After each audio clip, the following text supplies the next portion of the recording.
days coming in waves. And no, I ain't no stranger to the fire, burning up all my desire to be great. I gotta just open the gate. All I need is saving from hitting the pavement, understand it when I'm impatient, that only I give to me. All I need is a little love in lonely places, the strength to stand fear in the face, that only I give to me.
Fall into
Yeah.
dragging, waiting for a second to push you to your limits, going strong and feeling better.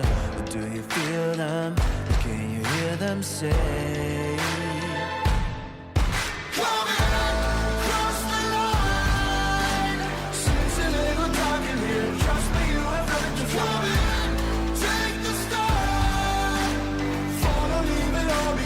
Welcome to the other side.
get mine. I've been working all year, getting by. Looking for the high, taking all my time. Breathing in new life, feeling fine. Like I don't gotta be something society wants me to strive to be. Got my own energy. So magnetic in the spotlight. Shaping my own world with my own mind. Don't talk about me unless you alright. You gon' see I'm feeling real free, protecting my energy. Gotta protect my mind. I'm breathing in new life. It's time that I realize what feels good ain't always right. Making changes, I got me a new strut. No more settling, I'm running out of good luck. Never chasing, I attract, I'm busy going up. If you see me come correct, then keep it on the book.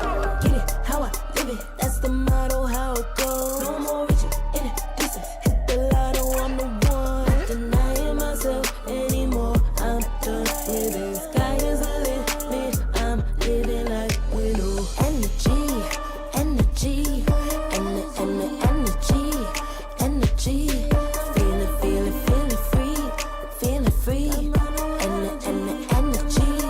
Energy. Gotta protect my mind. I'm breathing in new life. It's time that I realize what feels good ain't always right. I'm feeling good, feeling free. Feeling good, feeling free. All I need is me and my new energy. Feeling good, feeling free. Feeling good, feeling free. All I need is me and my new energy. Feeling good, feeling free. Feeling good, feeling free. All I need is me and my new energy.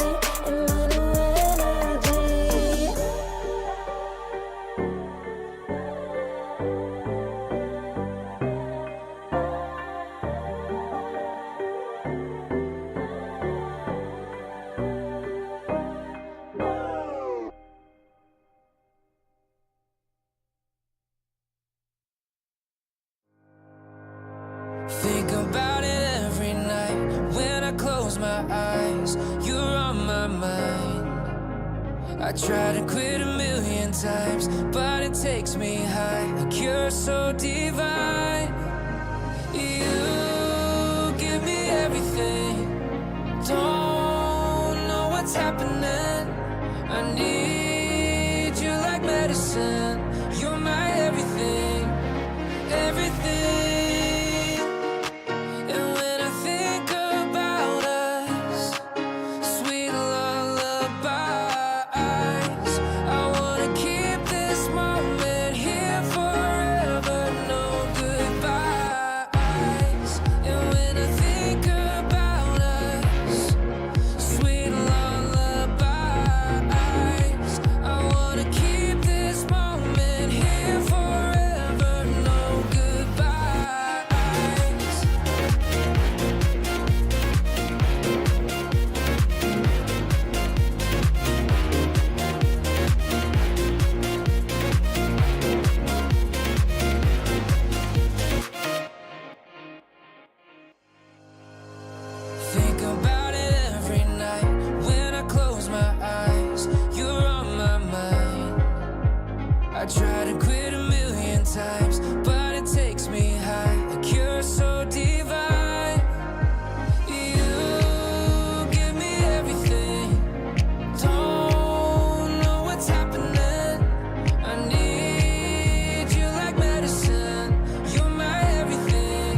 you together. Ever since I found you, my life just got better. Better than this, better than that, better than anything I ever had. Better than this, better than that, better than anything I ever had.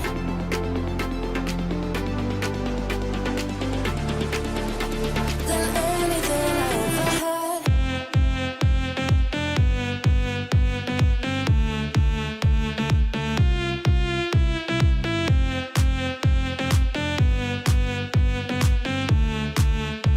Than anything I ever had.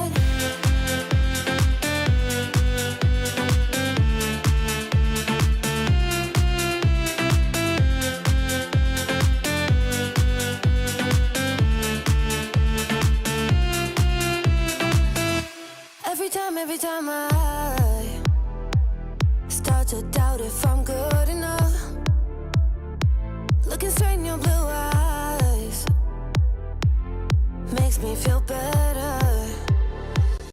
What is up, everybody? Welcome back to ESL One Birmingham's the closed qualifiers for the Eastern European region. My name's Cryptic here with ZQuixotics. What's up, Zach? Good morning. It's bright and early once again, ready for more Dota action. How you feeling, man? It's morning. It's not quite bright yet here, but I'm ready for that Dota action.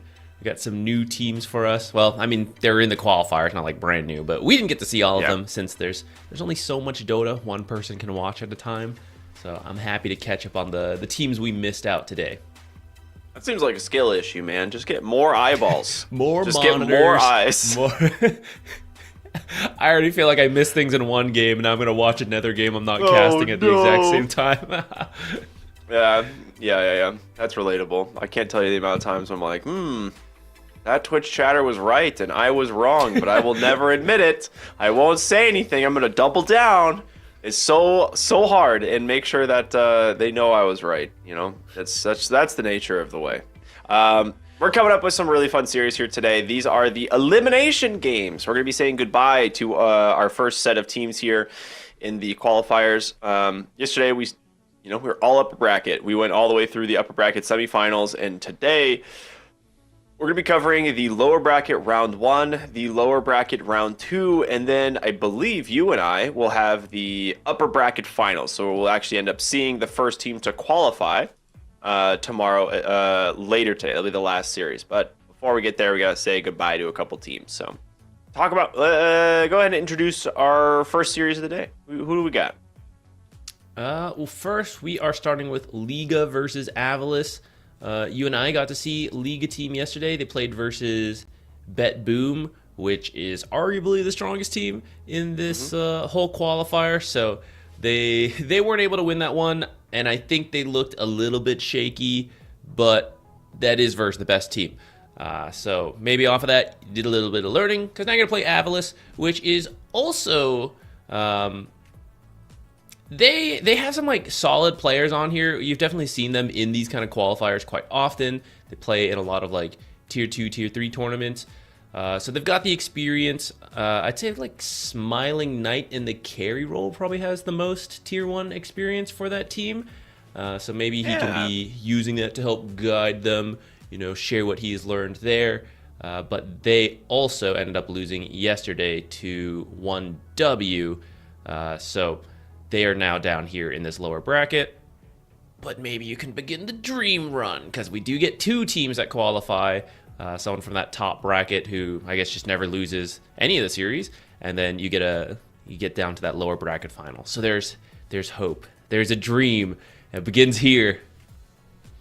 Yeah, that's true. There is.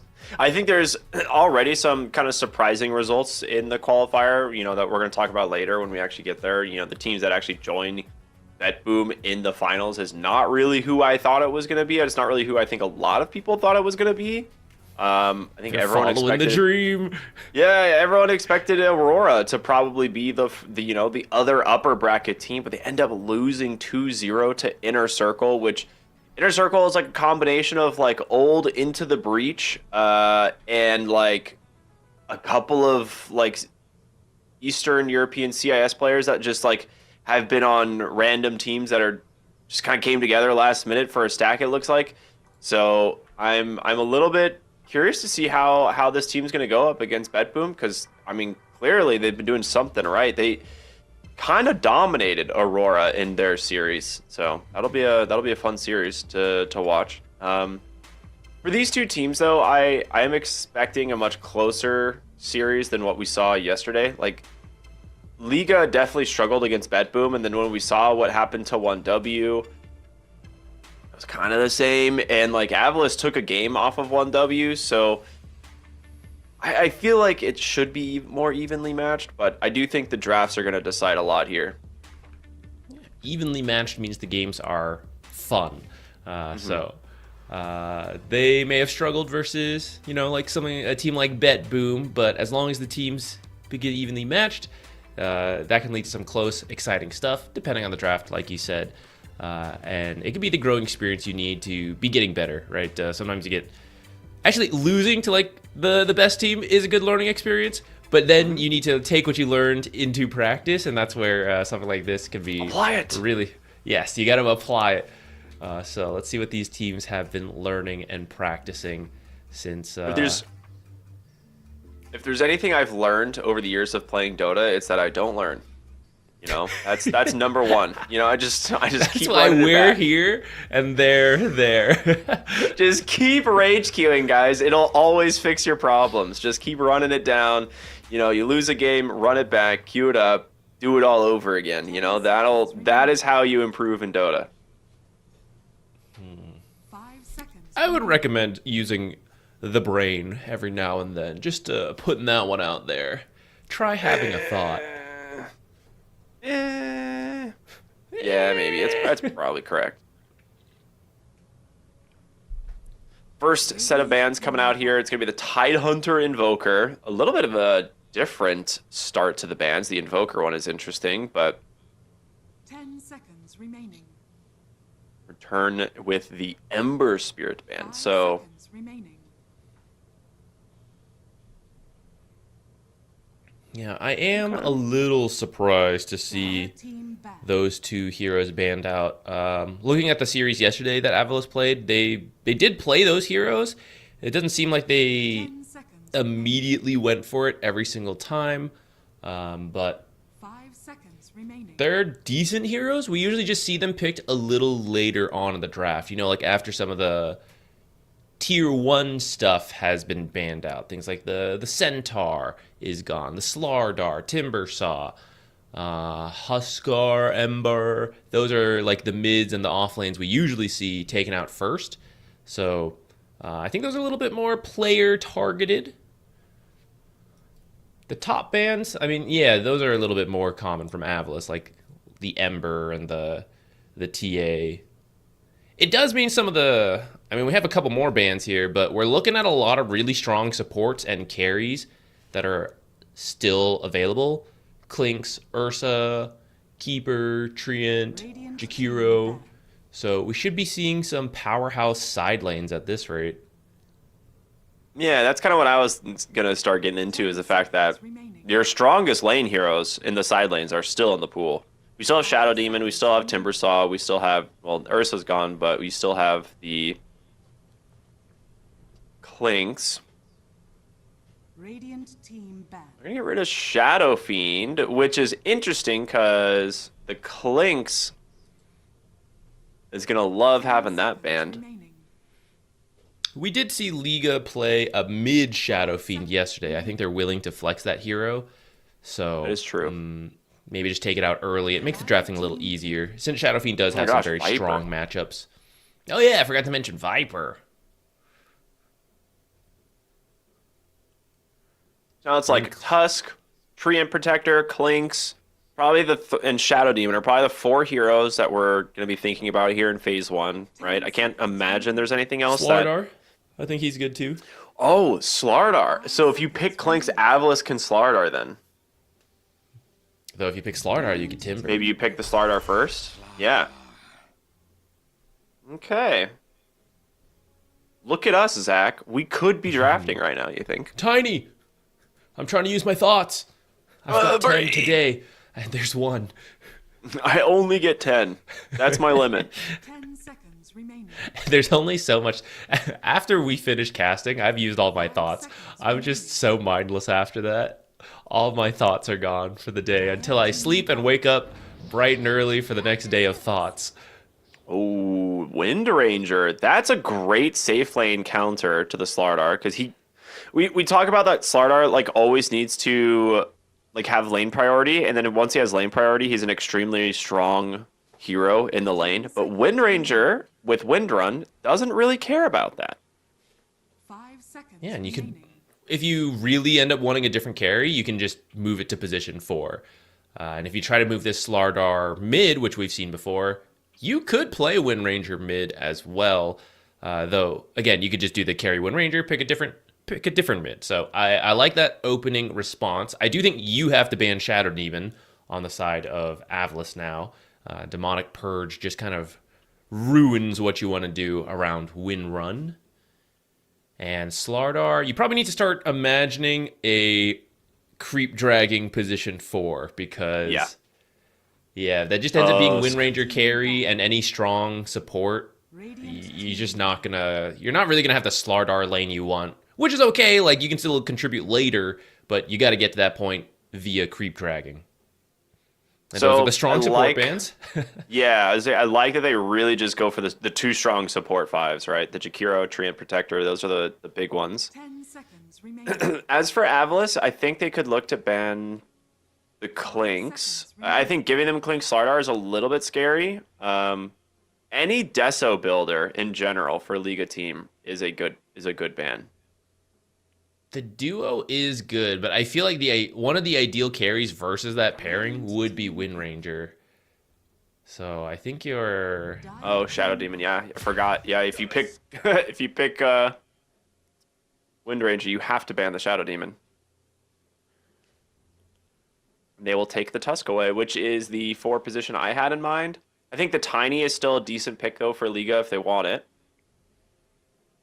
10 seconds remaining. You can pick it in this phase with another support and feel pretty good at flexing it either the 4 or the mid lane. You do have the 18 pick. So I think in terms of 5 positions, you are right. Oh, Chen. Okay. I would say you are right that Wind Ranger is one of the good matchups into the Clinks. I still don't think it's like necessarily bad, but Especially if you're trying to play really fast around a Chen. Because Wind Yeah. Ranger, she does come online relatively early as far as carries go. 5 seconds But- remaining. Still, there's only so fast you can be prepared, right? If there's a Chen running at you with his creeps and, Purge at home. You go find the, what are they, Satyr Banishers, the little ones?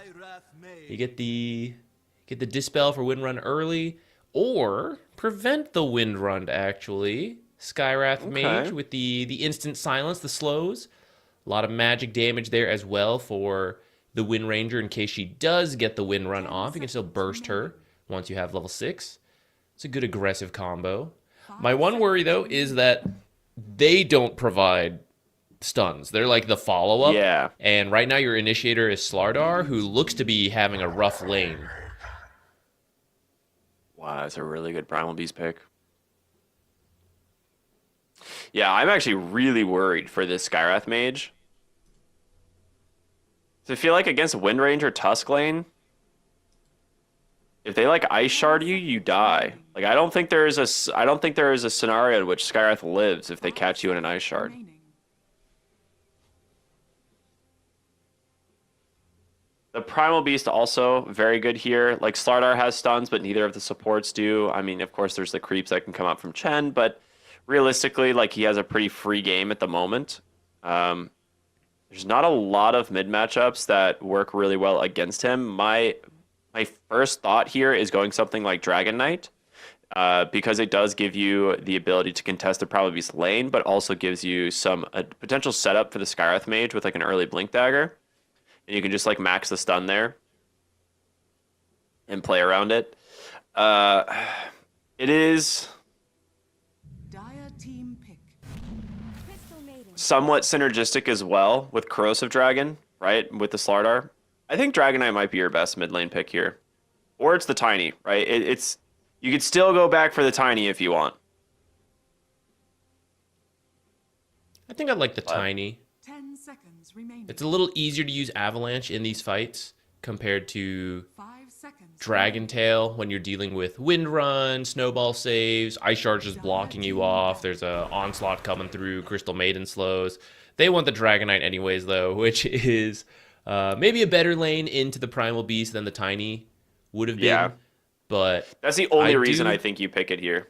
yeah, I do worry. Well, off of a good lane, and then you get your blink timing. Like, that could be fine. I just worry if this game is a little bit more even, and, you know, you're dealing with these crystal clones, all these various spells that make it hard for you to get up close for a single target stun compared to Tiny's Avalanche, which has a bit more cast range in that AoE. We'll see how it goes, because they do have the Dragonite. Well, actually, it could be carry Dragonite. You could still go back, wrap back around. 5 seconds remaining.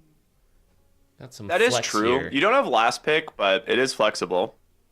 I just I mean, like actually, it if because this you is need primal like, mid, you could just put Slardar there too, right? And pick a new off lane.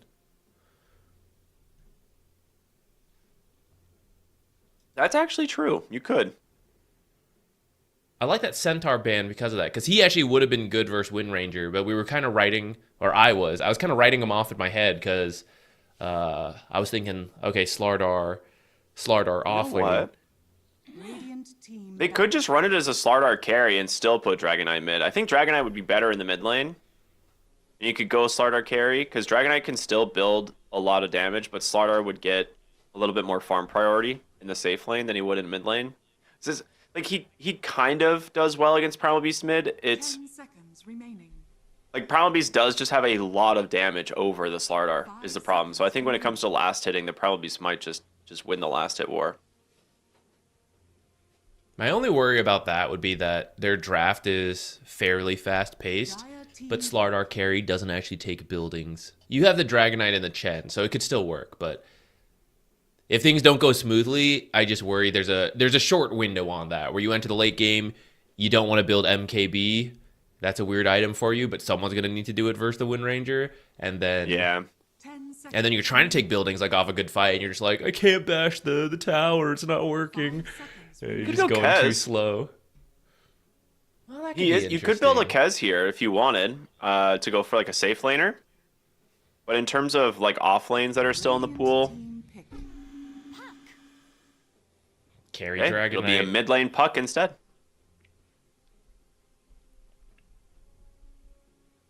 Now you can move this Primal to off lane.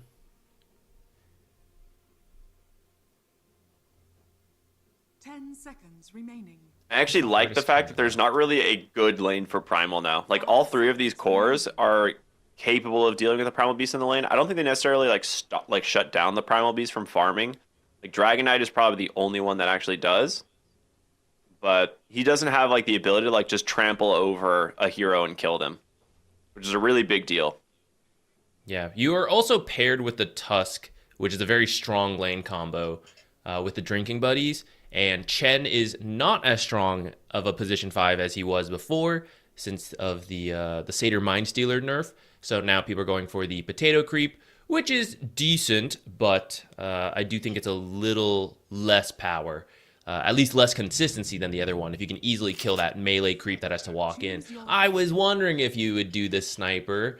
So you can beat the puck. There's a bit, you have to like skill matchup. You have to do it, but if you're picking it, I want to believe they're confident in that.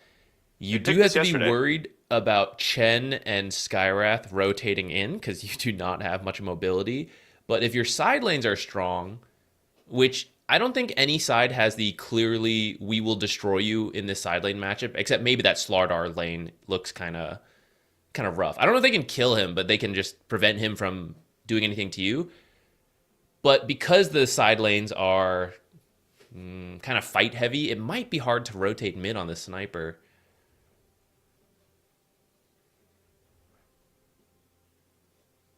or you trying to do think which one's commit more to that. likely to move, but Actually, got your a lot of Skyrath good mage is gonna have roamers. to do a lot of work top for the Slardar because he's not like a dragging hero like you said. So could be rough. Like Crystal Maiden punishes those types of heroes a lot, and like normally if you're just like a tanky melee 4 position with boots or something, you just like accept that you're gonna take some damage but still drag the wave. I think Skyrath Mage, if he tries to go for a drag and gets caught by a Frostbite, just legitimately dies to the auto attacks of Wind Ranger, so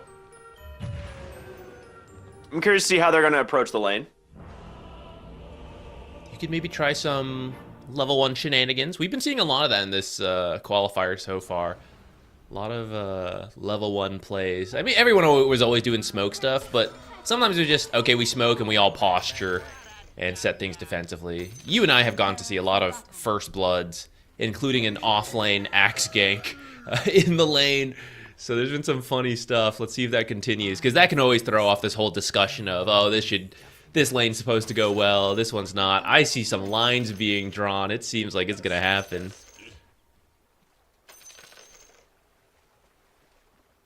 A lot of tips as well. No smokes yet. We're going to probably see like a little bit of a later smoke just to try and, you know, capitalize on their positioning. But for now, Liga team all grouped up in their own jungle. There's going to be the smoke from AVULUS as they make sure there was no ward being placed in mid lane. Okay, they're just going to place a ward and chill, actually. They do not want to risk anything. I actually think that's okay for AVULUS, because on paper, they should be coming out ahead in these lanes, right? You got the Sniper versus the Puck, and then in the bottom, you have the Wind Ranger and Crystal Maiden versus the Slardar and the Skyrath.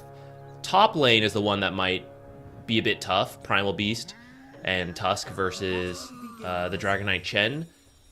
But you could creep drag and get by. So it's like two lanes that are good and one that is relatively even. It has to be played out for us to know how it's going to go. But that means the pressure is on Liga to actually find something in this early game. I definitely agree. I don't think... I mean, maybe something weird's going to happen mid with Erase, and he's going to find a way to just body this sniper. But a lot of times we see the snipers eventually just pull away in these puck matchups. It's just, yeah. They have they have very similar damage, and they, you know, one of their attacks is completely instant, so. How dare you? It's got 2,000 projectile speed. It's not instant.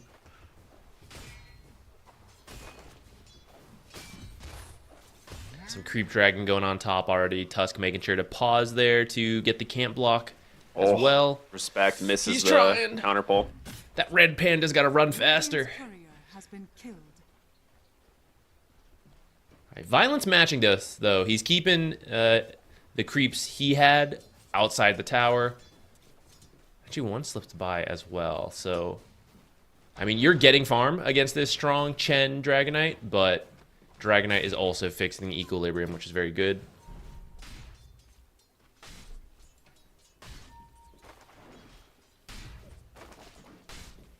Looks like down here they also managed to split apart the creep wave, at least for a moment. But you want to do that when you have the one melee hero versus all these ranged heroes. So the less you're directly involved with each other, the better for you.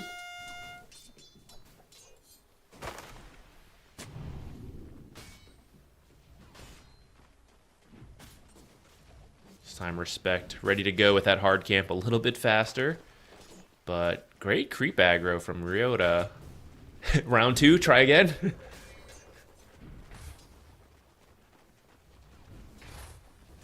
That range creep really does not want to move. He's like, nah, I'm going to stay here, actually. I'm going to kill this camp. This is my spot.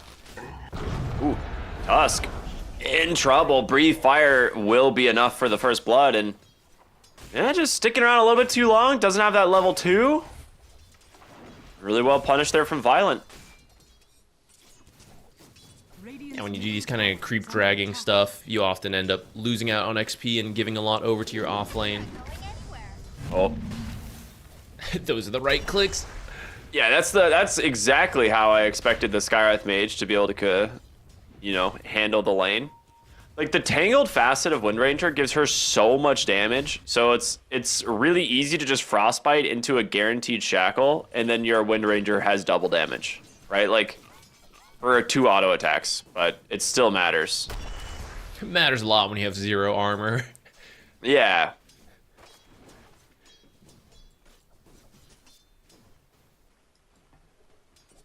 Well, with that said, even though you take a beating, I feel like this is not too bad so far, right? Slardar, I've seen him buy his tower a couple times. Means you're getting the lane to move back, even if it does push out a little bit every now and then. Your farm is not that far behind Wind Ranger, right? We expect Wind Ranger to have the lead here. So this is, I think it's okay. As you make a way to blink eventually. I may have cursed him. He has taken a bunch of damage now. Well, they are turning this around on the Crystal Maiden, but she's got a Lotus. So you do need to respect that. The mid lane is where things are really starting to kind of add up, right? The 12 denies on the Sniper already is going to make this Puck pretty sad as we get closer to level 6s. This is also a little bit expected. The lane is well in Sniper's favor, but in the mid to late game, Puck has all the mobility. You get to buy a bit of armor as well, so then you can get to... Ooh, that is a painful courier to lose. You can get over to the Sniper, and it switches over. Well, at the moment, it's the Primal Beast struggling the most, which, like you said, this is going to be probably one of those lanes that is going to be, the worst for them. The Dragon Knight versus that Primal Beast, the matchup is always good. It's one of the reasons we've seen these matchups in mid specifically. Bottom lane, Skywrath Mage, Blood Grenade out. He's going to walk... Oh, that tree did not shackle somehow, but either way, it should be a kill here for Smiling Knight. It was a little far. I think it's deceptive because it's high ground to low ground, ramp. but yeah, I think it's actually a little further than... I appreciate that. The observer has lived, so he wants to put it. But what if Skywrath comes back and checks there and gets 2 observers for the cost of 1 sentry? You go ahead and deny the first one. Dragon Knight, run fast! Doesn't make it. He needs to learn how to use his wings. He's still there. He's still working on it. Slardar. Every time Skywrath is gone, he has taken a beating. He's got to be very careful. 6-minute runes. Radiant are scared. Okay. Puck I does mean, get away with the regen. that's arguably the best rune he could get right now. Ooh, Slardar does end up dying bottom. Like you said, every time Skywrath's gone, he takes a lot of damage.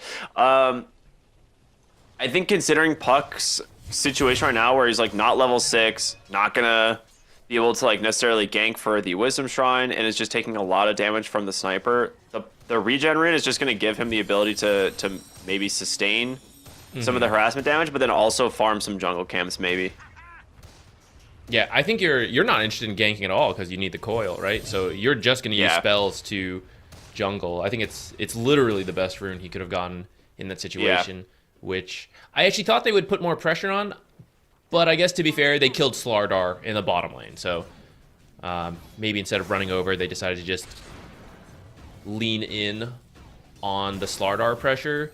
Since, I mean, if it's not Slardar, then you're looking to your Puck to initiate. And if they're both having bad times, then what can the supports do? And we can say Dragon Knight can initiate, but carry Dragon Knights don't really do it. They usually go this Mask of Madness build into Armlet, or vice versa. Kind of depends what they want to do. Yeah, I think but one you or don't the really other build first. the blink early.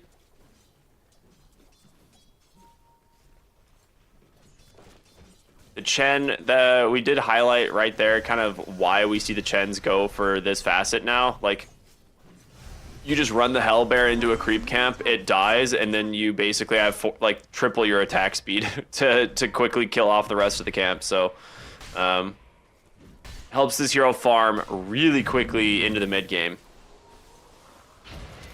Well, they're gonna get the shackle into the snowball as well. Drinking buddies, which should be more than enough damage. We'll see. The slows coming through, but another root from the Crystal Maiden, and Smiling Knight is now on a killing spree. 3-0 to start his game. That's pretty good considering Wind Ranger has a strong lane, but her farming speed is not that good. Especially since Whirlwind is gone, and then you're not going kill shot, so you're not even leveling power shot anymore. You're putting all your points in shackle. So until you get your Maelstrom, your farming speed is pretty slow. So any kills you can get really speeds you up on your way. Really good deep ward there to scout any TPs coming. Oh, and it's gone. Well, you can't let it live forever. He's baiting it. He's like, yeah, I definitely don't see this ward. Dire's bottom tower is under attack. I think he felt they were in the area. I think he saw how soon it was placed, so he thought if I hit it now, they might deny it. I gotta wait. Yeah, well, the Tusk is really wanting to find the Skywrath Mage. He knows he's here somewhere. I'll never forgive you. Okay, good juke zap from Slime.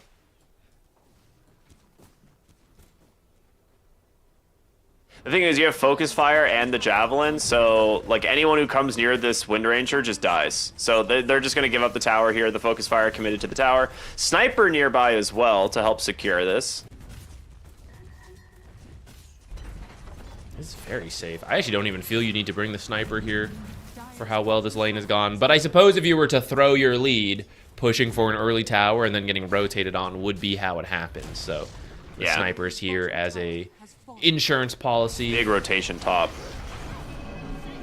Primal Beast. This one to me seems a little bit like an avoidable death. You have 4 heroes bottom, 0 heroes on the map are showing while you're taking that tower. So they got to be doing something else.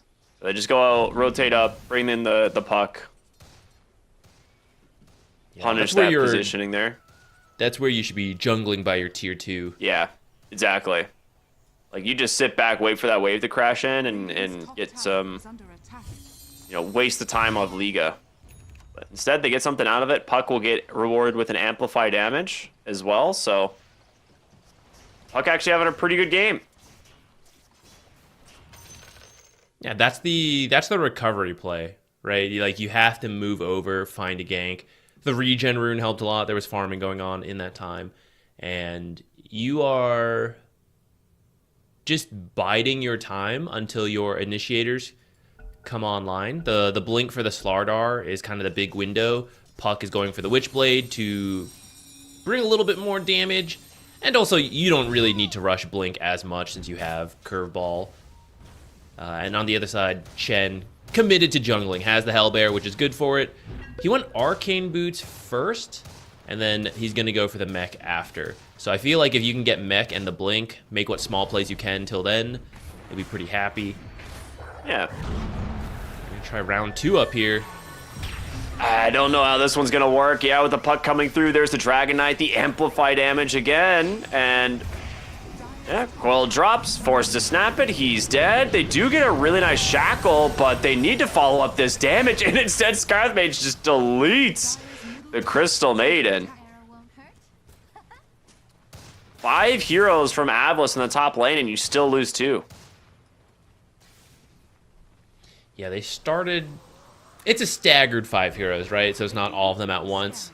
And that's the downside of being a little bit off on how everyone shows up, is that you first take a 3-on-2 into another, 3-on-3 type fight. Yeah. So the whole time, Slardar farming it up, working towards that blink. I like that. I don't want to see him join these fights. He's not going to really get to do much. He's going to slowly waddle in, and then he would just be in the freezing field getting frostbitten, Crystal Nova. You need him to blink, so just let him farm up. Don't distract him. Dire's middle tower is under attack. Primal Beast taking a rune away. I mean, he's having the worst game right now, I think, on his team. Slardar is having a rough game as well, but we can see the Chen's net worth actually getting close to passing these offlaners. Like, he is going to be as farmed, if not more farmed, than both of these heroes in the mid game. Some classic Chen gaming. This is the... You'll see this a little bit more nowadays because of the change in facet. The Hellbear was always the better facet when you didn't need the pressure in lane and you could jungle more, because the Hellbear, you get this at level 5 instead of level 7 for the Satyr Tormentor. Now that you just always go for the potato creep to start, you were just seeing a lot more Chens jungle at level 5 to hit these, well, whatever timings really. Guardian Greaves has been popular, but I mean, you can build whatever.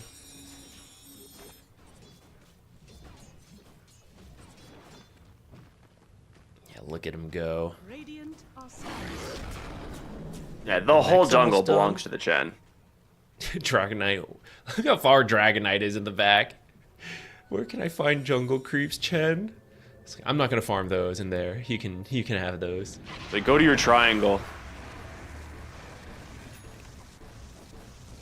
Yeah, this works out actually. I was worried he's overlapping with the Slardar, but Slardar's blink is on the way. The mech also being delivered, so this is a great timing. You even finished the witch. Oh, wow, this is amazing. All the items have lined up. It is time to go. Here's the smoke up. Just gotta bring the Chen in. And it looks like they want to try to get the mid tower first. Make use of the remaining dragon duration. Just sit behind him, bait him in. They are very afraid to approach this on AVULUS right now. They know that there is something going on. Radiant's middle So they're just going to give up the tower. There's going to be the blink in. They get on top of the sniper, and he is instantly punished. The coil is well going to snap onto the Tusk, but able to survive for now. Snowball, but the puck. Has he come in too far is the question. Probably not. He's pretty survivable. Able to just blink away. So they get the sniper, they get the mid tower. And they start to push their advantage. I mean, they could honestly go Roshan once it moves to the top side of the map pretty easily.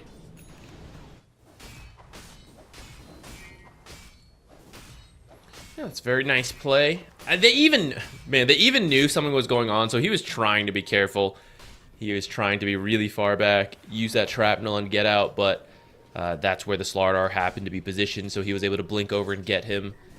I guess you're picking your poison. You're like, are they positioned on the bottom half of the tier 1, in which case I'm safe, or if is it top that I'm in danger? And I think he took that risk, and it backfired. Yeah, and Slardar gonna find the Tusk here as well. Puck's gonna come through with the Witchblade, do quite a bit of damage. The question is gonna be, you know, whether or not they want to try and chase to finish the kill. Radiant's bottom tower. For now, looks like they're gonna give it up, but the Slardar, yeah, blink dodge. However, blink to chase, big pulverize here, onslaught on in, hasn't quite used the trample, but the shackles from Smiling Knight will set up the kill. TPing out on the Chen, hiding in the trees there. Radiant's bottom tower is under attack. Dire's top tower is under attack. Well, with that, you have a catapult here, so you can take the safe lane tower. The blink dagger. I think that was the blink reveal for Primal Beast. Yeah. They may have seen it if he was farming the lane, but either way, that's the first play he's been involved in with that. So now both offlaners getting online, starting to be the playmaker the team needs.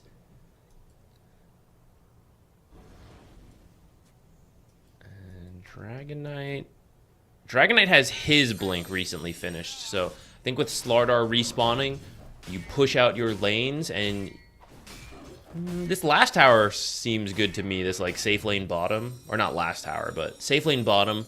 Dragon Knight can head over. Slardar is trying to push out the lane, and he can maybe twin gate up top. Just need to not get caught by the Wind Ranger on. Yeah, it's like Wind Ranger. If she gets the shackle, okay, never mind. He gets the blink out. And say the Wind Ranger does a ridiculous amount of damage right now and will need to get into the BKB fairly early here. You're up against the coil from the puck. You want to make sure that you can actually get out of that. Blink, Pulverize, instantly canceled as the Primal Beast might have gotten baited, but a nice shackle and the Focus Fire onto the puck. Tons of healing coming through, but the damage still coming in from that Focus Fire, and they do manage to finish the job. They've got to get away from these creeps. They're doing a lot from the Chen. So 1-for-1, puck for Crystal Maiden, but the Dragon Knight still plenty healthy to finish the tower. And Slardar still on the hunt here. It's a good call to retreat from AVULUS. You're happy with the trade, Crystal Maiden to puck, but you had to commit everything for the puck. Right? We see all the abilities being dropped because Chen was doing his best to keep that puck alive. Look at all that damage just for the puck. That's how much you had to go through the healing, because puck only has 1,300 health when on strength treads. So you used everything. You can't really fight more. You would take a winning trade into a losing trade beyond that. You do lose the Sniper tower. did a lot of damage in that fight. Yeah, he was free to just fire and attack, and I think he launched a couple assassinates. Yeah, it was like 2 He has the assassinates Aghanims. plus the shrapnel.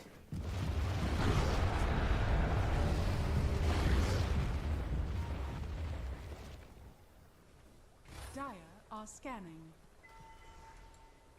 Well, the Chen has the Guardian Greaves and still basically as farmed as the offlaners.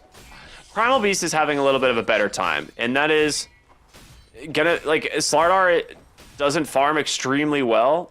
He basically just needs like a couple core items, and then suddenly he's just like, yeah, I'm just gonna run at them. Like, I have Blink, I have, you know, maybe BKB or a Force Staff or something to get in and out of the fight. Yeah, it's also easier for Slardar, though, where you really just need to, like, Blink Crush, and you've done a significant part of your job. Whereas Primal Beast also needs this BKB, because we saw in that last fight, you jump in, you try to pulverize someone, and silenced. Right, that's it. I guess I'll slowly walk away, because I can't even use my other abilities to escape. So it's harder for him to do his job, even though he has a bit more money. But if you find the right targets, then it can still be okay.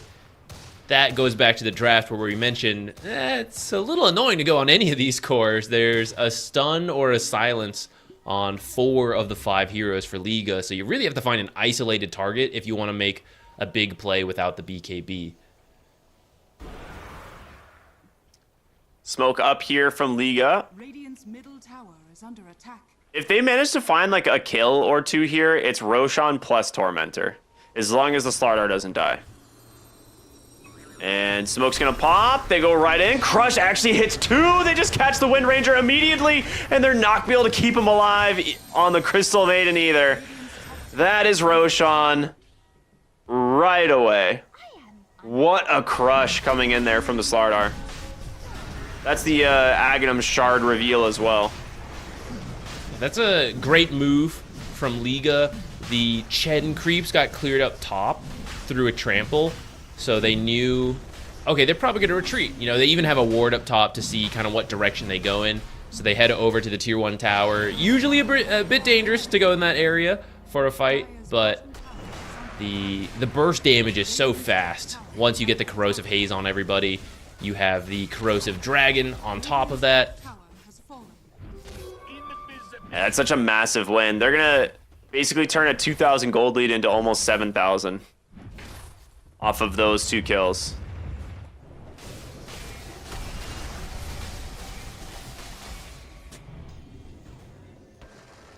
Of course it goes to the Chen. If he wasn't rich enough. The rich get richer. Sorry, Slardar, I am the offlane now.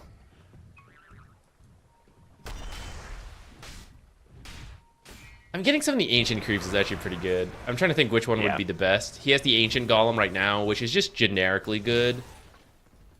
Yeah, max Doesn't one of them have a HP, negative pretty armor strong. aura? Yes, which one? Prowler Shaman has Desecrate, which is base armor reduction, but you have to attack to do that one. Yeah, no, there is another that has... I think it's the Dragon. I think Dragon is the one. I'm trying to think what else it could be. I don't think it's the Rumble Hide. The Rumble Hide has the attack speed. Why is there 4 sets of Prowlers on the map? Radiant's bottom tower is under It's Prowler time, baby. Because you either go like Time Warp Aura off the small goal, off the Frost, mini Frost guy. Mid lane, Puck just picking on the Crystal Maiden. Ooh, ends up snapping the coil, I think, there by mistake. bottom tower has fallen. Oh, you'll die either way. Don't snap the coil, die. Snap the coil, die.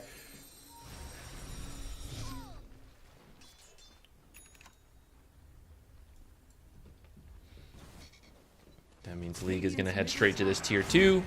And this Dragon Knight, so with the armlet on, I'm looking at him. He's sitting at 3,500 health. And Without then the you golem. have Chen behind you. Oh, true, without the golem even. Then you're going to have a Chen behind you. You're going to have all these buffs on top of it. So he's a very hard hero to get through. Oh, They're gonna BKB try. Oh, they didn't get the catch. Oh, no, what a disaster. Oh, boy. And you can't blame the short blink anymore. They fixed that. That is just... Radiant's middle tower has fallen. He got fogged on the trees. He was trying to, like, blink not too far because you don't want to get spotted by, like, you want to make it harder for the enemies to get to you. So he was trying to do it as short as possible, but then lost sight in the tree line and didn't react fast enough to that. That is painful. It means Liga backs out and then just actually walks back in, finish the job, and then backs out again. That was the Riverborn. BKB reveal too. I mean, we've got the Cloak Aura off the Mini Centaur. We've got the Big Golem for the max HP. He's going to take the Time Warp Aura now. Chen is going to start doing some illegal gameplay at this point. It's only a matter of time.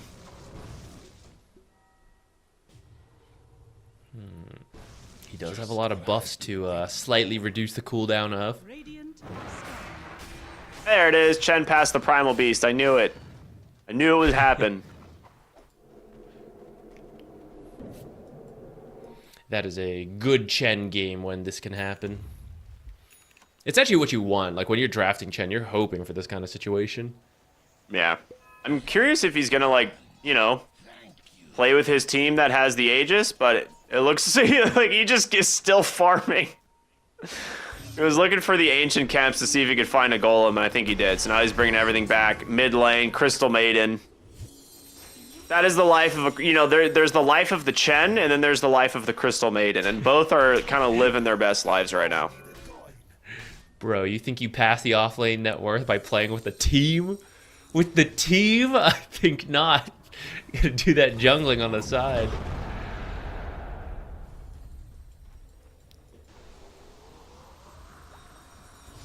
Radiant's Well, BKB's on all 3 cores for AVULUS. We'll see if, they can actually find the opening. Puck's Aegis is expiring in 10 seconds. If you get the Primal Beast opening quickly enough, you might be able to find the kill. Holding down the Dragon Knight for now. There's going to be the BKBs, the chain stuns into the Primal Beast stun. They got him. Violent is dead. A race with no more Aegis. Going to try and disengage the supports as well. Looking to survive, but they managed to get an assassinate onto Respect, and the Chen's got nowhere to go. 2 dead. As AVULUS showing some signs of life, but still fighting an uphill battle. Okay. I'm glad they jumped when they did, because I was about to say, this Dragon Knight next to the Granite Golem has 4,100 health. Very tanky here with all the armor, with all the buffs, and AVULUS goes through all of that. If you look at his death summary, he gets assassinated, stunned, into Frostbite, into Shackle, into Crystal Clone, into Snowball, into Punch, into Pulverize. They chain stunned him for 10 seconds to go through his health pool, but they did it, and a lot of that was magic. So if he had been able to BKB in time, he lives there and turns it, but the fact that he wasn't ready You don't want to BKB and assassinate, right? Like, this is the plus side of the Ags. You think, maybe I'm just being poked. You know, I don't really want to BKB this, but it could be the stun to set up all the other 10 seconds of stun that you then just don't get to play the game. Yeah, I mean, they definitely didn't know about the triple BKBs. It was a thing. Like, they knew about the Primal Beast BKB. They didn't know about Wind Rangers, which I think was the thing that caught them off guard the most, because I think ideally, like, she is the main one that's going to kill him, and they just assumed they would have, you know, like, Puck or someone being able to hold her back for a moment. Just didn't quite work. An Unrelenting Eye. Wow, that is not an item we see that often, but tons of slow resistance, it would seem. Looking for respect here. Trying to find him. Ooh, Shard's off the mark. Do you need that this game? Bottom lane, the death rattle. Those creeps are going to town.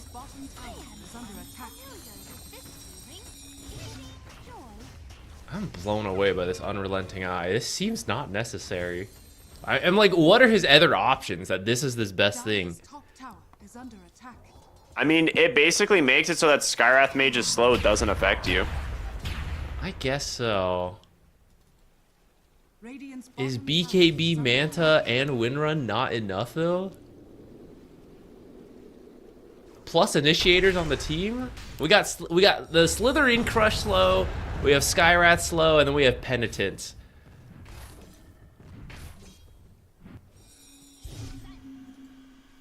The other tier 3 items, he must have been unlucky. I feel like Serrated Shiv. Okay, you definitely go Serrated Shiv if you see that one. 100%. And I guess between the others, I can kind of understand some Unrelenting Eye picks. Gunpowder Gauntlet, you maybe do that one. I think with this game, like, the idea is she doesn't want to have to, like, BKB the Slardar if the Slardar goes on her. But I feel like you're the one initiating, so I don't know.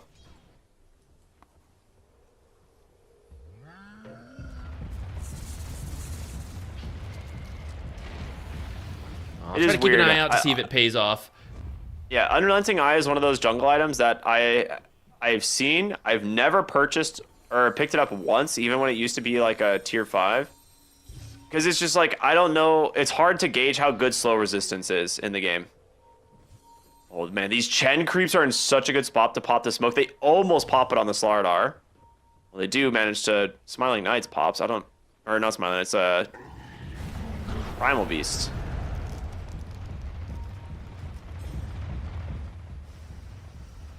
Dragon Knight has his MKB.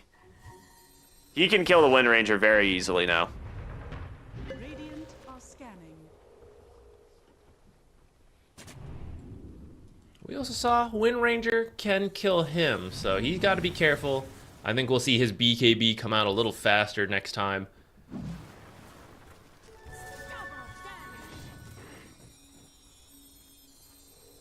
Everyone knows Roche is up. This has the banner. But it's really hard to just force. Both teams are pretty good at fighting around the Roche pit. This is where I think the Chen creeps, you'd get a little bit more value having them split push, which he is sending the Ancient Dragon down bottom to try to create some pressure away from Roche so that the enemy has... Although now that Roche is actually going to move, now you got to send it top lane after it's done pushing bot. Which I think is fine. Have it go through the Twin Gate right now. No, he's got one more wave to clear. No, it's gonna get farmed.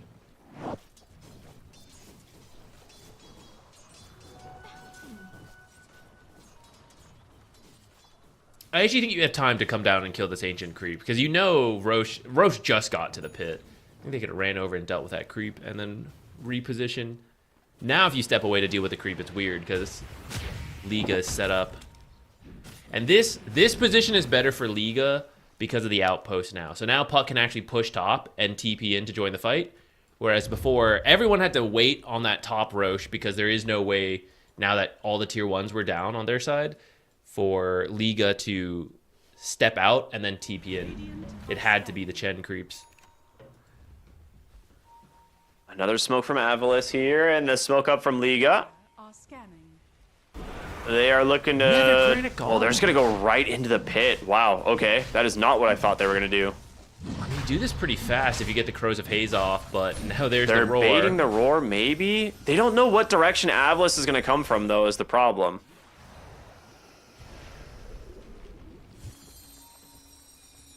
Dire's middle tower is under attack. Oh, Puck Puck jumps goes in to in, break manages the to get smoke. some vision. Breaks the smoke of the enemy heroes. The orb still providing a lot of cover, but the question remains, can you actually secure the Roshan here for Liga? They're slowly whittling it down, but we saw them kill the Dragon Knight before, and they can definitely do it again. Getting ahead of this creep is important. I think if with a little better Chen split pushing, you would put AVULUS in a lot harder of a situation. Like, for example, if that top lane was pushing in more, that can go straight to the tier 3, build up a huge wave along the way, and someone feels they have to go, right? Otherwise you lose your buildings. Puck is now headed up to start that, but they've actually snuck into the Roche pit. 50% of it done already. Do you commit the focus fire? You're trying to decide. I was gonna say, I think you need as soon to as he if you does. want this. Puck goes in. They actually, dude, it takes so much damage on Smiling Knight trying to disengage, but they have to just cancel the TP and run. And now, with 2 heroes dead, or with 1 hero dead, BKB spent, that Roshan's gonna be easily secured now from Liga. Oh, they couldn't decide. They went in. It's like, do we actually do this? Do we use the focus fire? And that indecision, if you just sent it the first time, I think you would have gotten it. But waiting to do it and then doing it after means that it gave enough time for Liga. It's like, it's been kind of quiet out here. We better go check that Roche pit. Oh, no. They were trying to gank the Dragon Knight, and instead they will find themselves a big kill onto the Wind Ranger. And another Tormentor for Liga. But you're right. Time for the You're absolutely Skyride. right. I think if you just send the focus fire on Roshan when you get into the pit, you probably get the kill. But Puck just coming in, getting a free Parasma hit, and then forcing the BKB, dropping the Wind Ranger that low, I mean, that's about as bad as it gets. There's now a 16k gold lead. You've got the Aegis. You've got the banner. Good mix of creeps as well. Should be able to just sit behind this Dragon Knight, who I think will have like 4,500 health when the Golem gets by. Radiant structures are fortified. Some CSGO sounds there. Yeah, dude. Oh, CS2 now, sorry. Yeah, how dare you? When do we get where's our deadlock sound? We actually have 2 items that reference Deadlock. The Serrated Shiv and the Gunpowder Gauntlet are actually directly lore related to Deadlock. Do they make noise though? Radiant's No. courier has been killed. Yeah, the That's what I Serrated thought. Shiv is a reference to Shiv and his serrated knives, and then you have the Gunpowder Gauntlet, which is a reference to Lash. Radiant's top tower Is there a C version of Shiv? Is he... A C version? Yeah, Slark? There is Fish Slork, version? but Slork has... Yeah, Slork's a different, you know... Can't tell if you're serious. I'm not joking. There is Slork. Shout out to anyone who knows what Slork is, but he's not in the game. I don't think he ever will Dude, be. Slork is my 1 in 6 carry in my pub game. it's really funny. Coil out onto 2 as they just continue to shred the high ground here. Gonna try and make a play onto Violent Shackles with that focus fire. Doing a little bit of work, but this guy is so tanky. He's gonna just BKB pop the Satanic, heal out the illusions, and start to back away. Now you do manage to get the BKB of the Dragon Knight, which means they might not want to push anymore.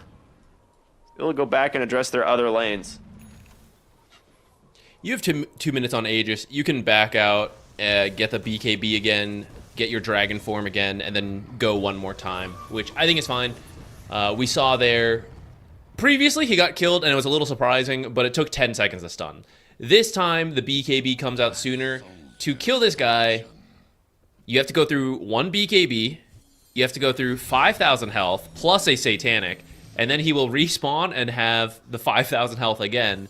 And the entire time, he will also be receiving Chen buffs, and I guess no one else wanted to help him out. So I guess it's mostly Chen buffs, but that's a lot of buffs from the Chen. So it is so much damage to get through Dragonite if you let him be on the front line. You could do it if you were maybe on a more even footing, because Focus Fire is actually one of the best single target damage abilities / carry DPS in the game, but there's, what is this, 4,000 gold lead difference from the Dragonite and Wind Ranger? So there's a full item ahead on the Dragonite, so the damage is a little lacking despite having the Wind Ranger. Bro, the Chen passed the sniper, man. He's been passing the sniper. All right, banner down top lane. It is time to get to work on the lane of Rex. Like you said, they just needed to wait for that BKB to come back off cooldown. Smiling Knight with another shackle jumps in. That's a lot of damage from the puck. Smiling Knight needs to be careful. The coil's gonna snap. Do they commit for the kill? It's so close, but the slow onto the Dragonite keeps him at bay. Frostbite, some damage coming in now from the sniper as Corrupted on the side, waiting for his opportunity to go in, but you need to get your Wind Ranger back here into this fight. They will be able to take down the lane of Rex.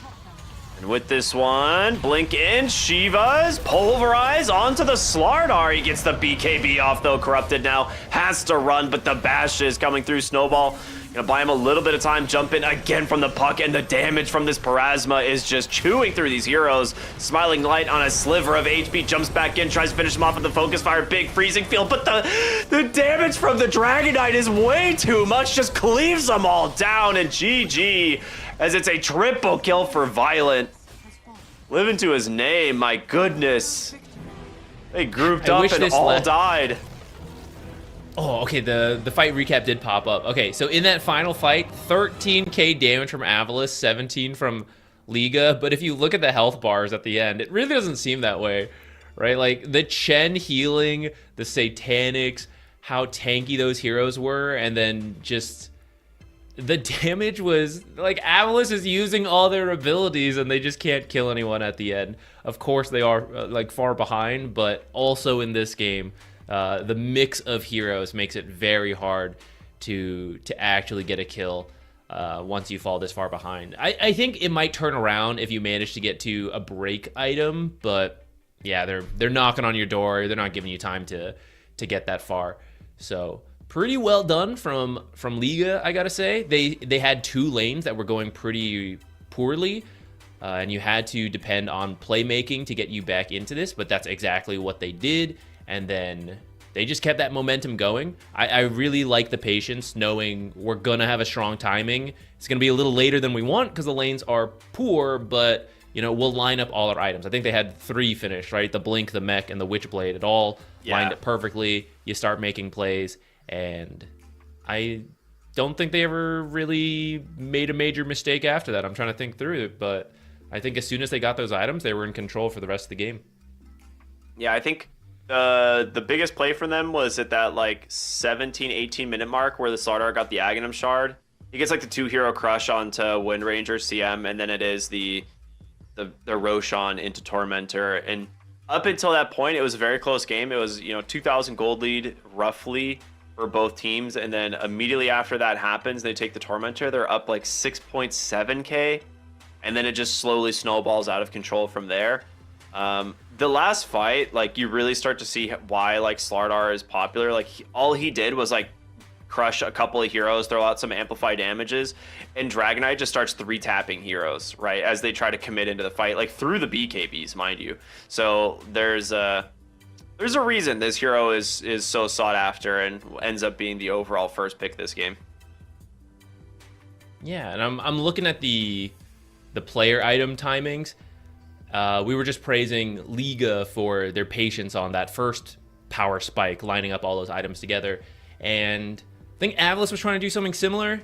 because right around that 20-minute mark where they got hit by that gank into the Tormentor Aegis, they were close to lining up BKB. So like BKB on Wind Ranger, BKB on Primal. Sniper was a little further behind on his BKB, but they just needed another minute or two, and they were trying. They weren't looking for that fight. They were actually trying to push lanes and get out safely, but they got caught in that play. And if you do get out there, you don't feel comfortable doing Roche. You have to fight over Tormentor properly. So we could have had a very different game, and that's where, I don't know what you want to call it because we don't know the team comms, like luck versus like, hey, I think they're going this way. I know they're going this way. They didn't have perfect vision of where they were, but they just thought, like, I think it's here, guys. Let's go. And it worked out. It gets you game 1. But it was pretty close to that point, like you said. So I'm very excited for game 2. It should be pretty fun. But we will have a little bit of a break before then, guys. So what can they do in the break? I don't know. Get a snack. Get ready. These have been pretty fun games. You got to have a snack for that. Yeah. I would. I've got myself some matcha. You know, I've got a little matcha latte I made. So I'm chilling. I'm gonna have a good time. But we're gonna go to a short break. Everyone, be back here in just a couple minutes for game 2 of AVULUS versus Liga. We'll see you then. I tell the truth, I take it there. Call me vicious, persistent, overzealous, that's fine. Main character energy, I stay taking what's mine. You need a foot on the gas, or put my name on the line. Main character energy, I'm just taking what's mine. And it's written in the stars, I'm a king like my sign, yeah. Reasonable, the jaws drop like a surprise. Don't be mad about it. Don't be mad about it. I don't play the game, nah, I make the rules. Cards close to the chest and I don't play no fool. Don't be mad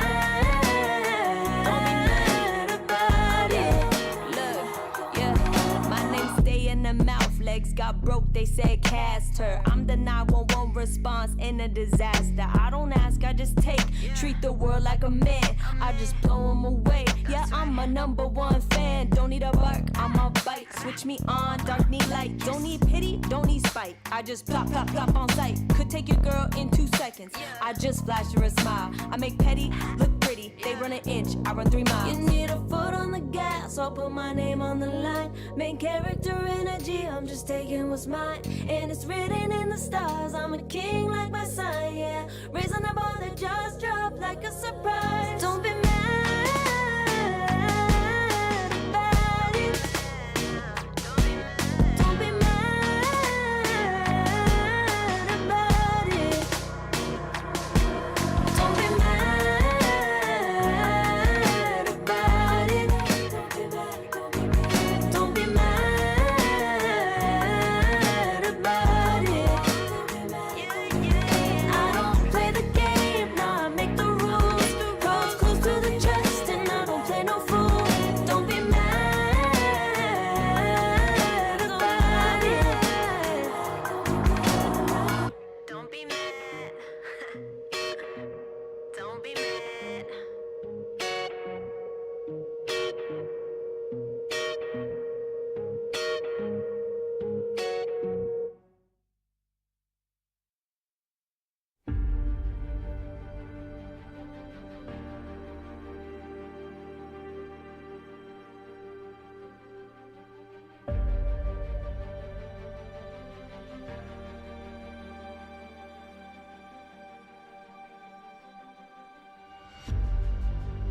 Earth is suffering, trouble is rising, mountains are melting, there's gonna be nothing left to breathe. Raise the sirens now.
attracted when the doubt starts saying my name. I can go there easily, and it's hard to maintain, 'cause I know it's not the world I know, it's me. Believe in every little thing I hear, and no, I ain't no stranger to the fire, burning up all my desire to be great. It stays coming in waves, and no, I ain't no stranger to the fire, burning up all my desire to be great. I gotta just open the gate. All I need is saving from hitting the pavement, understanding when I'm impatient, that only I give to me. All I need is a little love in lonely places, the strength to stare fear in the face, that only I give to me.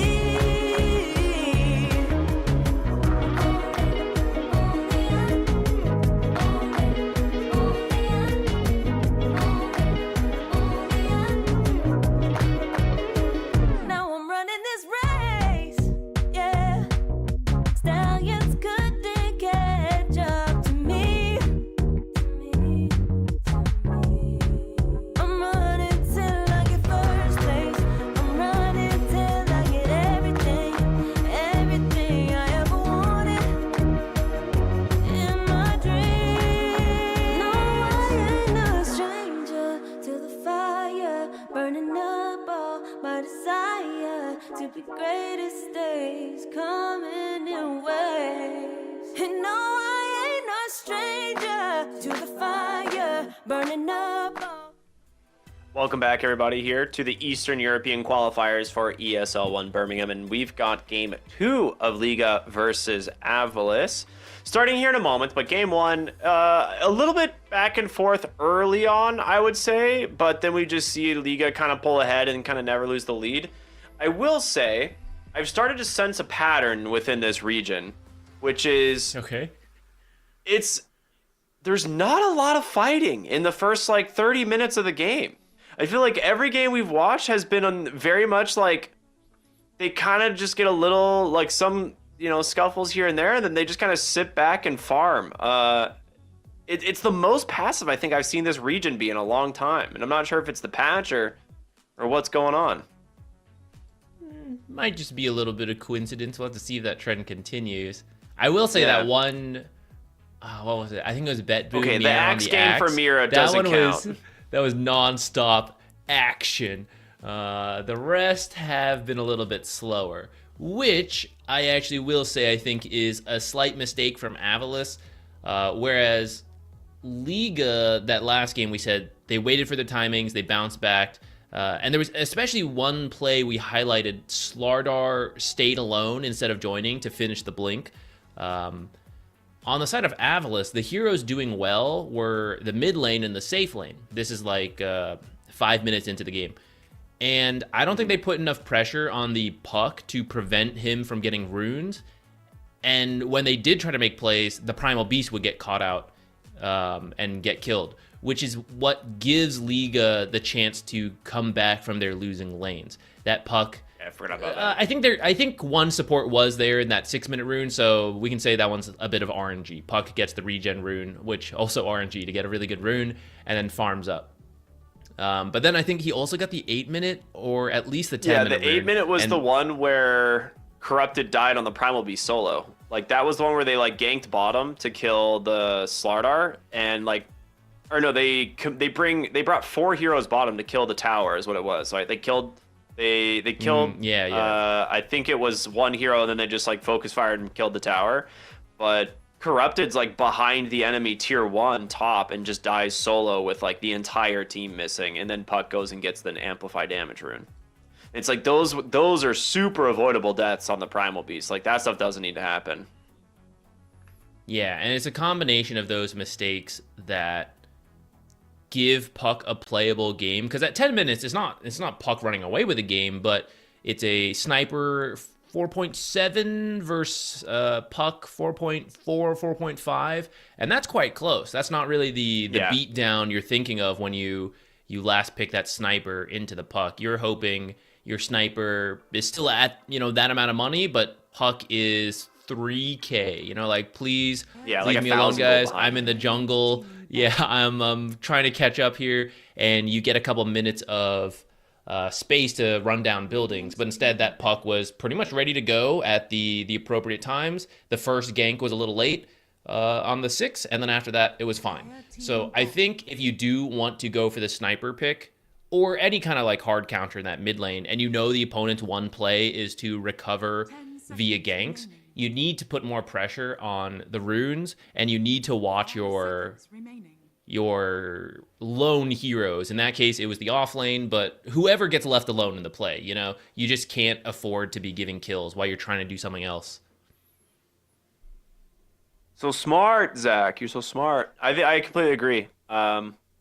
It kind of eliminates the whole purpose of that play, right? Like especially if it was avoidable. Like if it was a scenario where they made some like really good rotation and just happened to make a counterplay at the exact same time, then sure, then there's that's just the way the game works. Sometimes both teams will make a play at the same time, but when you just deliver them a play and be like, oh, you don't really deserve this kill, but you're gonna get it anyway, then stuff like that is where it really adds up and slows down your game.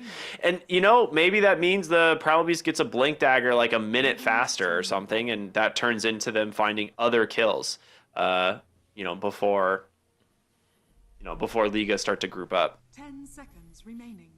Yeah, Dota's a game that snowballs. It's not always easy to see how everything connects, but the 2-minute decision affects the 6-minute decision, which then gets you to the 10-minute play, and then at 20 minutes, it's the whole sequence of events leads up to whether you win or lose. But that was just game 1, so game 2, I don't think AVULUS got completely destroyed, so as long as they mentally reset, they still have a shot here. You got to win this, though, because you lose this, you are out. This is the lower bracket. First pick. What do you want to put your hopes on with your opener? Shifted up the bans a little here. Still the targeted bans of like the Invoker, the Tide, the Shadow Fiend. 5 seconds remaining. Clinks? The Slardar response is not here. Oh, wow. Okay, just the strong support of the Jakiro. I'm fine with that. I think Jakiro is probably a smarter pick for AVULUS than the Clinks. Like, yes, the Slardar is banned, but I think you need to have good lanes if you want to be able to like transition into the mid game. Like, I think you just need to win your lanes here.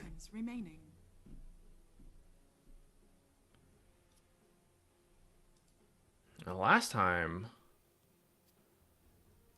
I think it was Liga. Am I remembering this correctly?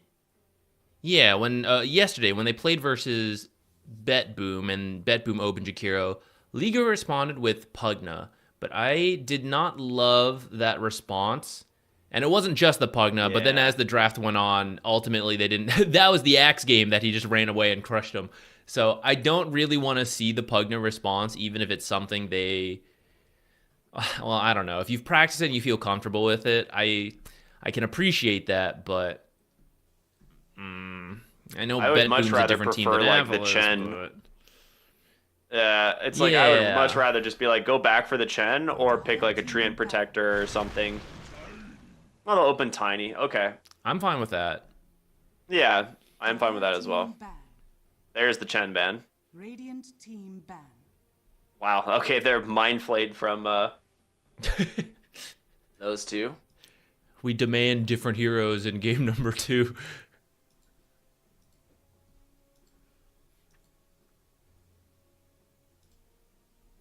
I do think that Skywrath Tiny is a pretty solid combo, though, so I'm not super surprised to see the Skywrath banned, especially if they like it. And the Chen was just genuinely overpowered last game. They did not have a good way to address the lane, and then Chen just free farmed. Slark ban. They're gonna Slork? take the Wind Ranger. Okay. No Slork? No Slork, dude. I'm gonna DM you a photo of what Slork looks like. I know what Slork looks like. See one every 5 games. There's a Slork in there doing absolutely nothing in the safe lane. 5 seconds remaining. Yeah, promise you, this is gonna exceed your expectations.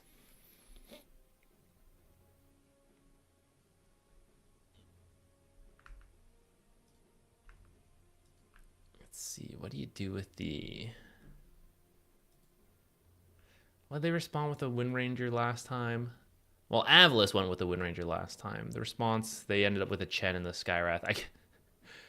They banned that out. So they're like, oh man, we love Chen Skywrath versus Wind Ranger. Let's take the Wind Ranger now. Slork. When's this being official? When's this officially in? I think they scrapped that concept, I'll be honest. Mars. Okay. Mars comes out from AVULUS. We actually haven't really seen much Mars this tournament because the couple of games, it's actually a good Mars game. It gets banned. Into Wind Ranger, I really like this hero. You actually have really strong lanes, too, if you want to run a Jakiro 4. Like, Jakiro Mars is pretty scary. I think that's a decent enough lane to deal with the Wind Ranger, but they could just go for the Tusk and play to drag something here. You could also go for like a Hoodwink if you want more damage. Like if you want to pair damage into the lane. I don't hate the Hoodwink. Like she's a lot of burst damage, which Wind Ranger does not like. Radiant team pick. Bounty hunter. You're gonna have to explain that one to me. Well, I guess it's saying we don't want to fight into the lane. We want to creep drag. And I think that's actually okay because there's a lot of flex between Tiny and Wind Ranger. So 10 seconds remaining. what if you commit for that aggressive lane and then they actually just completely pivot the safe lane, right? And then now you don't have anything to do. I mean, Mars Hoodwink is a pretty safe lane, so I mean, you'd find something to do. But I like the idea of the bounty because into the lane, you can still be aggressive, actually, surprisingly, because Bounty stuns you from Invis, which is the setup for the Spear, and then if you go Shuriken, that's actually a lot of magic damage for someone like a Wind Ranger carry if they go for that.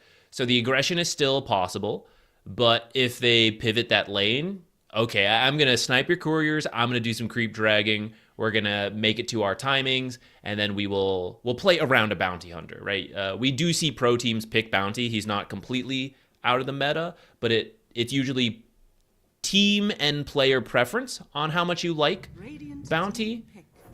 and can make him work. Dang. That's a pretty good Omni pick. I was thinking to myself, I'm like, what support and lane do you want to play into the Bounty Hunter? I was like, Tree and Protector, it seems like not bad, but the fact that Bounty has track like makes it like less desirable. But Omni Knight's actually kind of a cool idea in terms of the 5 position.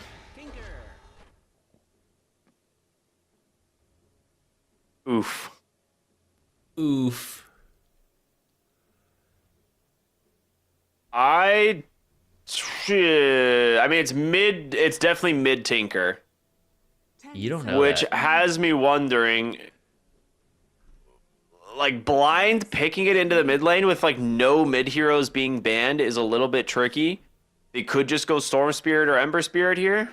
No, that's a bait.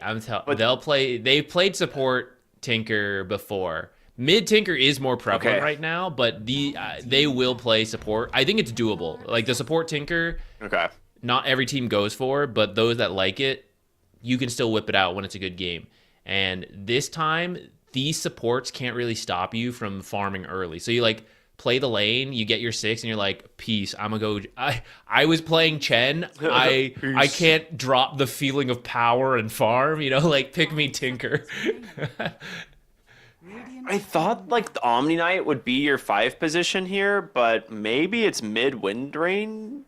Dude, where are these heroes going, actually? Okay, here's my They actually call. just banned just banned Terrorblade? What? All right, yeah, give me your call. What is this? I'm processing that ban, but I think Tinker support with 10 an seconds. Omni carry or offlane. I think this is Wind Ranger support now because of the Mars. And then you run Tiny mid, and you're looking for a carrier offlane here. Whoa. Okay. Omni Tinker safe lane would go super hard.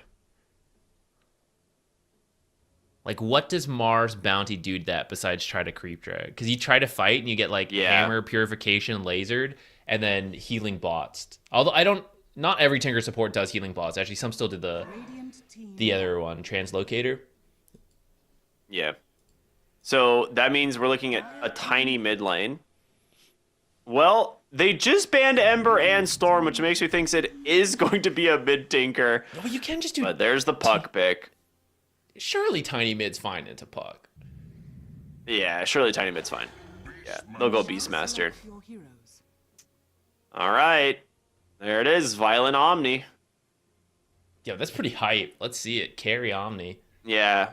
That's what I was saying. I was like, the moment you mentioned core Omni, I was like, I think you just run it safe lane, yeah? Like, it's actually pretty good into this lane. That being said, Bounty Hunter, like, really punishes, like, melee safe laners as a 4 position. True, you can. I think. But Yeah, buff I to don't think Omni? Omni's one of those ones, though. yeah, Omni's he's pretty tanky. And 7.4, base armor goes up by 1. That's always quite meaningful in the laning stages. And then the abilities, like Repel and Guardian Angel, those went down in cooldown, which is quite nice for the utility you bring. I think the bonus strength on Repel did get nerfed in 7.40B. So technically, a little bit of a nerf, but I still think he's fine. Oh, and he also got that, like, Hammer of Purity can't be disabled by silence, which was a strange change to me. It was a huge buff. Yeah, I guess it doesn't matter that much in this particular game. I guess there's the puck. Maybe it will. Maybe some damage instances that wouldn't have happened for. I don't really know why they did that, but there it is. So it's a cool idea. We do have the repair bots. And then Bounty running in to stun you, because you're pretty tanky, I think it's better than usual. But also you have a Tinker, so you see the Bounty coming in if you have the sentry down, if he's invis. And then you just laser him. Yeah, he can't even hit you. He just has to turn around. So I think the mid lane Tiny is going to do perfectly fine against the puck. We've seen this matchup before. Like, eventually puck just, like, finds farm, but in terms of the first several waves, like, Tiny's going to get several denies in exchange for his health bar. The side lanes, like Jakiro TA, does seem pretty good. There's a lot of damage and pretty strong lane.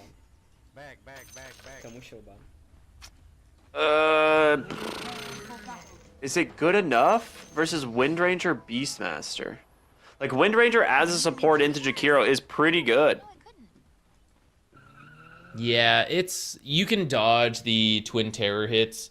The Liquid Fire will still be applied, so that's something, I guess. But I don't think you even need to engage that much. Like, you can just be okay stacking, right?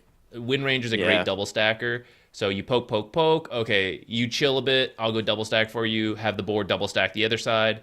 And you just amass a huge amount of farm. For the Tinker, of course. The Beastmaster will just watch sadly as the stacks get farmed up. But, I mean, they did that in game 1, right? They were very smart about their timings. I feel you can just do it again here. 30 seconds to battle.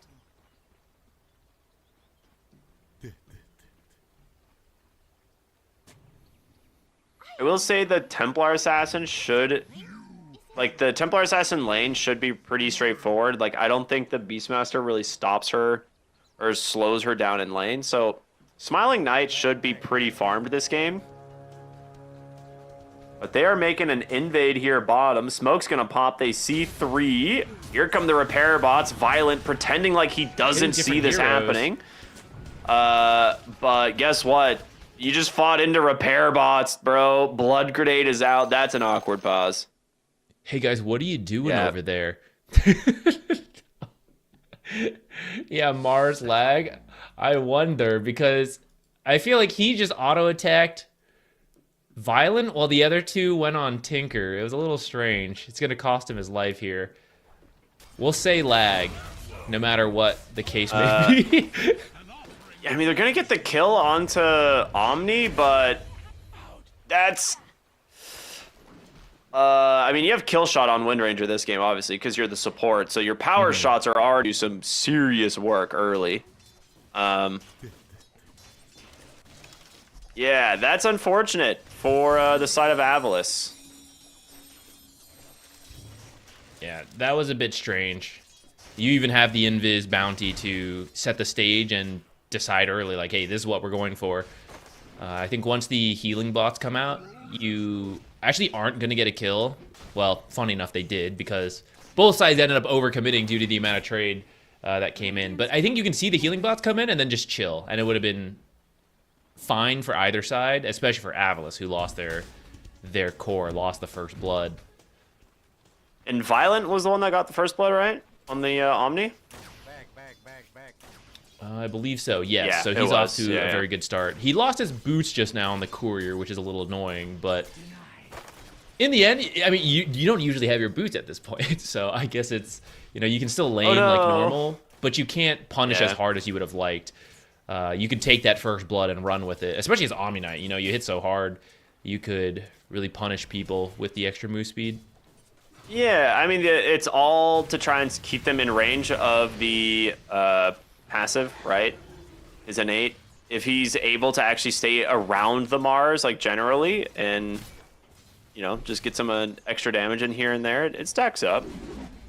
Yeah, omnipresent degen aura is the Dota player base. We are all in the Radiant's courier has been killed. innate facet. Dire's courier has been killed. Another courier kill. This time it's the bounty hunters dying with boots, so he also won't have his boots for a while.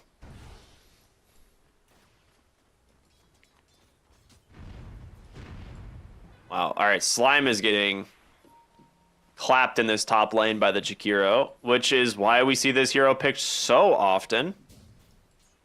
He's going to need some regen stat. Courier delivering a salve, some tangos, a stick. Will help him out quite a bit. True. Once you're level 2, you can still apply the Liquid Frost with the dual breath, and even if you wind run, you still take most of the damage. Opens up the camp.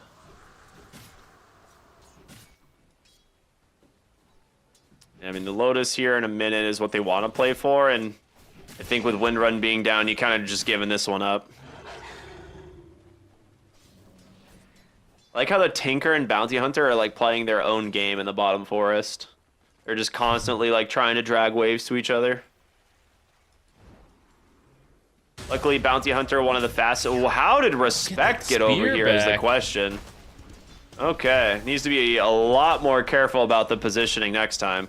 We'll go ahead and drop the repair bots, trying to heal himself up a little bit. Only level 1 on these, so not too much healing, but Yeah, he may have been trying to match the creep dragging, like get the next wave or something, but I lost a lot of health. Didn't die though, but the courier The will. courier. That's after the delivery though, so at least you have your blades of attack on the Omni Knight. yeah, Bounty is very fast. One of the fastest base heroes, so 325, and then once you have boots, this hero just zooms. So difficult to deal with in lane. Also just has some of the best base stats in Dota. It only took 15 patches in a row buffing that hero. Dude, doesn't he have like 7 base armor? I think he's got 8. Is it 8 now? Jeez. You do just have to walk in and get hit in the face for your laning stage though, to be fair. Yeah. That is Bounty Hunter gameplay, is just getting hit in the face.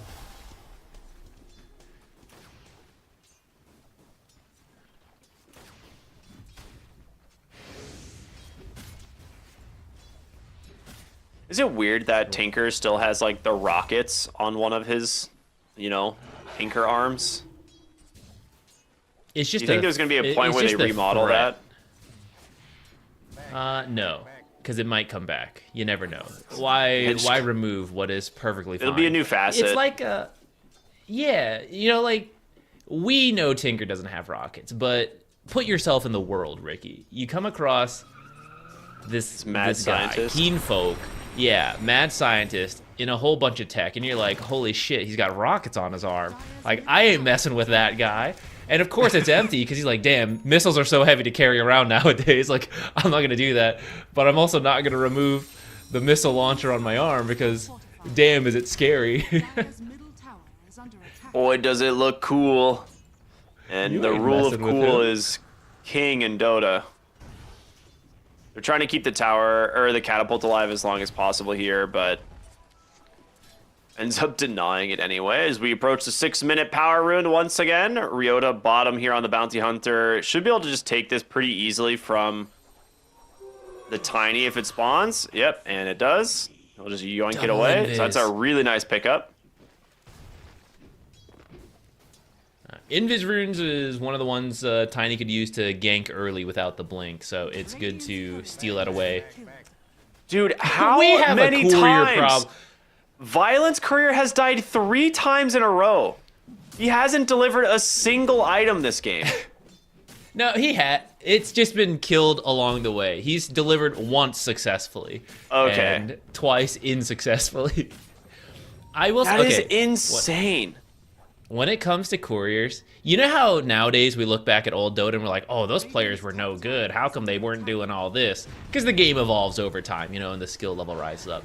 In the future, because Dota will never die, we're going to look back and be like, man, why were so people bad with couriers? Why they just don't care. Violence skill gonna level on die for couriers the will Wisdom rise. Shrine. This Really is though? It's an okay. Omni Knight. Repel TP, I guess. Yeah, I guess he does force them back here, which is nice, but Repel TP, the thing is, that's a lot of resources to spend on the Omni when you don't have a courier. That's true. If he had the courier, maybe that would have worked out.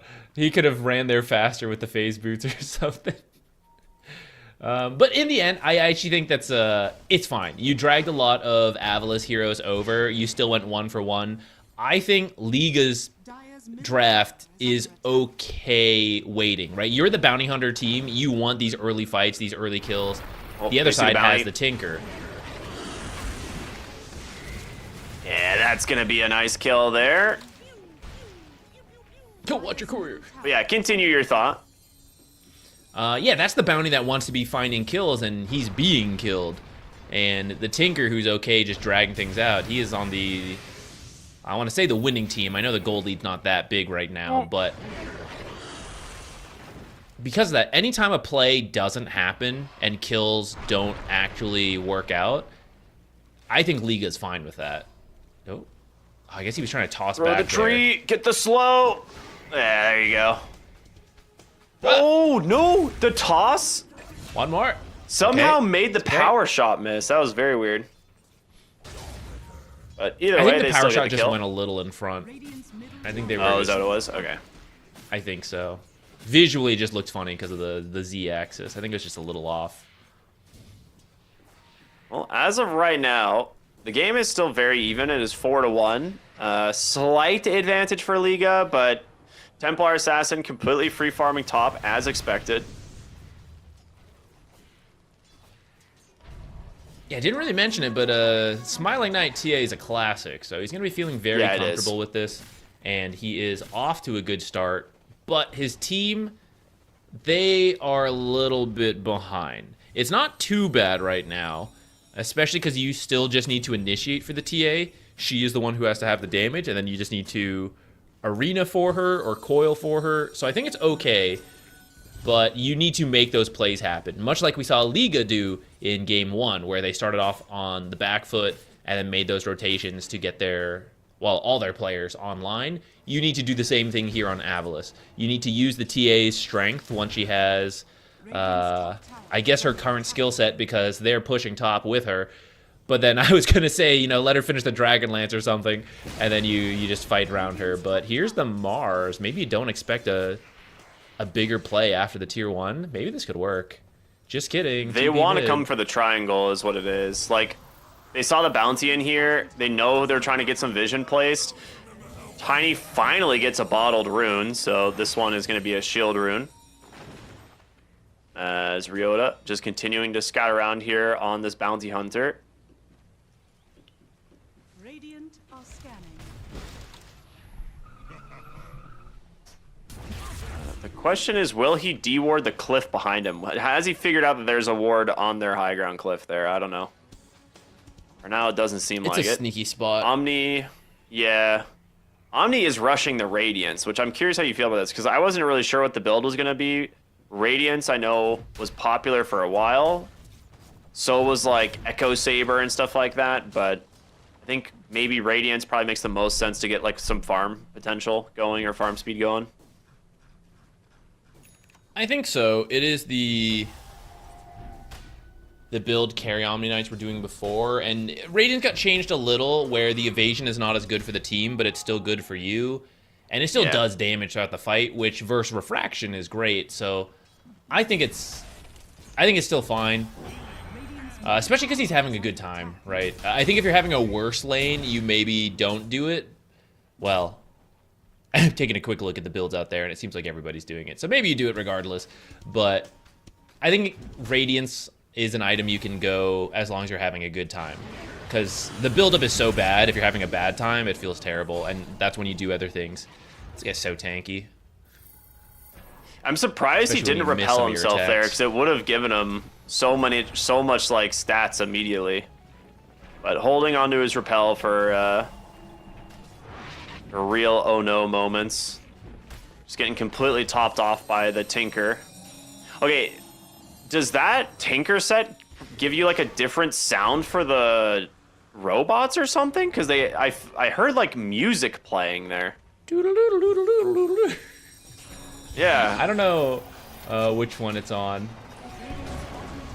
Well, Tinker stuck here does put out a lot of damage with the repair bots, but it is, yeah. The Tinker bots have like a new little sound with that set. That's cool. Yeah, I'm not sure which item it is.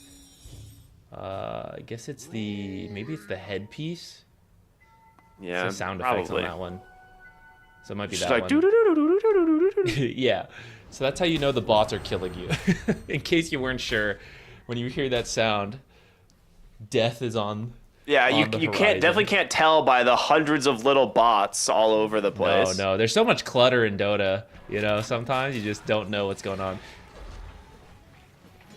Well, this is where you're content to just farm up, and you don't need to risk couriers dying because you'll just TP home and pick up your holy locket, get that extra heal amp going. It was already a solid item for Tinker anyways, but with the buff, I think that's why we are seeing a little bit more Tinker support again.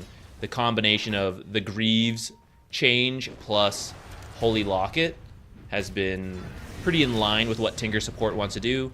And I will still see some Tinker supports do like Translocator and go for a more damage build. But I think this game, I don't think you really need to do that. I think you can just be an unkillable lineup. Like, Tinker is healing you, and it's an Omni carry in the front. Yeah, it's so tanky.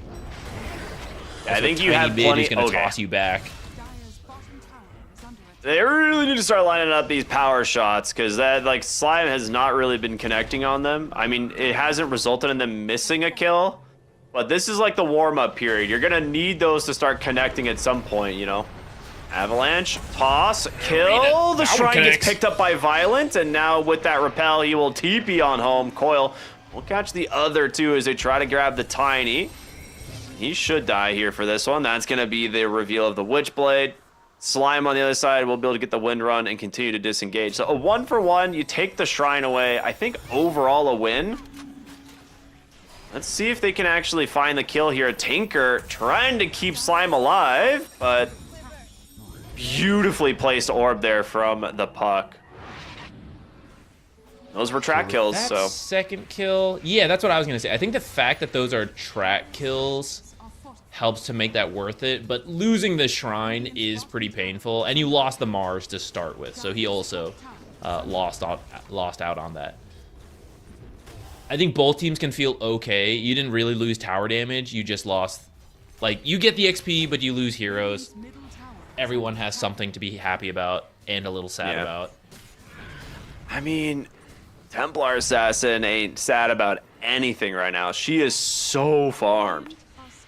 Has the full Deso now completed, working towards the Blink Dagger about a third of the way there. Radiance now done for the Omni Knight. So they're going to group top lane, look to take the tier 1 tower. This is where I think you need to make the plays around your TA. Usually you don't love that, like, you kind of want to give the carry space to farm, but I do think TA is a hero that comes online early, and especially with the Desolator, you are interested in building charges, so you don't go massively out of your way to them, but you do try to line things up like, I'm willing to farm here if you guys would like to smoke me into a play, and then I'll go back to farming. I think you have to do that to help the team. Well, they get the Avatos damage there onto a race. The rune will spawn top, though. And it's an arcane. This is a really big rune for both of these mid laners, so they're going to be happy to get this on the Tiny. They are taking towers very quickly now on the side of Liga team. Starting to like kind of really press their advantage. And Tinker slows this down a lot. I mean, you've mentioned in the past when Tinker Sport got really popular is like one of the primary ways you deal with this hero is you have to take towers early, because if you don't, this hero starts to consume the map. You can already see the net worth starting to build on this hero. I love Tinker support.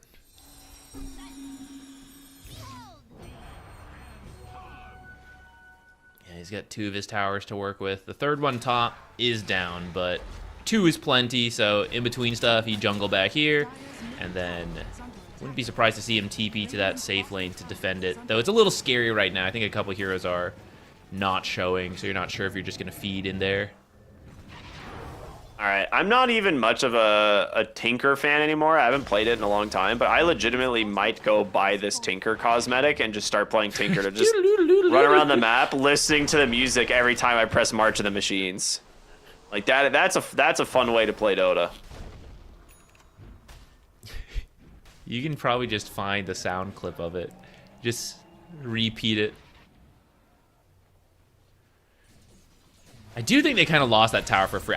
Literally, while we were talking about how Tinker can defend towers and how it's good, I feel like they just watched that tower die. I think they were really uncertain of what AVULUS was up to, and they were too scared to defend it. But funny enough, it was kind of a Jakiro solo pushing.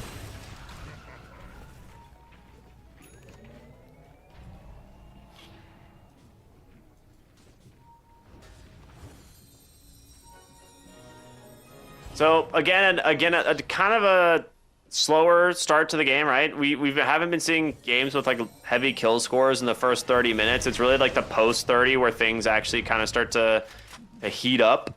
6-4, a 2,000 gold advantage, much closer than last game. This was kind of right where the game snowballed for Liga. Top side though, Beastmaster just walks into the lane without vision and dies, and this is really bad. Because this is pretty much the exact thing that we said last game. Like, kills at this moment lead to Roshan and to Tormentor. Both teams can do Tormentor and Rosh. I thought we were going to see Violence Courier die again, but the lesson seems to be learned. He turned the blink around on the Courier before TPing out himself. He didn't die, and he is very strong now with Blink Radiance. And well, I was going to say they don't know, but actually there's a track on him. So I guess they know the Blink is online.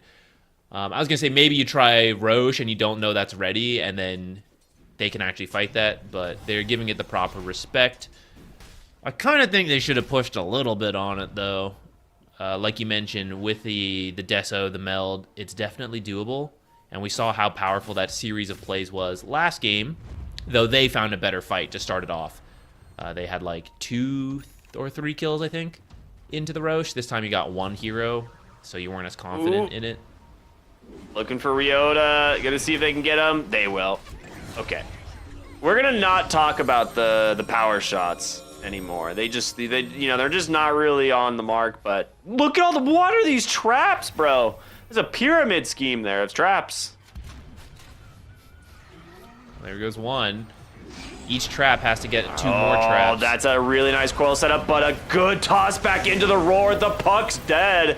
And the Omni, the one inside of this arena, does not seem to care all that much. Power shot this time, it does connect, but no stuns to cancel the TPs, and they will walk into Tormentor. Violent Tipping Corrupted, just like, okay, yeah, arena me, I guess. I was a little worried about this, where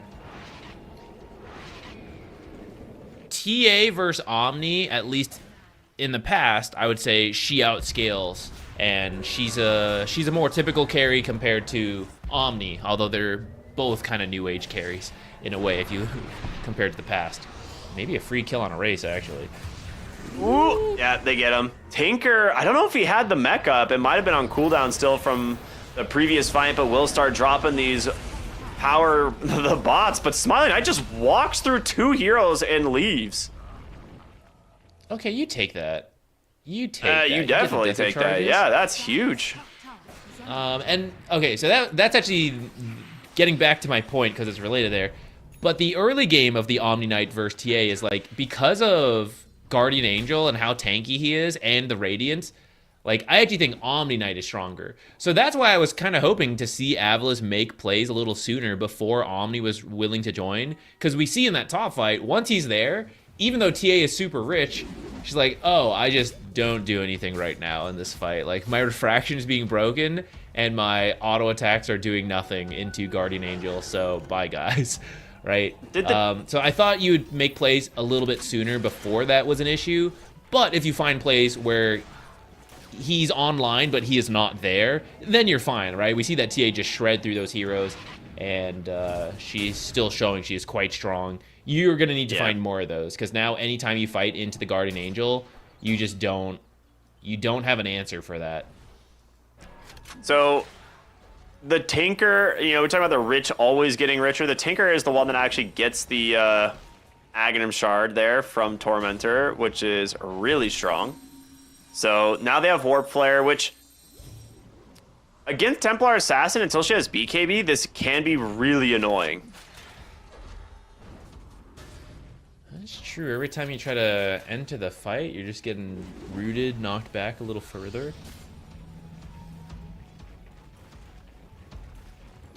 What was the other one? Wind Ranger?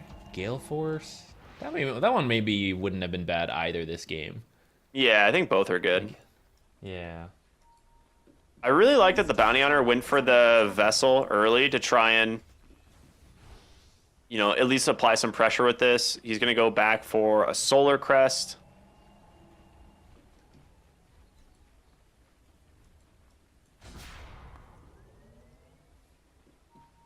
But overall, the Roshan doesn't necessarily... Yeah, go ahead. You walk past your tier 3, you get tracked, and you're like, what the hell is Bounty doing here? Why am I being tracked at my tier 3 when the tier 1 is still alive? Bounty is just on a scouting mission. I don't know. I kind of like the Vessel, but I don't like the way they're playing around the Vessel. Like, this is a Bounty who has been involved in 3 kills since hitting level 6 13 minutes ago. I think it actually was a little late because he was under leveled. Yeah, it was like 10 minutes ago. Yeah, the Vessel and Track are meant for high octane gameplay, and AVULUS has just been a little slow on that front. Well, Corrupted goes for the haste rune pickup, but then is the blink reveal from your Beastmaster. A very quick roar, and with that big team fight ability being down, that is a very easy Roshan for Liga to take. You have the Tinker, repair bots, and you can always TP back in here thanks to the Beastmaster summons, so... It's so good. I love this. Jakiro's gonna drop the macro to try and get it, but no. Kill goes over to the Beastmaster, and he'll grab the Aegis. That would have been a 6 snipe. Smiling Knight is trying to do like a cheeky play, but I think they know. Like Wind Ranger's pinging like, hey, by the way, there's a TA like invis there, so don't walk up. He does still have a million traps up here, and he did get the shard. He's role-playing so... techies, bro. He's actually insane. It's funny to see, but I think the spread of vision is actually usually better. I feel this is overkill. A couple traps in the area I'd be open to, but I do think it is good to move around the map so you can place traps in other places. For example, the enemy triangle has couple, but what about bottom? Like throughout that jungle, you know, you have a couple there.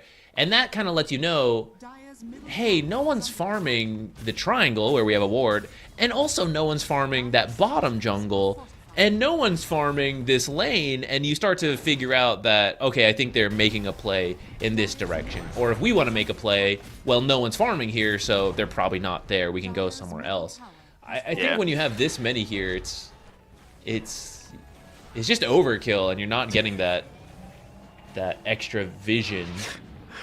I can't. I love the sound they make. It's too good. It's too funny.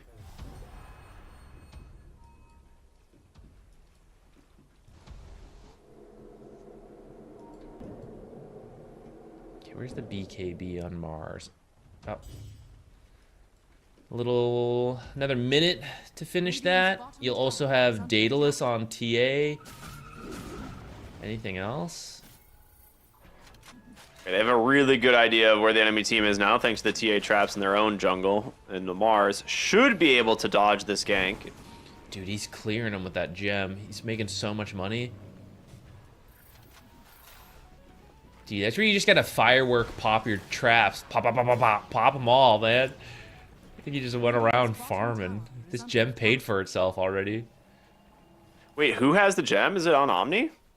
Yeah, Violent's holding it. He's just going and one-tapping traps. It's like what's that ADHD toy, the bubble pop thing? I don't know, just some bubble wrap. No, it's not. It's like reusable bubble wrap, essentially. You just like pop them up and down. Anyways, that's what he was doing with the traps right there in his gym. He was just going trap to trap, pop, pop, pop, pop. Focus fire the tier 2. Amplify damage on the Tiny makes quick work of that tower. Mid lane, Beastmaster has pushed this in quite far as well, looking for a potential roar play.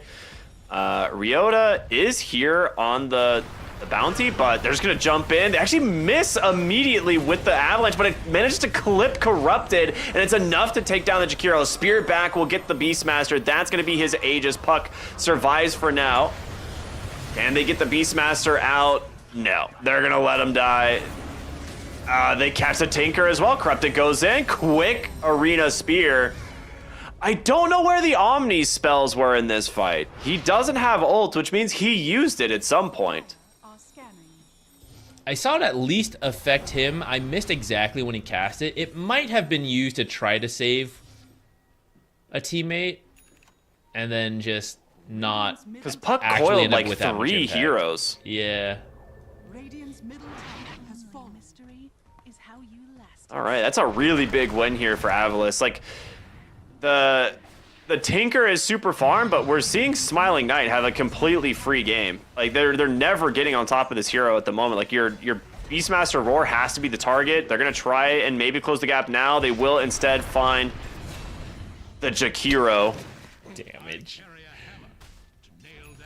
Yeah, it's been slow, but finally a fight happens in favor of AVULUS, and we see the tools come together, right? The initiation just to set up Smiling Knight to do his damage, and he's so farmed that when you finally get the kills, you just run it down and you can take objectives. And if death timers were a little longer, he could have finished the job on some of those towers. Ryota should get run down here eventually. Tumbler's toy. No way, is that actually gonna work? Oh my goodness. Did he not have axes back up to chop the trees?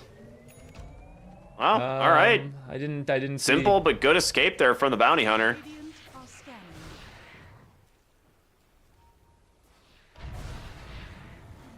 All right, they're gonna smoke up off of that. With that kind of escape, you're thinking Avulus is just gonna like reset. They might be scattered, and you're right. Oh, don't get the tiny avalanche though.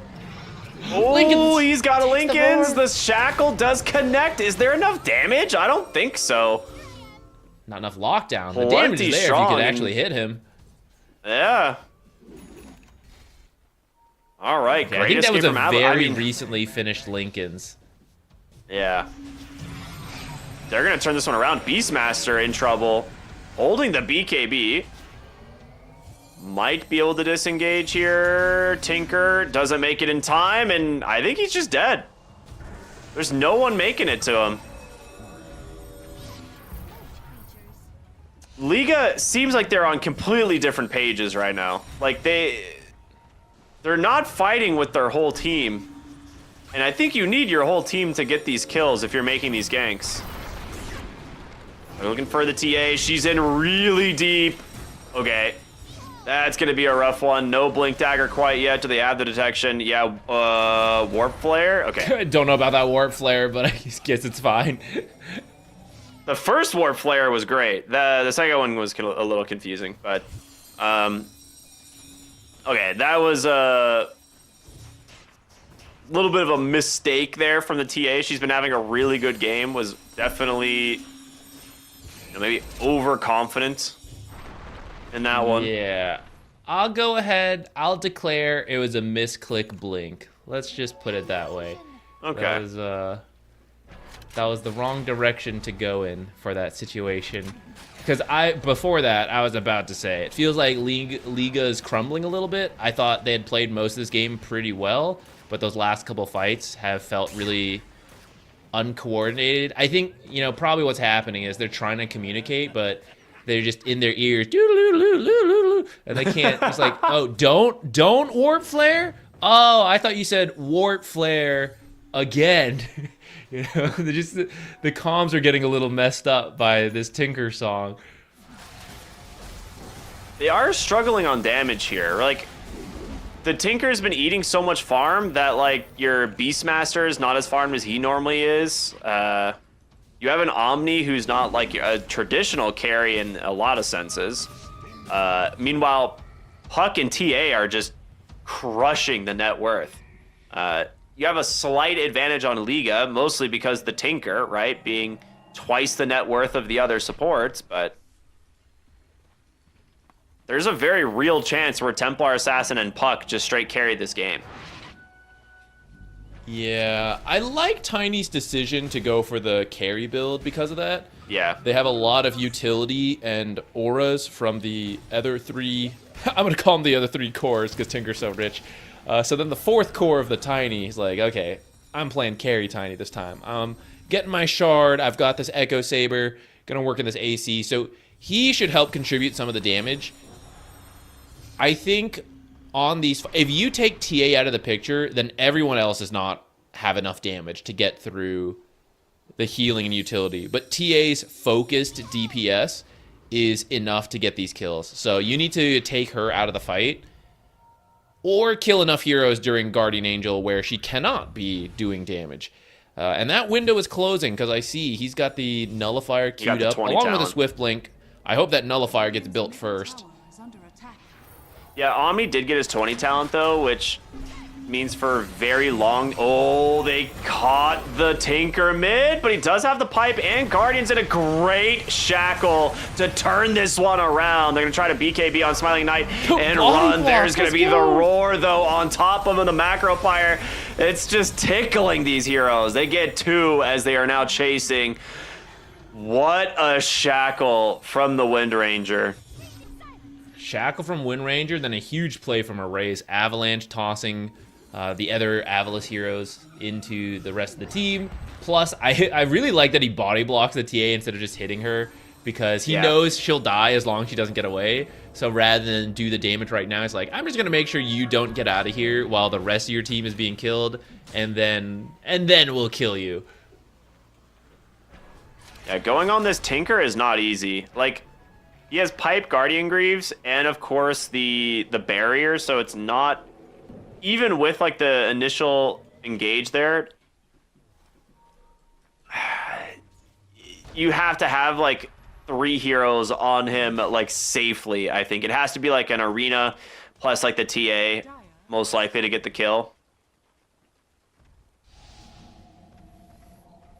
But with this, I mean, those are some big items coming out now for Liga here. Is Roshan's going to make the journey up towards top lane, and I think we'll see Liga try to go for Roshan here once again. I don't see why not. Though maybe you want one more kill. Wow, just kidding. Just go for it. TA is still dead. I thought you might want one more kill because she's respawning now, but she has to TP instantly and run out. And actually, I guess I didn't realize all these towers are down, so if she had a closer teleport, you might be more worried about this. She's making it kind of close, though. This is right at the edge of it. Ooh, the arena comes out. Roshan's on the deck. The Aegis still picked up, though, thanks to the Omni Knight with the BKB and the Dispel. Keeping that Beastmaster in it. And another Shackle from Slime. He's done it twice in a row. Just takes the TA out of the game. Look, all those kill shots earlier were just calibrating. He was figuring out the skill shot, the perfect angles. Now he is completely ready to go, nailing it with these. And okay, that's what I was a little worried about because it was really close. AVULUS almost made it in time to contest, and if you had a tower that was a little bit closer, then TA makes it in time and you take a more organized fight. But instead they feel really rushed and they just go in kind of one at a time, which leads to the chaos, which ends up favoring Liga. Now it's the second Aegis. The gold lead is still not huge, but with the TA dead so long, you can take these buildings. That's what I was going to say. I was like, with Templar Assassin sidelined, if she doesn't buy back, they're going to know, and they're going to take 2 lanes of racks here. Because you've got the Tinker sustain, Tiny on the high ground with a Beastmaster. Corrupted misses the spear. He's going to have to BKB to try and keep himself alive, and it's a pretty tanky Mars, but you have no damage without TA. I think you're just giving up these barracks. I mean, look at the Tinker sustain, man. He's healing them a lot. The Vessel doing work here. A Race actually might be the one that dies. They get the Aegis. I mean, they BKB'd to try and kill the Mars. They'll have to BKB on the Beastmaster now to get out. All right, I'll take it back. BKB on Omni Knight. I have no idea. I thought they would not have the damage to kill those heroes without the TA, but they land all of their abilities together. Everything adds up to finally finish off a singular kill after 11,000 damage, because you highlighted, well, 2 kills, you know, with the Aegis. You highlighted the healing coming in from the Tinker, and then like whatever purifications going in as well. Ags healing on the Beastmaster. It's so much, which is why I thought you would have to have the TA, but maybe underselling some of the track value and the Vessel. The track having the amplification on the damage, and then the Vessel helping to reduce some of this healing coming in.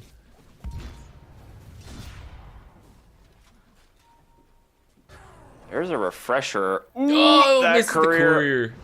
That's the refresher, I think. Yeah, it is. It is a full refresher there. Oh, he hasn't bought the tiara, though. Oh, okay, never mind. He's missing the tiara. Bro, just hold the components. You have the space. He wants to hide it, but they saw the courier already. Oh, maybe he doesn't know they actually attempted it, though. All right, refresher ready to go, and there's still no nullifier, right? Yeah, I mean, still no nullifier. So with Octarine and the 20 talent? Is under attack. Dude, the Guardian Angel's like up every like 30 seconds. I actually didn't second realize cooldown. it got this low with this combination. 45 second plus Guardian Angel. refresher. And it's like 9-second duration. So Pretty good. 26-second repel. That's pretty good. I mean, at this point, they just like the damage from the Omni is secondary to Beastmaster and Tiny for sure. So he still does damage, but your primary damage is the Beastmaster and the Tiny at this point. Bottom lane, looking for the Tinker. The Nullifier is out. He's still got a pipe to work with. The Spear is going to connect. Pops the Guardian Greaves. He's still alive. Macropyre, everything being committed. I hear some players being popped on the backside. I'm not sure who they've managed to find. It looks like it's going to be the Mars. Corrupted on the run here, but they don't have the chase. They give it up. I didn't realize Puck had the Nullifier, actually. So they do have one, but you need a little bit more. Like, even with the Nullifier, it's no longer a free Tinker kill. This is a very, very, very farm Tinker. You need another hero or two helping you out. Oh, yeah, it just needs like 300 more gold, 200. Yeah, he's going to get it. For Tinker. Doodle-doo-doo, Tinker. Way to a Hex. Oh, my gosh. All right, he's got it. It's on the way. He already Very has an even Aether game lens, still, too. but yeah.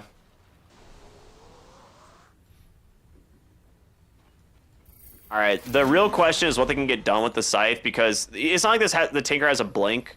Like that is like, you know, the difference between, you know, this type of Tinker and a mid Tinker.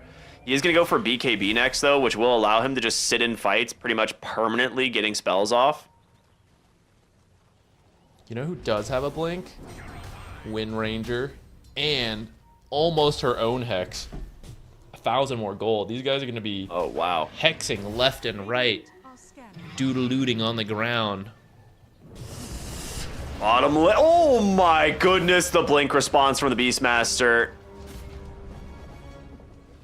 That is one of those scenarios where you're like, should have opened Blink Spear, then Arena, but Omni Knight here gets caught from the coil, does have the repel. He's going to be just fine. So that is coil and Arena down. I feel like that's a go sign for Liga. They smoke up and see what they can do on their own. I mean, Corrupted would be a huge kill. He does have his own Scythe, but he does have a BKB, so you'd have to get a good stun to open the fight. Leading with the Omni, looking for the bounty, maybe. Radiant's bottom tower is under attack. Double Invis bounty. I think with 2 Invises, you shouldn't show in sentries, don't you? Ooh, gets the track off in time. Okay, so you're not going to get much done with this Invis rune. Yeah, they just took the Shrine as well. AVULUS have the gold lead, finally, after like 30 minutes of being behind.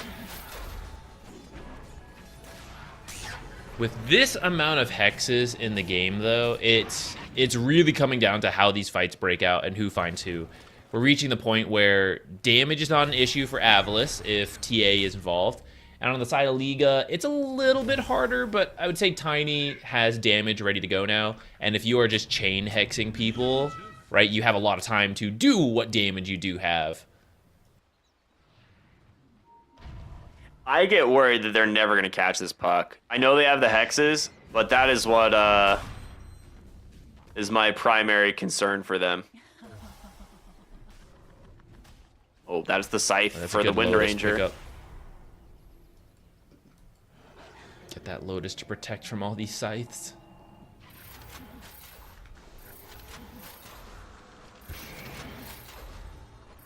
Only 12. All right, what 25 are we going here? Charges at 43. Hammer of Purity, yeah. Pretty good. They're really trying to find a target here. In comes the Aurora. It's going to get reflected by the Lotus. The Avalanche comes through. They have the damage from the Tiny, the toss. They should be able to get the kill. No, Ryota still lives. As Puck coils up the whole backline, Corrupted's going to be forced to BKB. Violent needs to be able to save his team. Nullifier is out. He pops the Refresher. The BKB's still protecting him. Nobody. Oh my goodness, the damage. Templar Assassin, 2 shots. The supports. You have an issue now on Liga. You have ran out of damage. Radiant's top tower is under attack. It does feel like there was a window where they were really strong but couldn't get the right fights, and now it's wrapped back around to where TA is a typical carry who's only built carry items. Tiny is trying to pivot into it, but he's still a little bit behind. Hex is out! Big avalanche. And on the TA, she's just toss, the attacking Hex, for free it's of this. there. Violent. Oh, he's trying to close the gap. There's going to be the roar, but the TA is here on top of the Beastmaster. You need to keep him alive. He can't. That's a kill and the gem. Tiny's dead as well. 4 fall for Liga as they're going to look for the high ground. And your Omni Knight, I don't know if he's making it out of this one, baby. He's dead as well. They're going to buy back on the Tiny. They're going to buy back on the Omni. The base under siege. AVULUS, do you actually need to back here? Roche could be up, and the danger is you overcommit into tiny tosses, and suddenly you lose this fight and Roche. And mid barracks was taken earlier, so you're kind of scared of your whole base being destroyed. So I can kind of understand wanting to back there, especially after being on the back foot this whole game. You know, you found a really good fight. You don't want to just throw it immediately. You have a 15k gold lead now. Radiant are scared. In theory, they should be set from here on. Like the Are scanning. what do we buy instead? Oh, he's buying Disperser instead. I guess that works. Okay. An aggressive Dispel is coming online. Disperser instead of Nullifier for Smiling Knight. But you have the tool you need to take some of these late fights. Yeah, I think I Liga honestly can't don't know count them out, though, how. because you still have a lot of hexes. I just don't think Liga has damage anymore. Like, your Beastmaster needed a refresher like 10 minutes ago. Right? Like, part of this is their net worth split here onto the heroes. Like, if your Omni's not going to build damage, your other heroes need to build damage, which is fine. You know, they're trying to do that on the Tiny. But he's so low on net worth. Like, these heroes are behind the Mars of all heroes. Like, a hero that doesn't typically farm. So, being this far behind, I think you've missed your window, and now you have to hope AVULUS kind of botch a fight here. Don't get baited too much. Okay, Oh, they're just boy. killing the illusion. No big spells. And this is Yeah. Roshan, Hindsight- traps her down. They're going to scout it, but how do you start the fight? Dual raise, invis here thanks to the friendly shadow. Someone's got to get in there and start the fight. Someone's got to get in there and get on top of Smiling Knight, but Puck comes in, breaks the smokes. And the TA, well, still surviving for now. I mean, can you get the Puck? He just coils the front line. Just goes right on top of the Mars. Or, I'm sorry, right on top of the Beastmaster, but Mars does not want to commit the Arena Spear. Repel will keep him alive. That will be coiled down, which is a big part of the fight. If you're going to have any opportunity on Liga, this is it. You've got to get something here. But how do you start the fight? Beastmaster continuing to just get chunked down by this Puck, making sure that he can't initiate here. Roshan, Oh, into the ice path! No, it's a disaster. Tiny is in nowheres to go. They're going to be able to save him for the moment thanks to Violent. He's got the refresher, a second ult maybe, but the team is dead, man. Ice path again to catch him. Smiling Knight just chasing onto the high ground, doing whatever he wants. There is no damage from Liga. They cannot find any opening. A reflected toss will kill him. That's a dieback on one, about to be a kill onto Tinker as well. This game is over for Liga, man. AVULUS have pulled it back. They played it patiently. As the You Puck will have now to find the BKB Omni. before you blink in.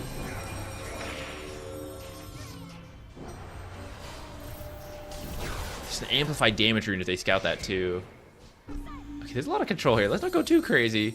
Guys, the buildings, the buildings. Puck's just gonna kill Slime though. Like, there's. I guess they don't have creep waves actually. Yeah, Puck? like Puck is It's not unkillable. your base. All right, now they have a creep wave Dire's bottom tower getting over here. All right, when this Jakiro's always ice path Roche as it dies for this exact scenario where people will blink in to try to steal it, and you have to BKB before you go.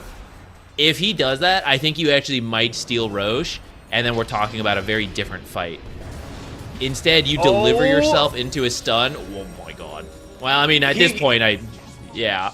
Did you see what happened? He reflected Warp Flare and it teleported him into arena range. Oops.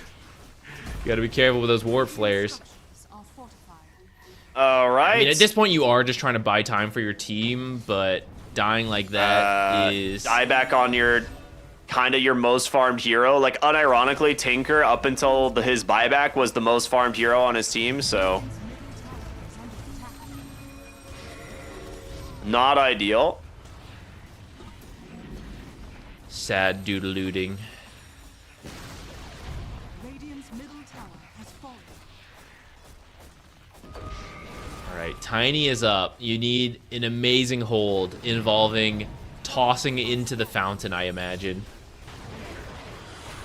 Oh my god, you They have got to him beat again. the Another first. ice path to read him like a book. He's gonna get saved and bailed out from the Omni Knight, but he cannot run away from the Templar Assassin. 2 dead immediately. GG's come out, and Liga, I mean, completely lose their tempo, and AVULUS a patient comeback here in game number 2. All right, the second one, I'll admit, you have the invis, so that was actually just kind of a soul read from Asticor. But Yeah. I also think kind of an understandable one where it's like, yeah, my TA is hitting the buildings. If they're going to jump her, now's the time. I'm just going to ice path on top of her. And it just worked out. Like, the timing was amazing for them. So AVULUS brings us to a game 3. That was an elimination game, but they hold on tight. I do think there was a little bit of luck going their way where Liga kind of messed up their earlier high ground push, as well as didn't play fast enough, which I actually thought AVULUS was also not playing fast enough, and I was worried about that in that early game. But when Liga then also doesn't push their advantage, and then when they try, they mess up a little bit, then we wrap back around, and AVULUS is now okay, and they have warmed up through that slow early game, so then they were good to go for that mid to late game, and suddenly all their abilities were connecting. There were so many good puck coils, and not just the coils, but Dual Rays was doing such an amazing job, constantly jumping in and breaking blinks, scouting out where they are, being kind of like the bounty hunter, right? You're trying to track and find the enemy. Puck was doing it without the track. He's just like, I think they're here. I'm just going to jump in and go find out. Yeah, I think looking at this game, like, it's very weird from like a carry Omni to just be like, yeah, I'm gonna go Octarine Refresher, when he's been giving so much priority to farm, and then you look at your other heroes, you're like, oh, he's going Octarine Refresher. All right, I guess I'll build like a carry now, but I wasn't given farm priority early, so I'm really far behind, and it's like now you're trying to catch up. Tinker's the one who's actually farming your map because it's what Tinker does as a support. So your farm split is really rough, whereas AVULUS, they have 2 very set carries that are just farming constantly, and Ryota is like creating money out of thin air for his team, right? The longer this game goes on. So like Liga is splitting resources where AVULUS is just like getting them for free. Like he ends up, I think, getting somewhere like 8,000 track gold for his team by the end of the game, which, is a pretty substantial amount. I don't know. It definitely felt strange from Liga because I really thought like with the timing that they were hitting in the mid game that they would be able to close this out with the Tinker, but didn't quite happen. I think hindsight is 2020, but between Omni Knight and Tinker both going very defensive items is probably overkill, and one of them doing the damage. Either you carry Omni Knight or Tinker goes for like the Blink Ags build after a first aura or 2. I think could have helped make up the damage for them. But with that said, I do think that build could have worked because you are unkillable, like with so much healing and so much utility before those answers come out, the dispels especially. I think you just take a very clean siege. All right, we stand here, you guys marching in the machines. I hit this, I've got two repels, 2 guardian angels. You've got all the auras. Like, I think that works, but we didn't see that. We saw it kind of get messy, overcommit, and then as soon as you lose that window, it doesn't come back. So you need a very clean finish if you're both going for that very defensive end, because you don't have the scaling of at least one person building the damage. Yeah, absolutely. All right. They're going to force a game number 3, everyone. So we're going to go to a short break, and we'll be back with Liga versus AVULUS after the break. We'll see you then.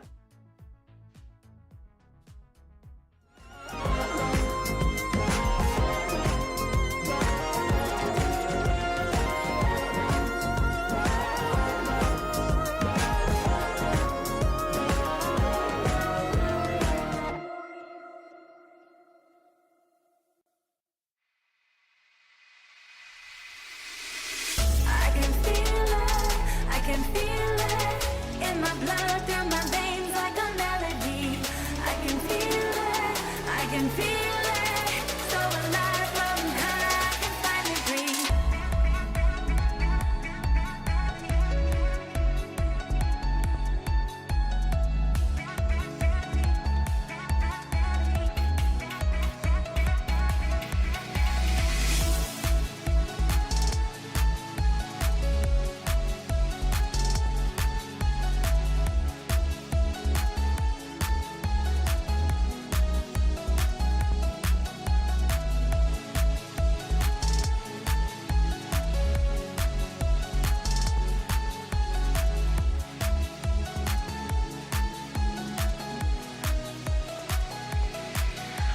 Lately, I've been feeling lonely. Want you to call me, promise me you'll always be there. I've been getting so high, I can feel it. I can feel the gravity is pulling me away, pulling me away.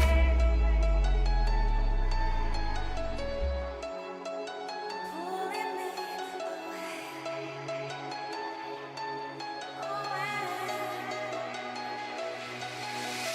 I can feel it in my blood, through my veins like a melody.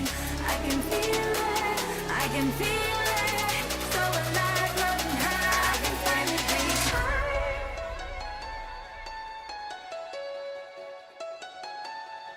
I can feel the gravity is pulling me away, pulling me away.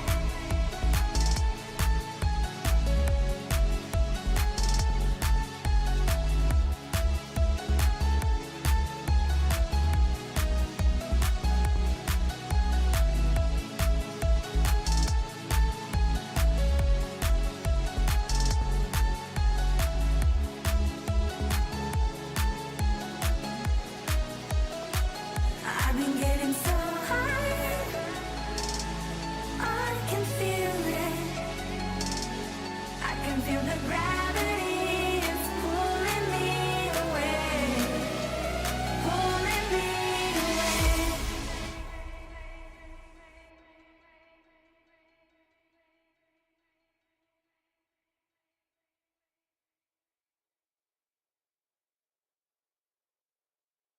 Serotonin slowly, sequin in the lights, involving your energy, riding through the night.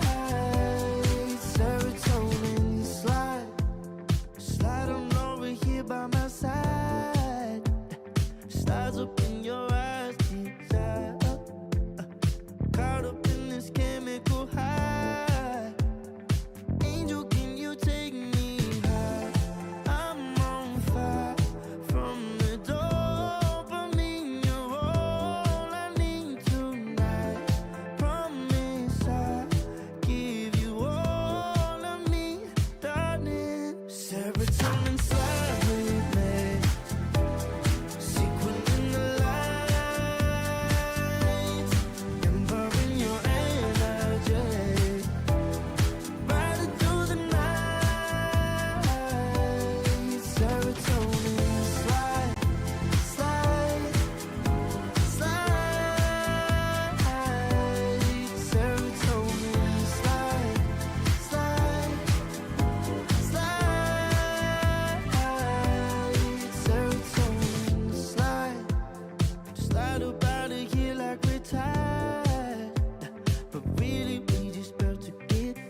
take it higher.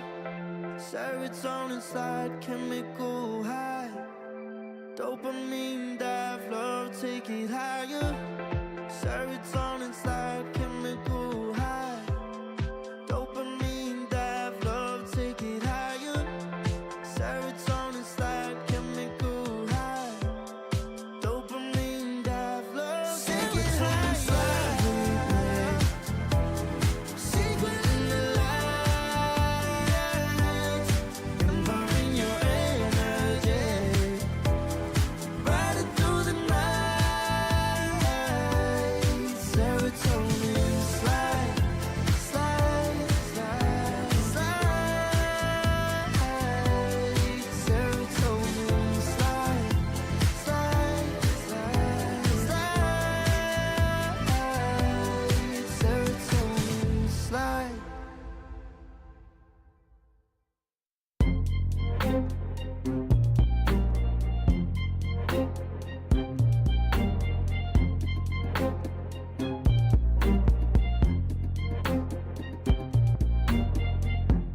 Took too long for me to feel, yeah. Tell me why you on your knees, yeah. Never thought I had a dream, yeah. Kicking off the covers, I'm too hot for this bed. Give me space, I need to breathe, yeah. Give it face, giving it beautifully, yeah. Yeah, it's just me and my clique, yeah. We might be the hottest, but we let you in. Angel energy, let you sit with me. Angel energy, angel energy, angel energy. We got sympathy. Angel energy, angel energy.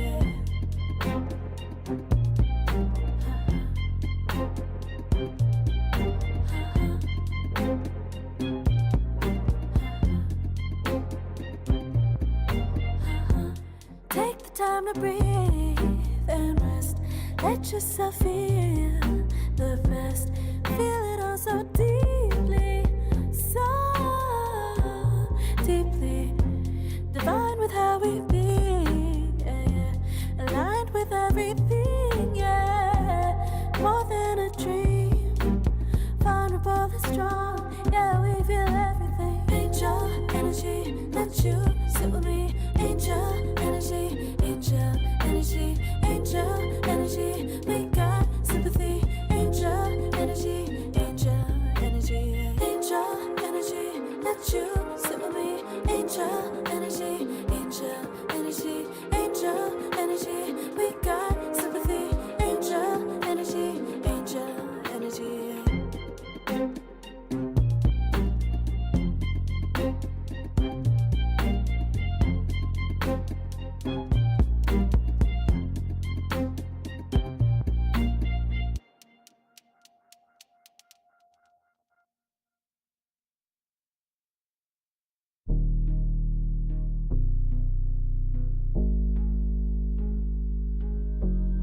Never pressed, but I got the juice.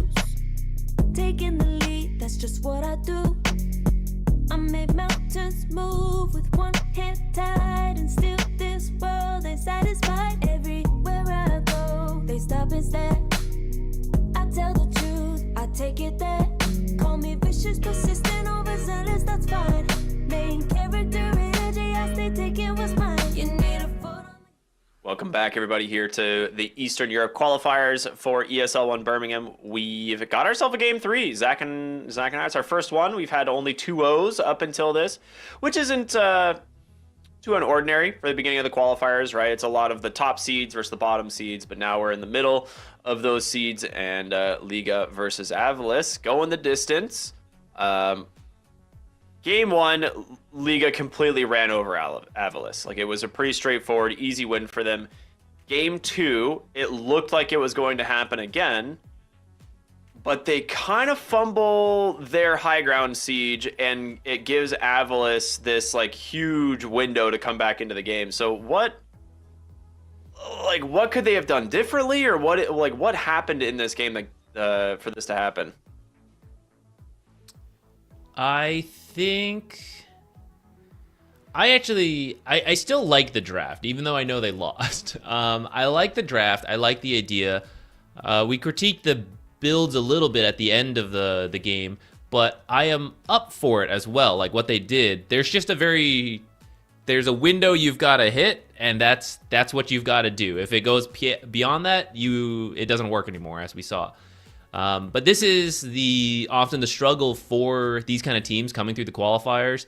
These like tier 2 teams trying to break into the scene, is that your execution is not as perfect and that mistakes happen. And I think that's kind of what got them in these chaotic high ground pushes. You're feeling the adrenaline, like we're about to do it, 2-0 this team, we're going to get through to the next round, right? I think you're getting caught up in the moment and things are slipping by. There's too much doodle-doodle-doodle going on, you can't hear each other. So they mess up on their high ground push, as we've seen many a pro team do, even the tier 1 teams, and it cost them the game. They just weren't able to pull it back after that.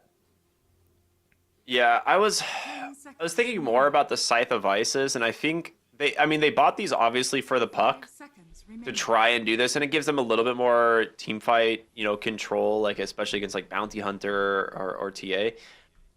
I have to wonder if the Wind Ranger just went and built carry items, instead of building a Scythe of Ice, would they have had a better shot? Like I don't know, but you needed more damage somewhere, and it's a little bit weird when like your Tinker was like your most farmed hero through most of the late game, or at least like top 2. He was like out farming Tiny and Beastmaster at one point, and then is just bringing auras and a Scythe, which is great, but there's just no one else there to do damage.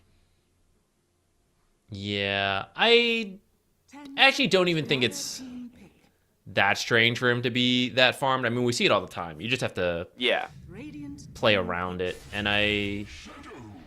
maybe instead of the Scythe, you could have done Solar to bump up what damage you do have, because he was still hitting pretty hard on, all of them. Omni, Tinker, Beastmaster. So just buffing them a little bit further rather than saving so much for the Scythe could have helped you get through that mid-game push. Or maybe, I know it's not like the greatest Lotus game, but Lotus always has some value as time goes on. Maybe you could just do you're that. Against a bounty, it's always worth it. Yeah, it might have been like too much push off for like the hexes, too late versus a team that has a normal carry and you don't. But anyways, that is the game 2 problems. Here we are in now game 3, best of 1 to see who moves on, who has their dreams broken, eliminated. We got the TA returning, but this time for the side of Liga, and it'll be against the Shadow Fiend, which could go mid. We have seen that. He's quite literally named Dual Rays. He should be able to play this hero.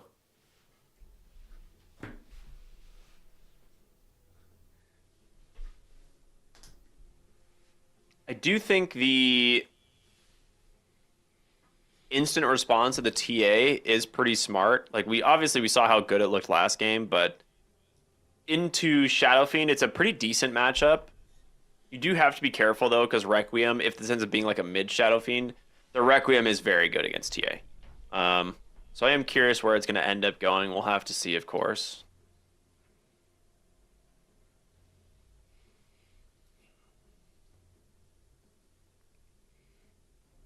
Yeah, from here, I think both teams should be pretty interested in getting some strong supports. We actually see the Chen and the Skywrath get banned out again from earlier. I feel like we're going to see a Tusk pick. Not my Slork.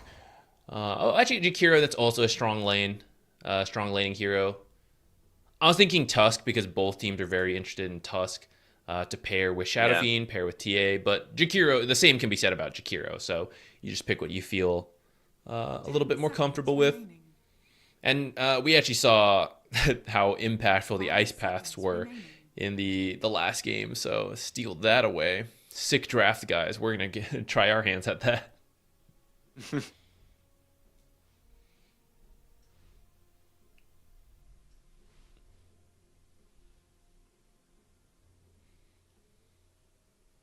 I feel like Tusk is actually fine. Ice Path is a little annoying for Tusk, but even then I think it's good. I think Treant's also good if you want to do that. Go back for okay, the Mars coming back. He had a pretty rough early game, and actually that applies to game 1 as well. But I think the execution on the skills did start to pick up as the game went on. I don't know if it's like a warm-up period, but the arenas and spears were starting to do some work in the late game. And hopefully that was enough of a warm-up to carry him into a better early game this time around. Radiant team pick. Okay. Pretty strong lanes from AVULUS so far. I do think the Mars will struggle against a safe lane TA because Psyblades is just very good against this hero. But if you can pick a 4 position that just drags the wave, you know, you'll eventually get through it. But Jakiro TA is a strong safe lane. So I am curious to see what they're going to bring to the off lane now. Like, you could go... Okay, they're going to go Underlord. I was like, you could go Timbersaw to deal with Treant, but I think at the same time, like, Timbersaw into Mars is always a little, you know, feels bad. So they go Underlord. Great Aura builder. Really good at surviving and reducing the physical damage that can come through from like something like a carry Shadow Fiend. 5 seconds. Yeah, you also need to build some armor because you've got that negative armor aura, and they could still pair a little bit more into their draft. So some kind of hero who's going to do it. And then with the Shadow Shaman, so good amount of lockdown coming in since Underlord only has the root. You need a little bit more control from your other heroes besides Ice Path. So the Shadow Shaman, nice ranged hero to have versus something like Treant Protector. I thought we might see something like Clockwork come out as well, but Shadow Shaman has a bit more low cooldown lockdown as opposed to Clockwork, which is like I've got Hookshot, and then I have a bunch of mini stuns, and I can trap them in power cogs, which is not bad to start, but eventually you do just need, you know, this guy does not play the game, Hex Shackles. So I like it. Keeps your mid pick open too, because this is the final pick for Liga. I guess you could do mid TA, but what is likely to be the final mid pick, you don't want to feel, oh, I have to be crowd control. Even though this is a really good counter pick here, like, oh, I'm stuck because I still need to fulfill something that my team needs. But their draft has the bases covered, so now you just get a good last pick counter. We actually see the Clink come out, so it is a mid Shadow Fiend carry Clinks. They'll be looking for a 4 support. I like this a lot. Tusk, Tiny. Radiant team ban. Bat Rider could actually be interesting, actually, if they want to do position 4 Bat Rider.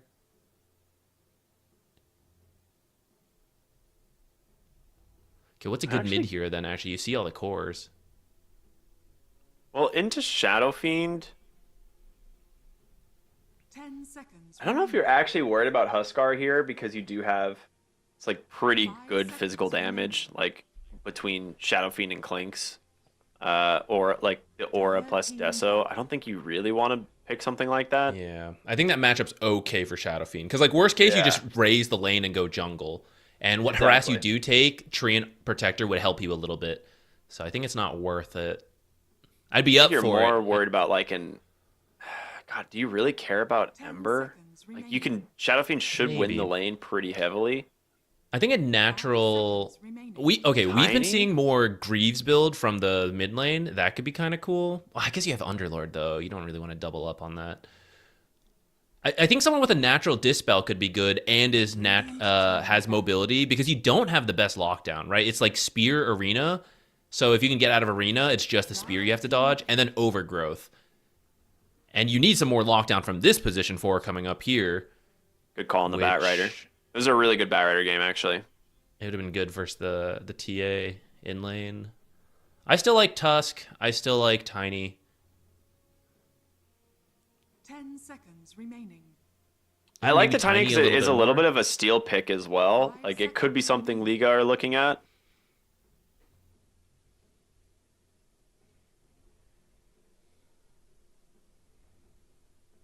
I mean, it might just end up being something like a Storm Spirit. Like, the mid lane's not that bad for Liga if you go Storm.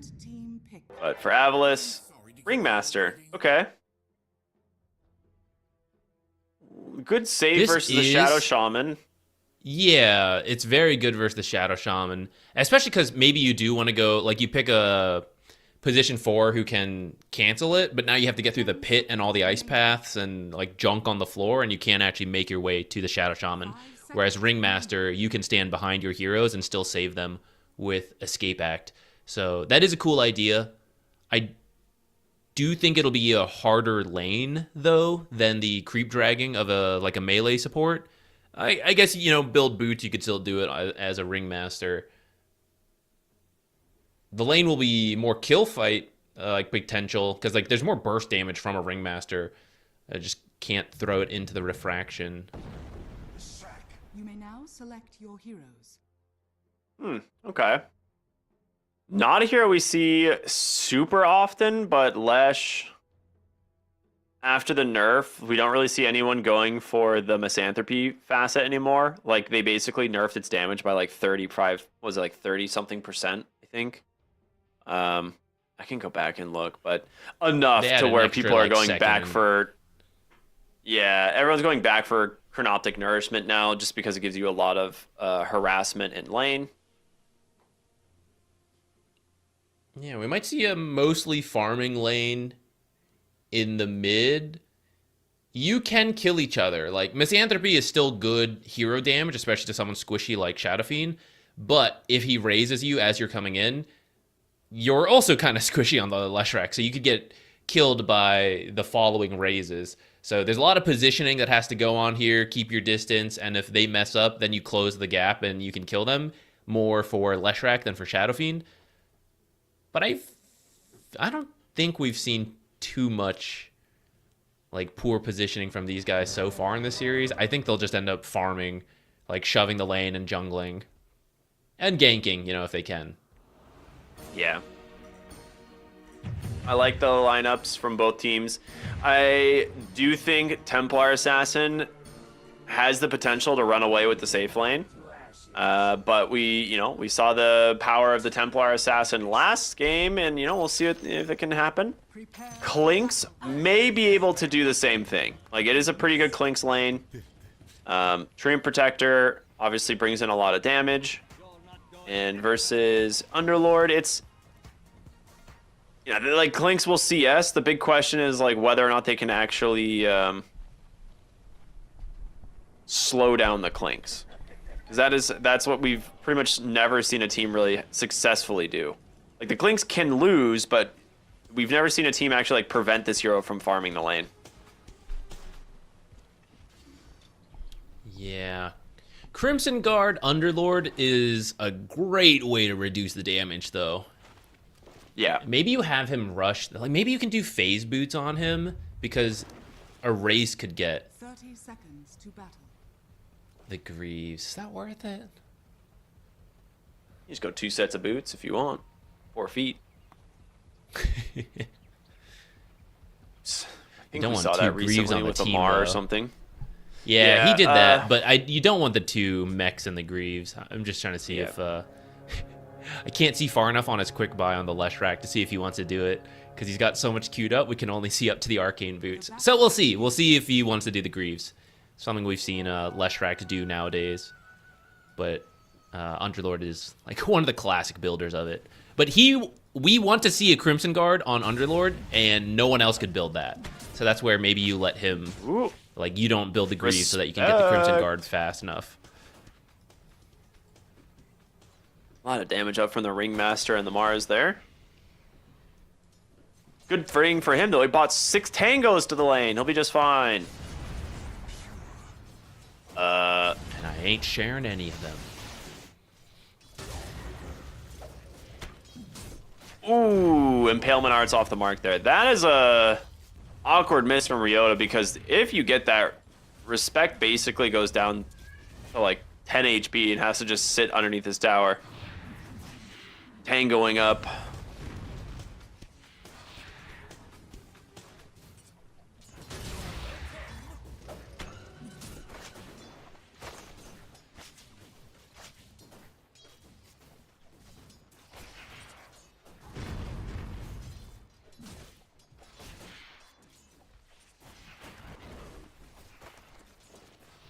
I'm not even sure why like Jakiro was up so far to take the initial damage.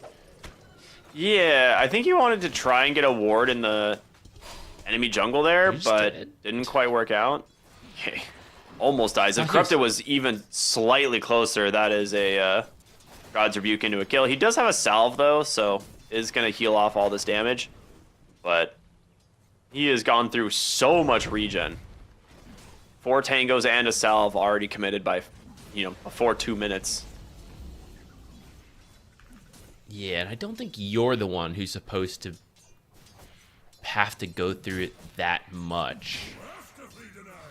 So, I don't know. A little bit of a strange start, but TA is a strong laner, so she's still doing okay for now. On this top side. We've seen this combo before, the Clink's Treant. It ends up being pretty strong. Ooh, some alternate laning going on here.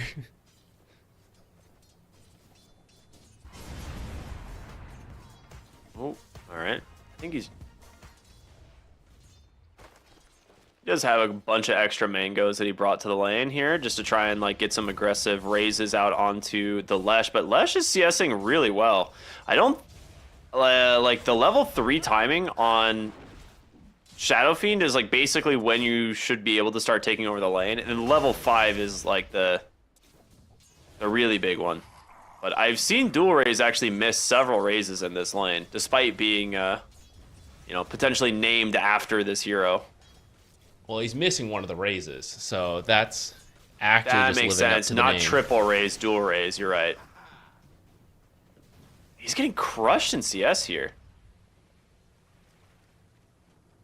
I mean, they did pick the Lesh into this, so they felt confident in it, but...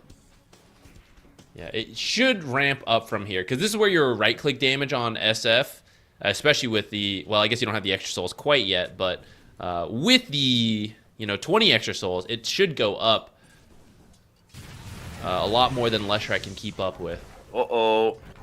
Ryota trying to TP out. Oh, it's Ooh, close. he's still dead in the fountain. First blood for respect on the Jakiro.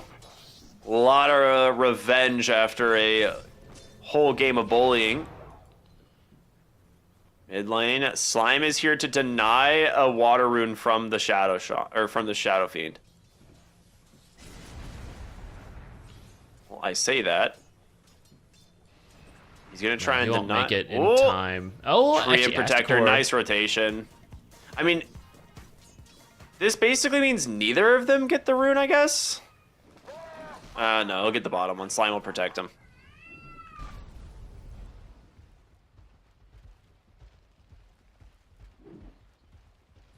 Slug getting punched by the tree. Underlord, usually the strongest hero in an off lane, at least being bulky and hitting hard, but not against the Tree and Protector. And then a Clinks with 2 points and Searing Arrows is pretty much hitting as hard as you are, despite the Atrophy aura.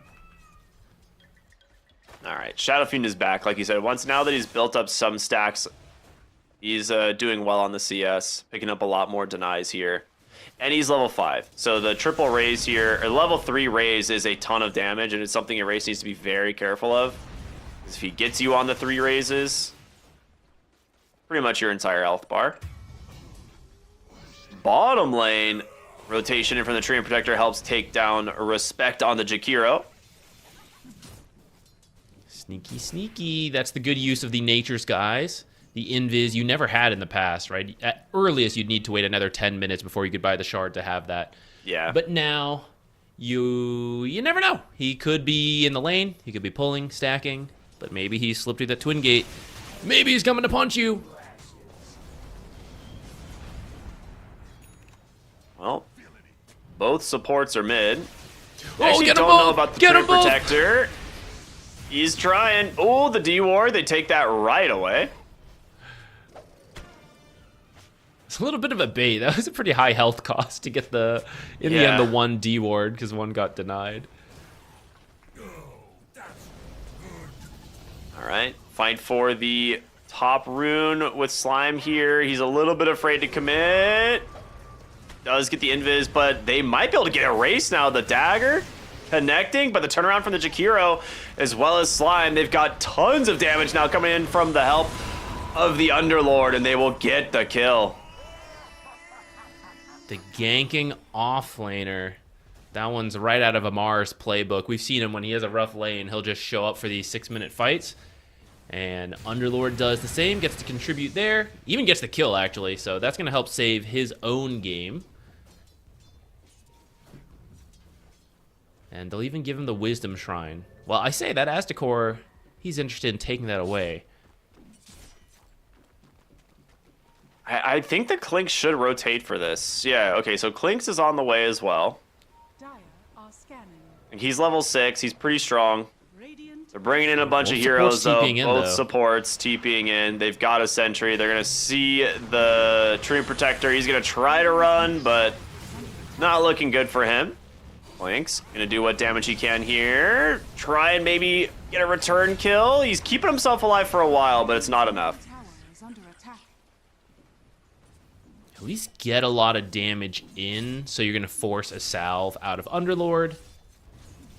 And you live so you can continue to farm on this Clinks. It's okay to die attempting the Shrine Steals. In my opinion, you force the rotations over. If you get it, it's a huge win. If you lose, because people rotated over, you should still secure your own, which they do. I just had to double check that, because like, what if it got stolen and I didn't notice? Well, we're making a fight here for the top rune. Middle tower Tree Protector gonna find an opening here onto the Shadow Shaman. Does still have foul play, so he's gonna be fine. And in fact, more than fine. Is a really big Pit of Malice comes through to hold back 4. Ends up dying on the Shadow Shaman anyway, but the rune, I don't know what it even ended up being. Okay, dual raise catches Erase off guard, gets the follow-up kill. Is okay. AVULUS just picking off Ligas one at a time, I guess. That is...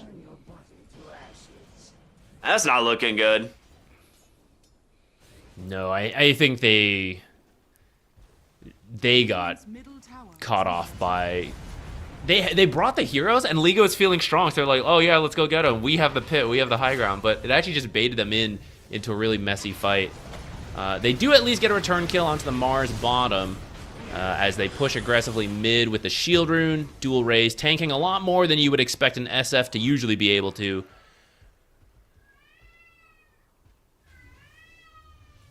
There's definitely a weakness here on the side of AVULUS for them to discuss after the series, which is, as these plays happen, your side lanes have to be a bit more careful, because it is the counterplay for Liga. Like, that you can either meet in the mid if you think you can take that fight, or you try to punish them somewhere else, which is what they've gone for, and it's worked again in Game 3. I'm not sure how far in the lane he was this time, but I remember in Game 1, like, he died behind the enemy tier 1, you know, while they were 4 heroes showing, tower has fallen. pushing a tower. Like, he has Arena now, and the wave's in a good position. So he, you know, realistically shouldn't die. But I agree, like, you need to be very careful on your side lanes when you're trying to make these types of plays. 10-minute power rune gonna spawn. It's an amplify damage for the Shadow Fiend. That's a big one.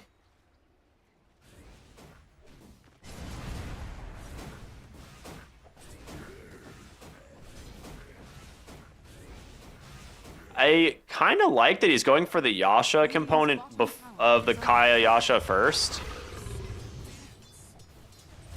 It's interesting. Yeah, I think it's okay. I think a lot of your farm speed early still comes from right-clicking, as even the mid Shadow Fiend who's going to do the Spellcaster build, there's only so many raises you can do, even with a Kaya helping you out, so... Yeah. Moving between camps faster, attacking faster... It also helps your farm speed, and it's not restricted by the mana. Dust being committed here, but you're very fast on the Treant. He's trying desperately to find a way out, but he's still under a sentry anyway.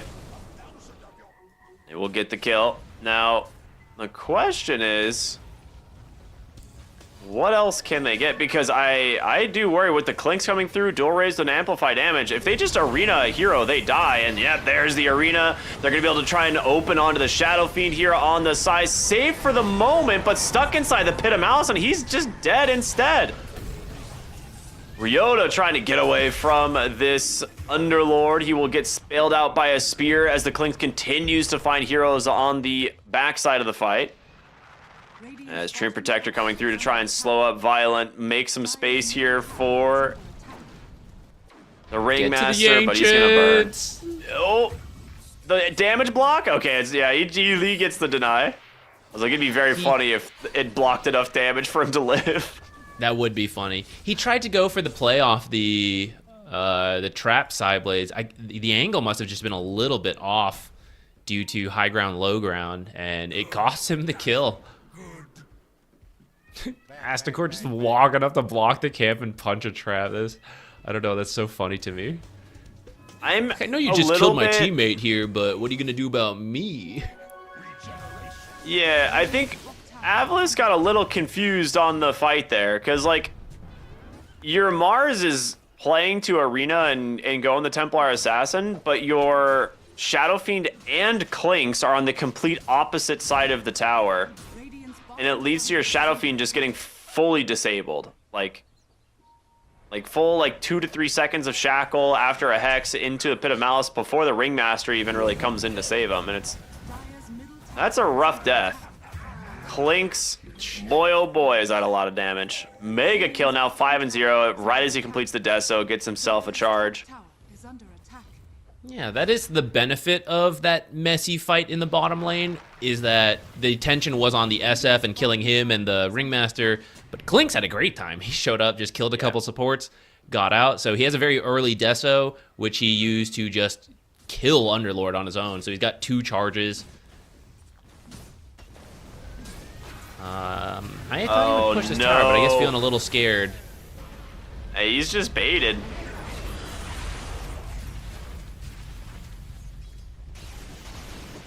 Another kill leading to a follow-up on the Treant Protector. So this will be 2 kills in the bottom lane here. The tower sitting at actually 1 HP. And they're going to take the enemy tower instead. I mean, you have to respect the supports on Liga, man. Shadow Shaman and Jakiro do so much damage. Clinks caught 14-minute Wisdom Shrines coming.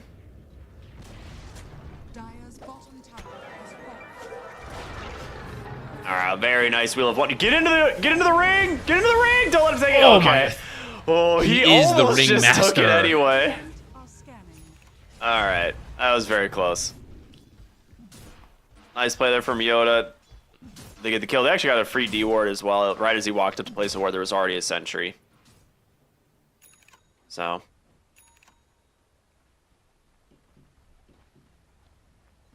Smiling Knight.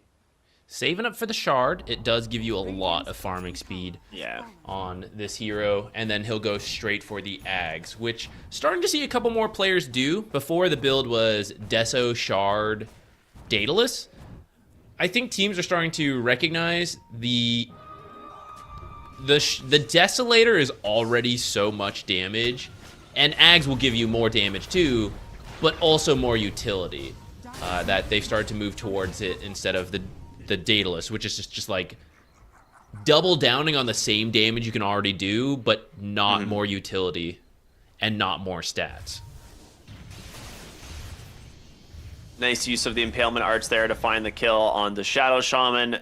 Clinks is still nearby to try and find an opening. Corrupted with the Blink reveal. Does go in, gets a really nice arena into the Requiem follow-up. They will take down 2 right away.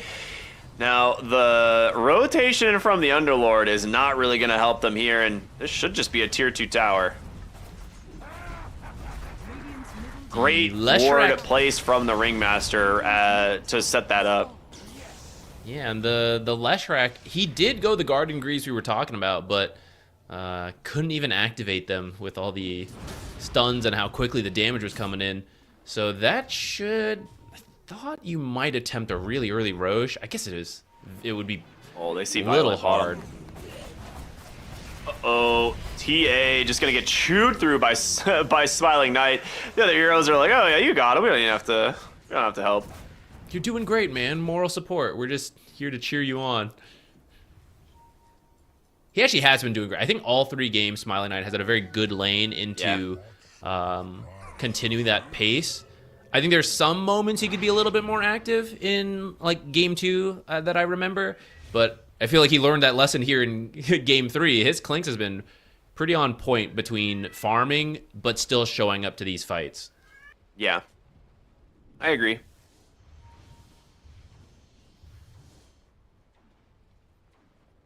I mean, as of right now, it's a 4,000 gold lead. Some really good rotations being made from AVULUS as, like you mentioned, you know, Roshan's top. They could make a play for Rosh if they really wanted. I'm wondering if they're waiting for like a BKB or something on AVULUS, because I know your Blink Dagger is nearly finished on the... Okay, your Blink Dagger is done on the Shadow Fiend.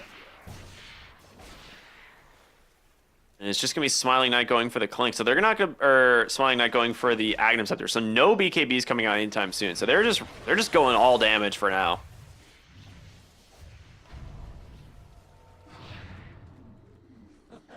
Maybe some of the idea behind not rushing it too quickly is that you do have the shard on the Treant Protector, and he's starting to set up a lot of trees, right?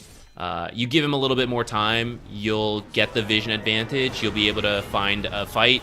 Maybe something like this, make the Rosh attempt a little safer once you kill this Underlord. Yeah. Mid-fight going also at the same time, Overgrowth making sure to pick up this Shadow Shaman. Take a little longer, but they'll finish the job here, and then I imagine go straight into the pit. They should turn around somewhere immediately. Else. No. Take the Rosh, guys. Take the Rosh. Okay, I mean, they still have Arena Requiem, actually, if they have a ward here. Okay, they're going to find a race. Never mind. I did not see that ward. That is a huge find. And a gem! No! Oh, that's a disaster. Respects actually. Courier had a gem on it. Okay, that was way more worth. Okay,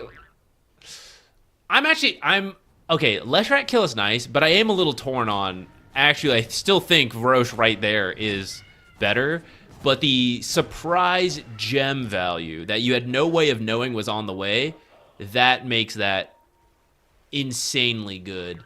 Because you have Clinks, you have Treant, you have Eyes in the Forest, Oh, and you have their traps smoke immediately on your own team. So, like, you don't want to be losing the gem that you bought. Oh, that's so before painful. it even gets delivered. Literally negative value gem. You never hold it. You get absolutely nothing out of it. You spend money to benefit the enemy. Oh, that's so painful. That's It's a like support buying the enemy mid laner nightmare. a bottle at the start of the game, dude.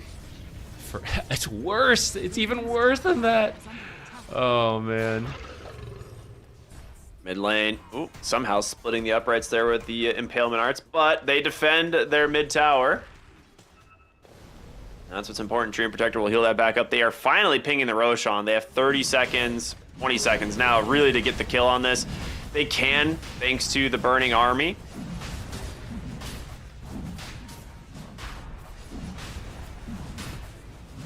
I guess they knew we'd finish the Ags before Rosh moves with the Ags on Clinks. Makes it easier, but also makes it much harder to steal. So Yeah, they I mean, decided he to took the go for top that. tier 2 tower with the Ags, right? Like, right when they were making that play onto the Lesh bottom, Clinks just stayed top, popped the Burning Army, and took the tier 2 tower. So it's like, they ended up getting a lot out of that series of events. And they do manage to get the pre-20 Rosh into the Tormentor, pushing them to about 11,000, 12,000 gold now. And the shard goes to the Ringmaster. So it's not the best one. I think you would probably prefer that this went to like Mars or something, but it's a little bit of mischance, I guess. Yeah, I Running think right that's onto nice the to high have. ground. Oh, the aggressive blink. The Ice Path comes out, but the Arena. Oh my goodness, the damage from this Clinks is unbelievable. He just deletes 2 heroes right away. He didn't even need to use the Ag, so he's actually looking for more to see if he can get a pick off with this. Yeah. I mean, you try this he on can your get own? violent. You But just force him yeah, I was back. like, he needs to break the blink. Yeah. Now, it's actually so early in the game that pushing high ground is still a little scary, and even though you killed them by their own wisdom shrine, they're pretty much up before you can get to the tier 3. So no tower damage quite yet. Just controlling the map, continuing to grow this gold lead. You have 3.5 minutes to find another fight. Get more gold in the meantime. I mean, I think that's the second that arena is back up, you need to put it to use again. Like, You need your I team, really though, appreciate first. that he. Oh, ooh, That's a good I get use some of it. vision over here. I will say I really appreciate that he went Victory Feast this game as opposed to Bloodsport. The idea, again, behind this facet is like, your arena is there to win the fight and snowball it into a better fight. It's not to like get one pick. It's to, you kill a hero, your whole team gets basically a ton of sustain through it, and then you just look for more. Bottom lane. Oh no, Violet. Oh, they're gonna see him. Smiling. He's going to be the biggest overgrowth. Gets 3. They managed to dodge it on the TA for now. She actually manages to get the kill here onto the Treant Protector, but they're falling low. Oh, the stun does manage to hold him in place. A big Requiem Fears off 3 finishes the Shadow Shaman. Erase trying to run away, but not looking good for the side of Liga. 4 dead and about to be a 5th. An ultra kill for Smiling Knights Clinks. The reason this hero is banned often. I was worried about that because Shadow Fiend was not close for that fight, and it was looking bad to start. Treant died. The others were getting a little low, but it helps to be 16k ahead, so you just have enough farm to weather through that. Eventually, the Shadow Fiend joins in.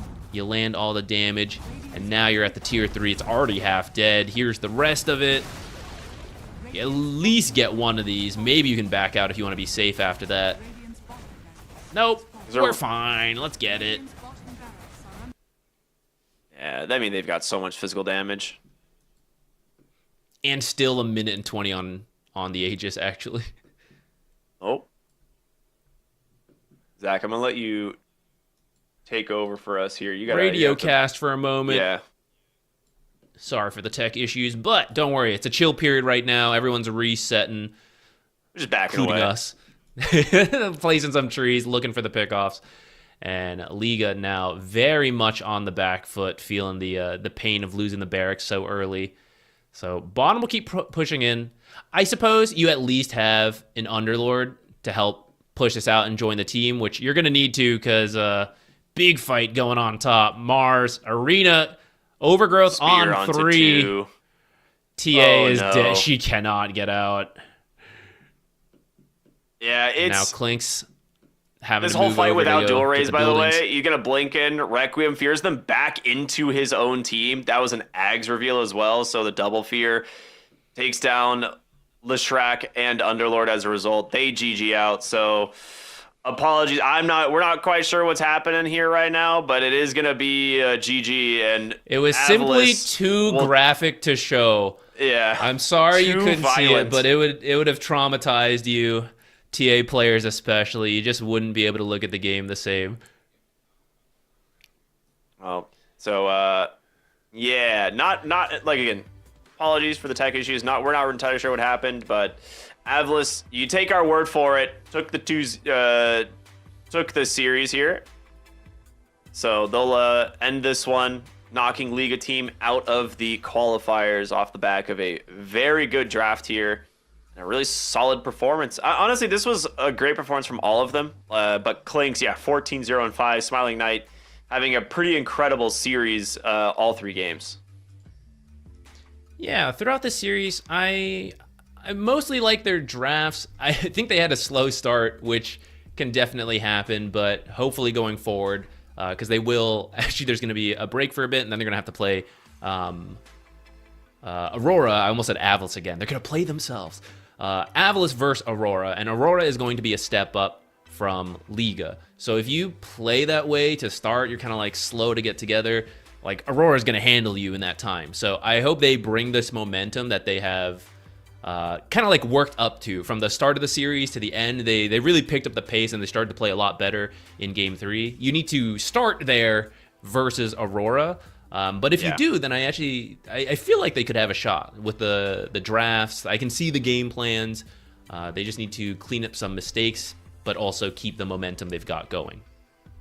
Yeah, I completely agree. And, they're going to have a little bit of time to kind of reset. This next series is in about 45 minutes. So Liga team going to be able to grab a snack, maybe grab some lunch, and then get ready for their next series here today, which it's a big one, man. It's another elimination. You're running the lower bracket gauntlet in this point. One of the downsides of, dropping your first series is you now are playing for your life for every single series going forward. And, Aurora, pretty good team. We'll see how that's end up going to play out. Again, that's going to start in about 45 minutes, so stay tuned to everybody for more action here at the ESL One Birmingham closed qualifiers.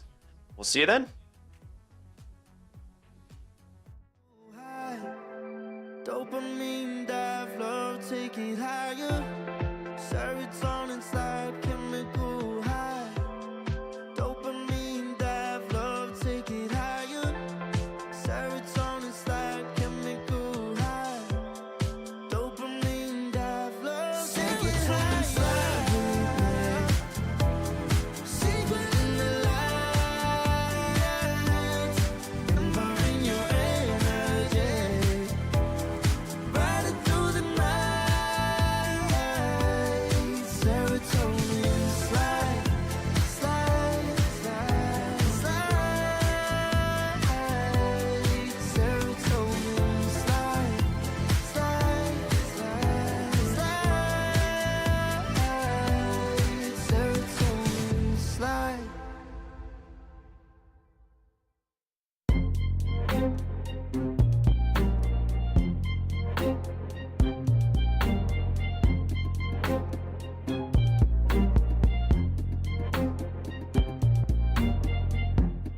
Too long for me to feel, yeah.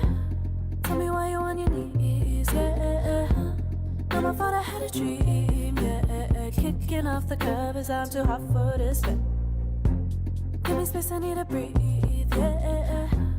Give a face, giving it beautifully, yeah. Yeah, it's just me and my clique, yeah. We might be the hottest, but we let you in. Angel energy, let you sit with me. Angel energy, angel energy, angel energy. We got sympathy. Angel energy, angel energy. Yeah.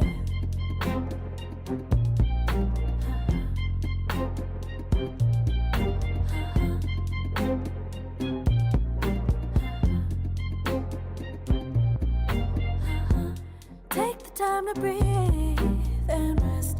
Let yourself feel the best. Feel it all so deeply, so deeply. Divine with how we be, yeah. Aligned with everything, yeah. More than a dream, vulnerable and strong, yeah. We feel everything. Angel energy, let you sit with me. Angel energy, angel energy, angel energy. We got sympathy. Angel energy, angel energy, angel energy. Let you sit with me. Angel energy, angel energy, angel energy. We got sympathy. Angel energy, angel energy.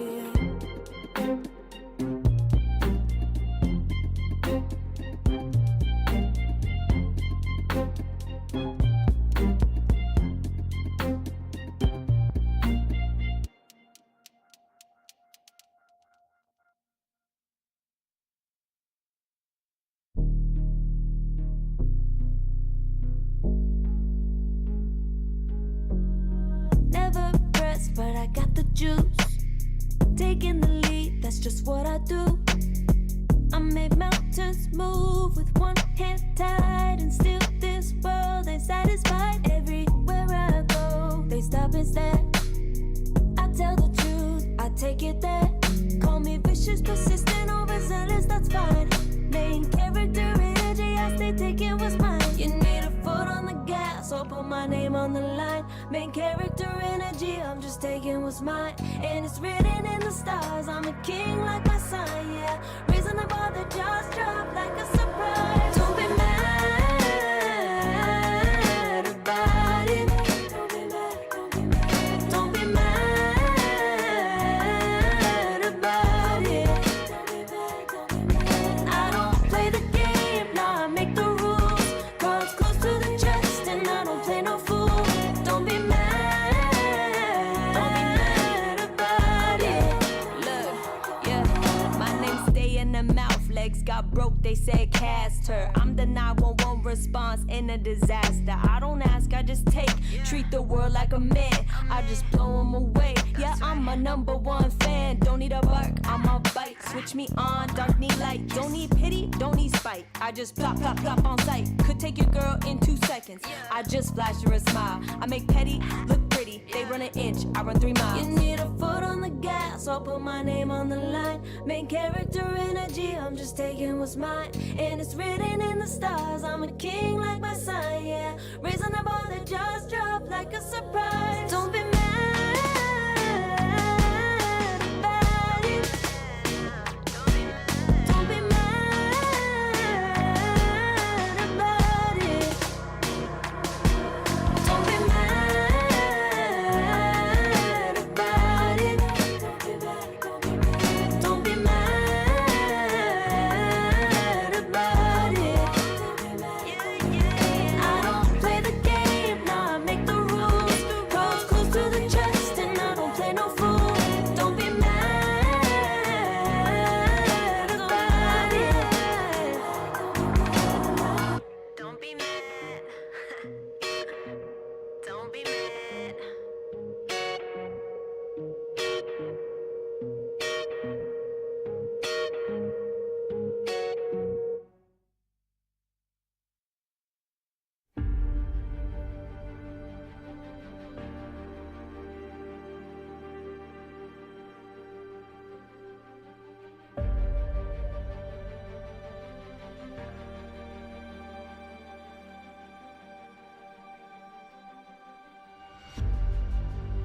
Earth is suffering,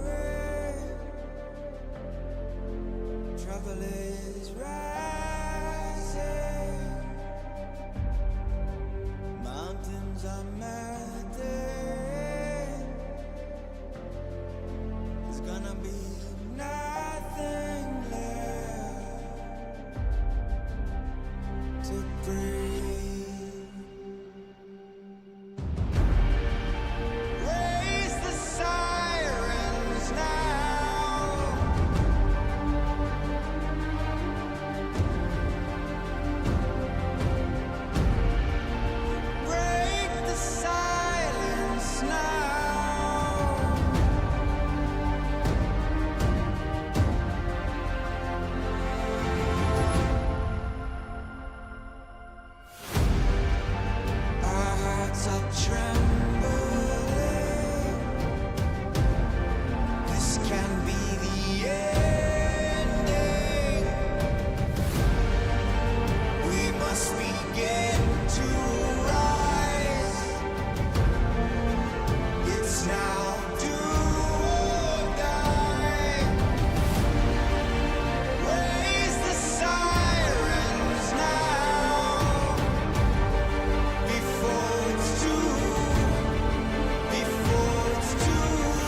to the fire, burning up all my desire to be great. I gotta just open the gate. All I need is saving from hitting the pavement, understanding when I'm impatient, that only I give to me.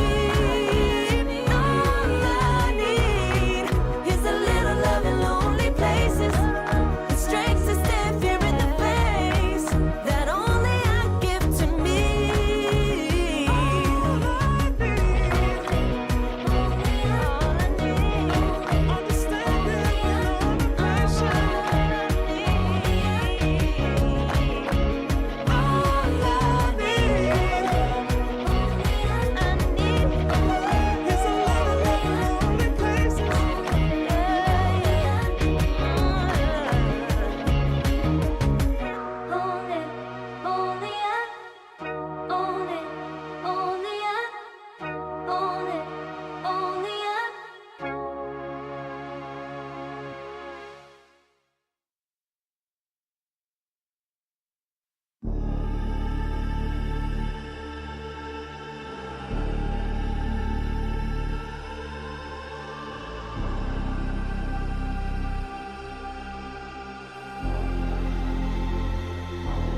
You'll be free when I set you free.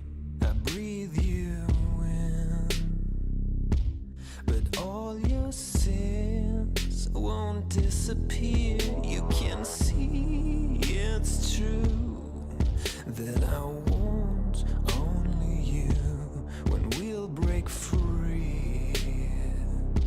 Together, you and me. Take me in your arms and let us rise high up to the stars where we can fly. So come with me and pray. I want you to play my games and fulfill my black desires. So break my heart and leave me. I only need your body. So I'm saying I'm in love with you, but I don't care much about you. When you've gone, I would find someone new. I cannot lose. Fall into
Yeah.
Far from me.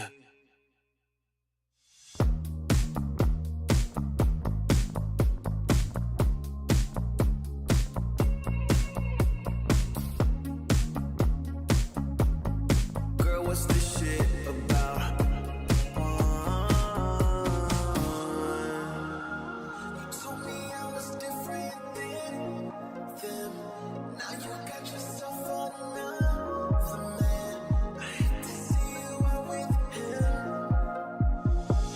I guess I'm a little sad about it. I can't let you go. Losing control of me. A little sad about it. I'm sad about it. Seems that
Can you hear the voices calling? Longing for your dirty souls, the wolves are hauling. Can you hear the voices calling? Do you feel how they are dragging? Waiting for a second to push you to your limits, going stronger, feeling better. But do you feel them? Can you hear them say?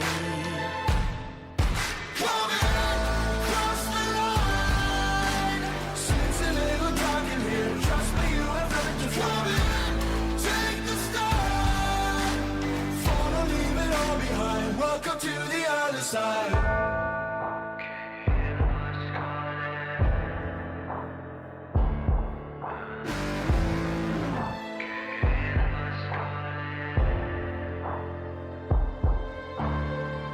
Do you feel how they are dragging?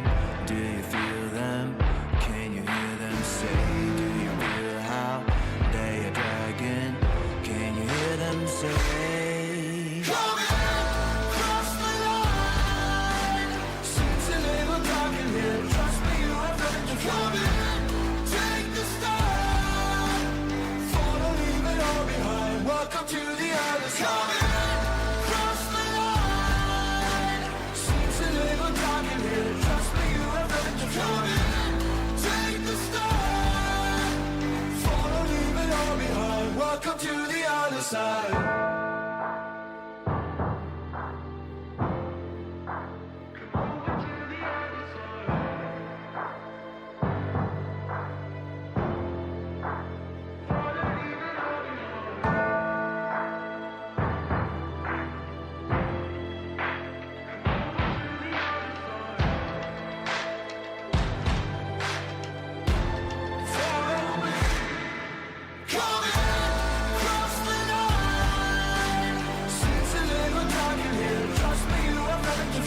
talking mine. I've been working all year, getting by. Looking for the high, taking all my time. Breathing in new life, feeling fine. Like I don't gotta be something society wants me to strive to be. Got my own energy. So magnetic in the spotlight. Shipping my own will with my own mind. Don't talk about me unless you alright. You gon' see I'm finna real free, protecting my energy. I gotta protect my mind. I'm breathing in new life. It's time that I realize what feels good ain't always right. I'm making changes, I got me a new strut. No more settling, I'm running out of good luck. Never chasing, I attract, I'm busy going up. If you see me come correct, then keep it on the book. Get it, how I live it, that's the motto, how it goes. No more reaching in the distance, hit the lotto, I'm the one. Not denying myself anymore, I'm done with it. Sky is the limit, I'm living like widow. Energy, and the energy.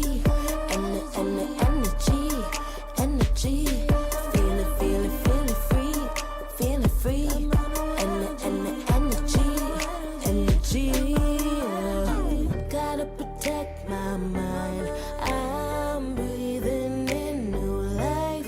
It's time that I realize what feels good ain't always right. I'm feeling good, feeling free. Feeling good, feeling free. All I need is me and my new energy, Feeling good, feeling free. Feeling good, feeling free. All I need is me and my new energy, Feeling good, feeling free. Feeling good, feeling free. All I need is me and my new energy,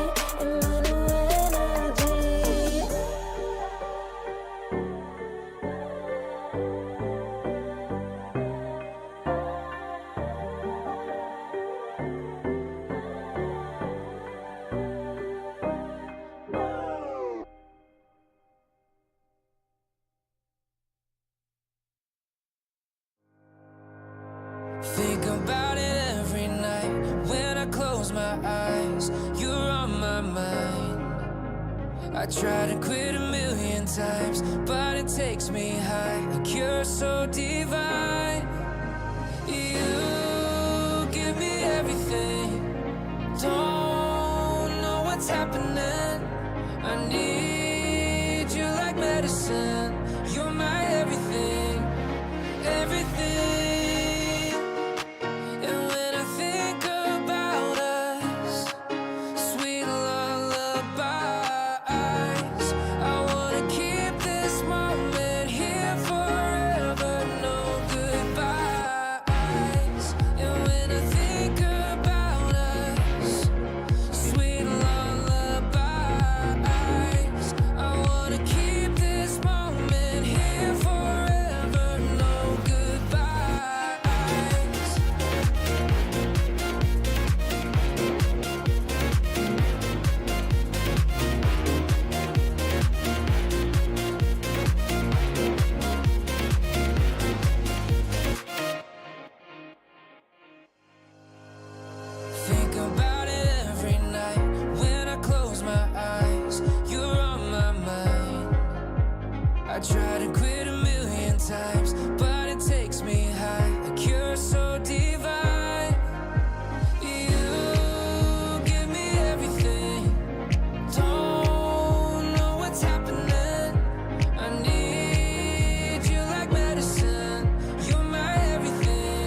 put it together.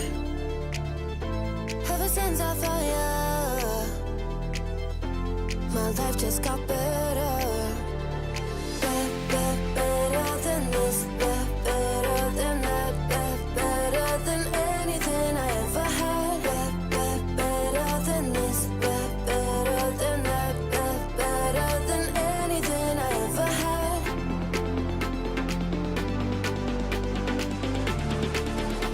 Than anything I ever had.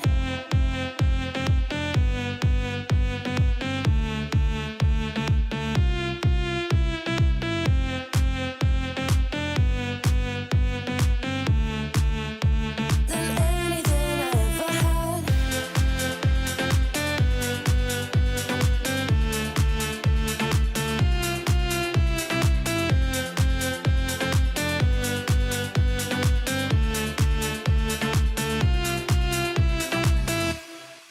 Every time I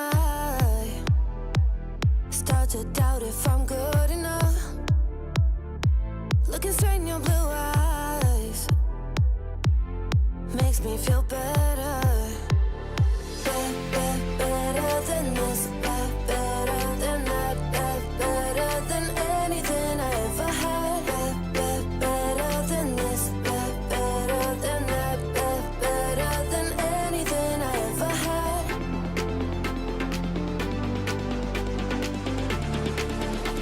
Than anything I ever had.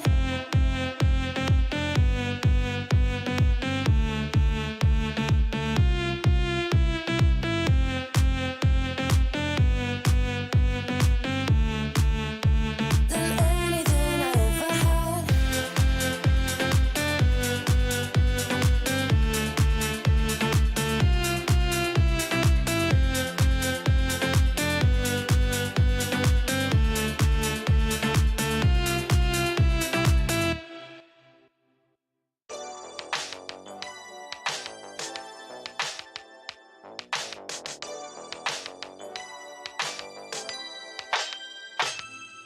Ooh, that day that boy walked my way. Don't forget his pretty face. It was like we both had something to say.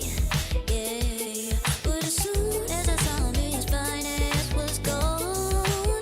Think I should have followed him home. I'll put my number into his phone. A moment in time, so divine. Hope I see you again. Hope I see you again. A moment in time, so divine. Hope I see you again. Hope I see you again. You looking so good, made me wanna know you. Feeling the groove, and I got to show you. Come back, better come back. Want you to know that you're looking so fly. I wanna get to know you, but you best let me mine. And just a moment in time. Oh my, boy, you better come back. A moment in time, so divine. Hope I see you again. Hope I see you again. A moment in time, so divine. Hope I see you again. Hope I see you again. You're looking so good, made me wanna know you. Feeling the groove, and I got to show you. Come back, better come back. Want you to know that you're looking so fly. I wanna get to know you, but you best let me mine. And just a moment in time. Oh my, boy, you better come back.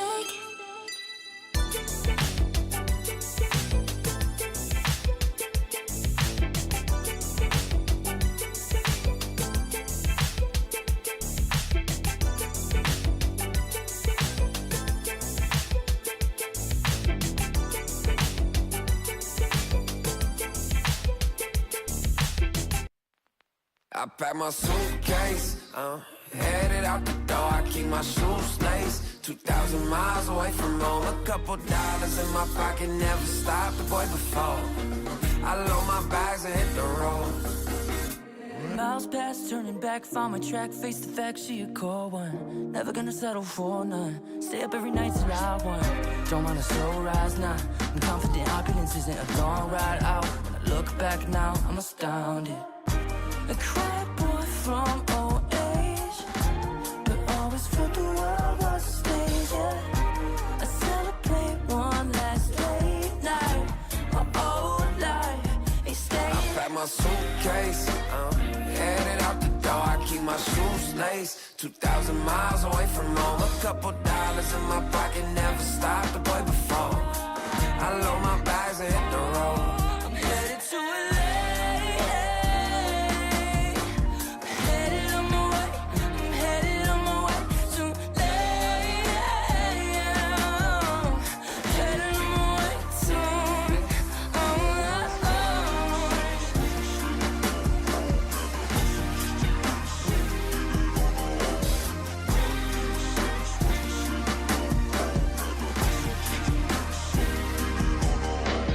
Couple thousand miles, throw it on the dash. Shit, the 10,000 hours, can't let them pass. Yeah, well, I was putting time in, you was pulled up wildin'. You always had shit to say, now when I see you, it's silence. Thought I'd have a Grammy by 25. Commas after commas next to dollar sign, yeah. Had to remind myself why I'm living this life. Look at all the late nights, it'll all come in due time, yeah. Made for the fight, for the pain and the climb. Tied to the life I chose. Stay through the night, another day, not a dime. Race against time. I couldn't just lay by and wonder what I could have made mine. I'm closing on the moment, no one's gonna hold me down. I pack my suitcase, headed out the door. I keep my shoes laced. 2,000 miles away from home. A couple dollars in my pocket, never stopped the boy before. I load my bags and hit the road.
It isn't enough to wish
can feel it, so alive, floating high, I can finally breathe.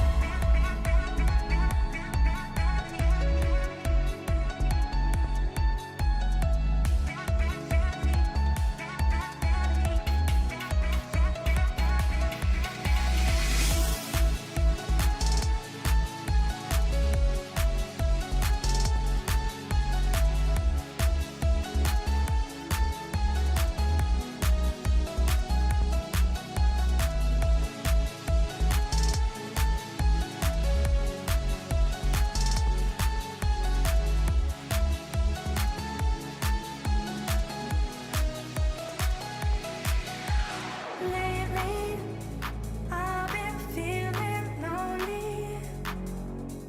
Want you to call me, promise me you'll always be there. I've been getting so high, I can feel it. I can feel the gravity is pulling me away, pulling me away.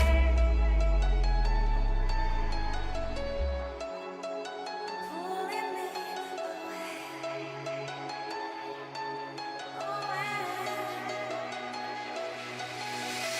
I can feel it in my blood, through my veins like a melody. I can feel it, so alive, floating high, I can finally breathe.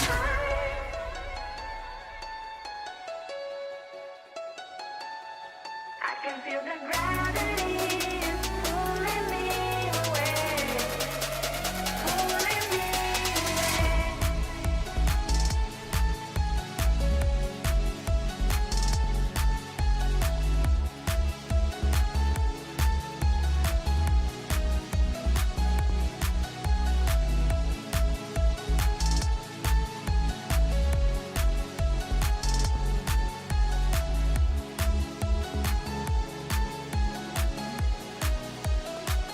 I've been getting so high, I can feel it.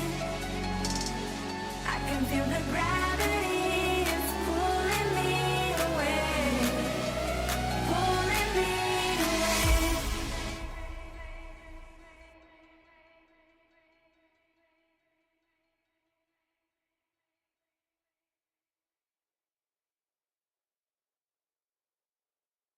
Serotonin slowly, sequin in the light,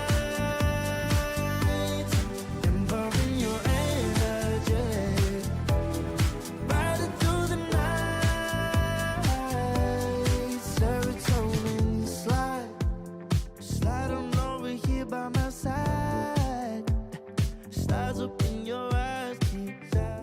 Welcome back, everybody, here to ESL One Birmingham's closed qualifiers. I'm Cryptic here with Z Quixotics. We've got our second series of the day about to begin.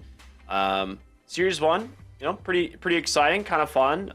We got to watch AVULUS kind of run it back, do the reverse sweep against Liga team to get the series win. But now they've got another opponent up against Aurora, and that is going to be, not the easiest team. No, Aurora is pretty good. Did not expect them to actually be down here yet. I thought they would still be in the upper bracket. If I had to predict, versus BetBoom in the kind of, not really the upper bracket final. One of them qualifies, one of them goes to the lower bracket. But actually, Inner Circle doing some upsetting.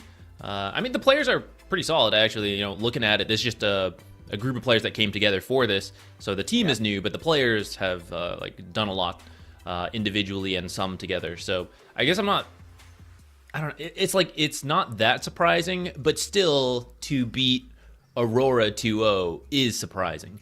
So I'm sure Aurora not happy with that, but they'll have taken the lessons from it, and they have no intention of getting knocked out here by AVULUS, who we saw have a rough start to the series, and their games also have some slight rough spots, but it was getting better throughout the series, and for their sake, I hope that continues going into this one. Just think of it as one mega best of 6 series and the opponents change partway through, just keep leveling up the entire time, the entire day. They had a little break, probably some snacks, some talking about what went wrong, and they're here to now bring their best version forward against Aurora. Yeah, I think that's like they're gonna have a decent amount of momentum coming after the last series. Like the fact that they pulled back game 2 was, pretty impressive. It wasn't without some mistakes being made by their opponents, but the ability to capitalize on those mistakes and then to have a pretty clean game 3 makes me hopeful for this series. I think it should be a lot closer than maybe originally expected.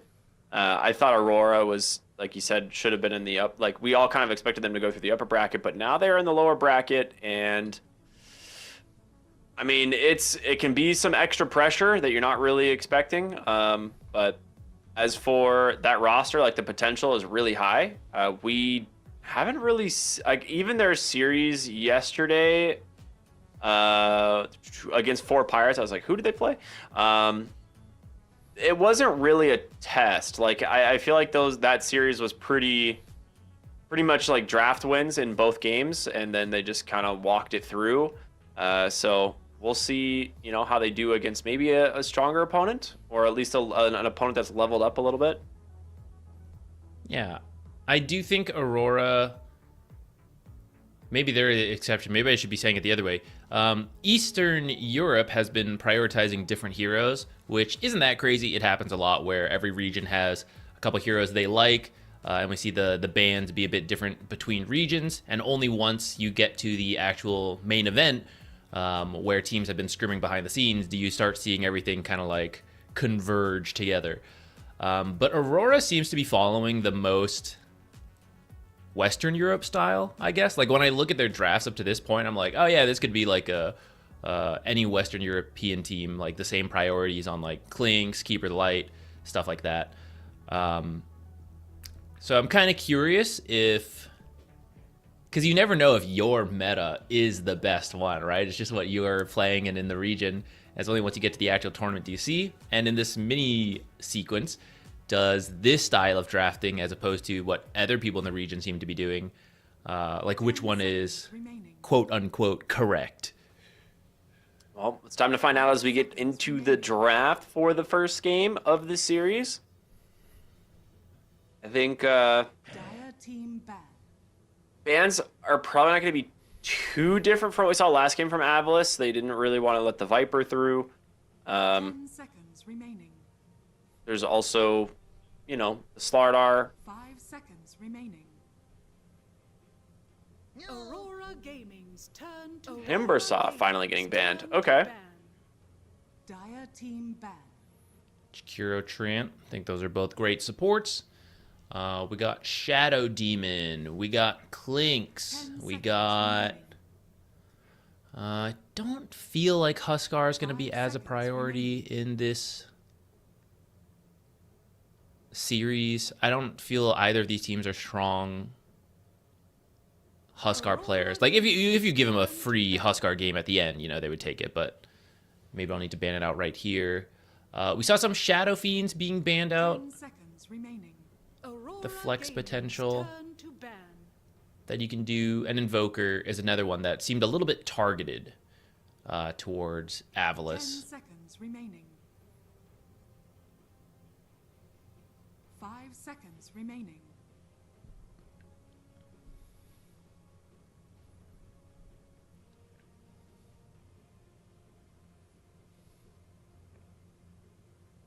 Well, we'll see what they do here. It is going to be the Shadow Fiend. Good call. So, Slardar and Clinks still in the pool. I think when this typically happens, the better pick is to take the Slardar yourself. Tiny also in the pool. Yeah. We've seen some Tusk first picks as well.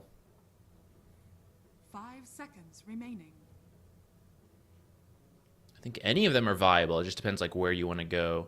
If I were reflecting on AVULUS' series, both for them and as the opponent's Aurora, I do think one of the weaknesses you can look to abuse is the off lane on AVULUS. That's where there seem to be some mistakes going on, Smiling Knight was having a pretty good series overall. So I guess you could also take it that way, like, oh, put the pressure on him and then just try to outplay the off lane. I think that's another approach you could go for. That might determine which heroes you want to give. Like, who do you want to give?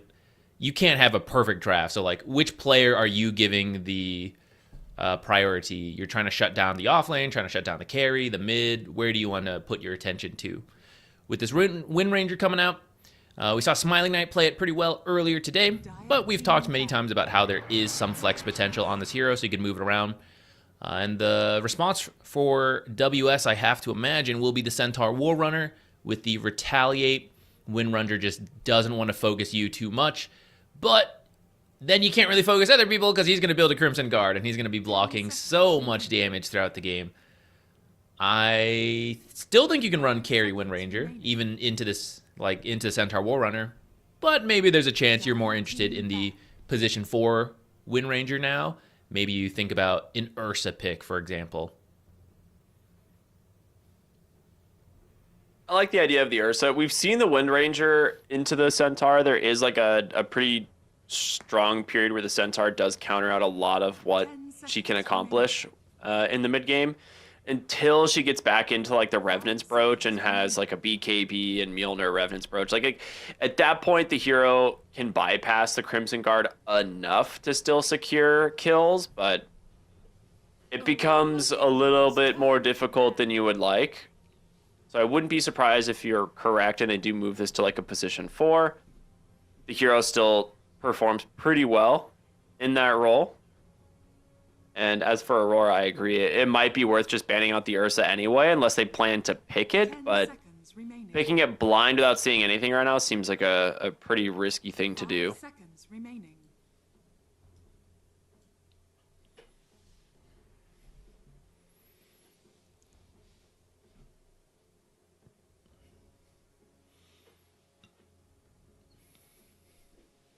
I find it kind of interesting they still banned out the Clinks after having Wind Ranger, which I feel is a good response. Maybe that also shows the thought of moving it away from being a carry.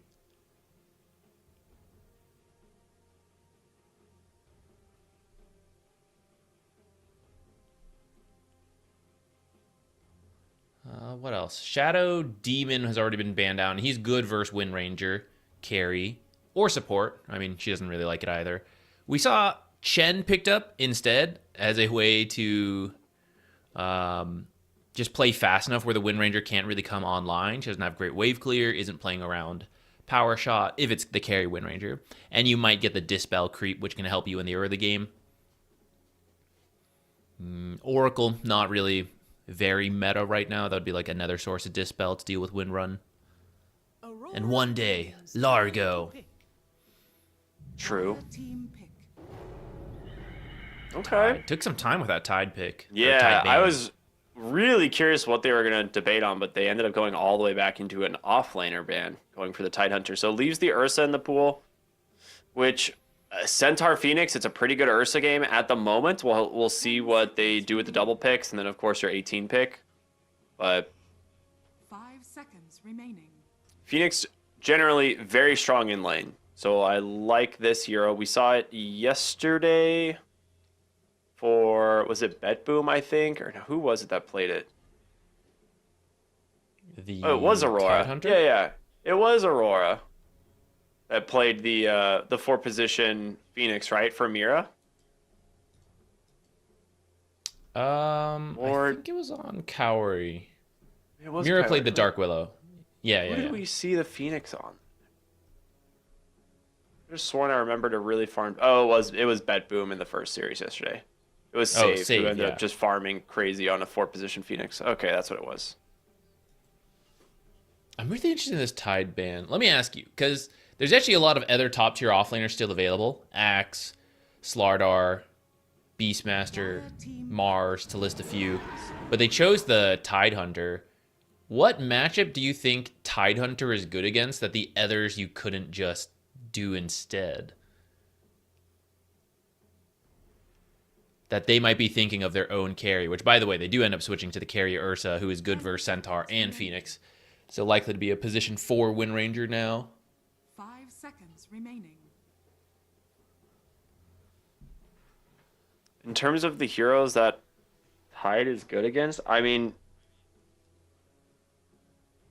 a Life Stealer, Inspector maybe would be the only ones Couldn't you that I pick can. Slardar versus those? Aurora Gaming's turn to pick. Yeah, that's the thing. That's where I'm like, Dispel?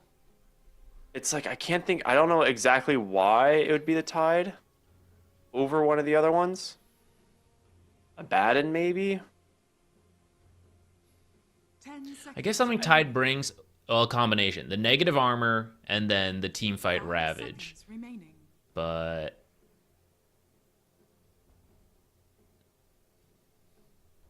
well, yeah, I'm not 100% sure on that one. Maybe it'll be clear as we see their carry pick, which could be coming up here. I think a new...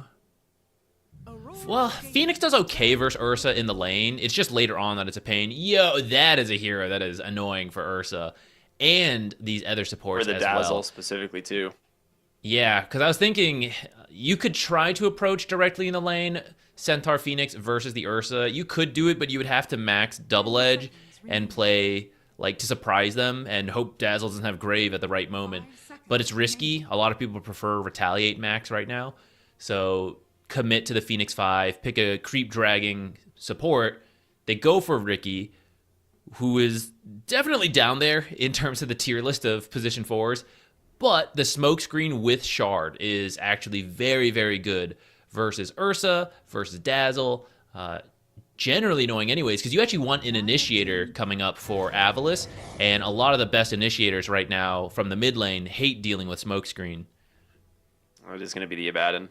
Yeah, this is the only other hero that I could think. I'm like, I mean, Abaddon doesn't like playing against Tide for a couple different reasons. Like, he actually cannot harass him out of lane. Most other offlaners he can, but Tide Hunter he does not deal with. So I think that was the idea behind the Tide ban. This is gonna be the 4 position, Ricky, like you said. I don't know. I'm not optimistic about this hero. I've seen a couple other teams pick it and it is lost. It is, into Dazzle, which is why they've picked it primarily. It is very good at dealing with him. There's going to be the Slardar. We knew that one was coming.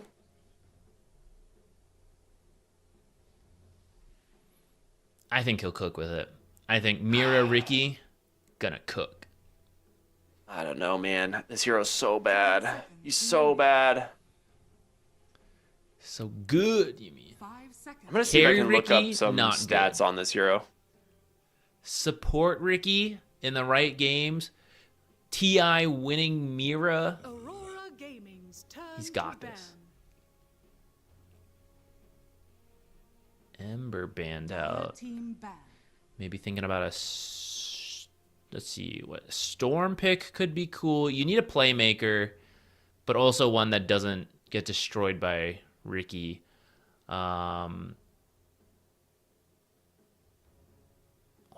you might have enough with Slardar and 10 Wind Ranger. You seconds might be able to pick remaining. someone else who doesn't care as much. 5 seconds remaining.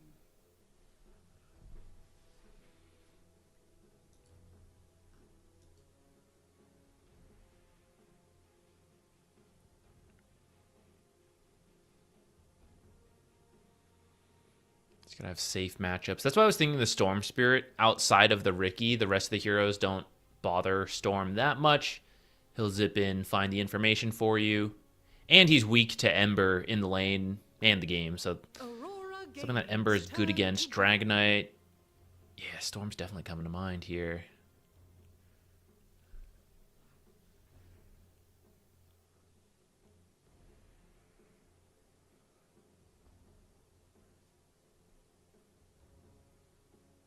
Ten seconds remaining. 5 seconds remaining. I don't even know I who's can't find these heroes, unfortunately. But on the Ricky support. yeah, I'm trying to find about it, but there's just not any stats He's really. an Invis hero, bro. No wonder why you can't see him.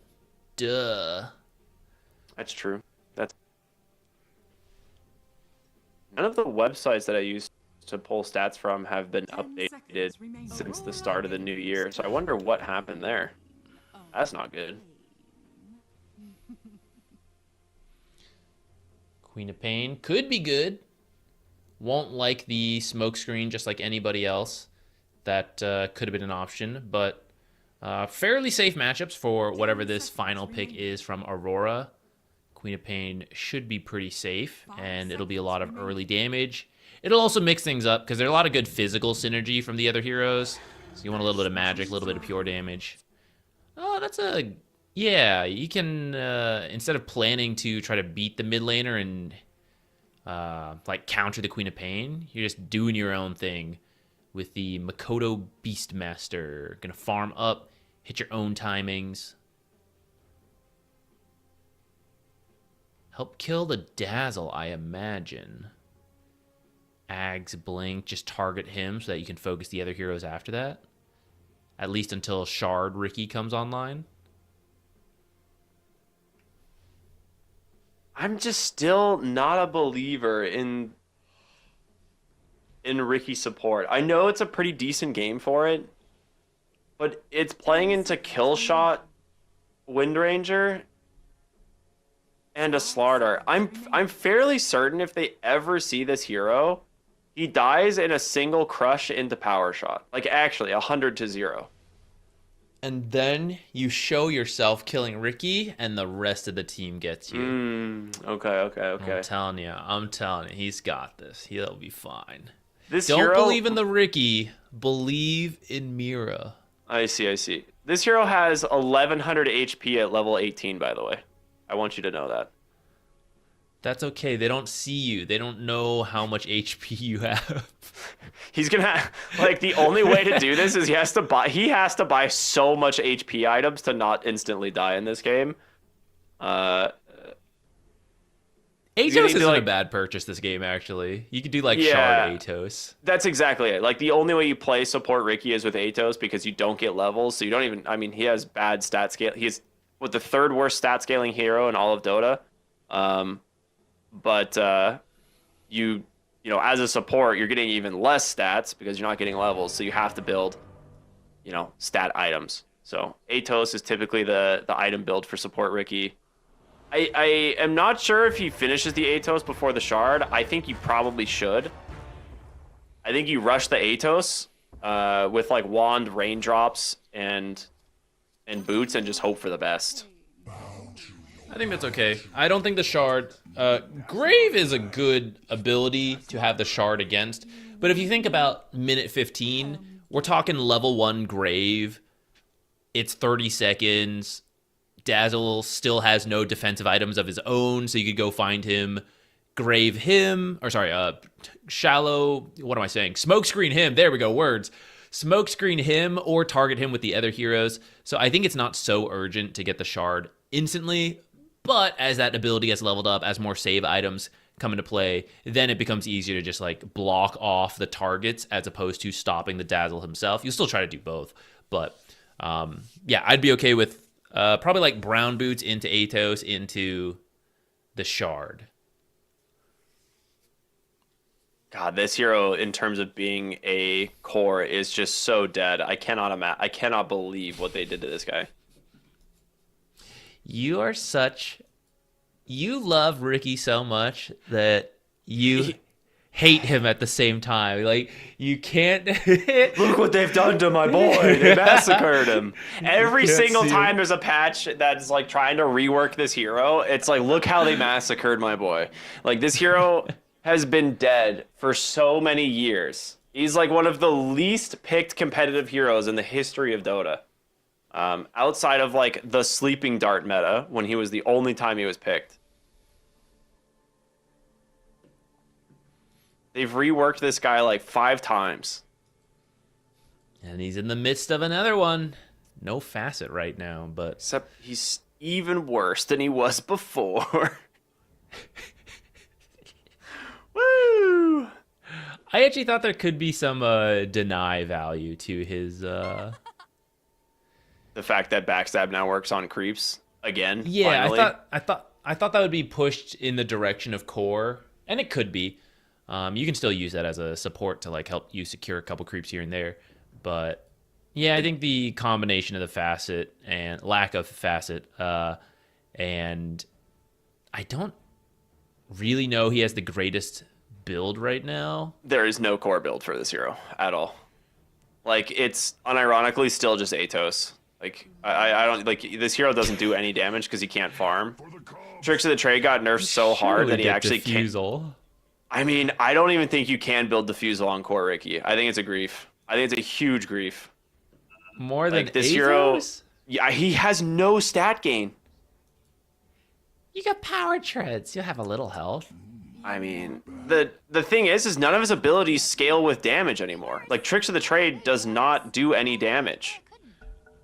So it's just, there's no reason to actually build damage on this hero anymore. Like, I don't think he can be played as a core at all. They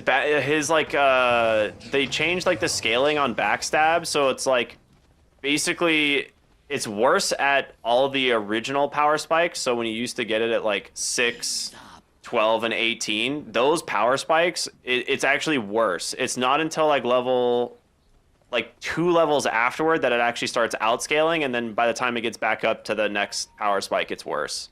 So from like level 20 onward, it's better, and from like, you know, levels 1 through 5, you actually have backstab, which is good. But Tricks of the Trade got massively nerfed, so he can't actually CS. Like, you can't secure last hits with Tricks of the Trade anymore because it does 20 damage to creeps instead of like, you know, 70, which is what it used to do.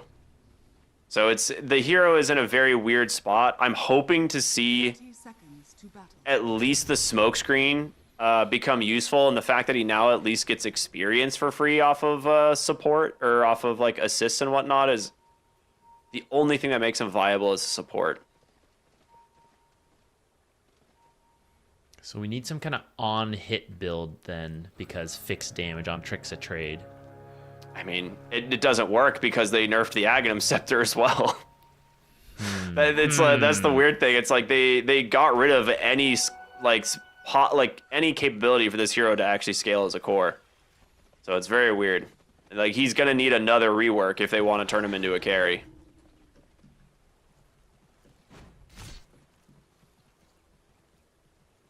Good thing he's not a carry for now, though. He'll be a support with that smoke screen, and I imagine the Atos, like we talked about. Yeah. We'll see if Mira can change Ricky's mind. I mean, put on a clinic here. Yeah, I know I'm very pessimistic about the Ricky. It is a good Ricky game, and I think the strongest he's gonna be is in the first like 3 to 5 minutes, because in lane his stats are actually pretty decent. He just doesn't scale super well. And then it's like you're pretty much playing for your Atos at that point, and you're just a walking ward. But the rest of their lane, the rest of their lanes and their draft are pretty strong. Like this Safe Lane Phoenix it's really powerful in lane, and they should do a decent job of being able to actually apply a lot of pressure to this Lardar. Yeah, it's also where Corrupt has been having a rough early game. We'll see if that continues into this new series. Up top, definitely going to have a rough time. Ursa Dazzle is a very scary combo when you don't have some kind of escape, which Centaur just has to rely on his move speed, which wouldn't be enough. So they're committed to creep dragging. It's going okay so far.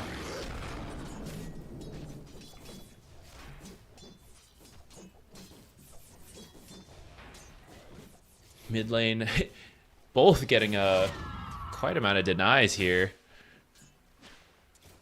I guess I wasn't keeping track. I don't know which ones are board denies or last hits, as opposed to the usual CS. I know he got 2 denies on the first wave, so I feel like he's having a pretty good time on Makoto right now.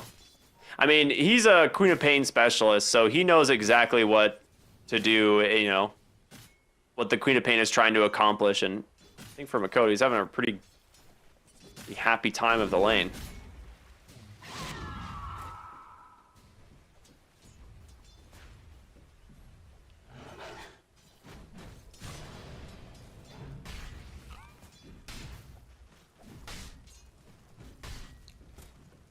Bit of a farm fest, I imagine, for this early game. I'm actually not sure where we would... I guess the kill would be most likely in the top lane, Ursa and Dazzle. I take it back. It's so bottom lane. It's so bottom. It is corrupted. It's corrupted. So bottom. It's so obviously bottom. I'm just gonna echo what you say from now on. Yeah, no, this the Phoenix, such a strong lane presence, gets the power spike of the next level, drops the blood grenade with a beautifully timed dive. Yeah, they're already picking on the Slardar for now. Yeah, this is the strength of the Abaddon.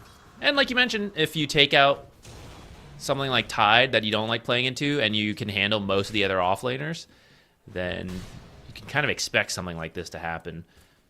Yeah, Tide actually plays really good into the Phoenix as well, now that I think about it. Like, the Blubber removes a lot of the Phoenix damage over time, but also, like, you can still anchor smash through the slow, like the attack slows. So you're not as likely to be able to make these types of plays against a Tide Hunter, which, you know, we were trying to figure out, you know, why exactly they went for that ban, and it's becoming a more clear.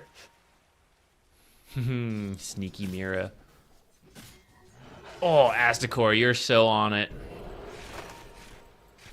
Mira lost his top ward, or he was blocking the camp up top. Knew that. Oh my goodness, the that's courier. a big courier kill. Yeah, knew that Aztekor sentry was top, so he actually put a low sentry, but Aztekor knew that could happen and was heading over to check it. In the end, the camp is successfully blocked by Ricky. He even gets a free courier on that. No XP now because he has no facet on it. But you do force him to TP home, so at least Ursa should be okay here. And ooh, gets the hard pull off at a tricky timing. He didn't do the one. There's like a pull timing you can do a little bit earlier through the tree line. It's a little tough to get consistent, but Aztekor is on it.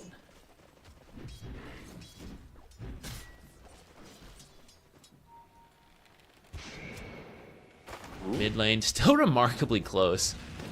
Peori in some trouble, but Unemphatic shield out to try and buy him some time. Corrupted should be able to get the kill here. Just needs one more auto attack. Takes him a while, but it does work. Loses a lot of HP for that, though. Kind of feel Nightfall could have ran in there. I was full health. I didn't want to say that. I was like, Nightfall just watched his boy die. Like, I'm not sure if there was some communication of like, yeah, I'm fine. Like, just let me die. It's whatever. Or if Nightfall is like, you know, yeah, it was very weird. Didn't he have the shield on him and Slardar was like, okay, so the logic is Phoenix is going to die, and then if I go in, they'll 2v1 me, which I think is fair. But I think Slardar was low enough that while they kill Phoenix, you can hit him, and then the first shield procs, and you have the second, and you could take a good trade even if you take some damage for it. Yeah, I mean, I'm fairly confident that Slardar would have died there if he walked forward. But, you know, it is what it is.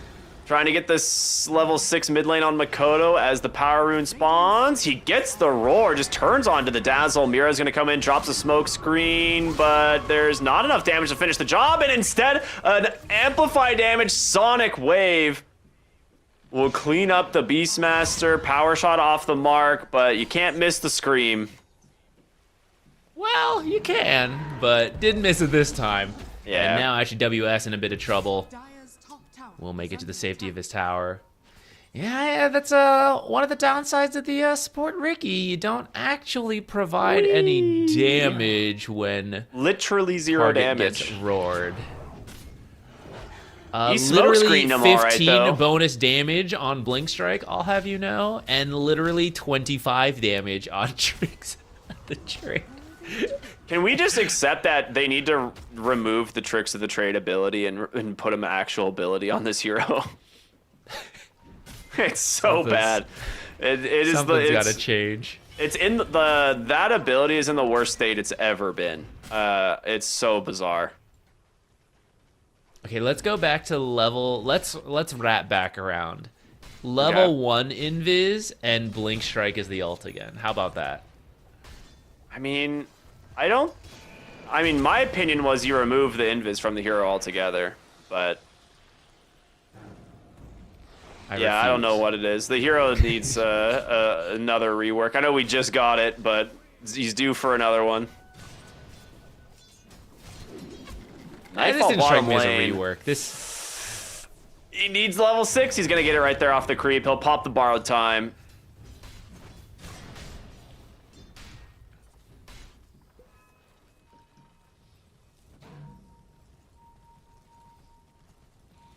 Here comes Beastmaster.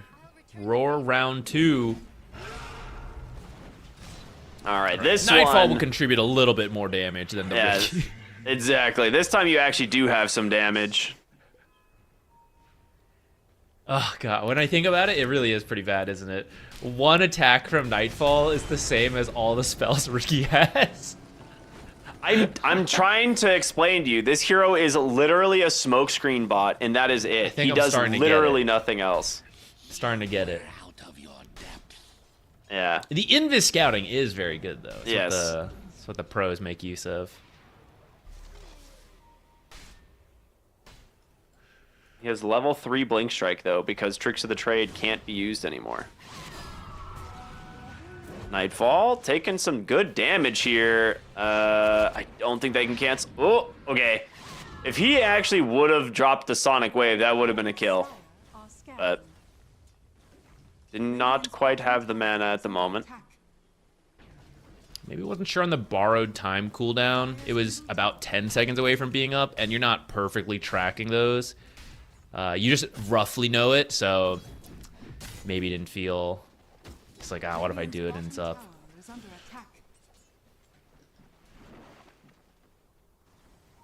I do think you have to max Blink Strike, coming back to Ricky, because he lost the charges on it, so you would frequently max this anyways, but now I think you kind of have to get it down to that 4-second cooldown, where you'll contribute a bonus 60 damage per Blink Strike. Think on that. Nightfall has to pop the ult in the bottom lane here once again. I mean, this is what you kind of want out of the Abaddon. He's able to just sit here, still kind of farm into a rough lane.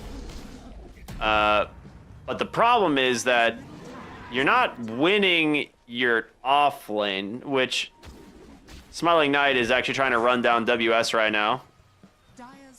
He'll be fine, though. Still had Stampede at the ready. Not winning, but I actually think it's okay, considering this was the Ursa counter pick into it, right? This is the completely crafted safe lane versus the Centaur. There he is. You see that? I see Slardar running away in fear of the Ricky. Yeah, I do see that. Yeah. It was definitely the Ricky that he was afraid of. Well, if he had gotten that kill with his 45 bonus damage, he would have also gotten a bunch of bonus XP to go up to 60 bonus damage. Well, here's where he does have value. That's the part of this I don't understand. It's like they took away all the damage scaling from his attacks, and now it's only from the innate, but the innate's worse, so it's very weird. How about that, Ricky?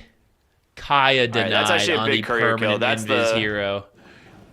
That's a big one. Getting the Kaya.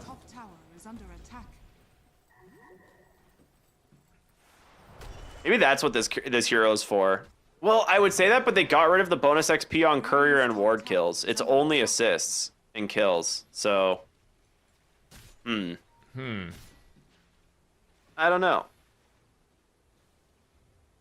Top lane, we got some shenanigans going on. WS using the Helm of the Dominator to make sure build up the creep waves, and you can just jungle without losing creeps, and then eventually you catch the whole giant creep wave. Either drag it to you. In this case, he let the skeletons tank it so he could keep his Helm Dom creep alive and make this play, which is actually pretty cool. And the massive, like, double, triple wave will just push forward on its own. Okay, I thought it was cool, but then he just walked it in and it almost died. There's no creeps there.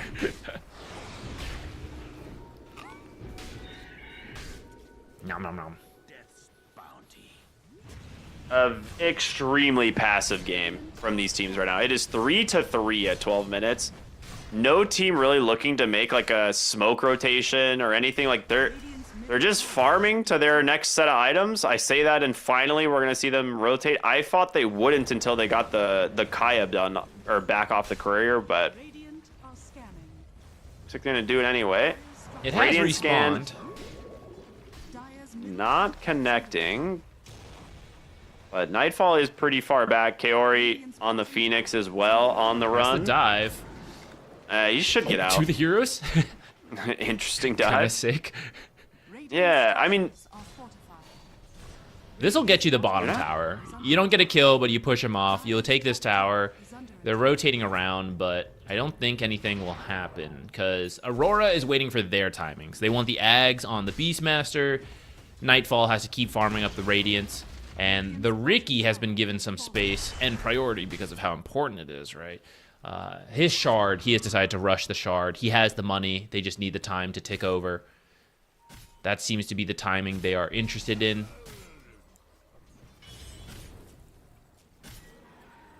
I mean, is your Centaur have a blink soon? He has Okay, the he is money. rushing the blink. He Okay. hasn't committed though. I think he's deciding. Like, do I want the blink or do I want Crimson Guard first? Oh, he's gonna go Crimson Guard. No, Oh, no, he okay, did buy he the bought the blink. blink. Okay.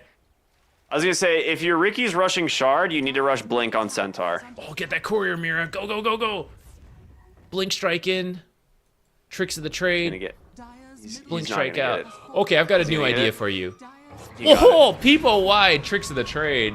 Way more exciting than this Queen of Pain kill, who they get with the roar. Now let's see if they can chase down one more. Ooh. Oh yeah, double kill for Makoto.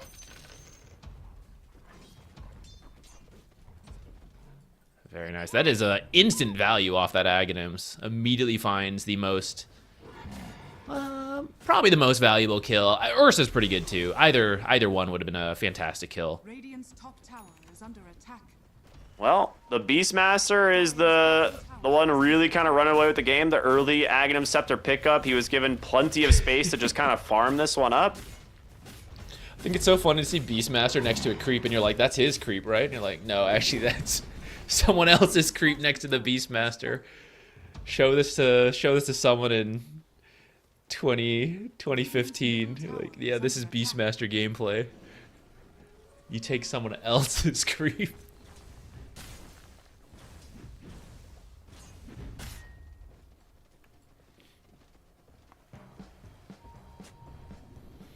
What's AVULUS waiting for? Blink Dagger on Ursa is getting close. The Blink on Slardar just finished. Oh, there's the reveal onto WS. Very tanky.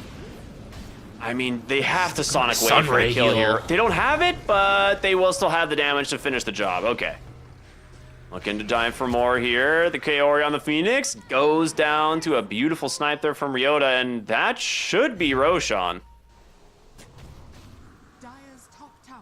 Ricky, smokescreen delay. Where is he? Well, they might run into Ryota. Dire are scanning. Nightfall, no Radiance, though. I don't know if you can really... They're just trying to delay this, but yeah, Smiley Knight stays focused, Is under attack. grabs the Aegis, and they all just make a swift retreat. Well played.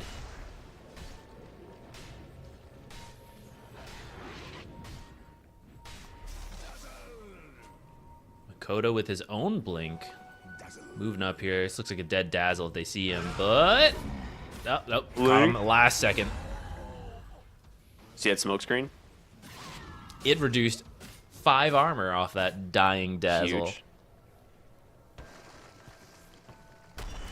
Dire's top tower. Okay, I have a new Ricky idea for you. Since his attacks already... I just came up with 2.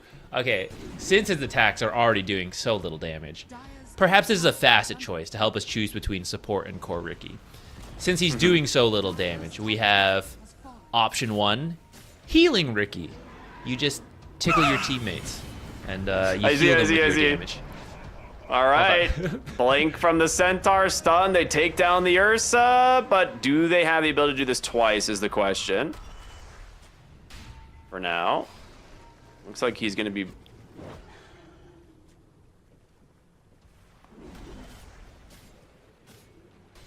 Okay, you lose the Aegis, but cut your losses at that. I think that's kind of okay. I mean, obviously you want to hold it for longer, but I don't think they were really planning to use that Aegis to get a bunch done, right? That is we happen to have Ursa Slardar. They denied it, yeah. And we get an early kill, so let's take it from Beastmaster. So you didn't really need to make anything happen with that. And you're still finding some stuff. You know, you're chasing this Phoenix around. Should be a kill here with that Shackle. Very nice. Okay, anyways, my other Ricky idea. Wait, they're still fighting. They're not letting me talk about it.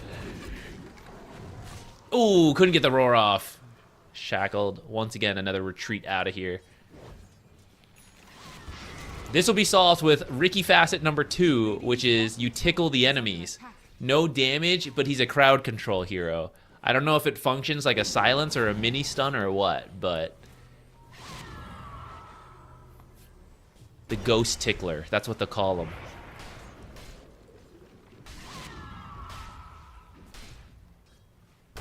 I'll take that silence as being absolutely sold.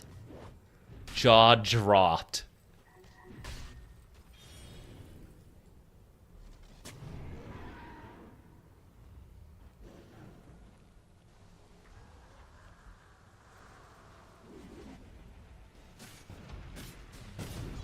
Really blown away by that.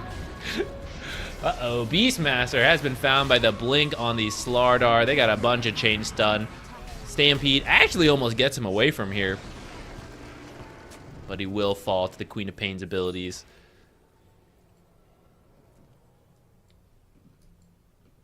Let's see, with that, this is where you get to a weird period of the game where Roche is already down. When you find those kind of fights, what do? Tormentor will be up soon. So for now, AVULUS will pressure top, see if they can get this tier 1 tower before that Tormentor, perhaps. Oh, you take this Phoenix kill.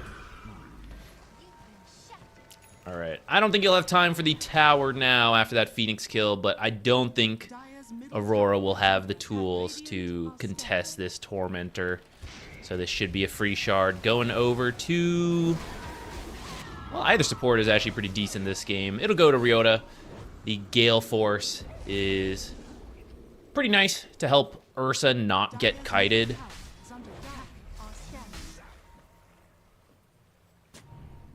You just zoom the heroes around with the Gale Force. Chasing out. Double stun. Can you finish the Dazzle? Especially with... oh, no, you roar him out of the smoke screen! He's ready to grave. If he has it? Yeah, there he goes. Really pushing it last second. Might not be enough, though. Heal with the grave. Shallow grave heal coming out after. Keeps Corrupted alive. Ooh, Ricky Shard, not enough there. Although, actually, that wasn't really Ricky's fault. The roar pushing the Dazzle out was some counter synergy right there. Smiling Knight back in to get the Phoenix. All right, the Gale Force there, not quite helping Ursa find more targets, but I promise it'll help in the future. What is he building this time? We got drums, Pavie Solar queued up. Earlier today, we saw a Wind Ranger buy a couple items and then save up for a Hex. I like this idea a little bit more, especially for the tempo AVULUS is going at. Another smoke now looking for the Abaddon, who still doesn't have his ultimate quite yet. Oh, he is very dead. No chance for the Nightfall here. Missing a couple tools for that one. I tuned back in at the perfect time. All right. To see the lack of Nightfall. Yeah. I mean, this looks really rough for Aurora, honestly. Like, they're just getting picked off constantly. You can't TP out in front of a Slardar, my friend. WS gonna lose his life as well.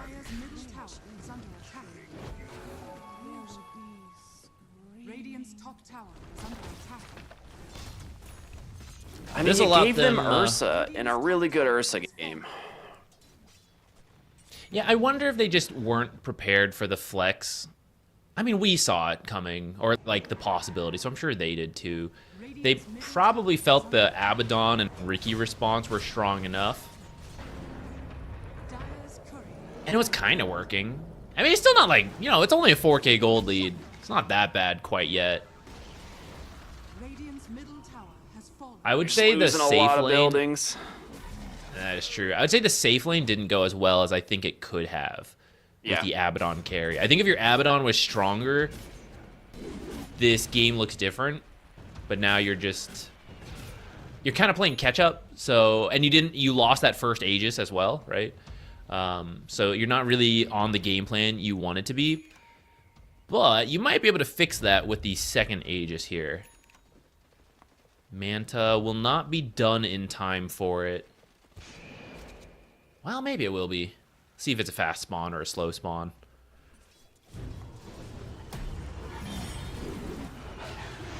All right, Wind Ranger tries to get away, but EULS will stop her, and then the drop right down into a quick kill. So Makoto picking up that one. I mean, Makoto is the real damage dealer on this team at the moment.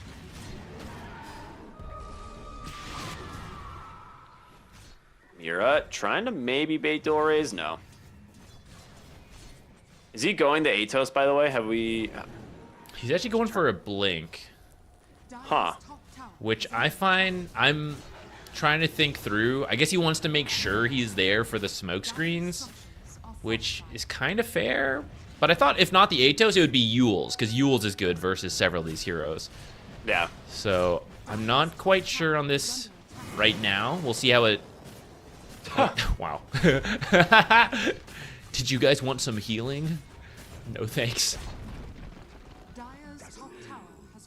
We'll see how the blink pays off. Radiant's middle tower is under attack.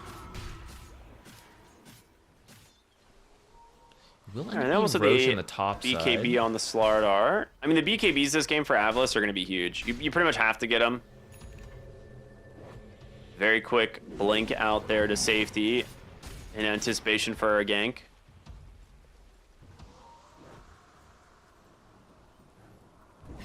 Yeah, you do not want to lose a hero right now. You know Roche could be right around the corner. You know how close you are to some BKBs. So the power spikes are lining up. Ooh, Dazzle. I like this. The choice for the blink on the Dazzle, who is fairly rich this game. This blink will let him stay so far back in the fight and only show up at the last possible second necessary.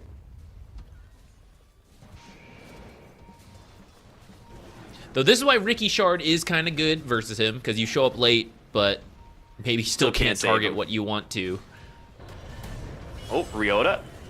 Oh, nice use of the Shallow Grave there to bail him out. Mira trying to find him. They do. They get their hands on the Dazzle. Sonic Wave gets tossed. They jump in. They get the crush. Actually mistimes it now as they've spent their BKBs. You got to do something here on AVULUS with this time, but instead, your Queen of Pain gets caught. Tries to blink away with a BKB down to 80 HP. A blink up into should survive, but AVULUS crumbling on their own, like, high ground there. They missed a lot of their spells. Yeah, could have gotten you the Queen of Pain with just a little bit more there, but even though we thought AVULUS was pulling ahead on this one, Aurora finding these plays around the roar, really living up to the team name there. Nice. They're clawing their way back into this, and it should... I feel they should have the second Roche, but maybe they don't know it's up yet. They should. All right, scouted with the skeleton. I think you could have forced it right there. Dire's middle tower is under attack. Ooh, Riki, break the smoke. Radiant are scared.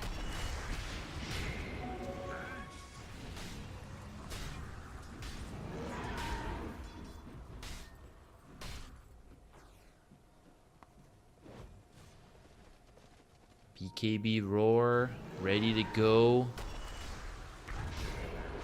Oh, Mira. Yep, okay. 3 tapped in the mid lane. Gets caught from the crush. They now find the Abad, and they're going to try and heal him up here with the Sun Ray. If they can get the ult out of him, it would be huge. They don't manage to do so. He's able to get out the commit the Stampede to survive. And with Roshan being scouted, like you said, they're going to go right on in there with the Ursa, surely, right? No, they're chasing. Okay. They want more. Radiant are scanning. Dire's bottom tower. I think now you can go in. You don't want to start it and then they come back still having Roar, right? You could lose it at that case. So I think they wanted to make sure they chase him out of the area. I don't think they can do it now is the problem. Oh, Nightfall. Shackled up. Hold up. And we'll pop the borrowed time. That's a very nice grab. The question is, do they go for more? They jump in. They get their hands crushed there onto the Ricky, but BKB's out from Makoto. Egg perfectly placed on the high ground, making a lot of space in this fight. It is now a 2-for-1. With no borrowed time, no Stampede, no Egg. You need to run. That is exactly what they're going to do. Roshan should end up going over to AVULUS now, as Smiling Knight's still alive on the Ursa.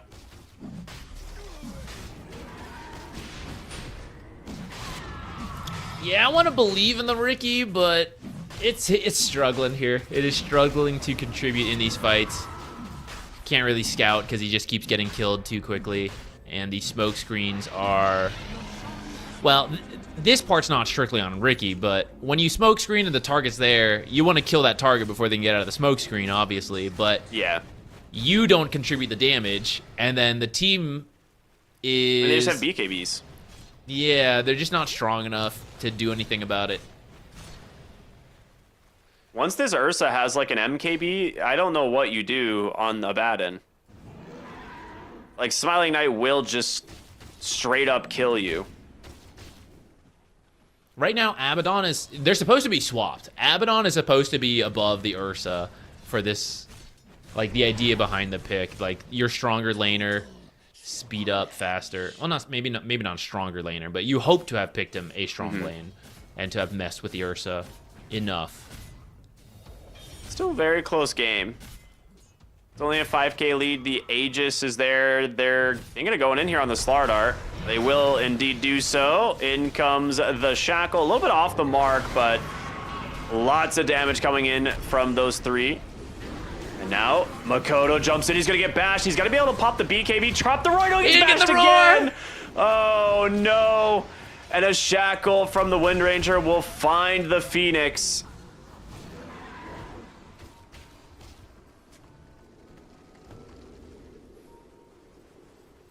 They had the wards from earlier when they were setting up for Roche. They knew exactly how long to wait for the Centaur.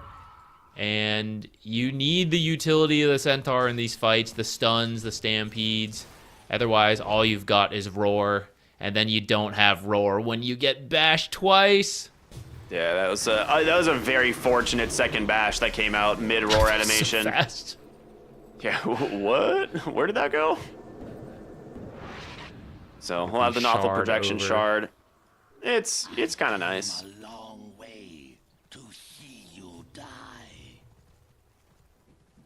Helps versus this Ricky.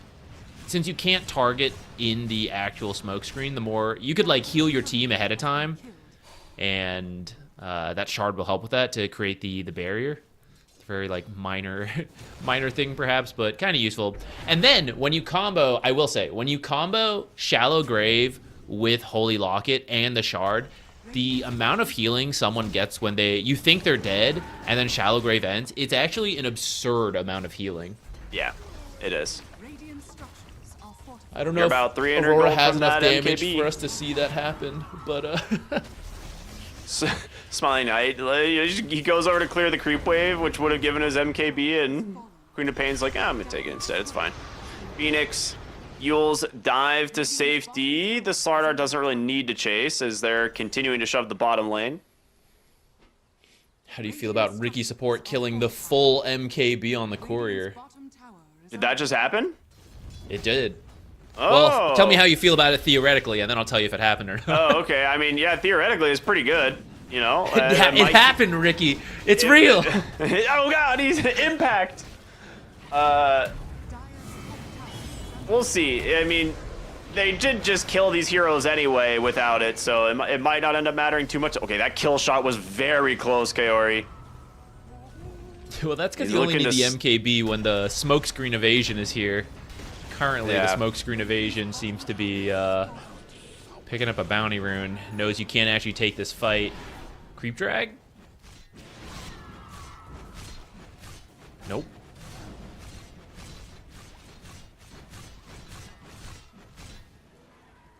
Mira sees the enemies leaving. Maybe you can find something. Ursa showing in the mid lane. You gotta go. Run in here, guys. Radiant's middle tower is under attack. Okay, well, I guess they did not feel ready to fight there. Well, AVULUS shouldn't, since they're waiting for this MKB to respawn. They will not have the Aegis when the MKB is up, though, which is unfortunate for them. Ooh, they will have an AC, though, on this Slardar, so even more negative armor coming in on top of the Dazzles. There's a lot Weave. of There we negative go. armor. They brought it back, remember? Yeah. I was blanking on the name so hard. Yeah, this is Smoke up. This is a really important smoke from AVULUS. I mean, the problem is it just got scanned. They know exactly where you are.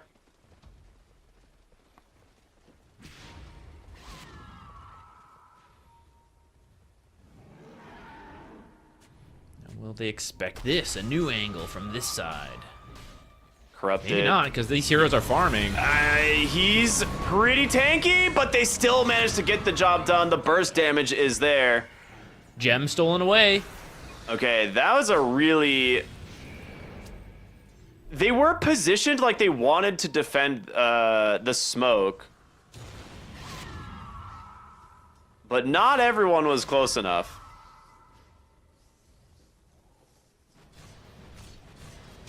Yeah, I'm a little surprised by that. It felt like they knew. It felt like they were positioned for it, but then they just started farming and then got jumped.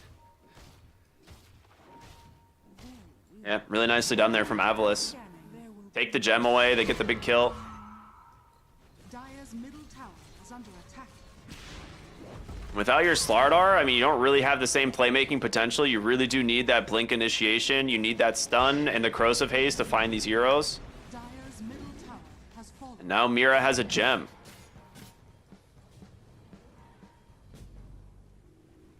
Working towards a EUL's next, which will be very useful versus the Ursa. Useful versus a lot of these heroes, actually. Wind Run, Sprint, Guardian Sprint, I mean. Pick up the Dazzle so that he can't even get the ult off. Get any Graves off, anything like that.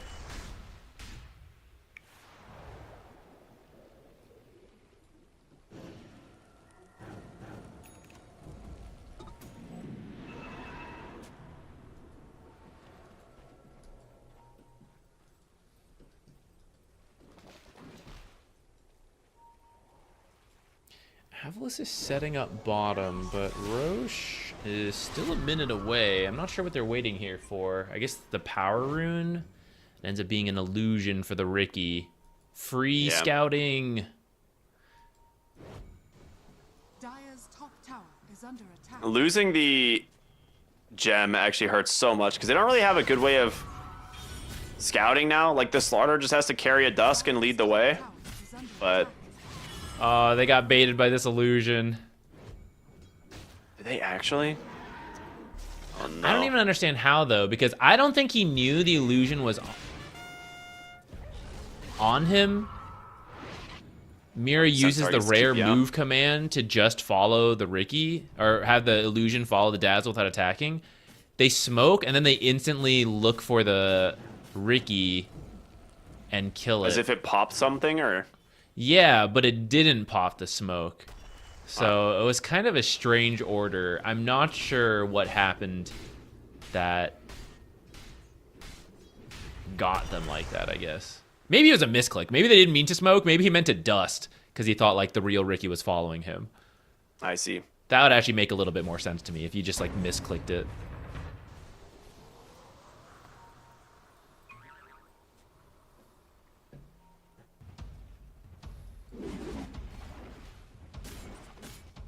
Dire's bottom tower is under attack.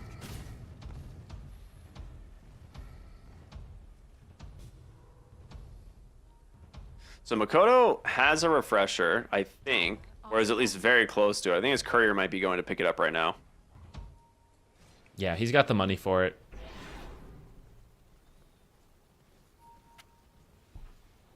All right. We've seen how much Makoto's been able to do for his team in these fights already, just on the Beastmaster. Now with 2 roars. I mean, he's had to do a lot.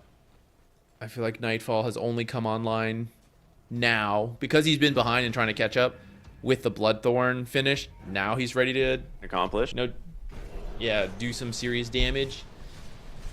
Aurora needs that to happen because if he doesn't, like, you can only get so much done with the roars.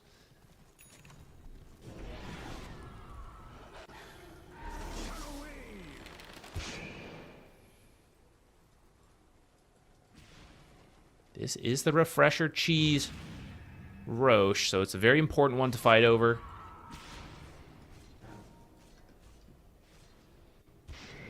Stampede, or sorry, not Stampede, Workhorse with the mini free Stampede is almost done. If they can delay a Roche fight for about, I don't know, a minute, he could farm it up, but I actually see Nightfall's using it to farm towards the Abyssal. I think you should just let him finish this. Ags on the Centaur. Unless he doesn't plan to buy out for it. He wants to save his buyback. Then I would understand. Then, you know, you're not going to make in time for that.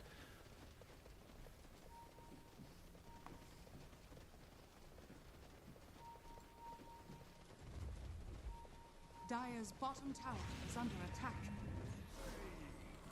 Smoke all the way around for Aurora. Dire's bottom tower. Now, last time, it felt like AVULUS saw this coming, positioned well, and then dropped the ball at the actual fight.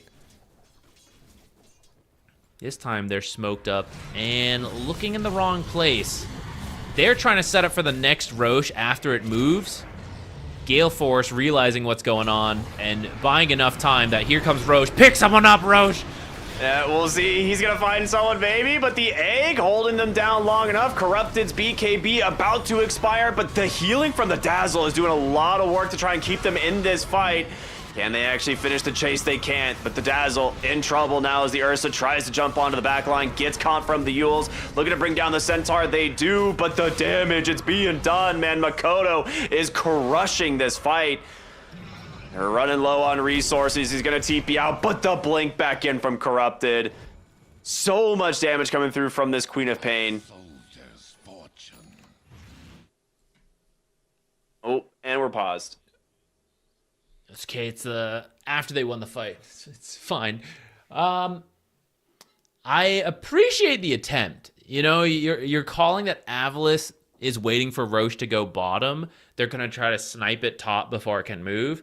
But they are not as fast at doing Roche. The Beastmaster Ags is great to secure Roche, especially in the early game. It's doable, but it's not the fastest compared to Corrosive Haze and Desolators, things like that.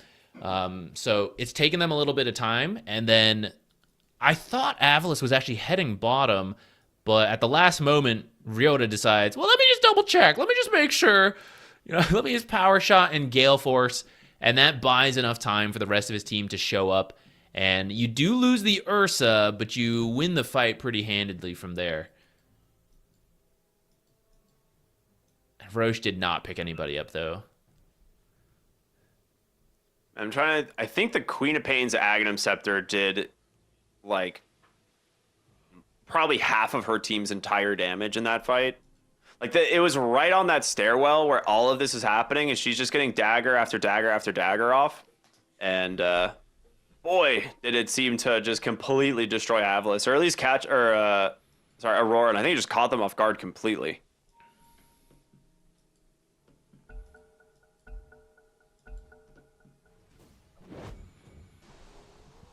All right, Gem reclaimed as well in that fight. So a big win for AVULUS, especially if they can actually secure Roche. But your carry is dead, so it's a little awkward. You still have the Slardar, though. I think the remaining 3 heroes could have done it. Oh, Ryoda. I thought he definitely saw Nightfall behind him, but maybe not. Gem Was not reclaimed. paying Nightfall, attention. turn around. Nightfall. Dude, he's so afraid. He's like, he knows he's outnumbered. If he stays here, he's in trouble. Yeah, they were sending a courier to try and get it, but Definitely have time to pick that up and get out. he did it. He had time in the moment for sure, but after he'd already ran away, maybe not. Yeah, once you ran away, I guess it's too late. Wow, that hurts. When you have a Ricky on your team, you really don't want to be losing these gems.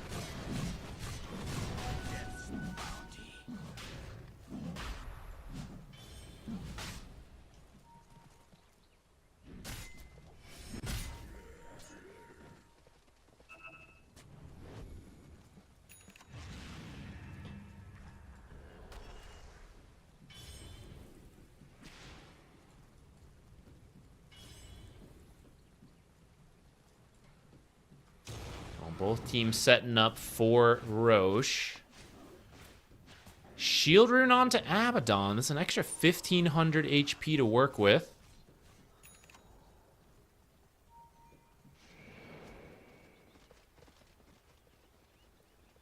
This is where if you had the gem, it'd be a little easier to check for wards, and there is one from AVULUS. There's a sentry and observer on top of an observer, so AVULUS has a lot more information to work with. They have the same vision, and then they know they have vision. Trying to smoke around it now with that info. But to the wrong side, they're actually checking the triangle. They know that they came mid. Like, they saw them run through it. Now, the question is who's going to get caught. Nightfall would be absolutely massive. They actually see the Phoenix to jump in. The Crush instantly dead. Going to buy back into this game, looking for WS. But Nightfall on the backline, trying to get his hands onto the Dazzle. The Shallow Grave is already out. Sonic Wave's going to make some space. They catch Makoto. The bashes, they're coming through. Can they save him? The Workhorse gets him. There's going to be the refreshes. The Roars now onto the Ursa. The damage is done. AVULUS lose their damage dealer. But can you get the Queen of Pain? We saw what happened in the last fight. They're looking for more. Blink crushing from Corrupted. More daggers coming through. Screams just holding them at bay. WS falling missing low. so much. He can't hit these heroes, but unstoppable for the Queen of Pain as Nightfall is going to try to find him. They lose the Ricky. The crush damage is there. He's got no borrowed time. The shackles hold him down. It is looking rough for AVULUS. Dual raise. He's got their number. Kaori's going to join him next. It's only a matter of time. Oh, she's still going? Dual raise. He is not scared. You just keep throwing daggers blind, right? I guess so. Okay, that'll be mid tier 2. They keep losing Ursa, so their objective punish is not as strong as it could be. Slaughter at least has the AC. Woo! There's your building damage.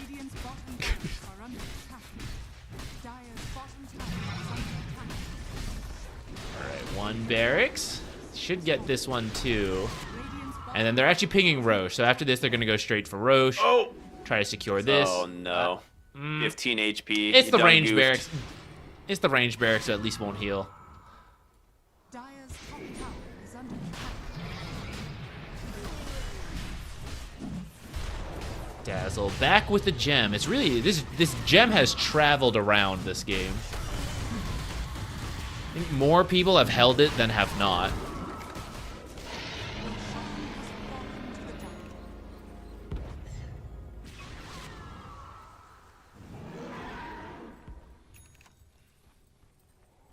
Well, with that, Aegis now onto the Ursa. We've seen him a couple times, get picked off and die, but not likely to happen anymore. Tormentor? Dude, what if... Oh, Mira! Okay, Mira almost just died to Tormentor. Woo, that was close. Barely got out of range. Guess they did. Doesn't it show when the Tormentor Yeah, it reflects definitely damage shows into this? it showed the lightning bolt kind of hit him, but I don't think they saw it. Yeah, because they didn't really react to that. Maybe he... I mean, while you're doing Torment, you think it's fine. You're probably buying items. He might have missed it. Wow. Yule's instantly get out. Very quick Yules. Forced That egg. The is team not is on the living. way. I mean, Makoto's here. Enough. The roar onto the Slardar, but he still has that sprint BKB going. He can just chase after him. They get on top of the Ursa. They need to keep WS away from him, but they does manage to get the workhorse off. Now Ursa, how many times have we seen this? Here comes the Queen of Pain. It's her turn to actually play the game.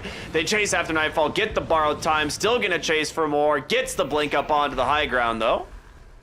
And with this, a different kind of fight from Aurora. They get the kill and they completely disengage. They don't stick around. You have Roar and Refresher up again, too. No BKB, which is kind of important. But I think with the threat of that, you have to be very careful. Since BKBs got used on the side of AVULUS as well. They are holding on. I mean, they're 22k behind. It's felt like AVULUS has had the control for the last, I don't even know, 15 plus minutes. Yeah. But enough fights go Aurora's way, or like a pick off here and there, that they've been dragging this on.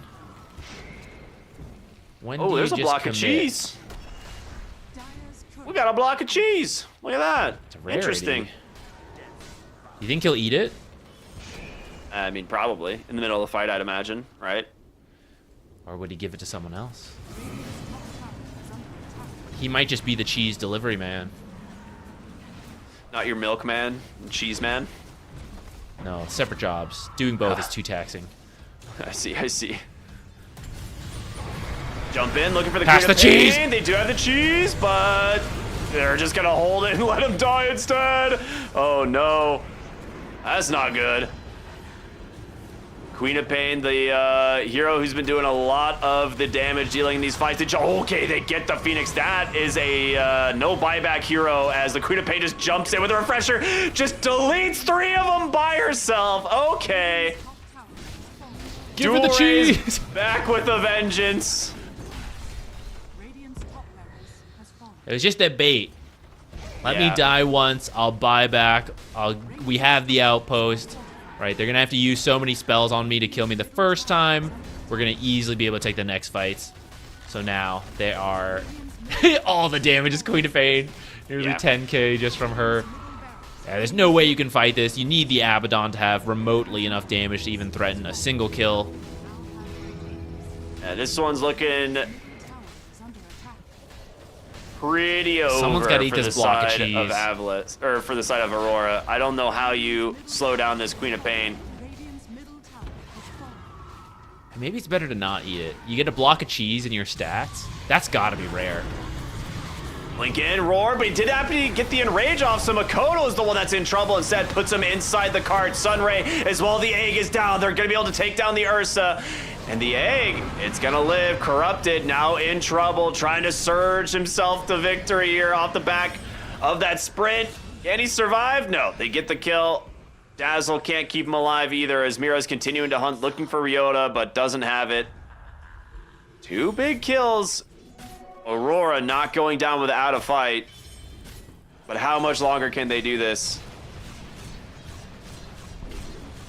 Approaching the 50-minute mark, so if you can hold for 10 more minutes, we enter the crazy world of ultra late game Dota, and maybe there's a shot.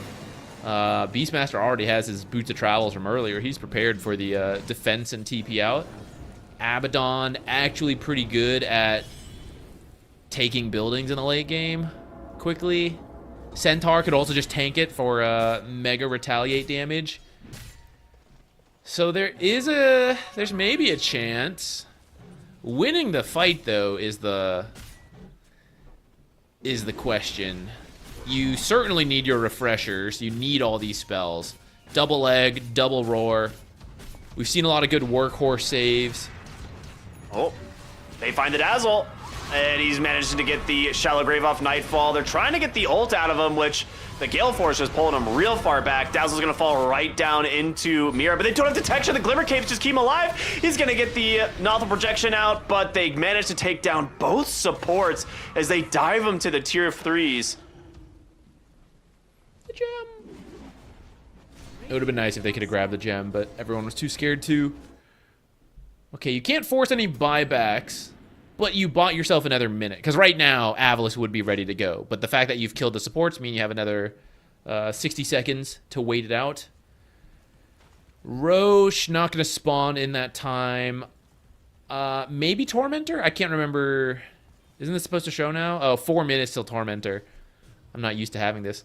So never mind. You can't get that either. I guess you're just farming. You're just using this space you have to finish a hex on Ricky. Needs 2,000 gold. That's probably not happening anytime soon. Dude, that's like half his net worth. You're not wrong. You're not wrong.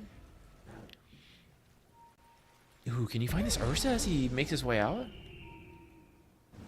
Just kidding. He's got the slip and slide. He's going the wrong way, but it is to safety. It's all right. All right. There's there. What's the opposite of slip and slide? Trudging Radiant are and I don't know, dude. pushing against one. I'm sure there's an English word for this, some unknown word. We need to ask our German friends. There's definitely a word for it.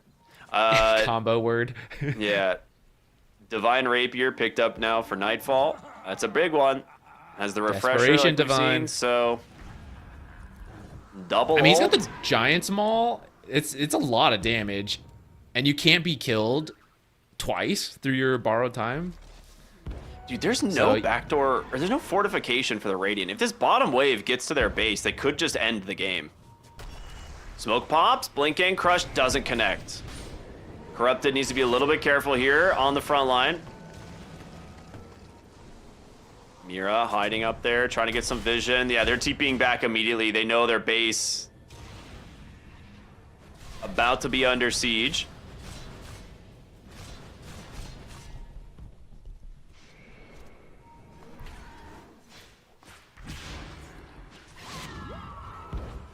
Sometimes you get surprised by a Divine Rapier that's finished, and then the fight happens without you knowing it. But they'll have seen it at this point, and they are respecting it. They don't want to risk one bad fight, and then Aurora runs down the base. It's a 14k gold lead, which is nice to have, but that's not that big of a deal at this point. You can still They're gonna lose the jump fight. right on in. Look for the opening here onto the Slardar, and they've got the damage. Egg perfectly placed onto the high ground. Big sonic wave. The damage from the Queen of Pain is there, but they get the second roar. They can't bail her out to Shallow Grave. It's barely in time, but the stun's lasting forever. Blinks to safety. Almost no HP. Mira trying to chase them, but they get the kill. That is a dieback on dual rays.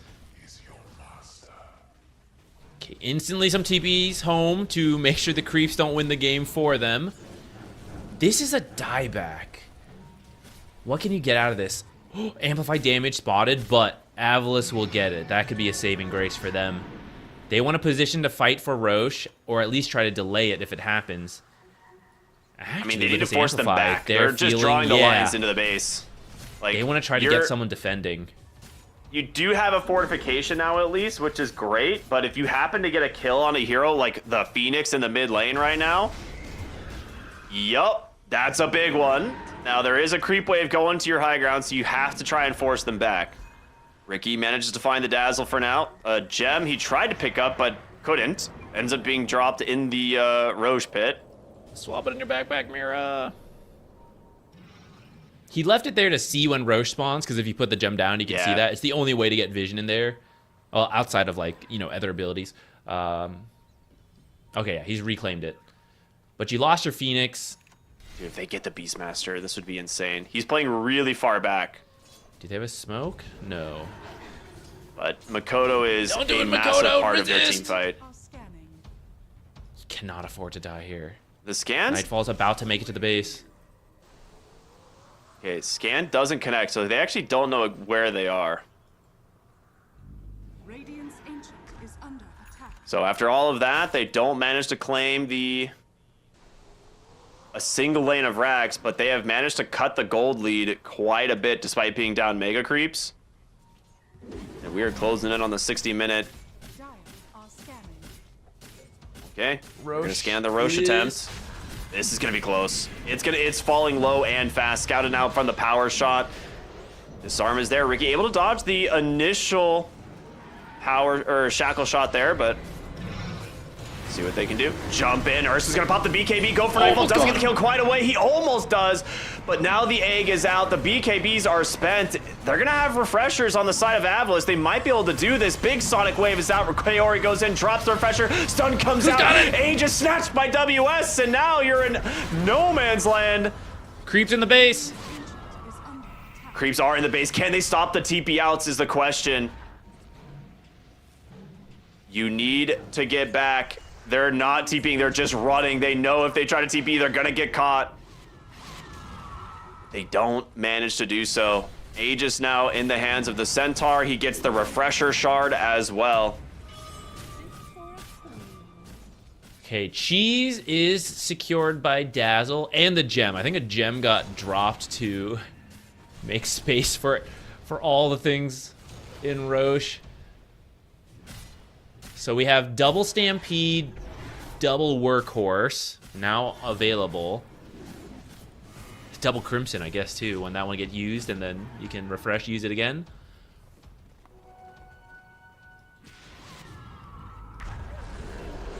Oh, Yeah, make another block of cheese, Astacore. Do it. oh, jump in. Gets the roar, though. Dazzle's not here. Yeah, he's not at all. Ursa continuing to dance around. He's going to make it out. I feel like he's going to need an Aghanim Scepter at some point, but the refresher I like first. At this point, it's really double BKB that he needs. Dire are scanning.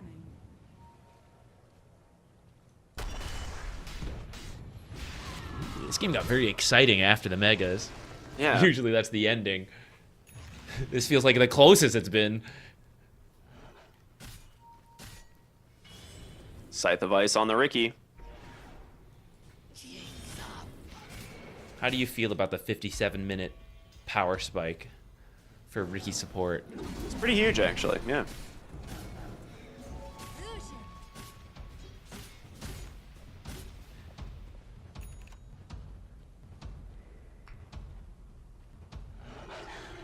Just a lot of money for that Tormentor since everybody's got their shard already.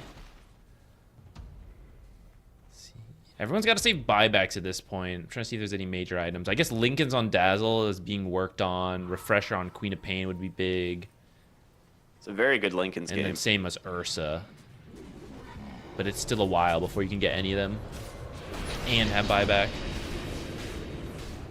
Blink Crush there. Tried to do what damage they can on over to WS. I mean, he's falling low and fast. Big Sonic Wave. The damage from the Queen of Pain might be enough to kill him. It's going to be close. They do. They get the Aegis. Without a lot being committed, we'll see if they can make it happen again. Shackle does connect. In comes the Ursa. He's going to pop the BKB. Crush. It actually doesn't manage to get the Phoenix Egg, but they have to run. They've got their hands on the Queen of Pain now. There's going to be the refreshers coming through. Corrupted's going to go down. Queen of Pain shackled up, but a great shallow grave will bail him out here at the last second. Still hexed up. Gets thrown a Lotus as well, and just like that, Dual Raise is alive. Reflected Roar. Hold on, Ursa. Is this when you go in? There's going to be the hex out for the Ricky. Nightfall's going to go in. They get the Workhorse to save him, but WS, he might be able to take down. No, he's going to live, and then bash the other way. Triple kill for Nightfall. He gets it done. They're going to buy it back now on the Centaur, chasing after Ryota. Oh boy, it's getting scary. Radiance Creeps in the base, always buying you some time, though. So rather than have all the heroes available to chase and continue the fight, couple keep having to go home. radiant Buybacks, 1 for 1, but it's the off lane for the support. And I think that's pretty good for AVULUS. God, that Workhorse was so clutch. Oh, buys an Aeon since he doesn't have buyback. I kind of like that. Yeah, it's good. I don't think there's no nullifier or anything, right? Yeah, no nullifiers, so I mean, the refreshers are down on Aurora right now. Like, that is a big part of their team fight. They need to capitalize off these 2 deaths or try and force the buybacks.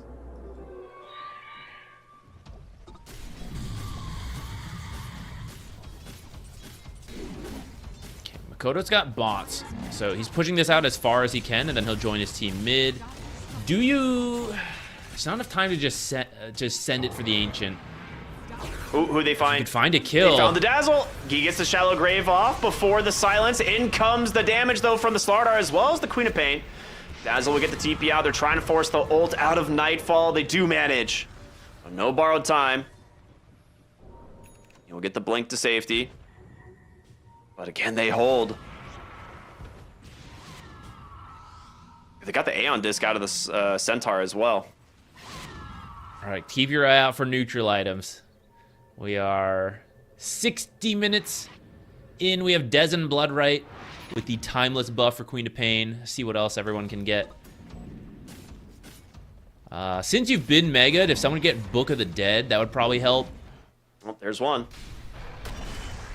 For Ryota, though, which is kind of nice, actually. Now if you lose the gem, or you don't want to carry it because we're entering ultra late game Dota and you're all slotted, you can depend on the creeps to help provide a bit of true sight. What is this build? I feel like Wind Ranger, at this point, start going core.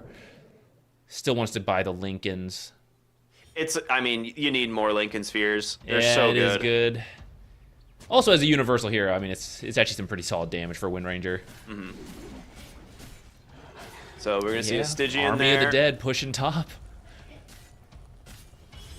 More Books of the Dead. 3 Books of the Dead. How many Books of the Dead did they just pick up on AVULUS, by the way? 4. Ursa and Dazzle got one. Yo, 60-minute stun from Ricky. He's got Falling Sky. Oh my god, he's finally online. He's doing it. No, I mean... imagine that. Stun into Hex with a shard going on. Game-winning play. Be prepared. Yeah. We have 4 Books of the Dead and a Desert Bloodright for the Queen of Pain. Which I'm surprised if that's what she went for, but...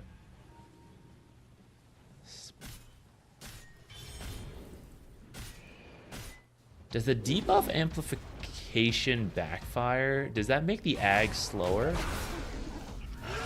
Oh, Hex out bottom, into the Ursa, double stunned, bruh. He never got the axe, so he can't get himself out of that. That is your refresher, though. So what that is such an enormous death. You need more kills out of this, though. If he can respawn and Dazzle's take a fight very after much that, in trouble. Okay, the Dazzle. Oh, dieback. I forgot.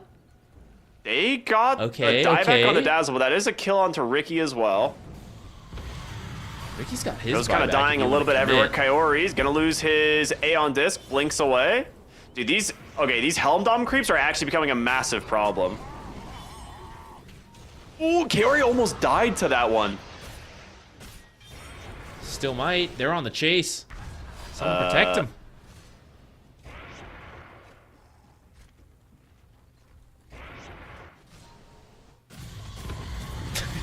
Okay. We know he committed the refresher. BKB is done. He's looking for the roar here. Will get it. Dude, is Makoto just going to solo win this game? Dude. He's trying. Oh my gosh. Bailed out here by Corrupted. Looking to try and finish the job. Queen of Pain with a Lincoln Sphere, but gonna have to BKB to get away from the stomp here of the Slardar. So fast. Oh my goodness. He's dead. Oh, the creep. The Marsh Mage. Oh.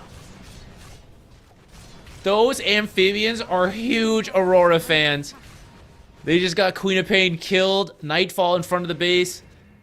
Too scared, though, with Ursa being up. I mean, that's fair. Where's his team? Okay, maybe not that scared. Now that Centaur's here. Are they doing this? Oh my god, they almost... Wow, that is a lot of damage. How many times is that? They've almost killed him without proccing the ult, like, twice. Oh, Nightfall? Shackled up. I mean... Getting a little scary here. They see Mira as well. Goes to go for the crush, but gets caught instead. Hex in place. Rose of Haze continuing to try and give them some vision to play around.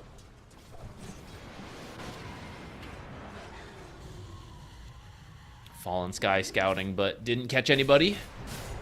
They're back in the mid. They want to get this Queen of Pain buyback. Wind Ranger's behind them.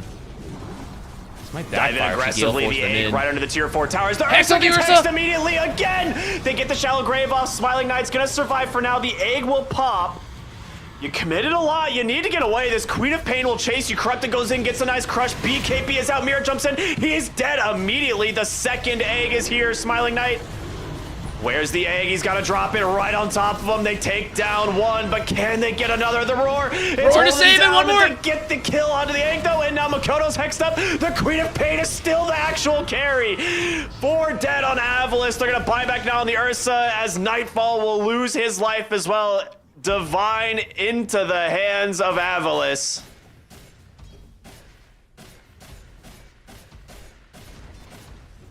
Is this it? Triple buyback. Does he have the money for a backup Divine?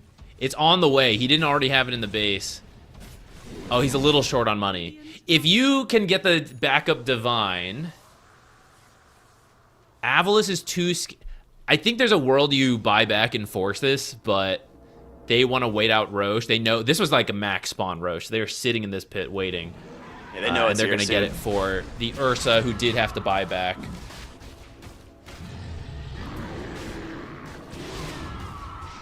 Roar happens. You know what's going on, but you can't really do anything. A new Divine onto Nightfall. Second of the game. Queen of Pain holding the other one in the bonus spell amp version for her dagger spam. All right, there's a million things to pick up. I don't have enough space. Is that too greedy, you think, holding that Divine instead of the Lincolns? I mean, we'll see. I don't know what you swap out. You want double BKB. Sanj and Yasha, maybe? I don't know. It's a tough one. You just hope one of your teammates Lincolns you. They force the ult right away. He has no refresher. He's stuck here. They actually might be able to commit, but they go on top of Smiling Knight. That's going to be the roar, but the great Shallow Grave to keep him alive. And that's a win in the AVULUS books. They're going to buy back on the Centaur now. Your throne, it's exposed. Your Abaddon has no ultimate. They jump in looking for the Queen of Pain here. Hexed. Hold up. Can they save him? They can't. Oh, boy. The hero without the Aegis dying on the enemy high ground. That's going to be a dieback. Now WS has to get out of here. Neon Disc is going to proc. Smiling Knight's trying to chase him down. They can't do it. Uh-oh. Stunned Crush up. in, though, from Corrupted. In the smoke screen, he 3, can't be but saved. The smoke screen, he's having trouble. Corrupted now in trouble as well. There's going to be the Shallow Grave. That means it's spent. You don't have it for the Ursa. He's dead as well. That's another dieback. Okay, creeps in the base. Oh, my goodness. Are being dealt with. Double Divine on Abaddon. It's time to run it down. These are 2 dieback cores. They're all the damage. Queen of Pain spamming Q, and then Ursa focusing down one hero with the Abyssal. That's how they win these fights. The other heroes have to try to shove in the lanes. They need to force the base trade. He's just because trying Nightfall to is going down to end the Roche game. banner. He's like, please don't hit my base. Meanwhile, on the other have side, one Focus fortify. Fire up from Ryota. He's gonna get roared. They TP back on everybody. They know if they kill these heroes, it's game over. He's gonna buy back now. Hex out onto the Slardar. Corrupted's got nowhere to go. He's gonna buy back as well. He bought a Divine Rapier for that Focus Fire play to try and end this. Corrupted back into his own base here, trying their best to keep them off the throne. They've got 1 fortification left. Makoto's gonna pop the BKB, turn his attention to try and end this game, but how much longer can they keep this going? The workhorse out here from WS. He's gonna keep the Abaddon on the throne. The double Divines, can they buy themselves enough time? They cannot, and AVULUS will crumble. Aurora wins the game. Put a horse in the workhorse. Hit the bell. Hit the ancient. Oh man, what a crazy game. Aurora finally coming online after getting mega'd. But that is when they started making all the plays. And AVULUS also, I think, fell apart a little after that. I don't know if to call that overconfidence, but after the megas, I feel like when they started to slip up, and enough that they remained a bit shaky, and Aurora ends up winning that off of, I feel, Makoto. If I had to put one guy out there, the roars were insane this game. This is, remember earlier today we were talking about how like the Beastmaster can be a carry if you want to go like that Omni, like it was in the Omni Night game. We're like, yeah, if you're gonna do this, like, and you want your Beastmaster to be a carry, that's how you do it, right? That's how you itemize, as a Beastmaster core to be a carry, and he absolutely played out of his mind. The fact that he solo kills Ursa, who I don't even know how Ursa is so poor this game. I'll be honest, like he's like 3 items behind Makoto in terms of net worth, and he's 5,000 to 6,000 gold behind his own Queen of Pain. Like he just doesn't really have much as this game went on. Yeah, I feel like you need to get the Ags this game before Swift Blink, and well, I know in late game Dota, Boot to Travels 2 becomes pretty good, but feel like having that Enrage sooner and at a lower cooldown could have helped you just close out this game before it got into all this wackiness. But it ends up pretty underfarmed, like you said. I don't even know if you can call him underfarmed. He's still technically 6 slotted. That's just how these really late game situations, like, oh, where's his backpack refresher, So I mean, he's got money, but yeah, this ultra late game situation, Aurora a bit more familiar with this. They're a more experienced team. And I think that helped them keep cool despite, you can panic when you get mega. You're like, it's done. You have that feeling of like you've lost the game. But Aurora sees that, maybe maybe we lose this, but there's a chance. There's hope. Let's play it out. And they make the miracle comeback happen. Yeah, I think at this, this is a matchup where you're into Beastmaster with a refresher. Like, I think you just have to have an Aghanim Scepter on the Ursa. I don't think there's any way that you can play the game without it. So I'm not sure, there's a way that you could have maybe prioritized for it earlier, but like you said, when they had Mega Creeps, not only did they have Mega Creeps, but they had a 20,000 gold advantage. I really thought that was like, they're like, yeah, we've done it. But if you, the graph from the moment they got Mega Creeps is just a line in Aurora's favor for the rest of the game. Usually how that goes. That's not how that's supposed to happen. It's not like you get Mega Creeps and then suddenly you start winning the game. So yeah, really props to Aurora for coming back in this one and getting themselves the game 1 victory. But we're gonna go to a break and get ready for game number 2 after that 70-minute showdown. So we'll see you all in just a little bit. Don't be mad. Don't be mad.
come out to the flame.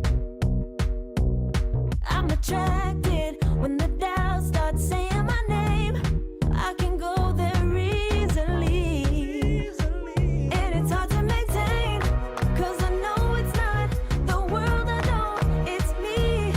Believe in every little thing I hear, and no, I ain't no stranger to the fire, burning up all my desire to be great. It stays coming in waves, and no, I ain't no stranger to the fire, burning up all my desire to be great. I gotta just open the gate. All I need is saving from hitting the pavement, understanding when I'm impatient, that only I give to me.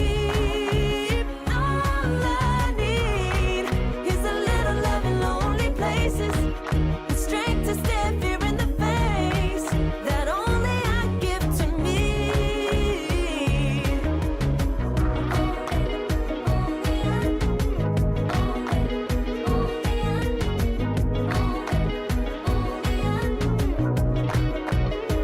Now I'm running this race, yeah. Stallions couldn't catch up to me. I'm running till I get first place.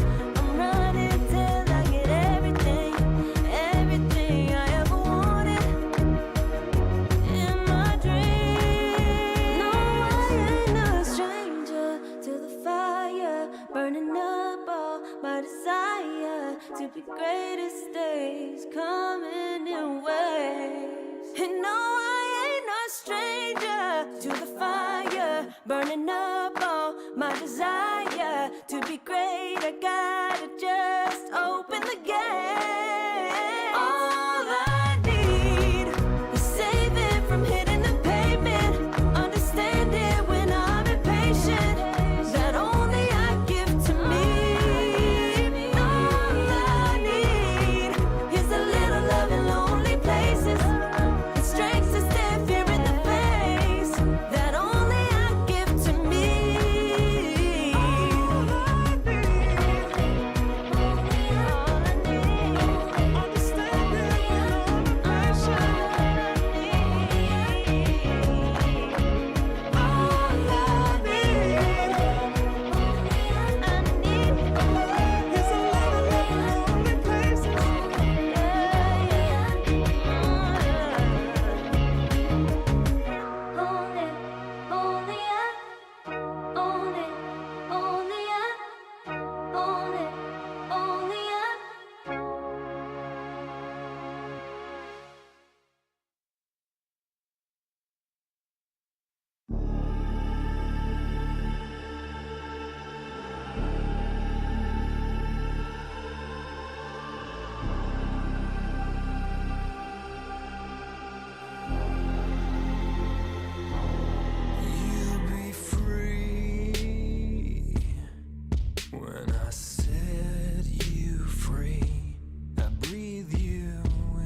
Welcome back, everybody, here to the closed qualifiers of ESL One Birmingham. We've got Aurora versus AVULUS, our second series here of the day. It actually feels like we've been here for so long, but our second series of the day, and boy, what a game one did we just witnessed. I can't imagine how AVULUS is feeling.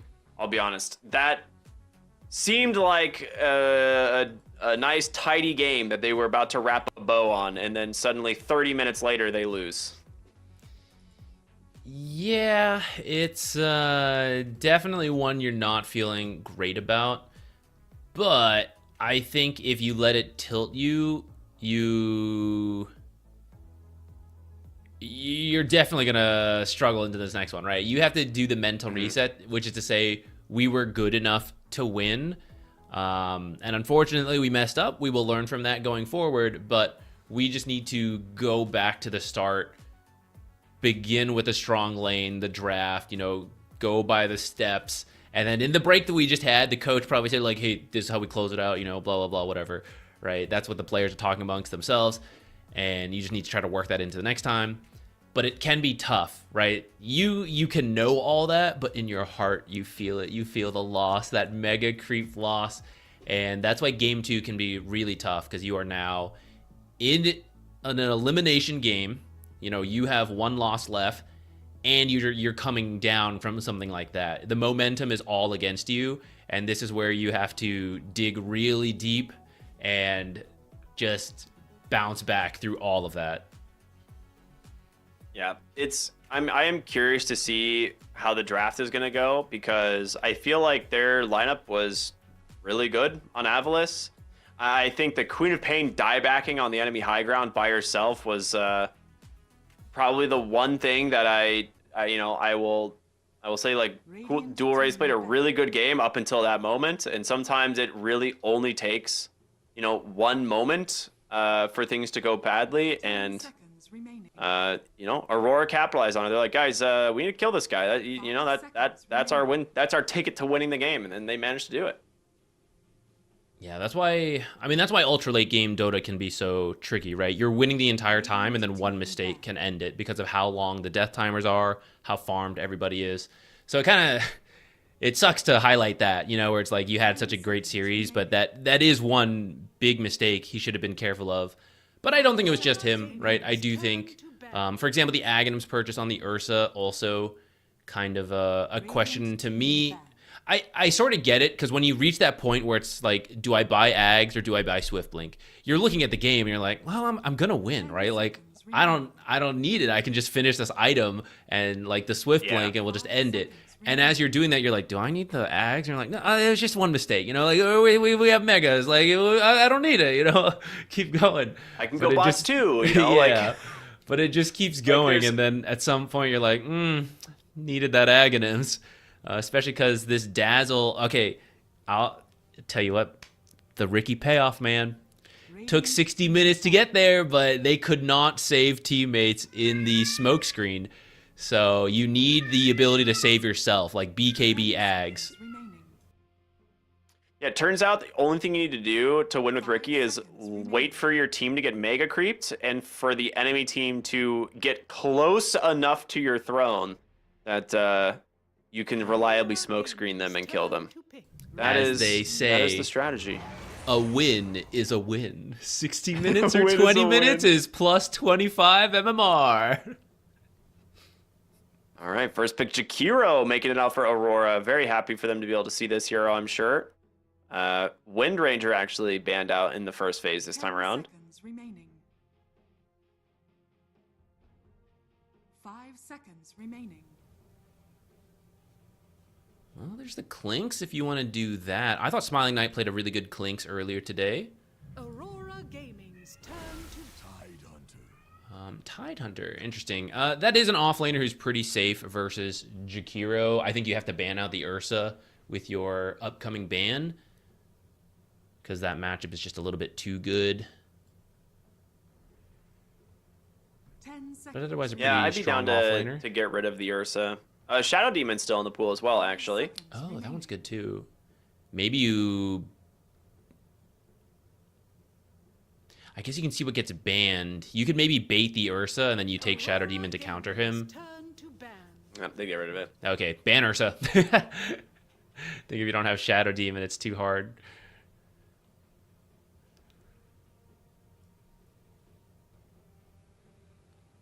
For the side of Aurora, I mean, obviously you're going to be thinking about that Ricky pick once more. There's a bunch of strong carry still available.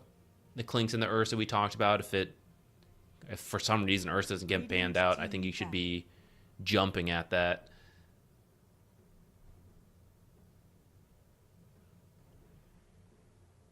Abaddon also actually, I guess, a consideration. Even though the Tidehunter matchup, we kind of talked about why Tidehunter's not great, but it is just something Nightfall really likes. 10 seconds remaining. Yeah. And you have the 18th pick, so you can see if you still think it's a good Abaddon game despite the Tidehunter. But he is also the Ursa guy, so I feel like grab it for him.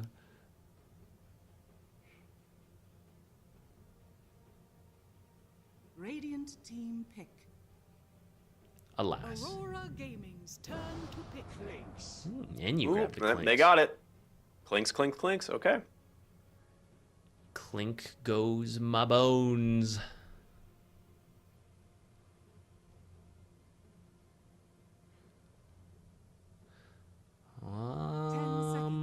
I'm curious, like, what 5 position they're going to pair with it. 5 seconds remaining.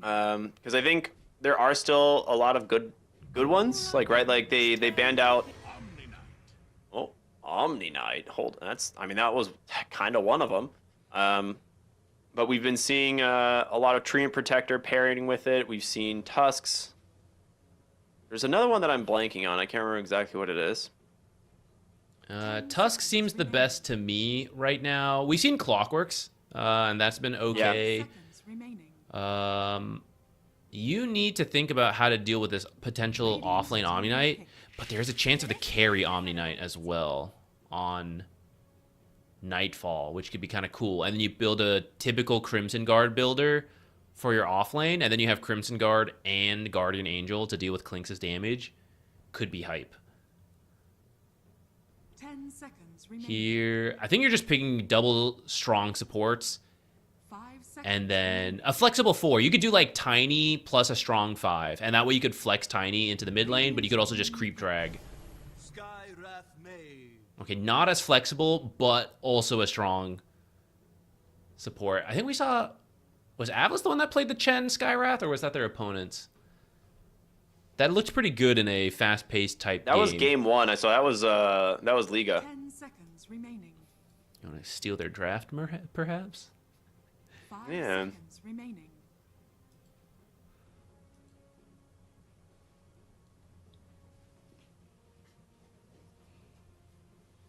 And I kind of like the idea of the Chen Skywrath. With Clinks, I think maybe you want to go for... I'd be more open to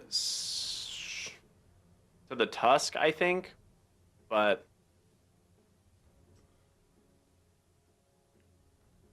You've got like a Tidehunter and a Skywrath that are pretty mobile and want to play active. So I feel like you could look for a mid laner as well. Okay, they do go to Clockwork. Yeah, good call from earlier. I think you want something that a plays little bit... with the Skywrath is good. Yeah, something to play with the Skywrath. Another initiation source besides Tidehunter, because Tidehunter's actually a better counter initiator, really. Like, they group up and then you go and ravage everyone. 10 seconds remaining. So Clockwork being able to hookshot in to bait the initial start of the fight, or Rocket Flare Scout so you can initiate with Ravage because you know where they are, so you get a big Ravage. That could also work.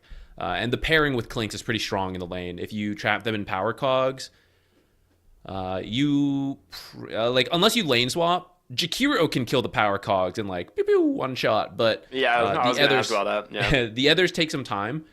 You can maybe consider it. It depends what hero you end up picking. Team ban. Ember. So keeping this Omniflex still alive. You got to take out maybe the Huskar. We haven't. Oh, yeah, they've already. I was about to say I don't recall seeing AVULUS do it yet, but you always do it anyways. You ban it out. 10 seconds remaining. I think Monkey you could actually leave in. 5 the matchup would be annoying in the lane, but later on you're fine, and then you have Terrorize and Guardian Angel. I mean, a Diffusal Rush Monkey King here could be a pretty massive issue for these heroes. Yeah, that's true. Oh, and there's actually now the Disperser being the aggressive Dispel could be kind of nice. That's what I'm saying. Yeah, maybe it's pretty strong. Take it out to be safe. I wouldn't mind. Is there another mid? The Queen of Pain? I mean, he had a good game on it last time, but I think Ember is... He doesn't have fun to start, but I think it's okay. 10 seconds remaining. I think you banned Centaur on AVULUS. 5 You could just get rid of the Stampede so that there's no way that they have easy ways of getting onto the Clinks, especially if it's a carry Omni. You don't want like Ember who can just like Remnant in plus like a Stampeding Omni Knight. If this is offlane Omni, then I guess a tempo carry could work. You could do something like Luna, who is good versus Tidehunter, hit a nice timing and try to just force the end of the game before Omni Knight drops off. Abaddon? I don't hate that. Yeah, Skywrath and Clinks aren't that great into Abaddon, at least until the ult is down. Did it pick the Tidehunter this time? Which they actually banned last game specifically to try and make the Abaddon lane better. Man, the Broom. What? Yeah, okay. Okay, that's fine. I think you just Centaur, right? If you want to run the carry Omni. But do you have damage? All right, we mentioned this. If you're going to run an Omni carry, you need damage elsewhere. Does Centaur bring enough damage from the offlane? You only need damage as you get to the late game. So as long as you run the carry Omni well, and then Ember and Dark Willow provide a lot of damage, Shakira's okay. I think you end in the mid game and you're good to go. Okay, Axe will be similar, right? Still a Crimson Guard builder, still a strong laner. What items he goes exactly, we'll see. But he also is not that damage scaling hero, though I think it's a little better than Centaur actually. So maybe covering the bases a bit. But you need to end this in that, I'd say second Aegis is where you're really looking to finish the game. If it goes beyond that, I don't know, I guess Dark Willow Ags, like maybe some scaling coming from that. But otherwise you're going to be lacking damage. In terms of the mid lane matchups here, I still really like Monkey King. I was afraid they were just going to go Storm Spirit because it's just like a classic kind of win the lane type of hero, but boy does Storm suck against Ember Spirit as the game goes on. That is like the big problem. Right now, I think their idea is you just go the Guardian Greaves build and, you know, Ember Spirit has less impact against Storm as a result, but there's still like Brambles, there's Ice Path, like there's Blink Call from Axe. There are ways of catching Storm. Though nowadays a lot of Axes are skipping the Blink. They are that's true. Going for auras, maybe the Phylactery, sometimes like Blade Mail aura. So getting the initial call is you root and then I run in and call. You may need to do the Blink now that the Storm is in, but I guess we'll see what WS decides. Yeah, the lane is... I don't know. I actually feel like Makoto can still win this lane. Like very much a skill-based lane. We've seen it go both ways. In theory, you just shove it out as Storm, get your 6, and then you have a much better time until the Greaves, and then you go from there. The first couple waves are like your way because you're ranged, but we've seen Embers win this, and Makoto is a very good Ember player.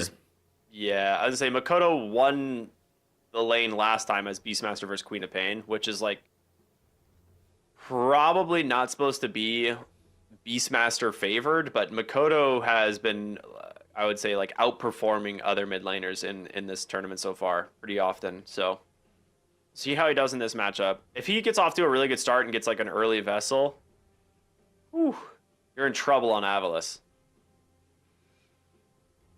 Yeah, that would be a pain. There's at least a Skywrath Mage with the instant silence, though, which is quite nice to have versus a hero like Ember. You don't really want to be building a Dispel before BKB, but you may have to consider it this game.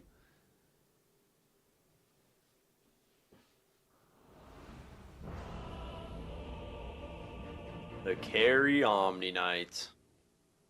It's weird that that's kind of coming back. 104 to 50 losses on that. Damn, what a win rate. It's like, what, 76% or something? I can't math like that, dude. I have no idea. I just know that 100 is larger than 50. Nah, okay, that's fair. I think he's gained some MMR with that hero.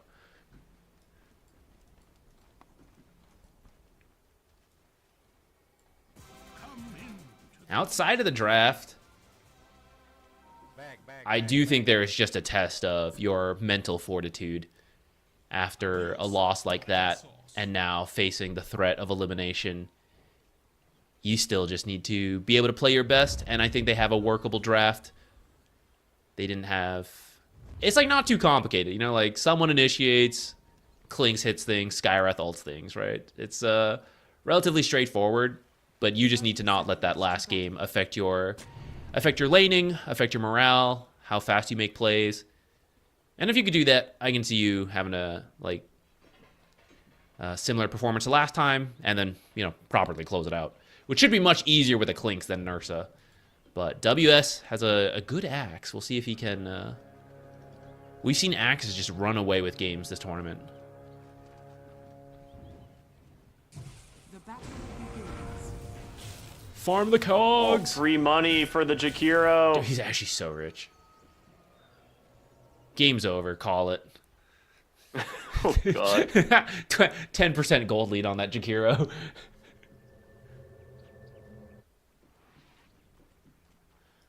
The early body block bottom for WS. We'll see if Klinks wants to do the same. What? I thought he would, but he's too scared. They're leaving Smiling Knight solo bottom right now to try and look for a kill top. Let's see if it pays off. I mean, you could use the help. Omni Knight on paper seems like he'd do well to Tide. I don't know that matchup that well. It is going to work out. I mean, you did not expect this. The double hit pays off, though. Yeah, Jakiro just instantly kills the cog and walks out. It's a good amount of damage, but...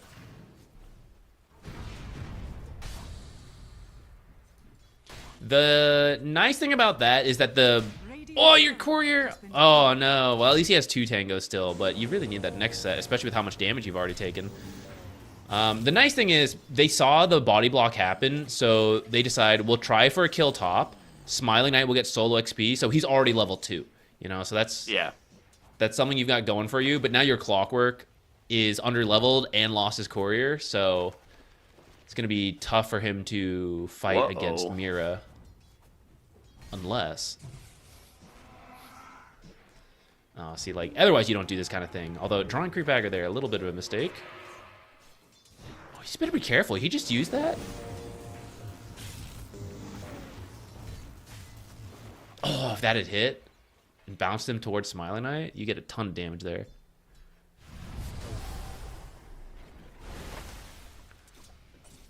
Oof, all right, they're doing pretty decent on the lanes here for Aurora, getting a lot of damage in. The mid lane, as expected, Storm Spirit has a little bit of advantage these first couple of waves, but once you have more points in, I'm assuming he's going to put more points in the Flame Guard. It should be a pretty easy lane for him. He should be able to survive and kind of deep push the lane. Yeah, he's level 3 now. Okay. There are good rotating supports on AVULUS, though. Both Clockwork and Skywrath can head over early. I think it's worth doing to make sure that Dual Rays... He's also been playing pretty well this tournament, even though he just lost that last game. But for the most part, he's been doing a good job, and I think if you can slow him down a little bit, it'll be worth your time. Uh-oh. Clockwork bottom lane, slowed enough into the Bramble, and that will be first blood for WS. Code of Blood stacks starting early. Yeah, I just want to recap. It was it WS that... It's all... WS had a good game, and we were like, wow, that was a good Axe game. And then Miero had an even better one after him later. We're like, okay, that's a real Axe game. So WS, we'll see if he can top it this time. He's going straight for the Vanguard. We've seen a couple different openers, but he knows he wants the Crimson Guard.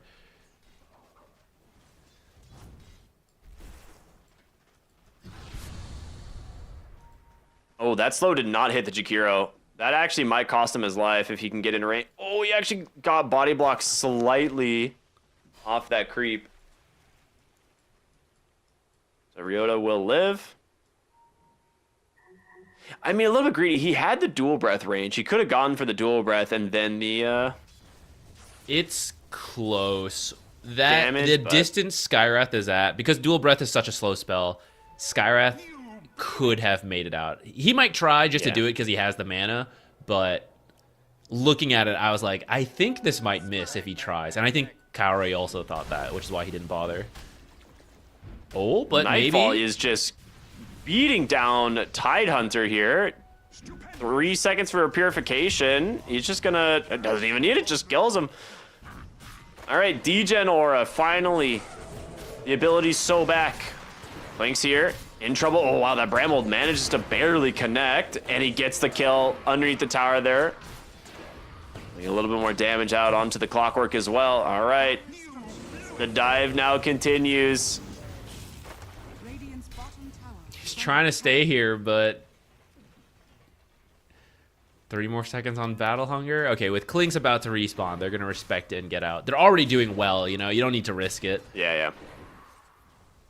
Vanguard is done, you know. He's having a great time. He's gaining health here in the creep wave.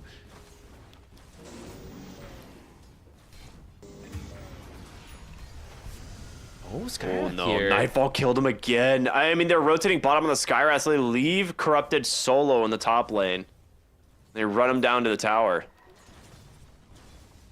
He's missing a 14 last hits on the Tidehunter, and he is just... 2 deaths now? Oh, that's really rough. Chains, mid lane. Shakiro's here with the help of the Dark Willow. He's not going to get level 6 in time. Dual Rays will die as well. 5 kills now on the board for Aurora, unanswered.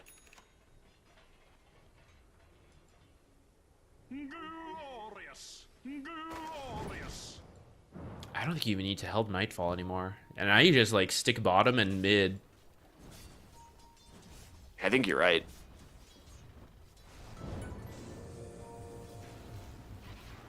It's an illusion top. Not the greatest, but as long as it's not going to dual raise, you're happy. He is going to hit 6, so there's not really a window to try to get another kill on him again easily.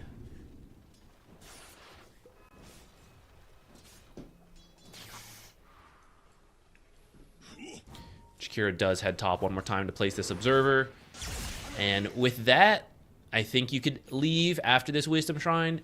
Because Tidehunter is in such a rough spot. You know he's just going to try to jungle, so that's what this observer's looking for. And in the meantime... If Kaori kills him here... Blubber saving his life. Maybe. I mean, no. He doesn't have any. Yeah, it's like, he's solo level. It doesn't actually proc yet. Oh no, the slow walk up to kill Tide. They will scan. They know somebody is over here. It's going to be the Clockwork trying to threaten the Wisdom Shrine. Call, however, no mana for the Culling Blade, so won't get the won't get the extra dunk blood stacks there, but still managed to get the kill. All right, they're bleeding kills everywhere. Makoto just solo killing Skywrath Mage in the mid lane. That's his first set of earn charges. This is what I was a little worried about. I'm not saying it's because of game 1, but we have seen it where you lose a pretty rough game and then it's like deflated going into the next game. That feels like what's happening here. We've seen them play better than this in the laning stage, but it's a 4K gold lead already for Aurora. And it doesn't even have to be a lot. You know, to go back to this, sometimes you feel like, I feel fine. Like, I can just keep playing. Like, why am I on this losing streak? But even if just like 5% less. It sounds so little, but it can really make the difference. You know, think of a win rate from 50%, 5% less is a 45% win rate. You're losing a lot. So if you're just a little bit affected by the first game and it's even a small percentage, it can make a big difference at these top level games. And I mean, we're kind of seeing it. You know, Aurora is smacking them around right now. tower has fallen. Yeah, this is really rough because your supports are not finding XP anywhere because your lanes went so bad. So you have level 6 already on Jakiro. You're like close to level 6 on Dark Willow. Meanwhile, your Clockwork's level 3 and your Skywrath is level 3. Your Tidehunter's like not even level 5 yet, is he? He just hit it. He's He did? Okay. he's got that going So for him. It's kind of all on Smiling Knight right now. Like, this is pretty much... No! Oh, not again. Oh, man. Okay, round two. Mira will never expect you to still be here. Get him. You're gonna get him. Get him. I mean, it's not an easy kill is the thing, right? Like, this is a hero that can dodge out this damage pretty easily, and now the rest of them will close the gap. You can sense the first dunk. There it is. WS now getting that first Coaling Blade kill. Yeah, if you look at it, Clinks and Storm are not that far behind, so you need to make plays around them to get your team back in it. But this is where losing that Wisdom Shrine and the lanes, the double punch has really hurt you. Ooh, okay, they got the chains here? out. Smiling Knight is gonna live thanks to the like kind of absorbing a lot of the Bedlam damage. Honestly, Makoto ravage does him have if a you remnant. can. Oh, get him, Yeah, get him. Silence. 3 seconds on the This is silence. where you really wish your... One more. They're not close enough. Oh my goodness. They don't. I mean, they don't have the follow-up damage even if they had the Ravage. They won't get an amplified damage. Okay, maybe with that. Can he get Nightfall? He's still saving a lot of his money. This is like fake net worth right now. Maybe if you could True. jump him and silence him before he uses abilities, you could do it. But they're not really bringing the heroes.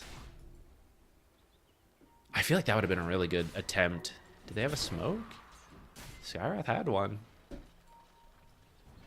Maybe it's too obvious. They're smoked up bottom here. They see the storm. Ramble into Terrorize. The damage is easily going to be there. Storm Spirit's dead, and now quick find from Makoto will look for Ryota as well. That's half his health with one Hammer of Purity. Yeah.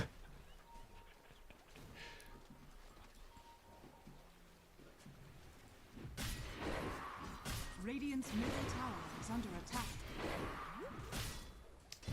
Axe originally, I think, was going to go for that fast Crimson Guard. And now, realizing, you know, there's not really a lot of damage to be blocking, so I'm going to go back for regular items, guys. I'll get the Crimson Guard when it's needed. Oh, he's actually going to go with the Blink Blade Mail, huh? I don't think I really see Axes go Blade Mail anymore, which is weird because it's like such an iconic item on this hero. He has like a custom Blade Mail. Under attack. But yeah, this is... It's just there's not a lot of heroes that like return damage during the call, right? The call is mostly just used for a stun to follow up with like the rest of the team and stuff. Yeah, I want to see him get this Blink first. I don't think you really need more damage. Usually that's why you don't rush Blink on Axe, because you Blink call someone and then Yeah. you're like, so what? But this time you're so far ahead, I think it's okay. Plus your supports have so much damage because they're so strong. You just need to stun. Like Sentry this. down, Vessel is done on Makoto. They're going to be able to try and finish off the kill here. However, both supports dead to an amplified damage of Dual Rays, which we'll see if he can actually get out of this one. The Haste Root outruns the Ravage. A Vessel back the other way. Nightfall coming Pop through, him. trying to find the kill, but the Vessel will finish the job. And now you got to deal with the Tricore of Aurora, my guys. These, you know, you may have WS a gotten the dunk. supports, but Give him a dunk. Oh, nice try they're to so fog before strong. that. Yeah, it was a good little cheeky play there. What the heck? Ends up They being a didn't let him 4 dunk. for 2. Let me dunk, guys. Should have just gone on full actory, bro. I don't know. I can't believe he didn't pivot at this point. I'm telling, dude, you can still disassemble the Vanguard, get a Conda. First build the Phylactery, and Wow. then use the health booster into the Conda. Yeah. That's an item build for sure. It's for sure one of the item builds you can do. It is indeed. 14-minute Wisdom Shrine's coming up here in about 30 seconds. AVULUS desperately need this. The Clockwork is level 5. They're going to look to try and grab. Okay. Nightfall walks into the tower and dies. Did not have the ability to repel. Good silence in from the Skywrath Mage. That was a little further than I think I was expecting him to go. Big macro pyre into his shackles, however, onto 2 heroes. It was all a bait. The Bedlam, or I'm sorry, the Terrorize doing some work, and guess what? They get the call. The blink reveal from WS. Mira, oh, he's gonna live. He's fine, right? 35 HP, easy clap. WS gets another dunk, takes down the Skywrath Mage. Nightfall is just baiting him, right? That's what that was. Just baiting him. It was just baiting. I'll tell you what it is. You wanted to, yeah. Support players have a philosophy. If you give a carry player too good of a game, they lose humility, and then they just get overconfident and do whatever. So you have to let them die a little bit. You have to give them some struggles in the laning stage so they stay focused and try hard mode. Nightfall has been non-stop winning this game, right? Free lane, free farm, incredibly rich.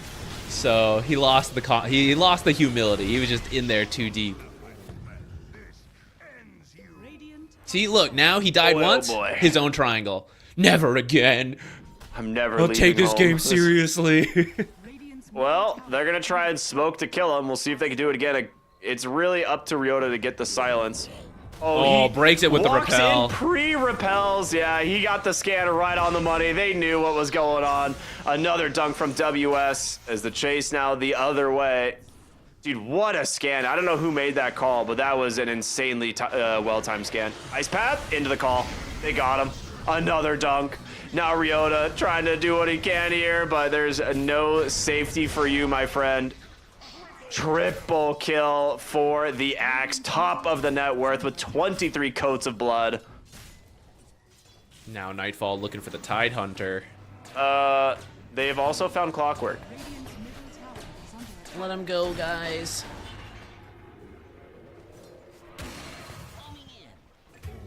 I mean, he's out for now, but let him go, guys. Not for long. I don't think sympathy and mercy is an Aurora tagline. I'll be honest. It's certainly not an Axe tagline. It's definitely not an Axe tagline.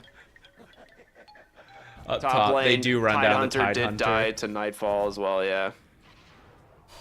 Yeah, we might approach the 1K a minute gold lead. That's usually a death sentence.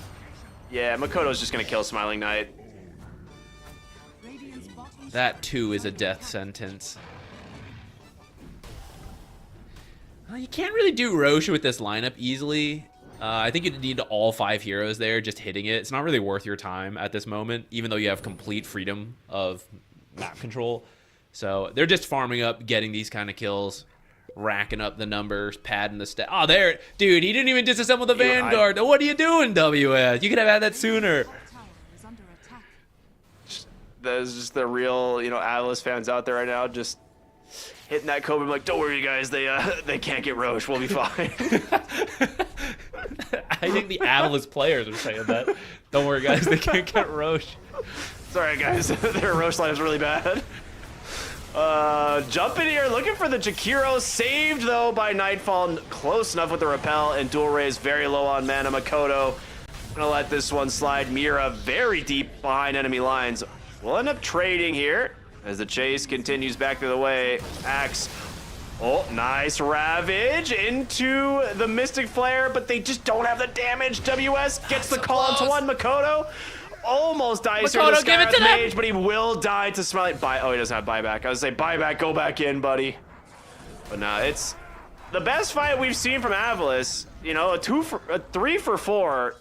Honestly, considering the situation, is a really good fight. This is amazing. That's a win for AVULUS for sure.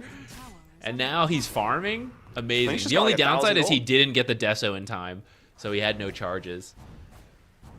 That's gold gained 100%. And I'll tell you what, AVULUS' lineup. Yeah. way better at doing Roche than Aurora's. I knew that's where you're going. That's good. Yeah, you win one more fight like that, and maybe you can try. All right, Tormentor this is a carry Omni is build, bro. doable. He's got the Echo Saber. Hell yeah. Radiant's middle tower has fallen. As Decor gonna get found here, trying to place a ward. Instant bedlam into the Culling Blade. Beyond godlike spree now for WS. 12-0-5. Not bad. Dire's Some of those assists could be kills if he had disassembled the Vanguard into the Phylactery. Has he even taken enough damage to die? Like, what's he even blocking, man? It's about sending a message, okay? Wow, okay. No one's been here for that's 12 minutes. Dude, take him, Makoto, take him. Don't let him get these. are fortified. It's your gold. You just let him increase his net worth by 50%. No, here comes the... I mean, he's just waiting for the TPN, right? Like, he needs one other hero to offer some assistance here. They get the kill out of the Storm Spirit thanks to the Terrorize. Okay, Now, but topside here... unironically... Oh my god, he gets a sentry down. Blink call from the Axe, at least for now, saving the Jakiro. We'll see if he's able to get out of here. Ice Path drop, Macro Pyro as well. Will be the turn, 1-for-1 for now, but the chase continues. Makoto will join the team.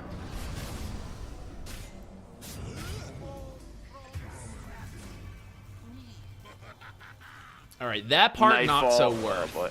But, That part not so worth, yeah. Yeah, unironically, the bounty Okay, yeah, runes. they- I know you they're bait. done. Oh, they call it. Unironically, Yeah. you bait the bounty runes. The bounty runes were worth like 800 gold for the team, and the kill was worth like 400. So actually taking the bounty runes is the better move there. But clearly, the morale damage uncalculatable by Dota, but very real, very within Aurora's sights. The bounty bait into the follow-up kills, AVULUS realizes, yeah, that one's... You know, if there was 4 bounties, we had a shot. We had the better Roche lineup, but only 3 is just not enough. There is just so many things that snowballed out of control this game. Like, every single one of your lanes going really well. The 7-minute Wisdom Shrines were a disaster. Your Yeah, Tide that was Hunter probably was the like... death.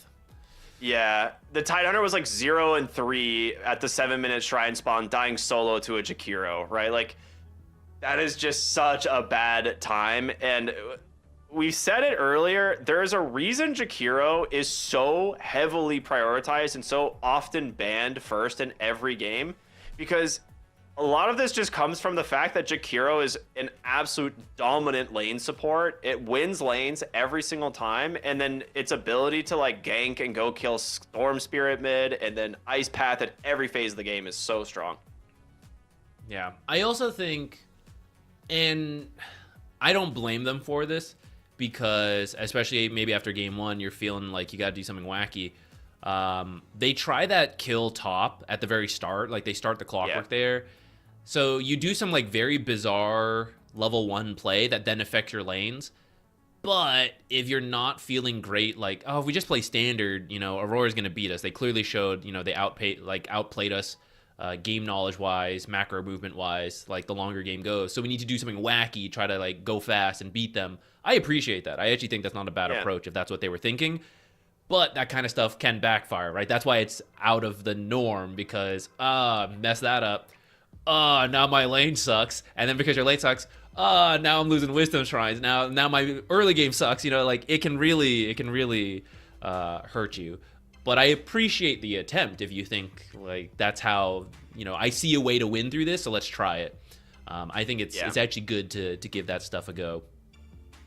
And I don't know what is going on with this Axe hero, but there's been a couple games in this tournament where we're just like, that Axe is 14-0-5 this game. That's kind of terrifying. A lot of this does come off of Makoto's Ember Spirit as well, like winning the mid lane, getting some help from the side lane supports like Dark Willow Jakiro coming in, and like getting him to that really quick Vessel timing. Because once you have 4 points in chains and Vessel, this hero runs down pretty much everybody in that mid game, and we see it over and over again. There's a reason people pick this into the Storm. I was a little hesitant of the Storm pick in the first place. I didn't think it was going to pay off too well for them, but they, we're hoping maybe, for a different experience in the lane. I don't know.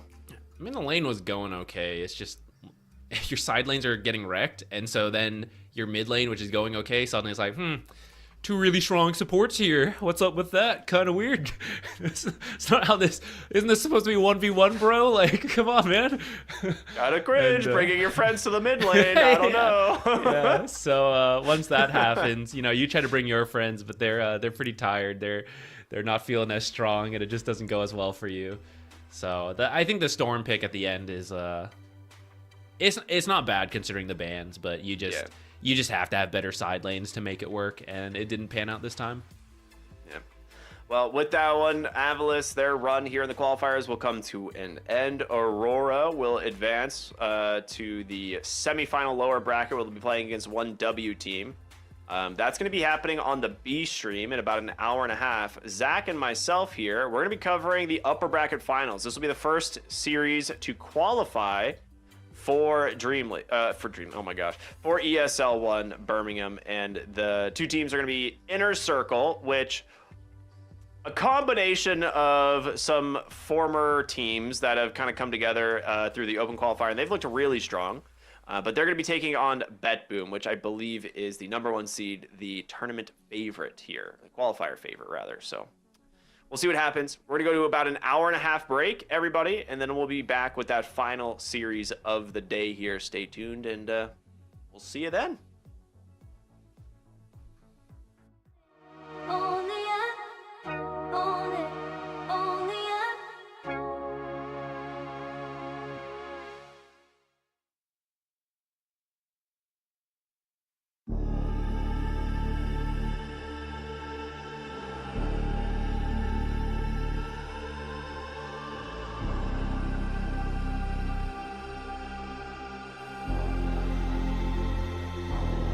You'll be free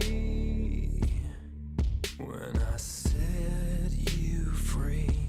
I breathe you in, but all your sins won't disappear. You can see it's true that I want only you when we'll break free together, you and me.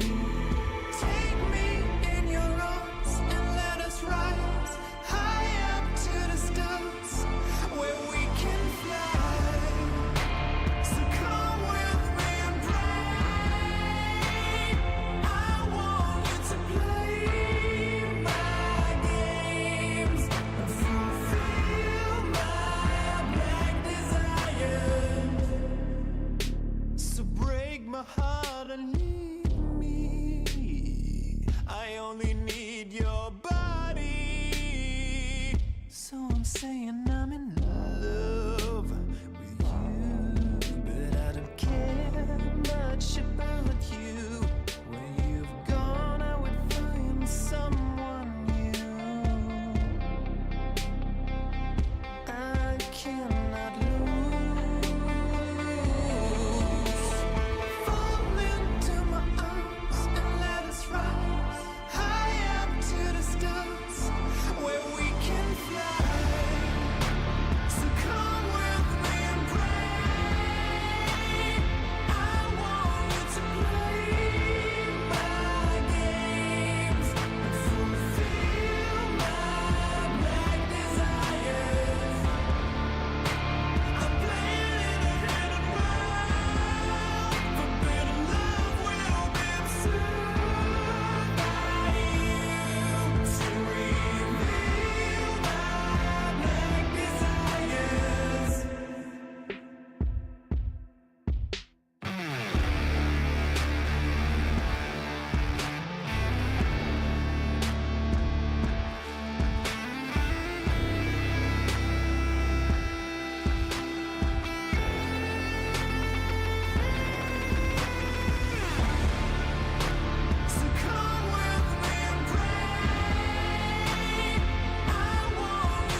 Yeah.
Far from me.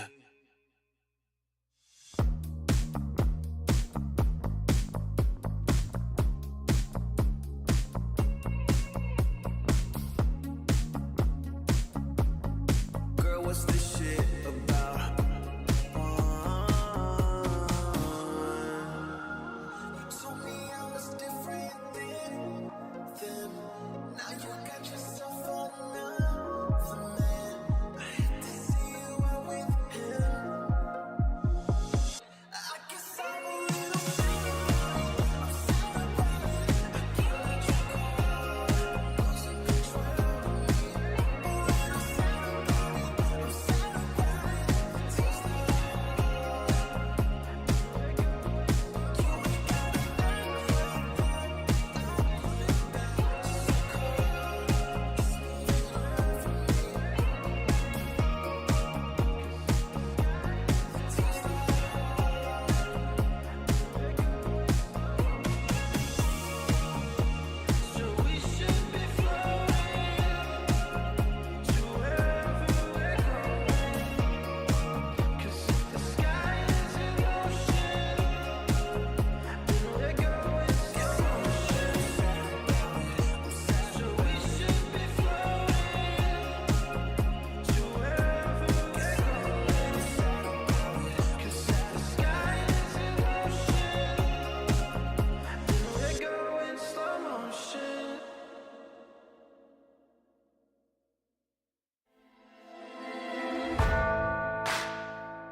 Can you hear the voices calling?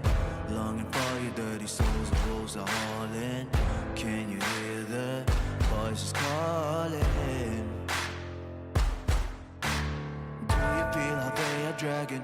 Waiting for a second to push you to your limits, growing stronger, feeling better. But do you feel them? Can you hear them say?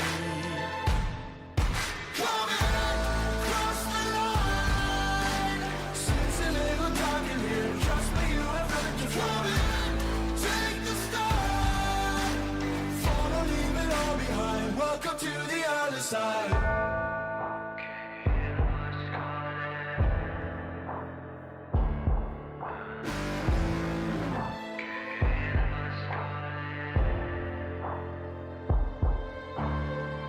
Do you feel how they are dragging?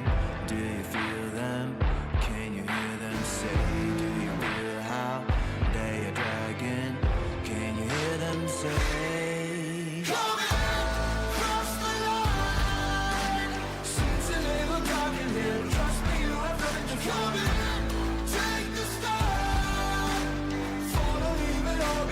Welcome to the other side.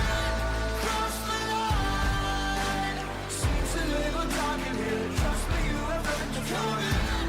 Take the start. Follow, leave it all behind. Welcome to the other side.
target mine.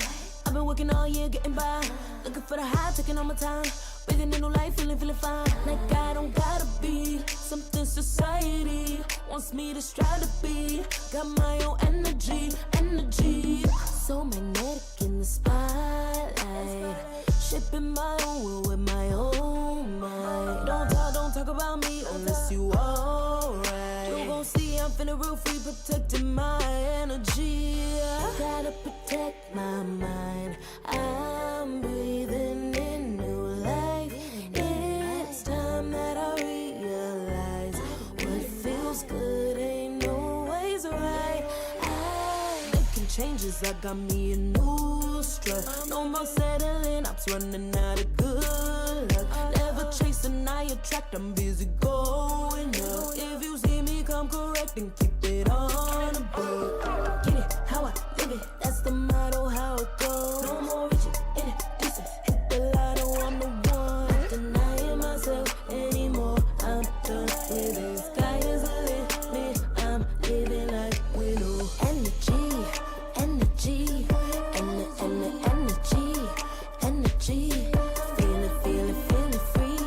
Feeling free. Energy.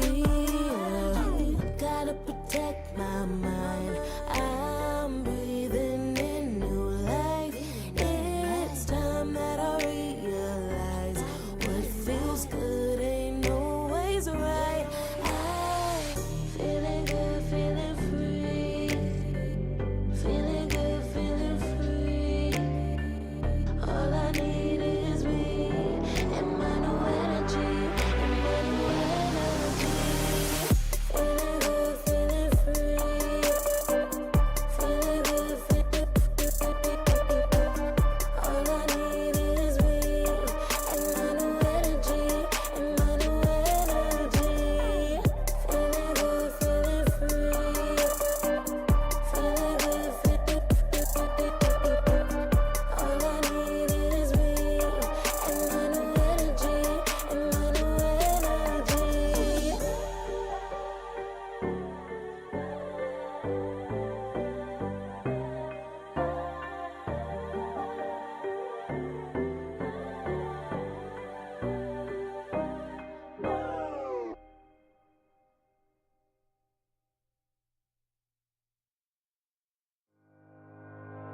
Think about it every night when I close my eyes. You're on my mind.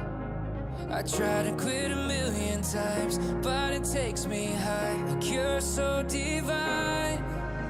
You give me everything.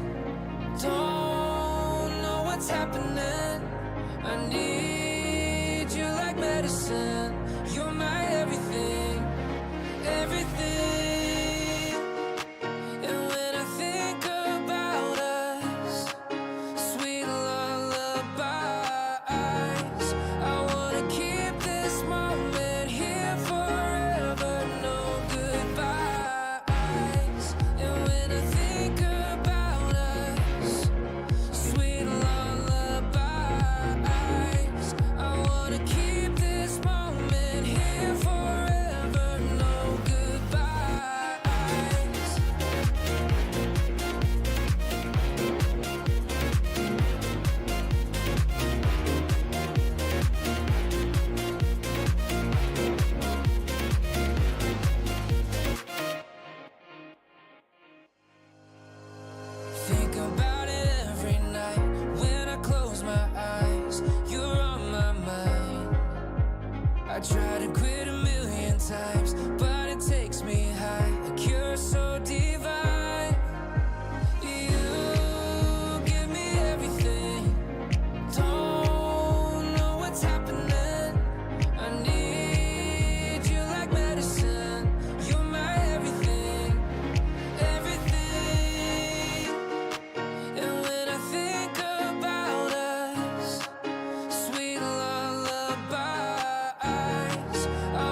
together. Ever since I found you, my life just got better. Better than this, better than that, better than anything I ever had. Better than this, better than that, better than anything I ever had.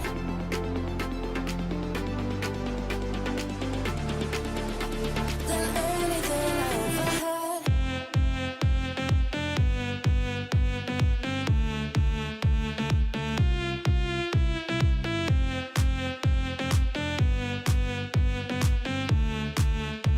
Than anything I ever had.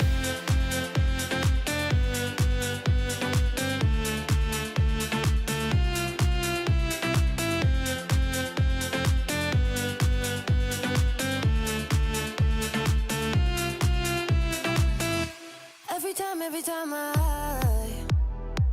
start to doubt if I'm good enough, looking straight in your blue eyes makes me feel better.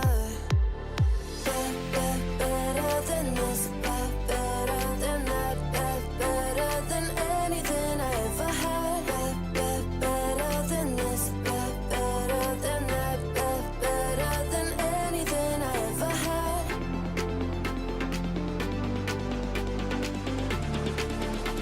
Than anything I ever had.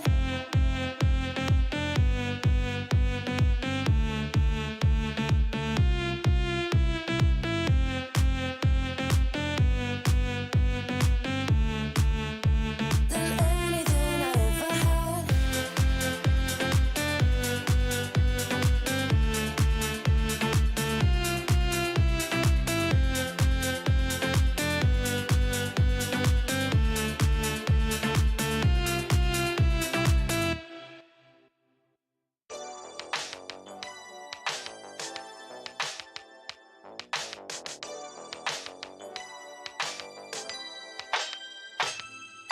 Ooh, that day that boy walked my way.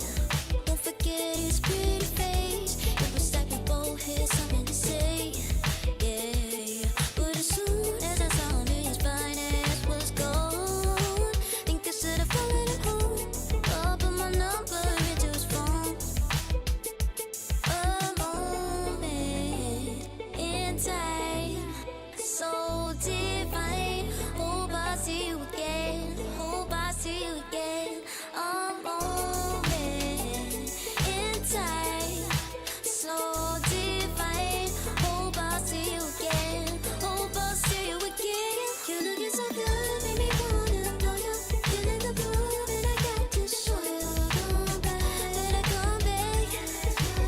Want you to know that you're looking so fly. I wanna get to know you, but you must be mine. Yeah, just a moment in time. Oh my, boy, you better come back. A moment in time, so divine. Hope I see you again. Hope I see you again. A moment in time, so divine. Hope I see you again. Hope I see you again. You're looking so good, make me wanna know you. Feeling the groove, and I got to show you. Come back, better come back. Want you to know that you're looking so fly. I wanna get to know you, but you must be mine. Yeah, just a moment in time.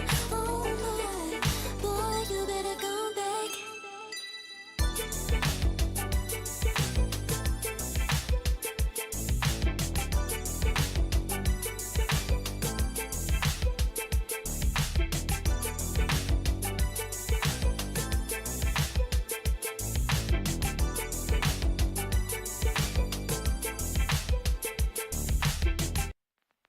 I pack my suitcase, headed out the door. I keep my shoes laced. 2,000 miles away from home. A couple dollars in my pocket, never stopped the boy before.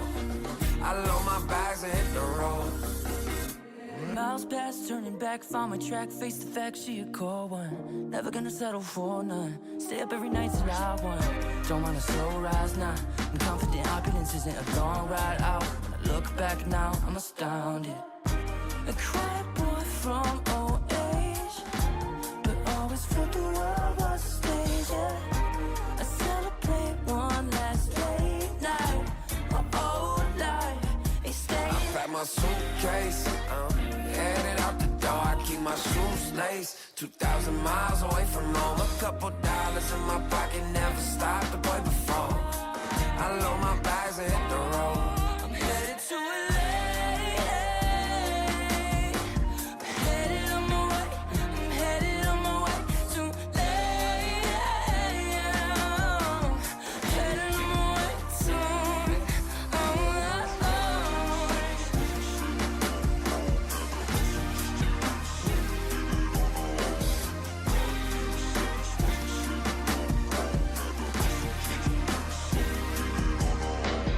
Couple thousand miles, throw it on the dash. Shit, the 10,000 hours, can't let them pass.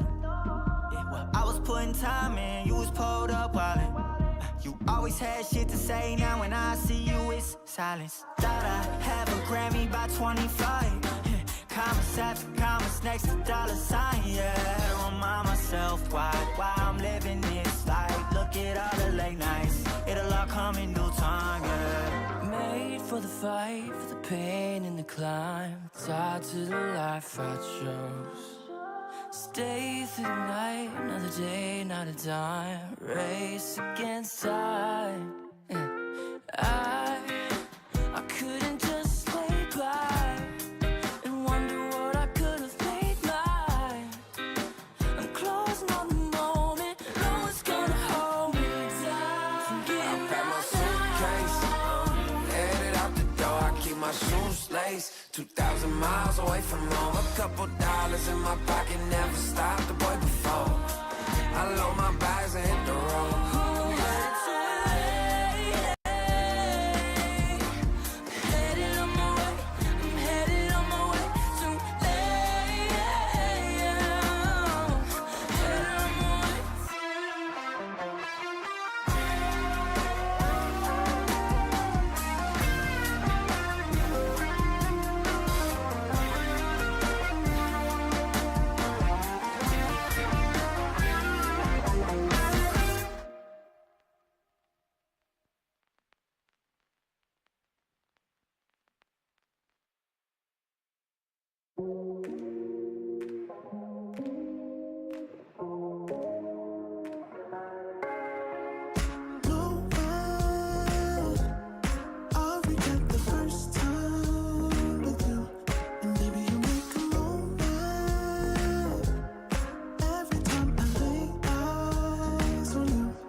isn't enough to wish for change.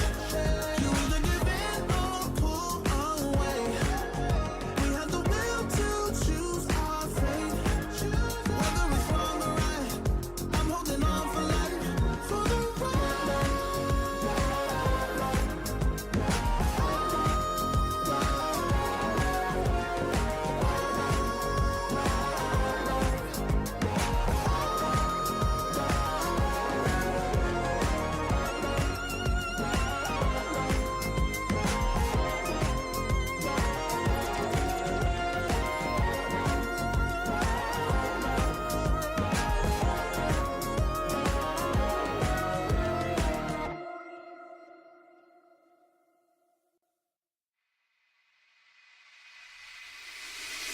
I can feel it, I can feel it in my blood, through my veins like a melody. I can feel it, I can feel it, so alive from high, I can finally breathe.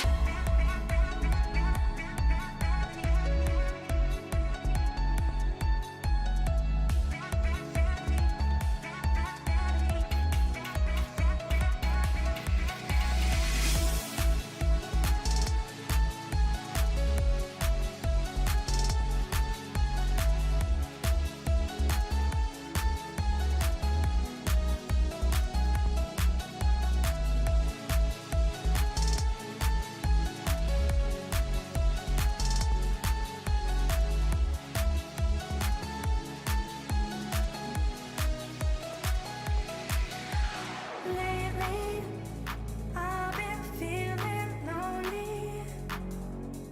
Want you to call me, promise me you'll always be there. I've been getting so high, I can feel it. I can feel the gravity pulling me away, pulling me away.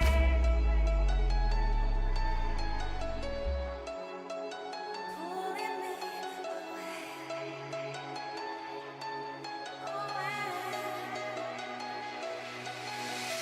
I can feel it, I can feel it in my blood, through my veins like a melody. I can feel it, I can feel it, so alive, floating high, I can finally breathe.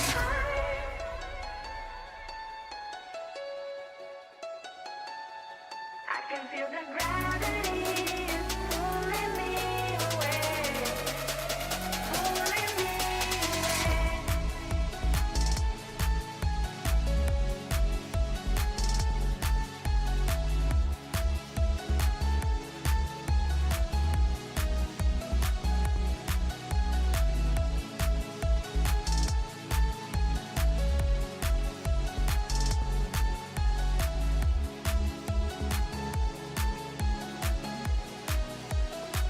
I've been getting so high, I can feel it. I can feel the gravity is pulling me away, pulling me away.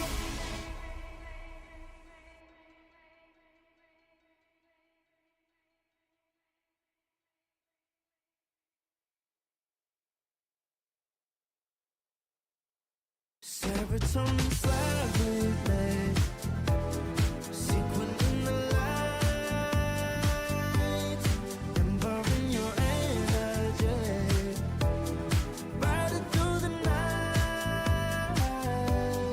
Serotonin slide on over here by my side, slides up in your eyes, desire, caught up in this chemical high.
Dopamine, dive, love, take it higher. Serotonin slide, chemical high. Dopamine, dive, love, take it higher. Serotonin slide, chemical high. Dopamine, dive, love, take it higher. Serotonin slide, chemical high. Dopamine, dive, love, take it higher. Secret in the lights, empowering your energy. Riding through the night. Serotonin slide, slide, slide, slide. Serotonin slide, slide, slide, slide. Serotonin slide.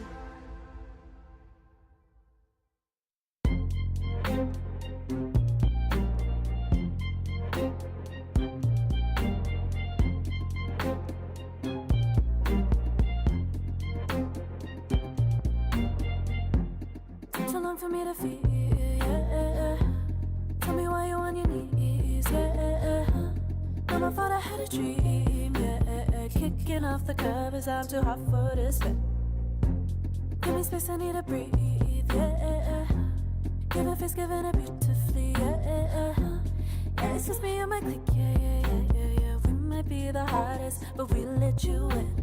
Angel energy, let you sit with me. Angel energy, angel energy, angel energy. We got sympathy. Angel energy, angel energy. Yeah.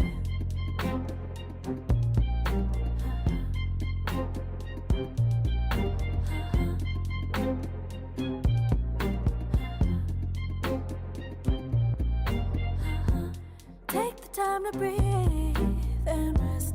Let yourself feel the best. Feel it all so deeply, so deeply. Divine with how we be, yeah. Aligned with everything, yeah. More than a dream. Vulnerable and strong, yeah. We feel everything. Angel energy, let you sit with me. Angel energy, angel energy, angel energy. We got sympathy. Angel energy, angel energy, angel energy. Let you sit with me. Angel energy, angel energy, angel energy. We got sympathy. Angel energy, angel energy.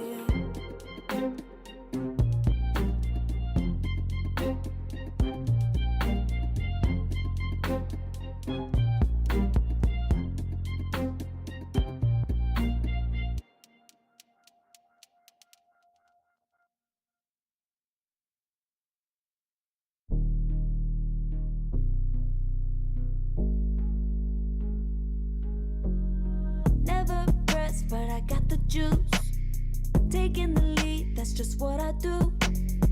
I made mountains move with one hand tied, and still this world ain't satisfied. Everywhere I go, they stop and stare. I tell the truth, I take it there. Call me vicious, persistent, overzealous, that's fine. Main character energy, I stay taking what's mine. You need a foot on the gas, so put my name on the line. Main character energy, I'm just taking what's mine. And it's written in the stars, I'm a king like my sign, yeah. Raising the bar, the jaws drop like a surprise. Don't be mad about it. Don't be mad, don't be mad. Don't be mad about it. Don't be mad, don't be mad. I don't play the game, nah, I make the rules. Cards close to the chest, and I don't play no fool. Don't be mad about it. Look, yeah, my name stay in the mouth. Legs got broke, they said cast her. I'm the 911 response in a disaster. I don't ask, I just take. Treat the world like a man, I just blow them away. Yeah, I'm a #1 fan. Don't need a bark, I'm a bite. Switch me on, dark need light. Don't need pity, don't need spite. I just plop, plop, plop on sight. Could take your girl in 2 seconds. I just flash her a smile. I make petty look pretty. They run an inch, I run 3 miles. You need a foot on the gas, I'll put my name on the line. Main character energy, I'm just taking what's mine. And it's written in the stars, I'm a king like my sign, yeah. Raising the bar that just dropped like a surprise. Don't be mad about it. Don't be mad about it. Don't be mad about it. Don't be mad about it. I don't play the game, now I make the rules. Cards close to the chest and I don't play no fool. Don't be mad about it. Don't be mad. Don't be mad.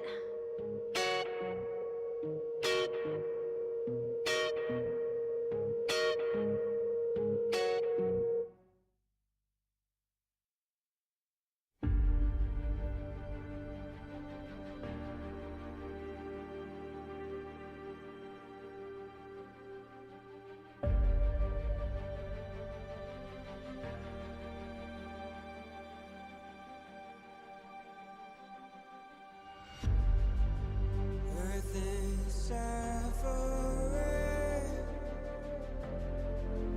trouble is rising, mountains are melting. There's gonna be nothing left to breathe.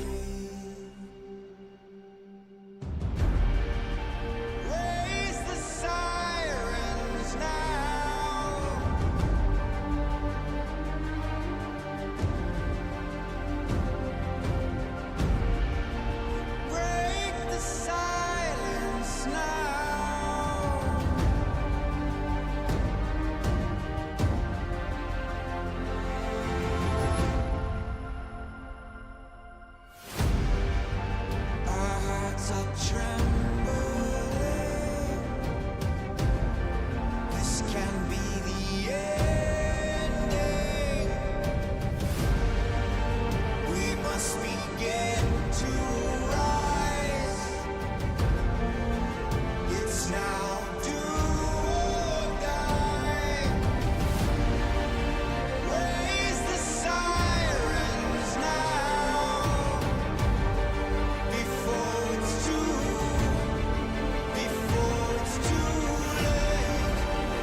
attracted when the doubt starts saying my name.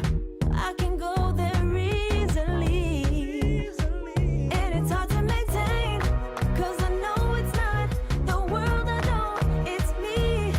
Believe in every little thing I hear, and no, I ain't no stranger to the fire, burning up all my desire to be great. It stays coming in waves, and no, I ain't no stranger to the fire, burning up all my desire to be great. I gotta just open the gate. All I need is saving from hitting the pavement, understanding when I'm impatient, that only I give to me.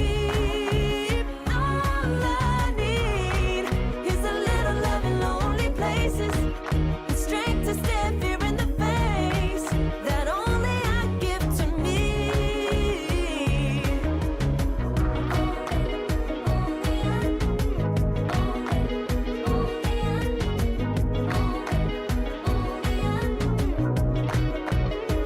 Now I'm running this race, yeah. Stallions couldn't catch up to me. I'm running till I get first place.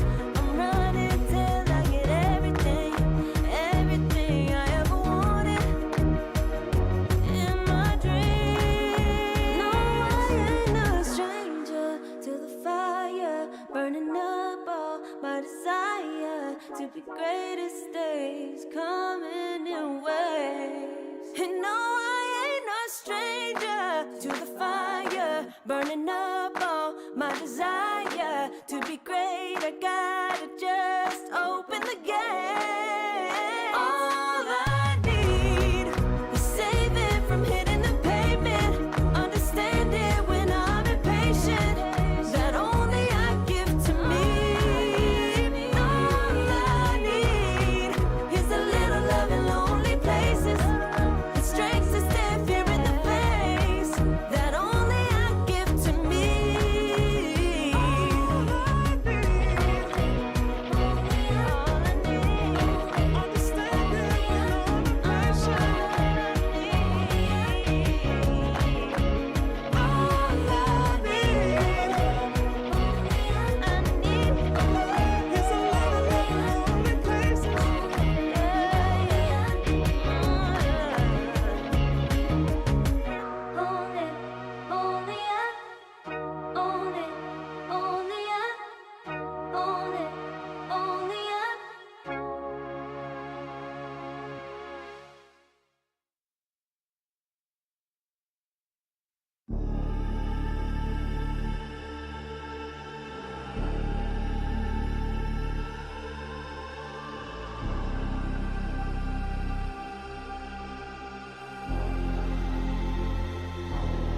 You'll be free when I set you free. I breathe you in, but all your sins won't disappear. You can see it's true that I want only you when we'll break free. Together, you and me. Take me in your arms and let us rise high up to the stars where we can fly. So come with me and pray. I want you to play my games and fulfill my black desires. So break my heart and leave me. I only need your body. So I'm saying I'm in love with you, but I don't care much about you. When you've gone, I would find someone new. I cannot lose. Falling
yeah.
Dragging, waiting for a second to push you to your limits, going strong and feeling better. But do you feel them? Can you hear them say?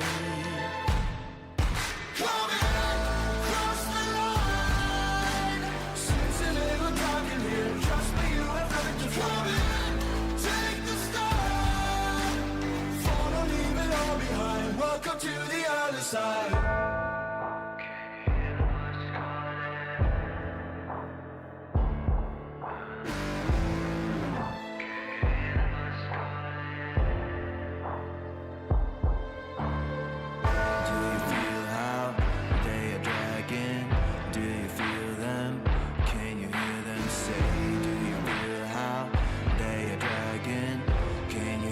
Say, coming across the line.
I've been working all year, getting by.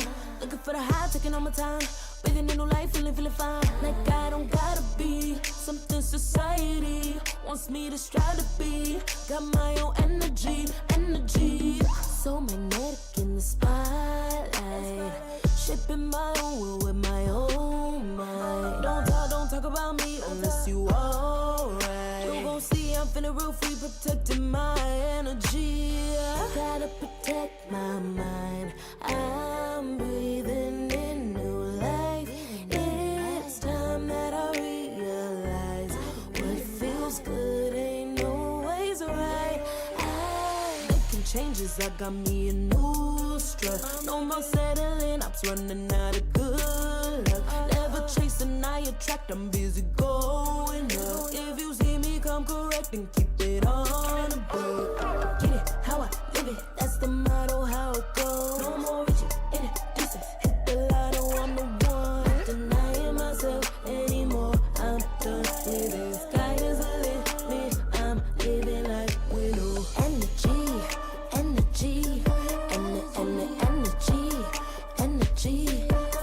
feeling free, energy. Gotta protect my mind. I'm breathing in new life. It's time that I realize what feels good ain't always right. I'm feeling good, feeling free. Feeling good, feeling free. All I need is me and my new energy. Feeling good, feeling free. Feeling good, feeling free. All I need is me and my new energy. And my new energy. Feeling good, feeling free. Feeling good, feeling free. All I need is me and my new energy. And my new energy.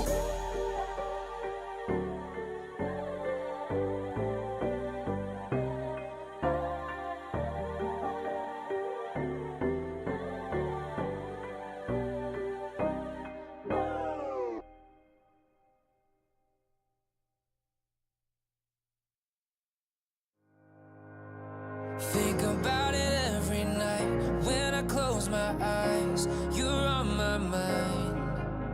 I try to quit a million times, but it takes me high. Like you're so divine. You give me everything. Don't know what's happening. I need you like medicine. You're my everything, everything. And when I think about us, sweet lullabies,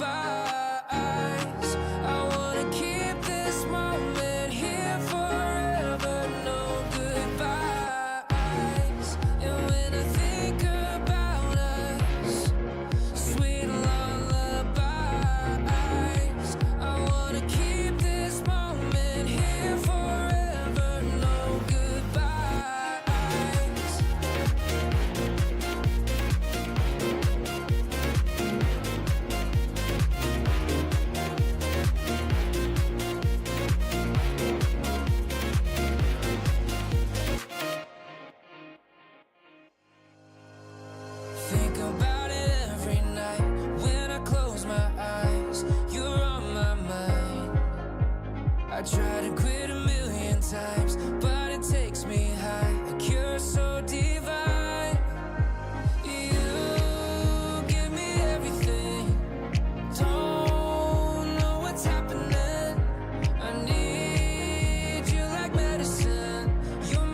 to put it together. Ever since I found you, my life just got better.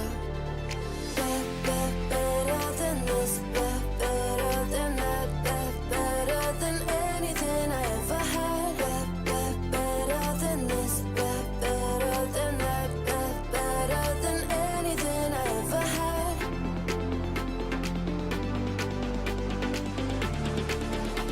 Than anything I ever had.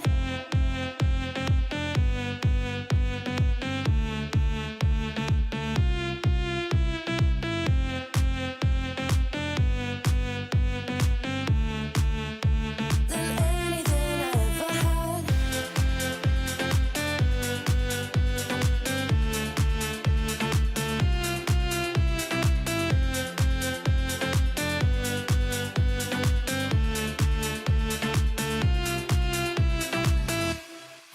Every time I start to doubt if I'm good enough, looking straight in your blue eyes makes me feel better. Better than this, better than that, better than anything I ever had. Better than this, better than that, better than anything I ever had.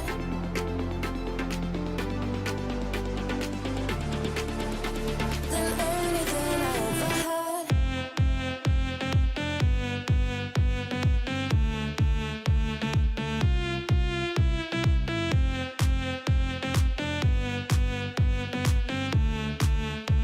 Than anything I ever had.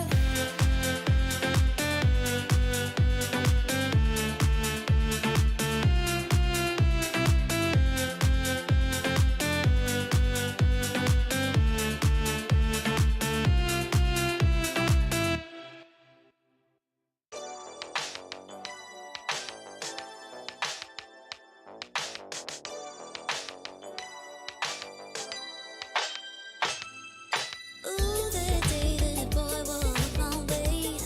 Won't forget his pretty face. It was like we both had something to say. Yeah, but as soon as I saw him, his fine ass was gone. Think I should have followed him home. I'll put my number into his phone. A moment in time, so divine. Hope I see you again. Hope I see you again. A moment in time, so divine. Hope I see you again. Hope I see you again. You looking so good, make me wanna know you. Feeling the pull that I got to show you. Come back, better come back. Want you to know that you're looking so fly. I wanna get to know you, but you're missing me by in just a moment in time. Oh my, boy, you better come back. A moment in time, so divine. Hope I see you again. Hope I see you again. A moment in time, so divine. Hope I see you again. Hope I see you again. You're looking so good, make me wanna know you. Feeling the pull that I got to show you. Come back, better come back. Want you to know that you're looking so fly. I wanna get to know you, but you're missing me by in just a moment in time. Oh my, boy, you better come back.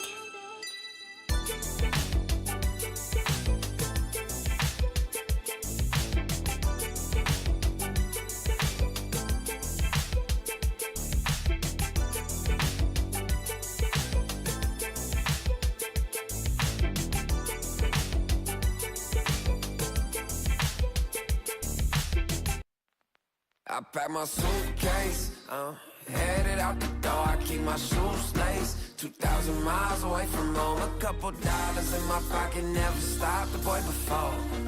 I load my bags and hit the road. About miles past, turning back, found my track, face the fact, she a cold one. Never gonna settle for none. Stay up every night till I won. Don't mind the slow rise now. I'm confident opulence isn't a long ride out. When I look back now, I'm astounded. A quiet boy from old age, but always felt the world was a stage, yeah. I celebrate one last late night.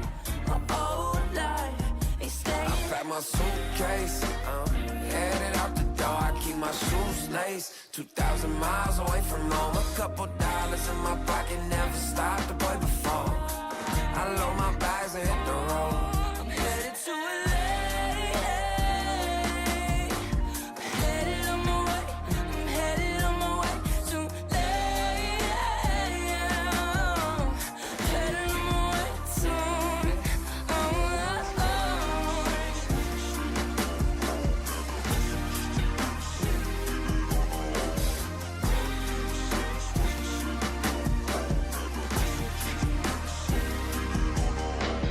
Couple thousand miles, throw it on the dash.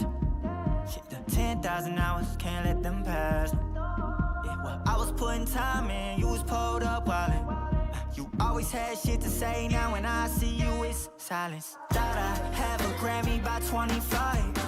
Commas after commas next to dollar sign, yeah.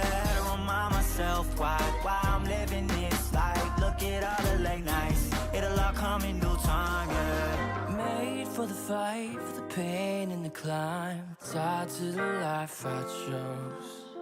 Stay through the night, another day, not a dime. Race against time.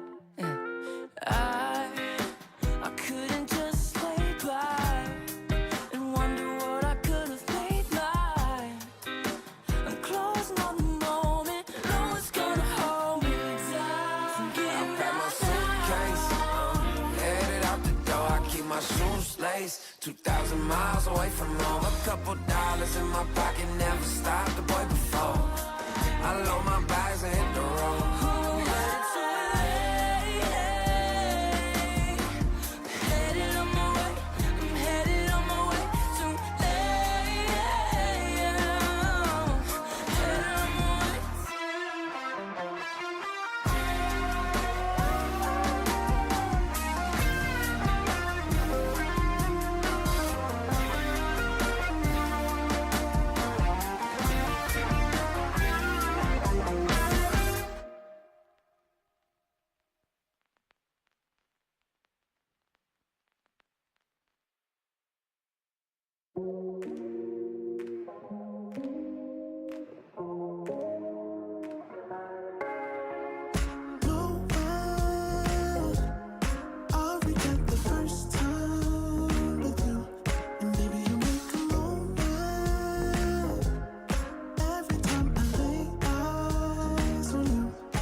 isn't enough to wish for change. You either give in or pull away. We have the will to choose our fate. Whether it's wrong or right, I'm holding on for life, for the ride.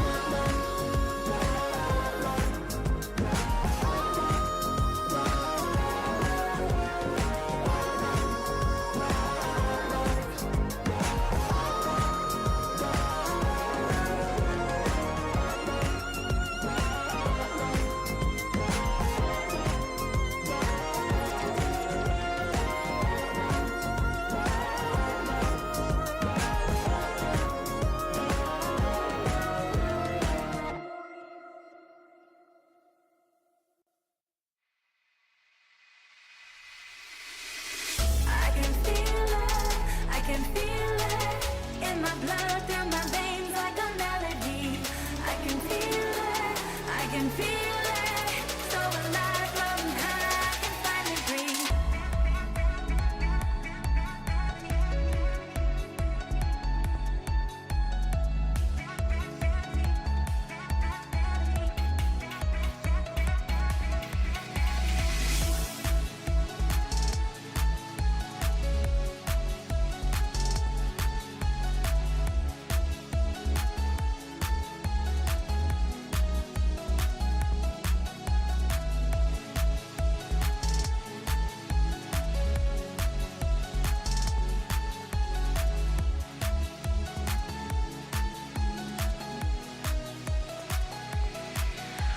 Lately, I've been feeling lonely. Want you to call me, promise me you'll always be there. I've been getting so high, I can feel it. I can feel the gravity is pulling me away, pulling me away.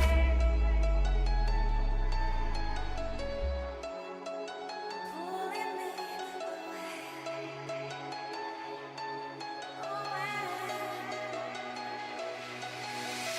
I can feel it, I can feel it in my blood, through my veins like a melody.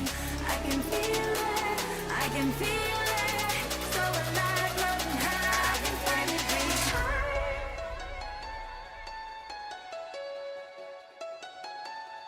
I can feel the gravity is pulling me away, pulling me away.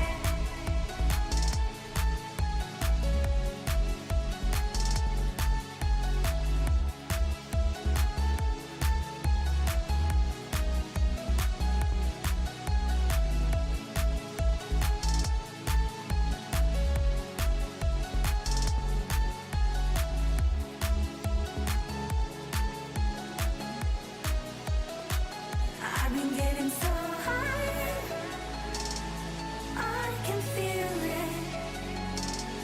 I can feel the gravity is pulling me away, pulling me away.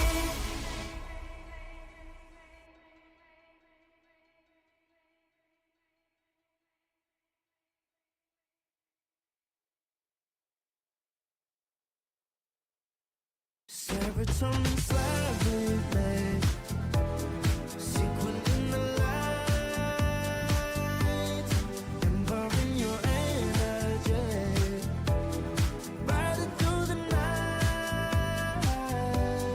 Serotonin slide on over here by my side, stars up in your eyes, desire, caught up in this chemical high. Angel, can you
take it higher.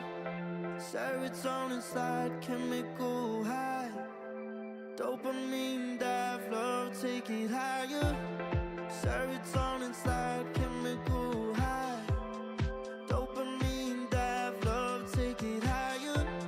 Serotonin slide, chemical high. Dopamine dive, love, take it higher. Secret in the light, empowering your energy. Riding through the night. Serotonin slide, slide, slide, slide. Serotonin slide, slide, slide, slide. Serotonin slide.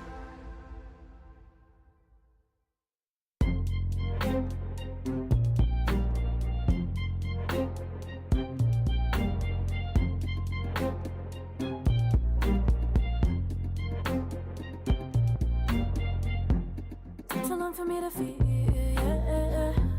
Tell me why you on your knees, yeah. Never thought I had a dream, yeah. Kicking off the covers, I'm too hot for this bed. Give me space, I need to breathe, yeah. Give a face, giving it beautifully, yeah.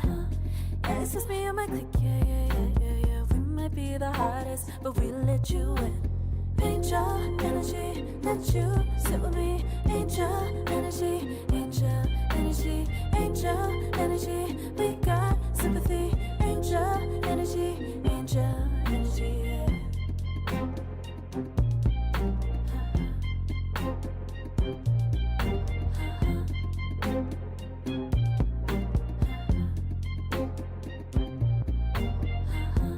Take the time to breathe and rest. Let yourself feel the best. Feel it all so deeply, so deeply. Divine with how we be, yeah. Aligned with everything, yeah. More than a dream, vulnerable and strong, yeah. We feel everything. Angel energy, let you sit with me. Angel energy, angel energy, angel energy. We got sympathy. Angel energy, angel energy, angel energy. Let you sit with me. Angel energy, angel energy, angel energy. We got sympathy. Angel energy, angel energy.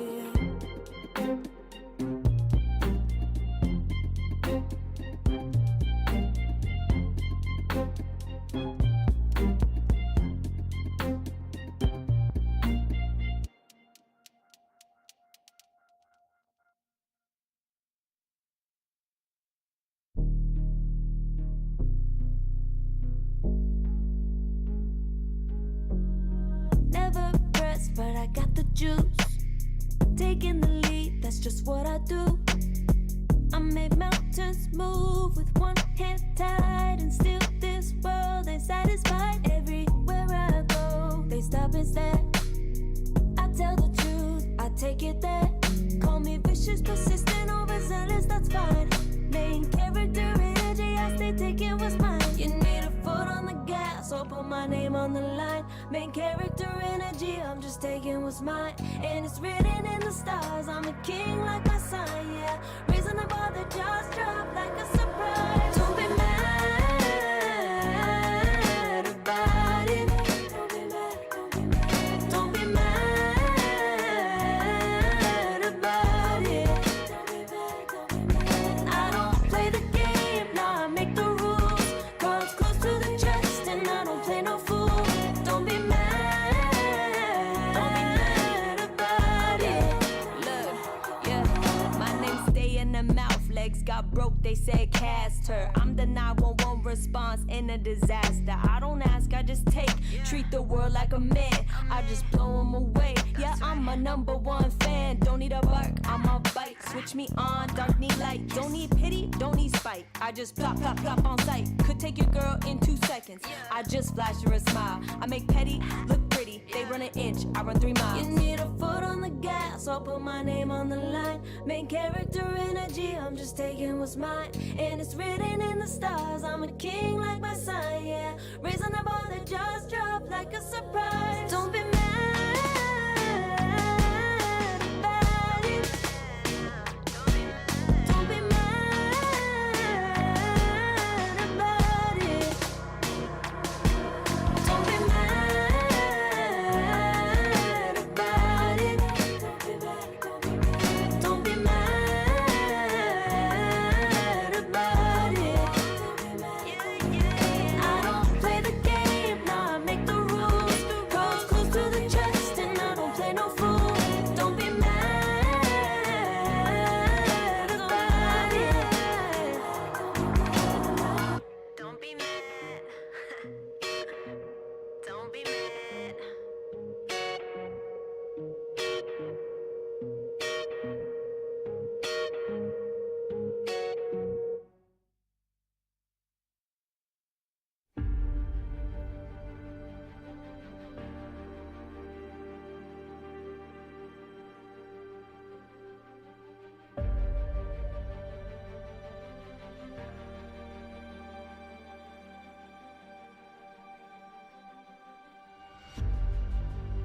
Earth is suffering, trouble is rising, mountains are melting. There's gonna be nothing left to breathe. Raise the sirens now.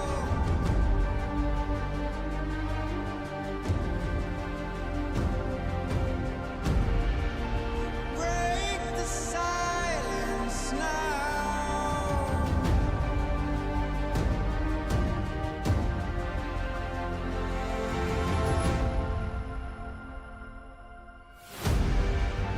Our hearts are trembling. This can be the ending. We must begin to rise. It's now, do or die. Raise the sirens now. Before it's too late. Break the silence now. Before it's too late.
take 'em out to the flame.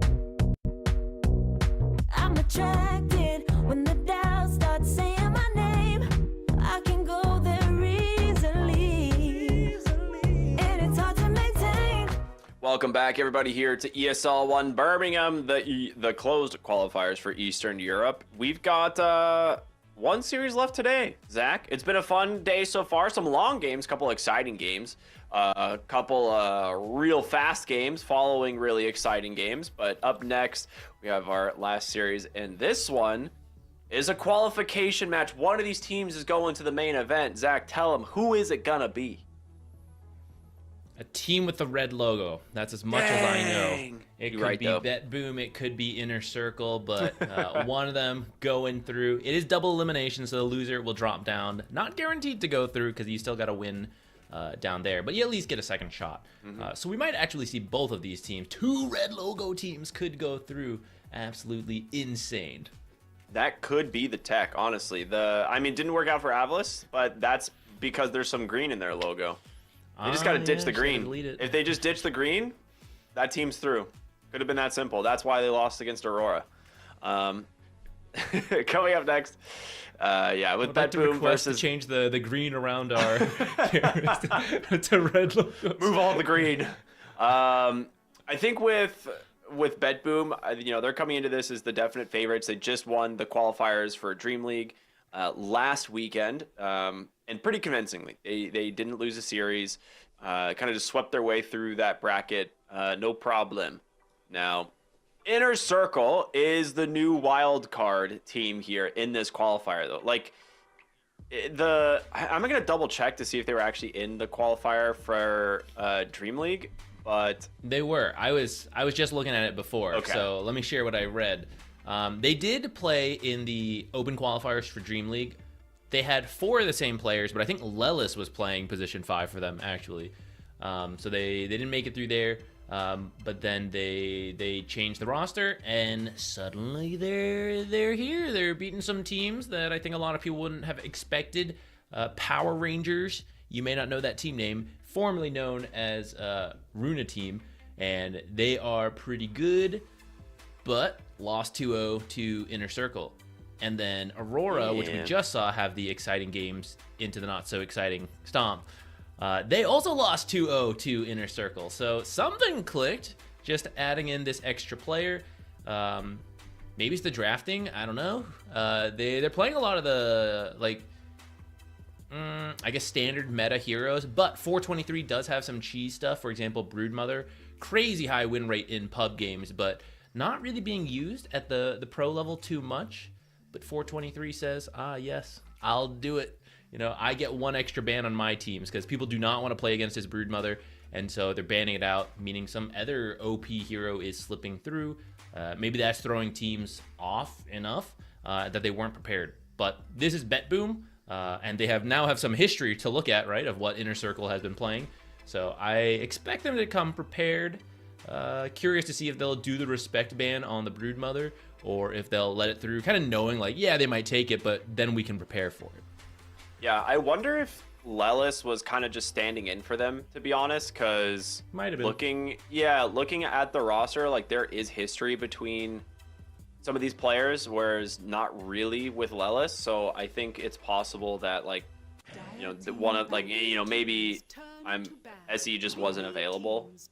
It's possible. Could be. They have several of these players originally played on Into the Breach. I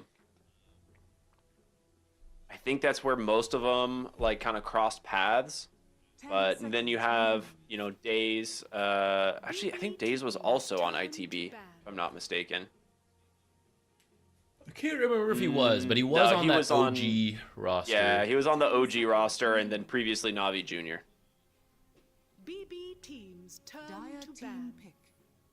2 respect bans. So there's the Broodmother that we talked about, and then Dazzle is a hero they've actually been playing a lot. I didn't think it strictly deserved to be respect banned, but I also didn't check through all the games. Perhaps they flex it to core as well, something we always talk about, but then it ends up being support most of the time. But if it is a flex cheese kind of thing, then it could be worth taking out. Okay, I like the Chen pick as the opener. The response of the Axe is pretty sick. We've seen Axe been having really good games this event. Specifically, Miro as well has had some crazy good Axe games. Into the Chen, I think is pretty good. Like I don't think this is like a losing lane for the Axe. Obviously, with the carries are gonna have to decide a few things, or the 4 position versus the carry for inner circle, but. In terms of Axe, I think you probably look to just ban the Ursa and make it easier on yourself. So you get rid of Ogre and Gyrocopter. Man, I've been wanting to see Ogre. I feel like the Ogre stocks are up, but no one's picking it. I'm not gonna pick it today. Banned out. Yeah, the Gyro is definitely a common response to Chen, right? You want to bring that army around to these fights. And then flat cannon plus call down, along with axe spins potentially. Just deleting everything, giving them more gold. Certainly one to watch out for. Looks like they want to decide if they want to take out that Ursa. Ursa Chen, very scary. Even though Axe can kind of deal with the creeps. It's not like free. It's not such a hard counter that Axe destroys Chen. It's just, I can deal with it. And worst case, I can jungle. But you still have to be careful. You still have to respect what the Chen can do, especially if paired with a strong carry. I mean, they might look to ban the Slardar. Because there's still like a couple of really strong offlaners in the pool. Like there's a kind of an abnormal amount of, non-offlaner bans. Get rid of Undying. Wow. They'll pick up the Abaddon. Take the Abaddon. I'm definitely thinking about Ursa now. Is it a bait? There's a lot of the usually broken heroes still available because of so many different bans. The Brood, the Dazzle, Undying, Ogre. Tinker not usually banned in the first phase. I mean, Gyro's almost never banned either unless you go for like a weird Enigma pick. Like Gyro has not been getting banned lately. You see him banned more than these other heroes, I would say. Definitely more so than the other ones. That's true. But yeah, also usually banning out the other carries, such as the Abaddon or Ursa Clinks. But I feel like Gyro is at that realm where, okay, they're banned, so I take Gyro, which is why we see him so much, and why you can sometimes ban him when you have like the Warlocks and the Tusks and stuff. Shadow Demon available if you want to reveal both supports. He's pretty good versus both these heroes. Damn, I'm good. Zach's on point. Other hero? I don't know. Nah, damn. I was gonna like throw something out there, but couldn't come up with anything. Damn. Instant response. Okay, I was gonna say I think Save wants to play the Phoenix here. Well, never mind, because there's now a Nyx assassin, so that's probably Katomi on the Phoenix. For some reason in my brain, I was like, if they're trying to bait like an Ursa pick, the Phoenix is going to make his life really miserable in the lane, and maybe that's all they want, because they ran this Phoenix Axe earlier, and it can maybe it wasn't them. Was it them? I think they did run the Phoenix Axe. Okay, they are going to get the Ursa. So I'm pretty sure they ran Phoenix Axe. I can double check. I'll look back at it. But that, I believe they did. Yeah, that lane absolutely dumpstered the safe lane. And for Ursa, like a big part of like the Ursa counter to the Axe is that he needs to be able to attack him in the lane, and Phoenix basically makes that impossible. And Chen doesn't really stop a Phoenix from doing a ton of damage in this lane. Like Chen is mostly gonna try and like leave Ursa alone and then go farm. But I think, I think they bait the Ursa pick here a little bit with this. It's good as the game goes on. Don't get me wrong. Like having the Ursa to kill the Phoenix egg is great. Like we saw this exact matchup earlier that should have won the Phoenix Abaddon versus Ursa. But I think for the lane, I think BetBoom actually have it pretty much on lock, assuming it's Phoenix in the 4 position. Or at least being paired with the Axe offlane. If it's not, and they're just dragging waves with the Nyx Assassin, then I really worry for how strong this Ursa is going to be. I mean, both teams need those mid lane heroes, and I think Ember's got it. I wouldn't mind. 10 seconds remaining. Who? Ember. Oh yeah, Ember definitely a consideration because he's just one of the best. I wouldn't mind GPK Invoker because I think having Sunstrikes with Nyx Assassin is great. And otherwise, just any mobile hero to Nyx find someone, I can be there.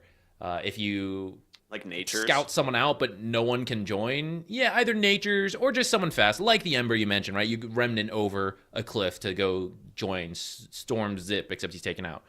Puck, Queen of Pain, those types of heroes, just so you have found the target, let me go with you. If it has to be someone who, like, slowly walks in, suddenly you're like, why is this Shadow Fiend walking at me? Like, I feel like I'm about to be stunned by Nyx, and then you leave. So it's got to be someone who can join quickly and surprise you. 10 seconds. I actually really like the Invoker. I think that's a great call, personally. I think you're a genius, Zach. Remaining. Thank you. Yeah, Finally it's being not said recognized. enough, really. You could go with the Invoker, obviously. I think another hero that GPK really likes is the Sniper, That could work. which could, Assassinate from afar. yeah, it could work. It's just a little bit weird into the Ursa, but it is one of those things that, like, Phoenix Egg is going to make a lot of space in these fights. I just don't know You if have Axe Call as well. Yeah, to, we just like, haven't seen peel a lot off of the Ursa. success. Yeah. We just haven't seen a lot of success out of the Sniper. I don't think you and I have seen a Sniper win. They ban the Huskar, which means they're going to pick the Ember if they get the opportunity here. Like, almost guaranteed. So, inner circle, have next pick. They could go Ember, and then you could maybe respond with a counter pick of something like Monkey King.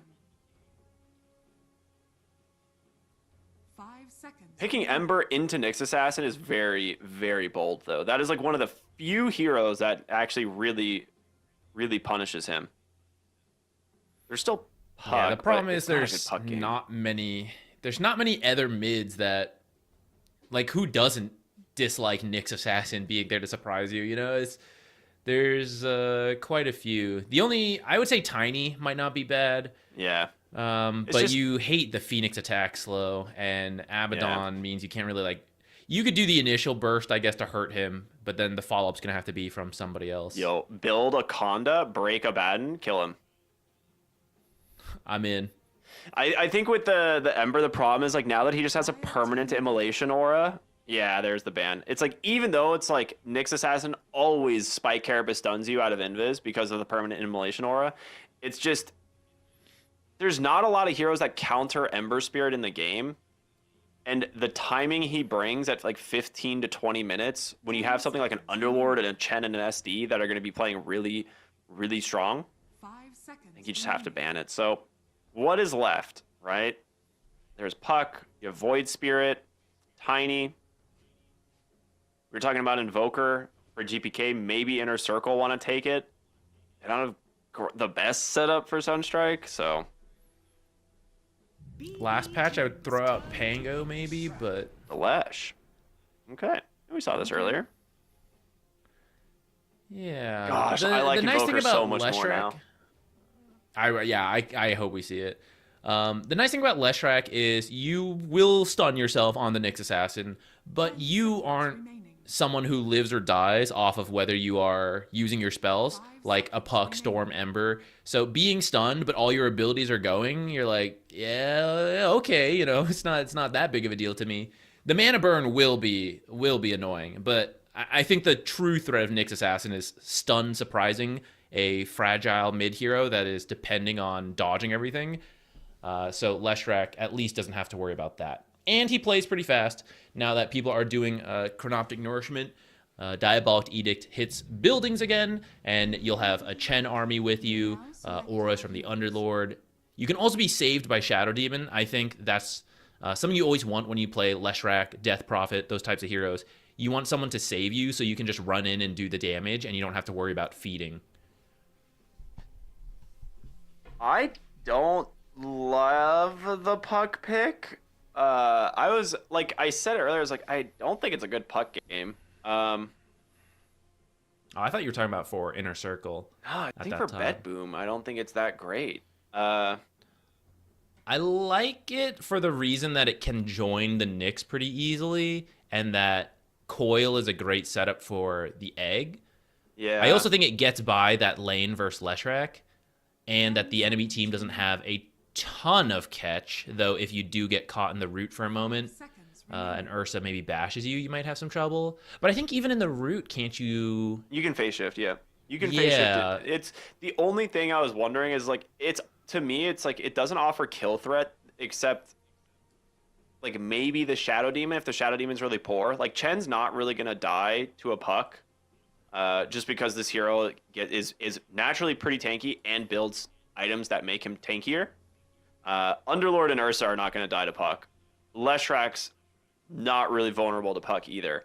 So it's really you're just picking the puck here for the teamfight spell, and maybe the silence. Like the silence is good. Like the silence is very good this game. I'm just curious, like if it's gonna be able to bring enough damage to like the mid game, where I think is where you're gonna have to like really take advantage of the Nyx Assassin. Which I want to circle back. It is Katomi on the Nyx Assassin and save on the Phoenix. So my memory is correct here, and they are going to be running the Phoenix Axe off lane, which is really scary. Nyx Abaddon lane, not as scary, I want to say, but Abaddon's pretty strong, and sometimes you just need to stun for him. And I don't think you're really looking to be that aggressive into Underlord. I think this is just a farming lane. So Nyx can pull creeps, he can open up the camp, he can stun when they try to go on you, and that might just be enough for what they need. He's got boots to start as well, so maybe the plan is to bring him mid quite often.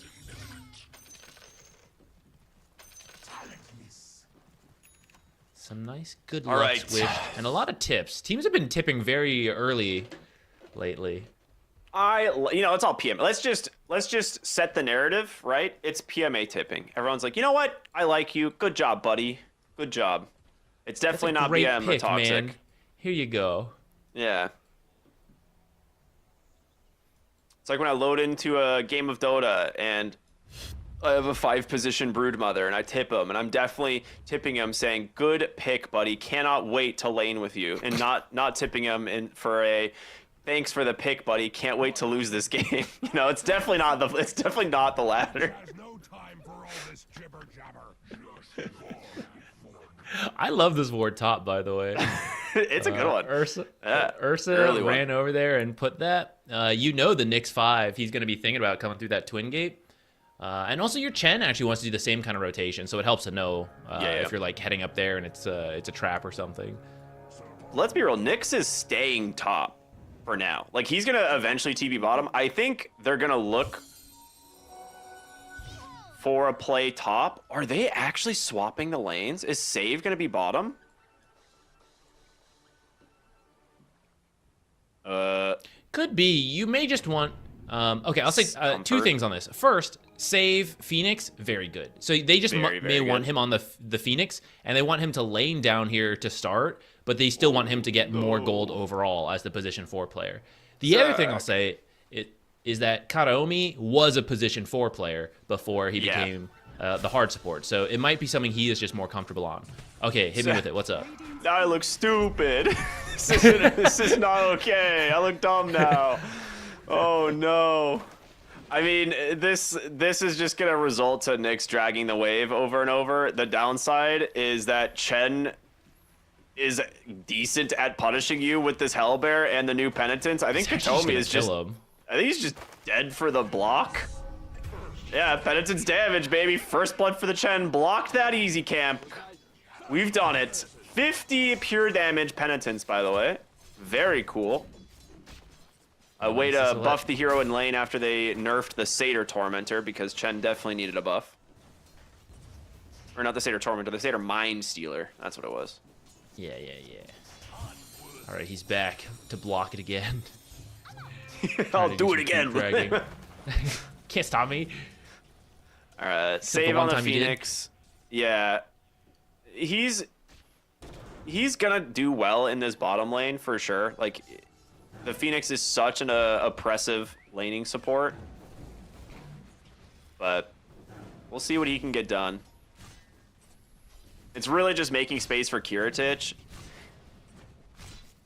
I guess the thought process behind this is like we want to make sure our Abaddon has a better lane than, you know, trying to secure a good lane for our Axe. Like Axe can, I guess, you know, still get dragged waves and you know, recover eventually. Whereas in the safe lane, if you have a really bad lane, like where do you go? Especially as an Abaddon. Yeah, Abaddon does not really jungle that well to start, so definitely needs to be able to play the lane. And I was worried about the Nyx 5 for that reason, that a strong hero like Underlord could maybe abuse that. But yeah, this is going much better, I think, than that. We see the Abaddon at the top. Mid lane, pretty even. Didn't really touch on that, but I think 2 ranged heroes, you know, going to be trading, poking, getting the farm they need. And it'll come down to who rotates first or which supports come and rotate over. Perhaps the Nyx Assassin, after he's done dying to block the small camp, may visit. Try to stun up this Leshrac. Yeah, I'm curious if we're going to see any rotations for the 4-minute runes. Like, Phoenix, I think, has to stay bottom. Or at least has to stay there as long as the Shadow Demon stays there. But top lane could be a little different. Oh, he wanted that 2 couriers running by, and he saw him headed up there, but they moved it around, and he ended up going for the creep drag instead. So I think both these couriers should live, especially with the pause going on. You know exactly where Nyx is, so you're thinking about it. There's no excuse. Okay, if any of these die, shame on you guys. Come on, at least you're watching This is such a like difficult thing to do, where you're just like, you know, focus, drag the creep wave, focus, drag the creep wave, and then someone's like, oh, but what about this money over here? You want this? Huh? Turn around and come get it. You know, like, I do. I really want that money. I could see him turning around, killing the courier, and, you know, like Mira on the axe is like, dude, where's my wave? If you knew you could get a courier right now, I would actually say it is okay to go back for it and kill it. But I think with the pause, they should just be keeping these under the tower until you can confirm with the creeps following him that Nyx is leaving the area, and then you send him home. Bow to your new lord.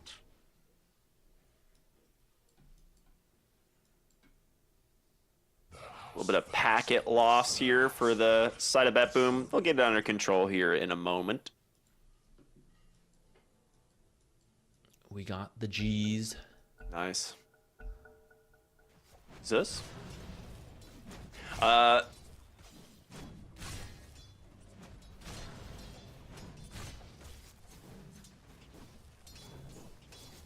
right, someone's gonna have to do something about this bottom lane, because the longer this goes on, Abaddon. Angry Squawk indeed, save. I get it, man. I really do.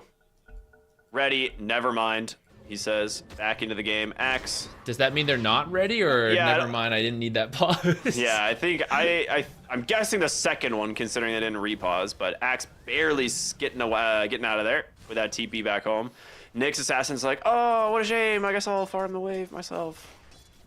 All part of the support player's plan. Uh-oh, GPK. Oh, just off the mark with the waiting rift, but has an orb in one. This might just... Oh, no!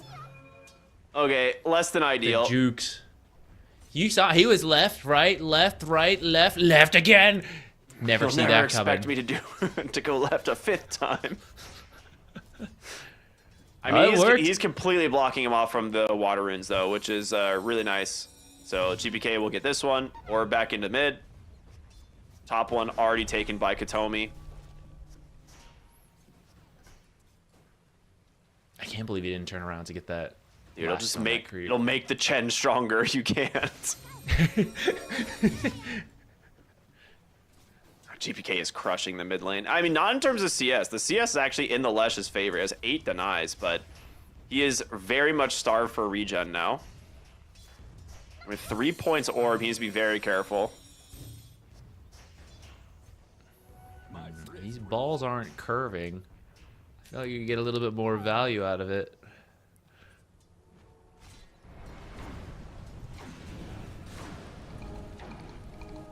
Underlord's doing really well in this bottom lane in terms of keeping them kind of low HP. Like, it's, every time I've looked down here, Kiritich is struggling. But Underlord not really farming and CSing to, you know, compared to how he normally is. Like, this hero's a lot of time you pick it towards the top of the net worth chart. Nice dive away, but not enough to get the kill. If that blood grenade connected, it might have been. Yeah, I think he still would have lived, but it would have been very close. Another creep cut here for Miero. Yeah, when you have a weak lane, I mean, this is the value of Axe, right? You just need a couple items. Now that he is at 3 points in the spin, he has enough regen. Oh, he's actually even going to go grab He's double dragging, yeah. the next wave, but... yeah, Needs I them. guess no one's really free to come over. Ooh, they do finally get the Underlord. Okay, actually just solo dives him behind the tower. Really well done there from Kiritich. Is under attack. You know, Daze is interested in going to double stack into the power rune, so take advantage of that. He ends up not actually getting the double stack. Gets the one. Rune goes to GPK with the shield. Might be the perfect time for it as a fight breaks out. That's Coil. They just hit level 6 on the puck. End up missing the dunk on the Axe, unfortunately, but it will still be a double kill for GPK on this puck. You only lose the Nyx Assassin, I think a very worthwhile kill.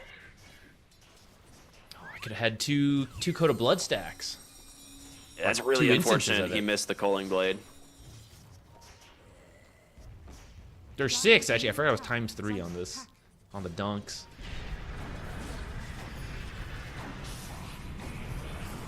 Oh, this phase boost might be just in time to get him out of here.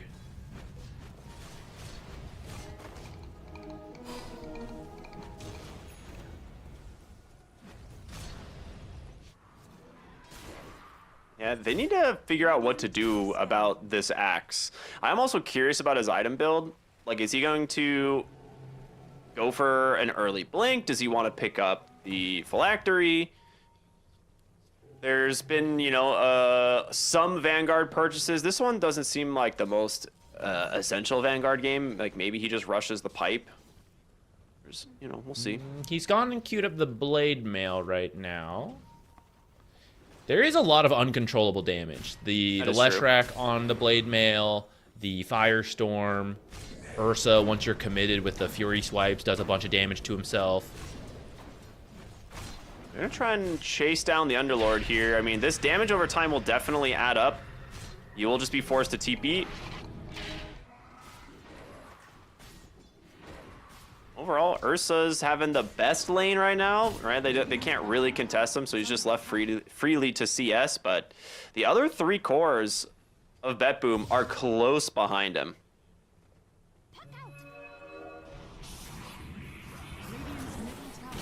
Is stun the puck. Nice timing on the split earth. I mean, that's such a classic combo, man. Coil out onto 2. The follow-up there. Dunk number 1.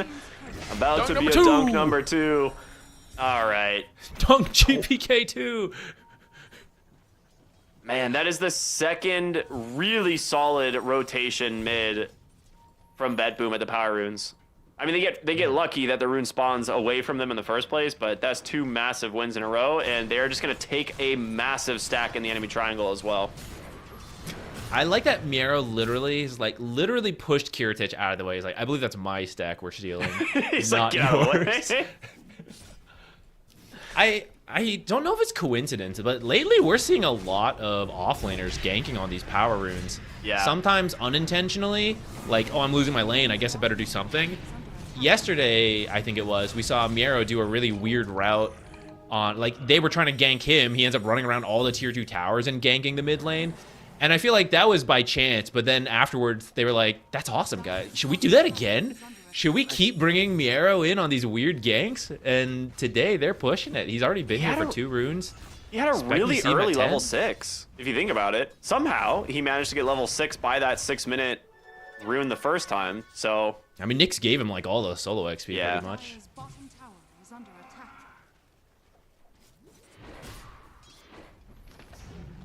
All right, rather than gank the mid lane at 10 minutes, he actually just is the mid lane. He is holding it for his team. Huck's Wow, busy Huck was bottom, helping ganking secure bottom. the tower. So, At what point does the Chen pass the Underlord in net worth? That is the big question. I feel like this is going to happen. We see it happen a lot. Radiant are scanning. It's only It would a matter happen of time. faster if the lanes weren't starting to fall apart, because now his cores are coming into his jungle, Middle tower. farming his money. That's going to keep him below the Underlord. It's also going to slow down the drums, which I was up for, but the longer you don't get them and your team is starting to fall behind, the less the drums are going to do for you. Man, this puck is starting to become a real problem.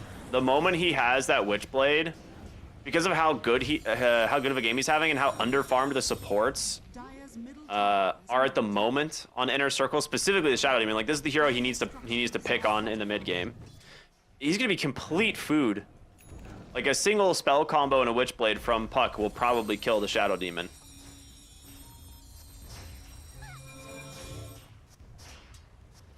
Dire's middle tower is under attack. Nice creep drag there from the Chen to get that catapult killed. This is a downside to the Leshrac pick. Now that your team is on the back foot, if you can just run at the enemies, your draft is fine. Now that you have to make the plays, who initiates? It has to be a disruption, which is quite awkward to have your support running in, having to get that. Otherwise, there is nothing else, because we don't see the Blink Leshrac builds anymore. That Misanthropy got nerfed. We see a couple versions, but he's going the mech into Greaves, and Underlord was going to get a different aura, and you were going to line that up, and then this is where, Underlord's having a jungle, so he just finished the power treads. Like, what am I lining this Guardian Greaves up with? I really Supposed like to be a that pipe. Has fallen. they're looking to gank here with Katomi top lane. He's level 6. They actually drop a sentry. They saw him for a moment, but Scuttle makes it a little bit too difficult to actually to track him, so he's going to make it out. He saw them see him. Yeah. So Haste Rune actually picked up for GPK here. And they know the Ursa's back there somewhere. The question is exactly where. We'll see the Chen, but they have their eyes set on a much larger prize. No, okay, they'll just turn around, get the kill here, and then look for the tower. Bringing up the Abaddon as well. It's going to be all 5 heroes of BetBoom up here now. Dire's top tower is under attack. Okay, the Underlord's actually gotten quite a bit of space to farm now in the bottom lane. Still pretty behind the others, though, Yeah, which is not where you want to be as Underlord. Dire's top tower has fallen. he's just no longer fighting for the support position, which is good. Radiant's bottom tower is under attack. That is good, usually. At the same time, your game is going well if the Chen is competing with you. Yeah. Right? So maybe you wish it was closer. Dire's The Nyx Assassin and the Phoenix are quite farmed. We know Save, picks up a lot of farm every single time he plays this hero. He's going to go for an early Blink Dagger on the Nyx Assassin for Katomi, and I think already he's been having a good game on it. 0, 2, and 5. The first death looked really silly, but, after that, he's looked really solid. I don't know. I guess he soaked one of the lanes for a while, because there was a moment where he was pretty far behind in net worth, and then suddenly he was like level 6, top of the supports. So he must have gotten some farm priority while the Axe was jungling, I guess. Yeah, GPK has been pretty active, so I've seen the supports take turns absorb there, and also the Axe. And then while Axe is doing the various jungling, especially the stacks that have been made, you're getting some from there and the lane while he's out of it. So good recovery from Kataomi. This can be one of the tough things about picking these weak laners that have to creep drag and roam and stack, is making sure you still hit a good level 6. Which clearly he's doing fine. Misses the stun, but not going to be an issue. Though I suppose that actually forced out the coil to make sure they got that kill. So you're going to lose the chance to get another play going somewhere else. That will be the Witchblade completed for the Puck, though. So that is a huge, huge spike for him. Like, GPK is going to be able to just turn himself into a damage dealer with how high level he is and how much, how farmed he is compared to some of these others.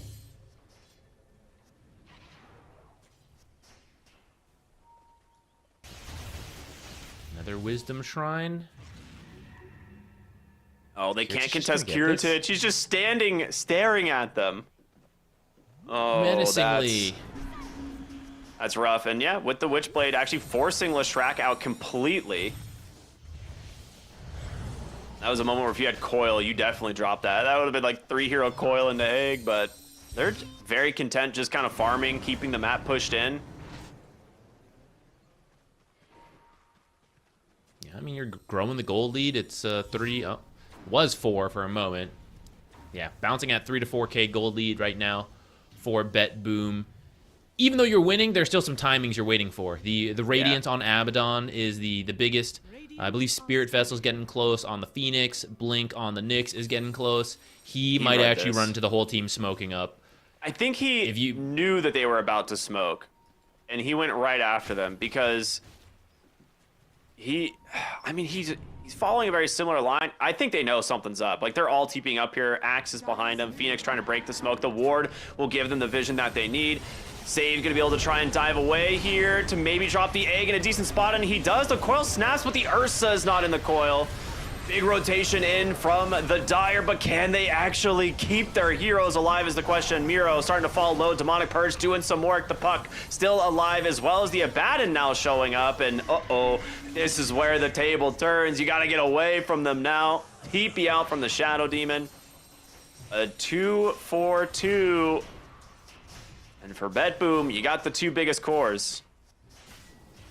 2 cores for 2 supports. Not a very even trade. So yeah, we see the gold gain for BetBoom and finishing some big items with that money. So the Radiance will be done once the courier can make it to the secret shop.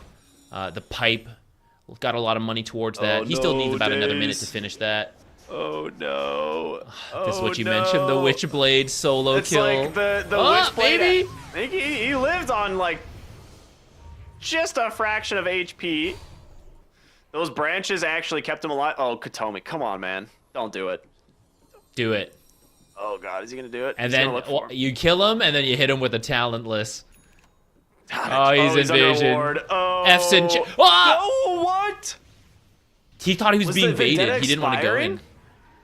I think it still had time. I think he just didn't want to have to move as far and risk his life, but Daze actually gets to live for that. Maybe Fortunate. Katomi pays the price now. Nah, he'll be fine. He has the puck nearby. Oh, it's a bait. Coil. Now the Shadow Demon is there as well if he wants to go for the disruption at the last possible second. Trying to survive this one, but not gonna happen. We'll finish the job. Demonic Purge there onto the puck. Just to make it so he can no longer chase. Axe coming in with his newly finished pipe. Don't think you are prepared for this. You're gonna miss out on a lot of damage now. Yeah. Gold lead's not increasing by too much. BetBoom, they are definitely winning these skirmishes. But the gold lead's, kind of staying even. The Ursa is extremely farmed. There's the blink on the Nyx, like you were saying. There have been some close moments, especially that last smoke where they went 2 supports for 2 cores. And the difference maker is the vision that BetBoom has, plus the scouting from Katomi. They're so close to finding a hero in the mid. Let GPK. They go in, they get the silence onto the Ursa as he jumped in. He has to back away for now, but they will be able to turn onto Miro. No way to save him. In comes Katomi, looking for an opening. A nice disruption sentry placed out from Daze, but GPK will continue to just pick these heroes apart as Kiritich with his Radiance is burning them all down as well. Whoa, they actually caught the puck. Okay, that's a huge find. They do still run down the Chen. They find the Ursa. He's under a ward. Katomi, he needs to... Oh, he doesn't blink. Okay. He will escape.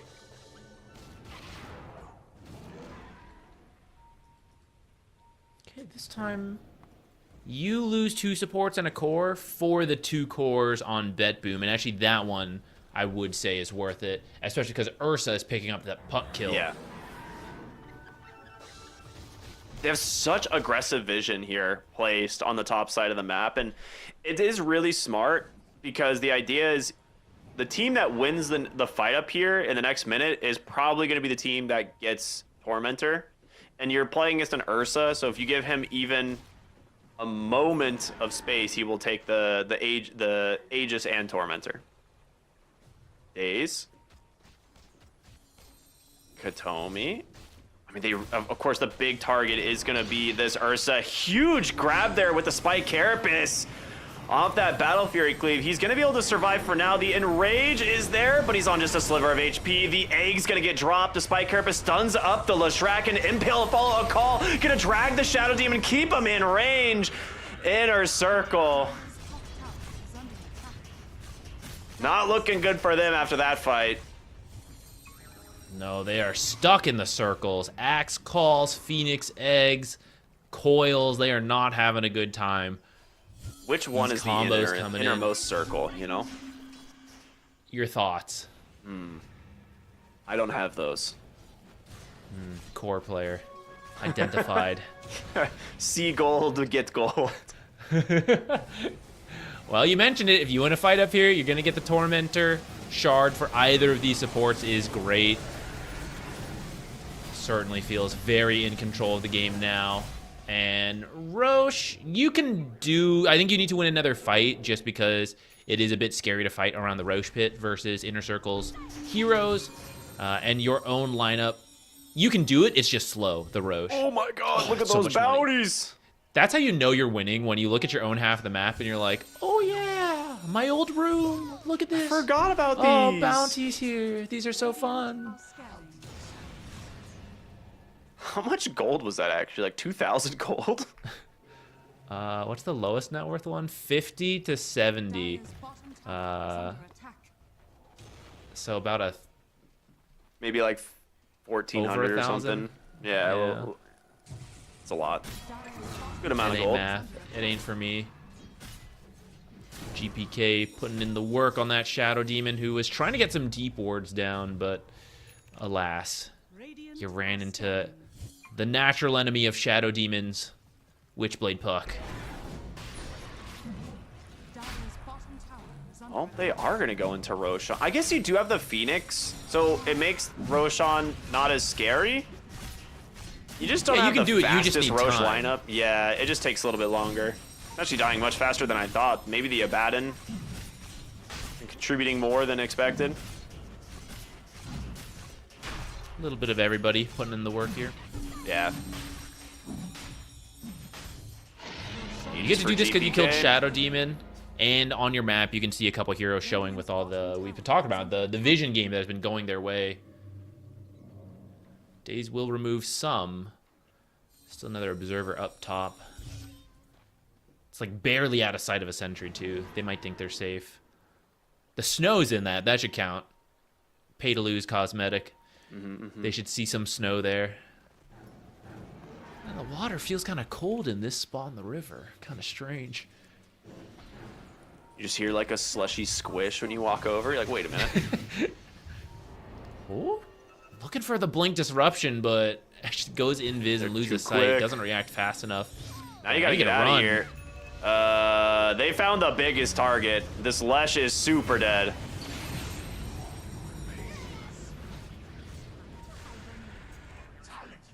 Actually, I want to say it would have been the biggest target, but the way things have been going, Underlord's actually now past the Leshrac. That's So true, Leshrac is actually. the lowest net worth core, even below the Phoenix.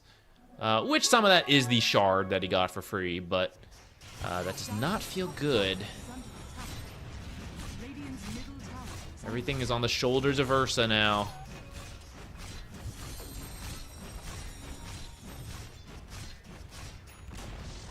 Dire's top tower has fallen. Yeah, it's a 13,000 gold advantage. I think there's a pretty real chance that they could threaten the high ground if they wanted, but they are looking to finish off the tier 2 tower mid, most likely as well, first. And then you have the 2 lanes exposed, available. Puck's just going to go solo kill the Shadow Demon for the, I don't know, 5th time. Very rude. Dire's middle tower is under attack.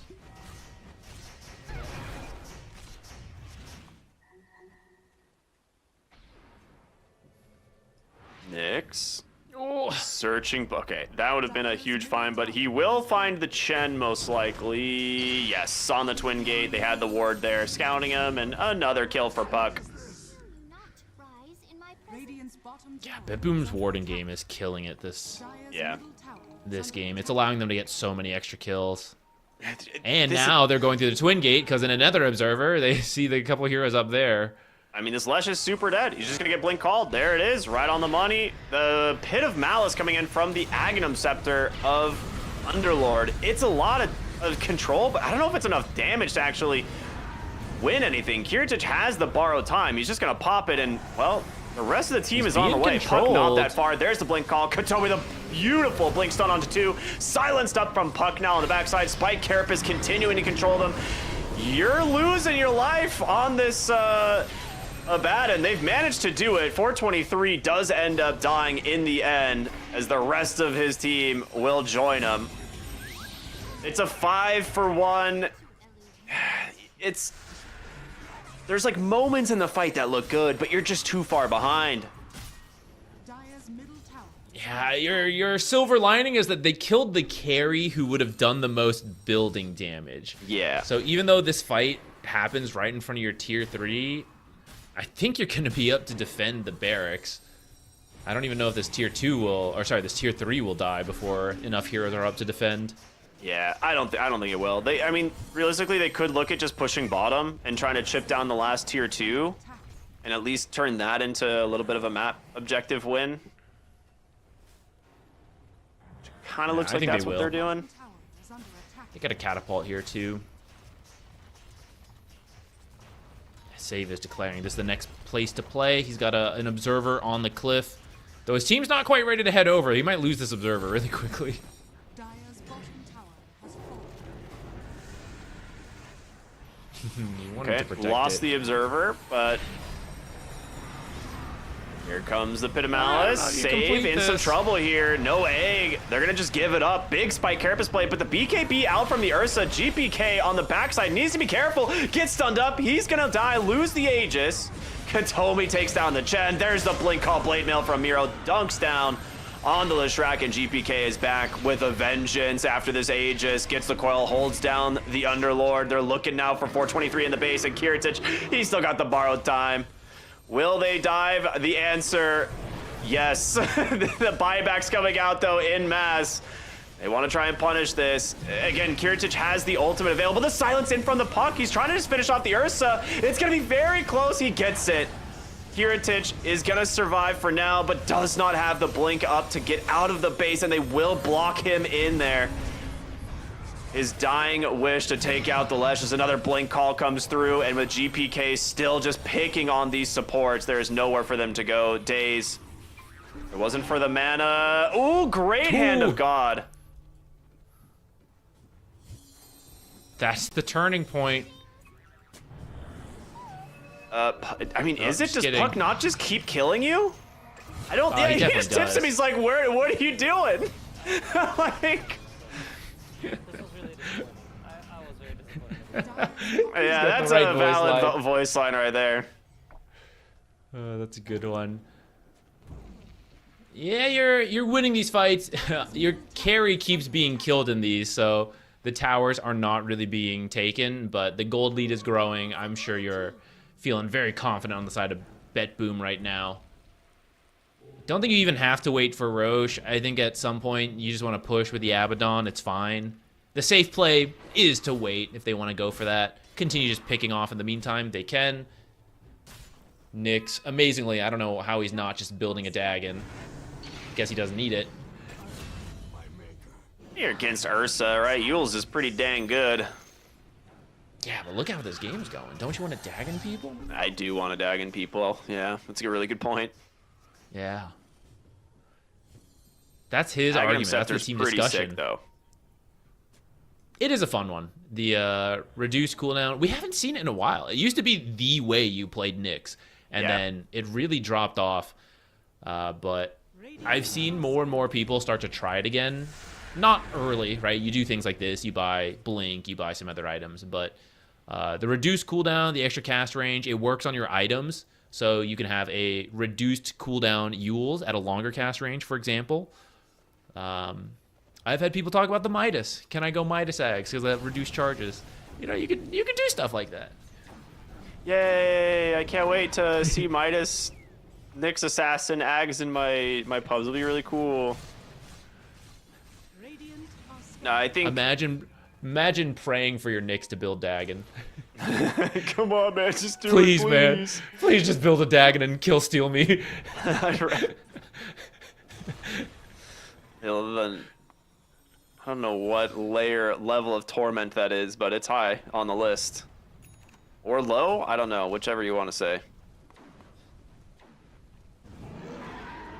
It's a 25,000 gold advantage, and BetBoom having full control of the game at the moment, full control of the map. The Nyx Assassin in Vendetta right now, looking to break some sort of like play being made. Yep, there we go. Just searching around, looking for inner circle. He's like, I know they're here somewhere. There's the smoke. He's gonna find a haste rune, probably bolt his way back top with this to rejoin his team. Kiritich, if he's the one that breaks the smoke, this is pretty good. They're gonna go in with the Ursa, try and get started. Very nice first hit bash. He's gonna immediately pop the borrowed time. The team needs to get here to save him. He gets the blink away thanks to the borrowed time silence onto the back line. They get the call, they take out the Ursa right away. The egg is just ripping the front line apart. And that is a 5-for-0, the GG out. Yeah, the desperation smoke does not pay off. And BetBoom, a very convincing game one. It started okay. I wonder how much they got. You get bit, you're like, oh, it's Nyx 5, and then, oh, it's actually just Nyx 4. You get thrown off a little bit. Things start okay, but the rotations after that just kept going BetBoom's way, especially this axe. You got to take this axe away from Miero. He's going absolutely ham every single game we see him with it. And then because he's winning on his own, one-man army up there, your 4 support or 5 support playing Nyx up there as a 4 support, who knows? He's free to do whatever he needs. He's free to gank mid. Axe is apparently also free to gank mid again and again. These plays from BetBoom are catching their opponents off guard. Definitely worked here against Inner Circle, and they're gonna have to prepare for it in game number 2. Yeah, I mean it's probably a very different game if those rotations at the 6 and 8 minute runes didn't happen, right? That results in the first one was a 1-for-2, the next one was just 3-for-0, I think. So, and then they took the entire enemy like hard stack. It was like a 5-stack to hard camp, and they just walk over and take it with the axe and Abaddon. So, like BetBoom just seemed to have a better read on, you know, these like timings and playing the map, and the fact that the axe had this good of a game into the Ursa is pretty surprising. So yeah, I agree with you. I think taking this away from Miero is probably the best thing you could do. But then what other hero does it leave in the pool, right? And so we'll have to see what happens as we're, when we get into game 2's draft. But for now, we're gonna go to a short break, and we'll be back with game 2 of BetBoom versus Inner Circle for the first spot in the Eastern Europe quals for ESL One Birmingham. So stay tuned, everybody. See you after the break.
dragon, waiting for a second to push you to your limits, going strong and feeling better. But do you feel them? Can you hear them say?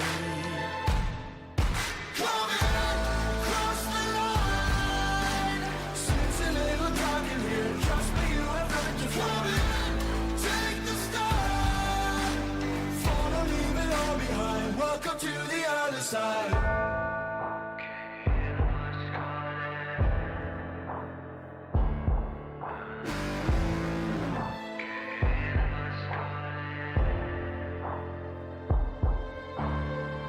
Do you feel how they are dragging? Do you feel them? Can you hear them say? Do you feel how they are dragging? Can you hear them say?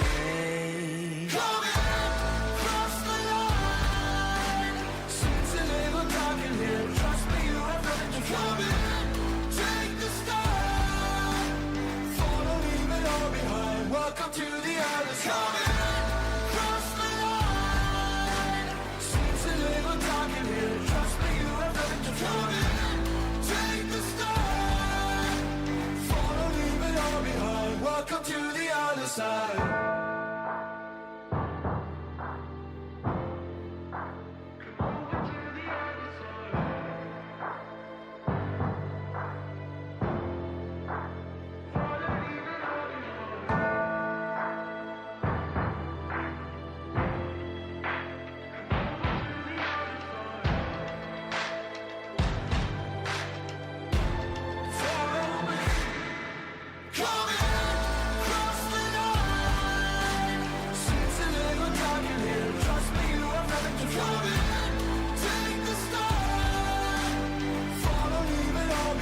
Welcome to the other side. Cross the line. Seems to live on talking here. Trust me, you have nothing to prove. Take the start. Follow, leave it all behind. Welcome to the other side.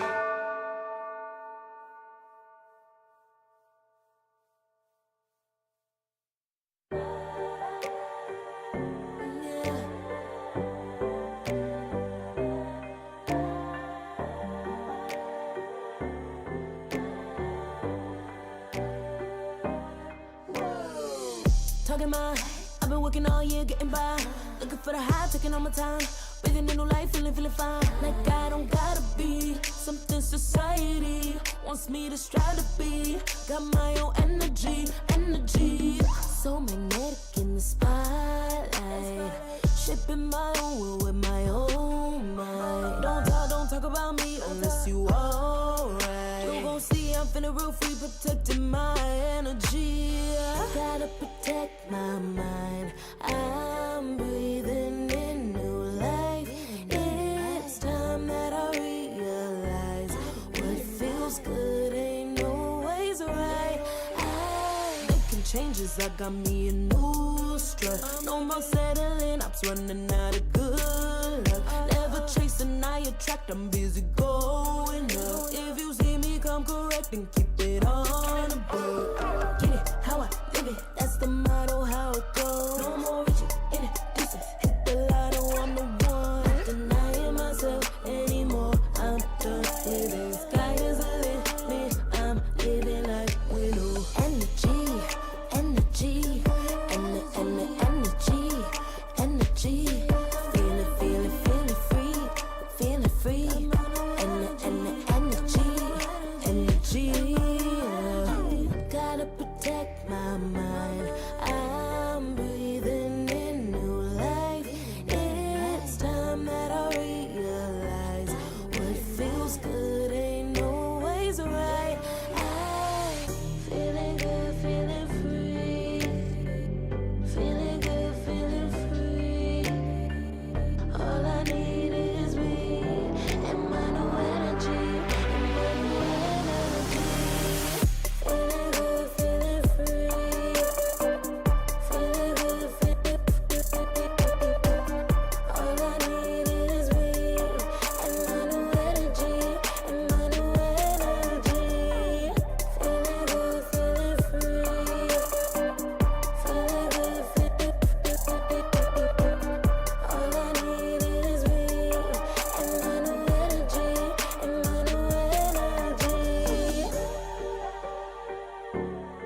Think about it every night when I close my eyes. You're on my mind. I try to quit a million times, but it takes me high. A cure so divine.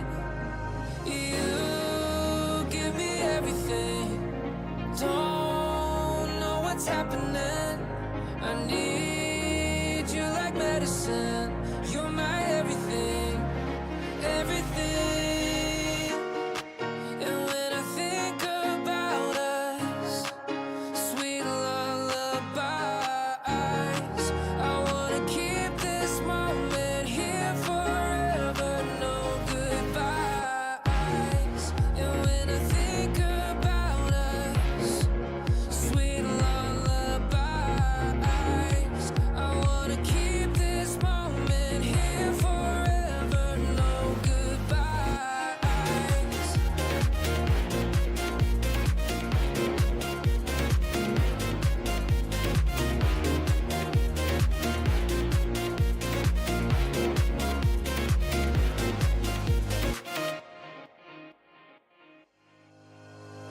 Think about it every night when I close my eyes. You're on my mind.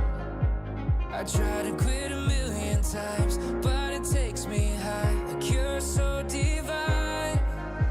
You give me everything. Don't know what's happening. I need you like medicine. You're my everything, everything.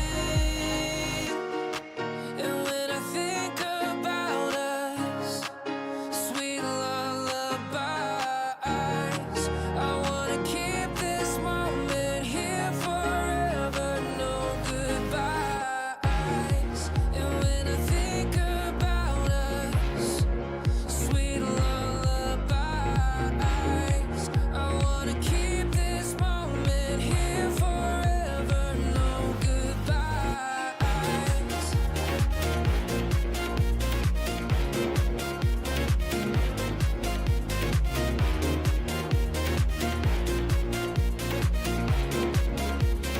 No goodbyes. And when I think about us, sweet lullabies, I wanna keep this moment here forever. Welcome back to the ESL One Birmingham Qualifiers, everybody. My name's Cryptic here with Z Quixotics. We're in the last series of the day. It's been a fun day of Dota, and BetBoom is once again showing why they're the tournament favorites here in this qualifier. As not only did they win qualifier for Dream League last weekend for Eastern Europe, but they are now trying to secure their place at the main event for ESL One Birmingham. Making a pretty good case for it, I'd have to say. Red logo's doing it. All part of the plan. Fortunately, Inner Circle, they get game 2 here. Even if they lose this, they get another shot down in that lower bracket. But, you know, we want to have a little confidence that they can bounce back here.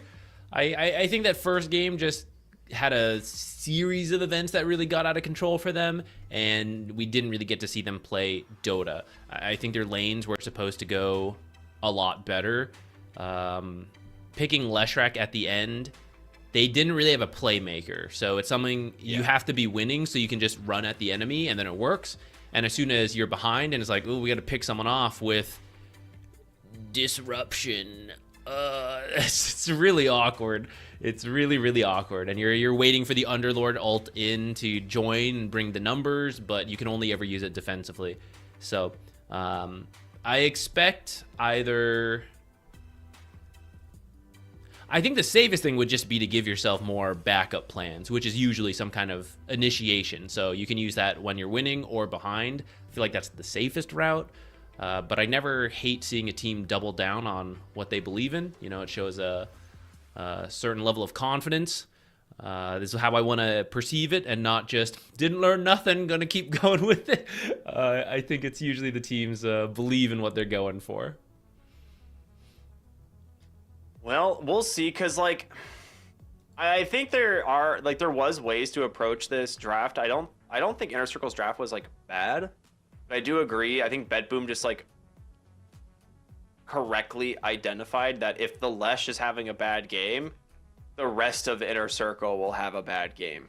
And I don't know. Miro is really impressing me in these series. Like, on whatever hero he's playing, the fact that he's actually contributing to the mid lane power runes at 6 minutes, like, consistently, and then, you know, like, not falling behind by doing so is really cool. And I'm wondering if more teams are going to start doing that. Like, this 6 minute power rune, a lot of times it's like, oh, we'll bring a support and we'll just, like, do the 50-50. But when there's an off lane hero here who's like level 5 or level 6, suddenly, even if you lose the 50-50, you're getting a kill, maybe 2, which is turning out to be a pretty cool strategy. Yeah, I'm curious to see if we'll see it on other heroes, because so far it's the Axe that keeps doing it, and because of the nature of Axe, it's not as hard to do because you've got your phase boots pretty quickly and you're in the enemy jungle already, cutting creeps and dragging to the camps, and then the enemy thinks you're coming back to the lane or going for another creep wave, and then boom, you're in the mid lane. But other offlaners stay in the lane more, so there's more time to walk over, and it's also more obvious when you're stepping out of the lane and going to that middle rune. So I feel like Axe might be a bit unique in that sense to do it this often, this easily anyways. I mean, you can make it happen on the other offlaners. I think it's just more likely the enemy team will suspect it's happening. They banned out... Well, okay. I'm going to let them pick first. Chikiro is going to be the first overall pick. Let's say they banned out the Abaddon as a response to last game. Now, that means you have several very odd first phase bans. The Dazzle, Ogre, Abaddon, and Tinker. Not stuff we normally see, so it leaves in a lot of the power heroes. The Shadow Demon being one of them. Daze played it last game. They could still go back for it. We still have things like the Clinks, the Slardar, the Tusk. There's a lot of really strong heroes. And the Axe, yeah. I think, ideally, the Jakiro Axe is what they want, if they can get it on the side of BetBoom. Like, Phoenix is just like Jakiro at home for the lane. Getting the Jakiro feels real good.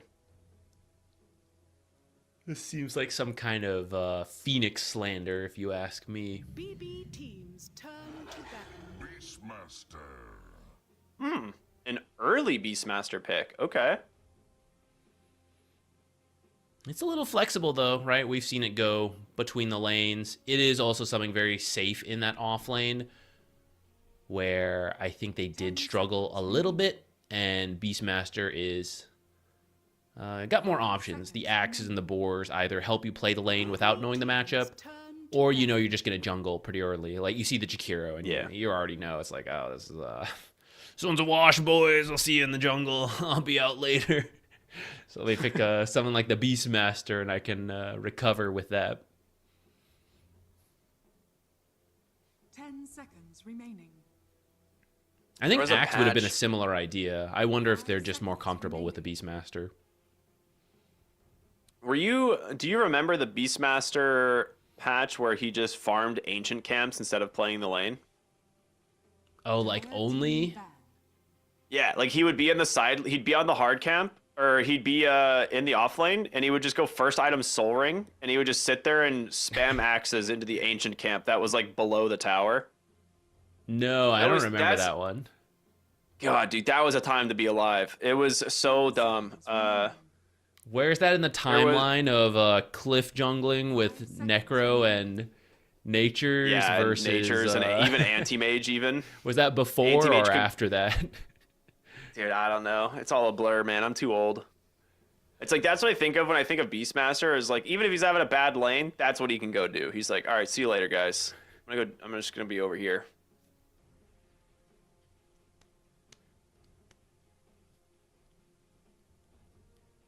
Who do you want to ban to protect this Beastmaster now? We saw the Gyrocopter before. I think Gyro's usually quite safe in this kind of thing. Clinks actually could also be an interesting one. But they actually take out the Storm pretty early. And then pick a backline. Makes sense if you're going for the Warlock, I guess. Yeah. Yeah, no stuns on the Warlock. You don't want to get found. Could set up for another GPK buck, though.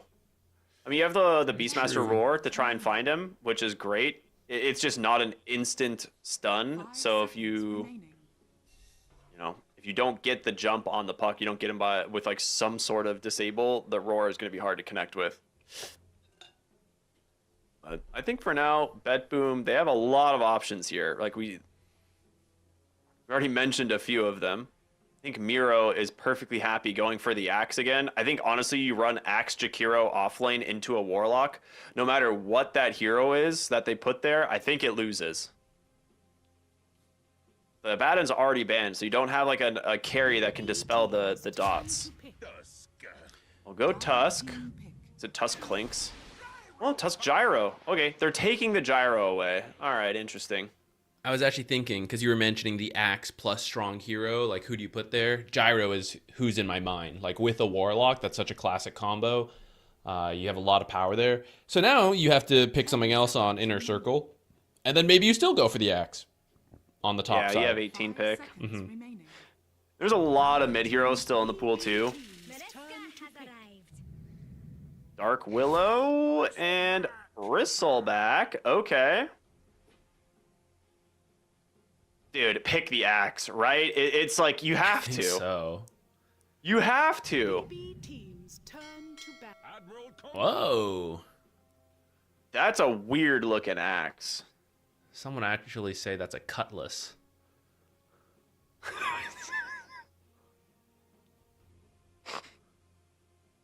Come on, man. Come on. That was a good one. That was very good. That was very good. Okay. The question on where this is going is what I'm wondering, because if their idea is Beastmaster mid, then they're picking the Kunkka in response because it actually helps kill the boars with a very... Yeah, they banned the Axe. Okay. So I think it is mid Kunkka is the idea here, because it does very easily deal with Beastmaster mid. It's one of the better matchups. Yeah, and you can move it around too, right? There's a flexible hero. It's lost favor, so a lot of people don't go for it unless a ton of bans have already happened, but the mid or offlane Kunkka is doable here, and so that's why Inner Circle is going to have to think about these bans. They take out the Axe, because it could be that mid Kunkka, but depending what they plan on running mid, you may ban one of those matchups out next. I guess they have last pick, Beastmaster so. mid. Yeah, I think they want the Beastmaster mid personally. And I think they want potentially Bristleback offlane, but they could run the Bristleback carry. I just don't see like Bristleback Warlock as like a very necessary lane. You know, Bristleback is pretty durable by himself. I don't really think he needs to be paired with the Warlock. But like Dark Willow Bristleback could be pretty scary. A lot of damage on those heroes. I don't know. It's hard to say. Maybe they do want to run the Bristle carry. I think I saw them run Bristleback earlier in the qualifiers. Let me go double check some stuff. It's not bad with the Warlock. Fatal Bonds, you just want any kind of AoE damage, which Quill Spray is AoE damage. It's a little more expensive to build up to and slower than just like Flat Cannon, but you could do it. Into They did run carry be Bristleback. the Kunkka offlane. I think that'd be okay. Dire team ban. Yeah, I like the Terrorblade ban. It's a safe one. Gyrocopter pretty... One of the few matchups he struggles against, and it does give a lot of sustain to the Terrorblade with the Warlock. They ban the Tidehunter. What do you have for the offlane now? I mean, do you not just go the Dire Slardar? team pick. Oh, Mars. That's a really good pick. Oof. You have so much team fight and control. It's actually nuts. I don't know how you deal with Arena. It's also a good protection pick, because actually you could work that Yeah. into Seconds remaining. Inner Circle's draft. Do the mid Beastmaster carry Bristle, and then Mars would have been really good versus the Flat Cannon and good with the Dark Willow. That's a sick pick. Yeah. It just always deals with Bristleback as well. Like, that's why I was looking at the Axe earlier. I was like, you have to pick the Axe, right? It gives you the call to turn Bristleback so he can't just, turn around from you. Mars is the same idea with Spear. He always spears him with his back away from you. So, pretty great tool. So what do you commit to now? I mean, Bristleback is going to be fine into the Mars lane. The problem is that it's Mars Jakiro. Maybe the Warlock can offset the Jakiro's damage, but they could just kill the Warlock is what I'm worried about. Like, I don't know. Like, he's going to have to sit so far back in this lane. I think it's okay if you do. I think you can play that safe lane if you want. You just Fatal Bonds, W, you just plan to do a lot of healing. It is passive, like you said, but that's... Sometimes it is what it is. You know, if you're okay with the matchup of the Bristle into Gyro, you can get through that lane. You may now select Okay. your heroes. That's a good way to dodge the bad matchup mid for Beastmaster. Just picking up the Ember Spirit. No, it's carry Beastmaster. Oh, okay. That I like better, actually. I like that a lot better, because I don't think you really wanted to play the Bristleback into the Mars lane. For the reasons we already stated, right? Like,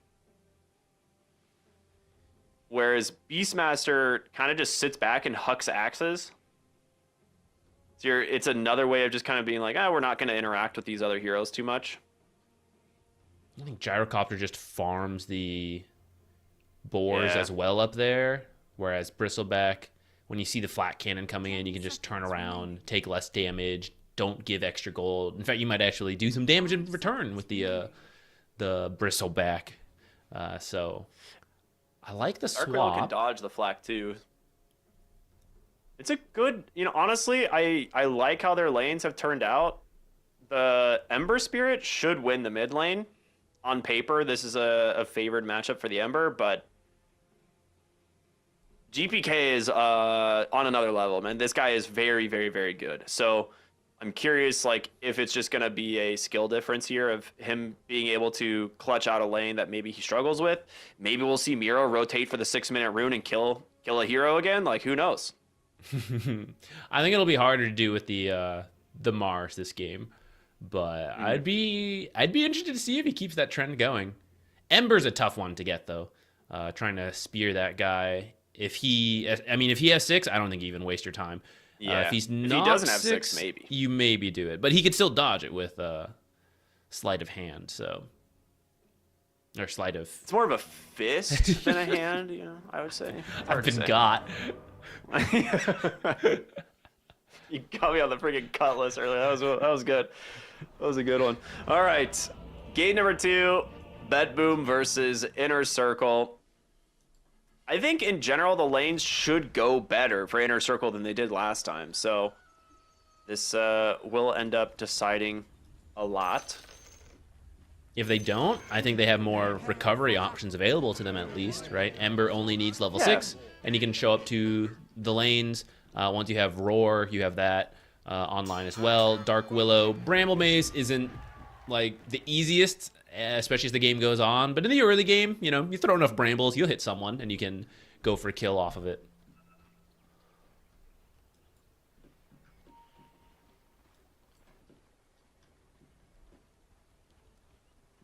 All right. Well, no team smoking up right now. Gyro going deep into his lane, kind of scouting out. I wonder if we're going to see any like cheeky wards. Here comes the smoke.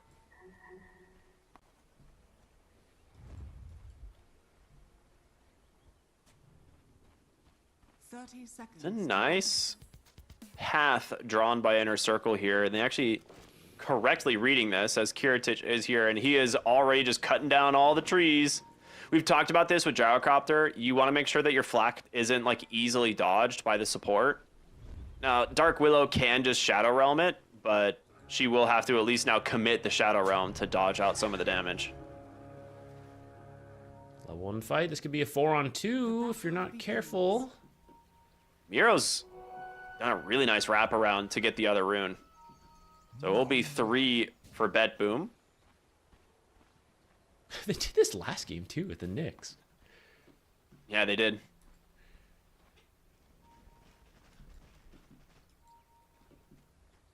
All right, I want to keep my eyes on the Ember and Kunkka mid, because this is going to be like who can essentially shove the lane faster, and it should go to the Ember Spirit. But he needs to make sure to dodge out as much of the cleave damage as possible.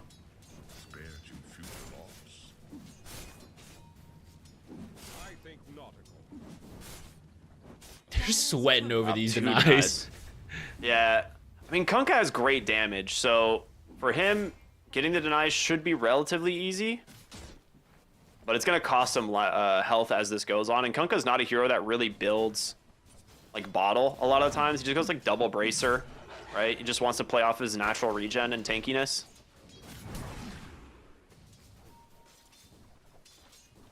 Yeah, we'll see how he can do. GBK is a beast of a mid laner.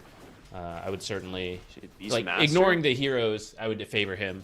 Yeah, not playing the Master of Beasts this time.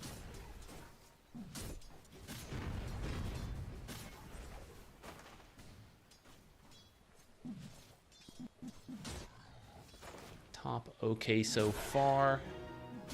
It will be hard when to. Save has level 2, this is going to be scary. Yeah, you just gotta make sure you don't get caught by that and just take slower trades, keep using Shadow Word on 423.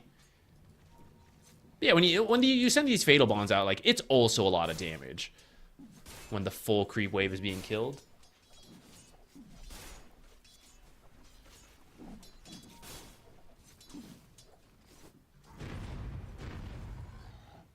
All right, first water rune coming. Ember is going to definitely make the play to pick these ones up, right? He's waiting for his bottle to be delivered. I wouldn't be surprised if GPK tries to go grab one of them in the meantime.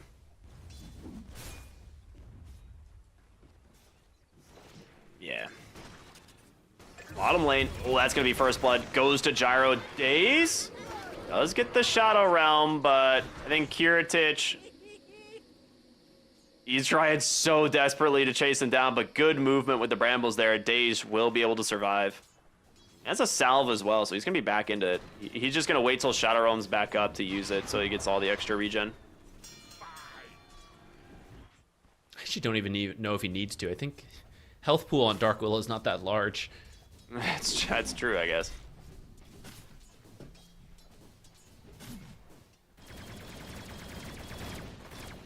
He's actually held it for now. Benefit of holding is you can maybe trick them in a team fight. Or not a team fight, but, like, you know, these early skirmishes, you use it now like he is. Ooh, Still get the Warlock healing. Making his appearance bottom, but unfortunate for save, lands right into a Bramble. Use of the Fatal Bonds gets some good damage over onto these heroes. Here just does have 10 wand charges, though. Scanning. Relatively durable. Drops his fluffy hat and uses that wand to make sure he's got enough health for this lane. He's been last hitting well, but certainly taking a beating.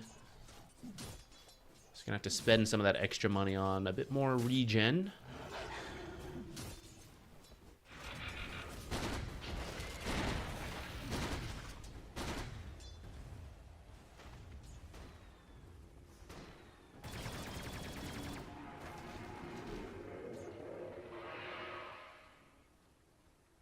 It never feels good having a Shadow Realm and you can't get the damage out. You panic. You're like, please, I need something to attack. Yeah, Ooh, he's a Drinking good Buddies, move. the chase. Daze in so much trouble. Thanks to the Afterburner, we'll have no problem chasing him down and getting the kill. Good movement there from Katomi.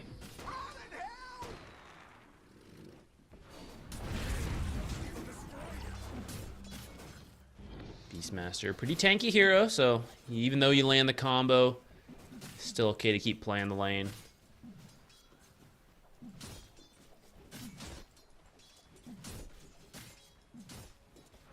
While we looked over to the side lanes, mid, Ember's getting some last hits, but GPK is racking up the denies, which means when level 6, or minute 6 comes around, he's not going to be level 6 on the Ember.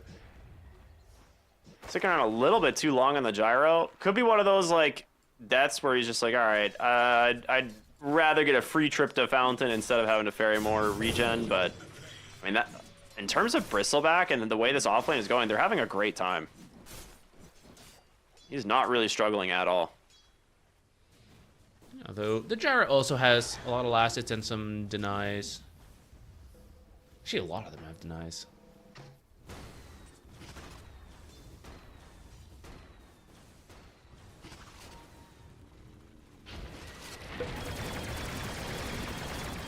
We're going to see them try to make a play here onto the Bristle. Curse Crown comes out. Jakiro did come down here, though.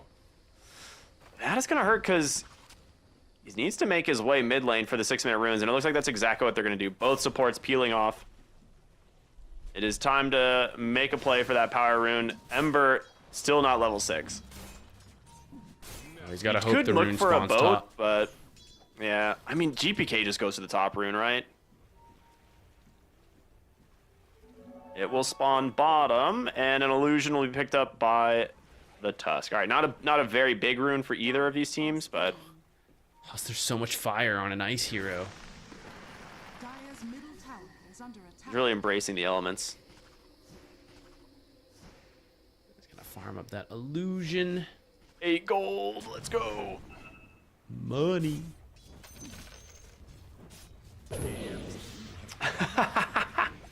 That's funny. Save plays to the ward, and he realizes they saw it, so he instantly killed his own ward, and Daze double backs, drops the sentry, and is like, wait a minute. Just tips him. He's like, all right, whatever. You gotta appreciate the warding mind games as a support player, you know? They're like, okay, I see what you do. I see, you know, good call, good call.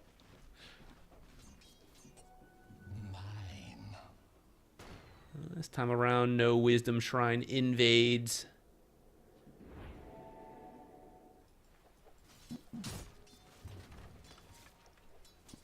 It's really getting a lot of denies on this Kunkka. You're going to need to make a play with the Ember at some point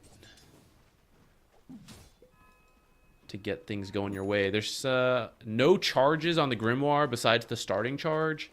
So the early level 6, you got your own Wisdom Shrine, but no charges to like drop an early ult and take a tower, unless you maybe move with this Ember. Seems like he's just going straight back to mid Arena. though. Like, I really think that now that you have the arena online, this is going to be your moment to try and look for a fight. Like, Roar is really good, but I think Arena actually overpowers them, especially since he has Victory Feast. If they can just full in a hero, especially with like Call Down and Boat, like they just win the fight and they snowball the fight.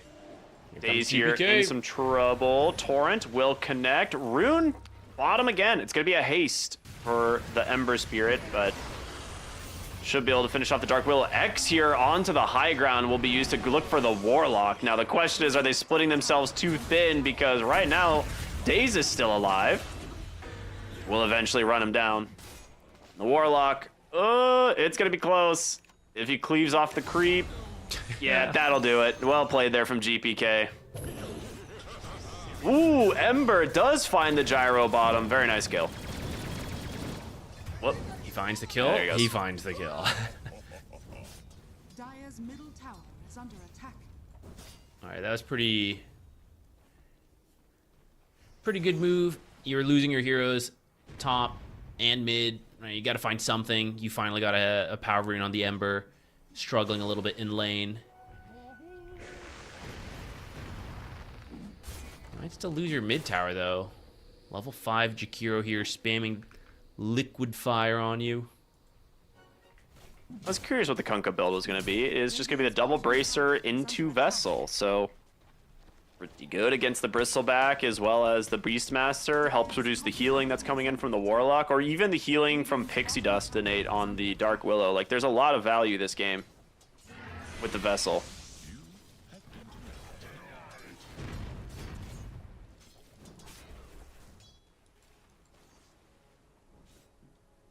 Giving some space to Jakiro in the mid lane to try and farm this up. Top tower is under Already level 6 on the Tusk now.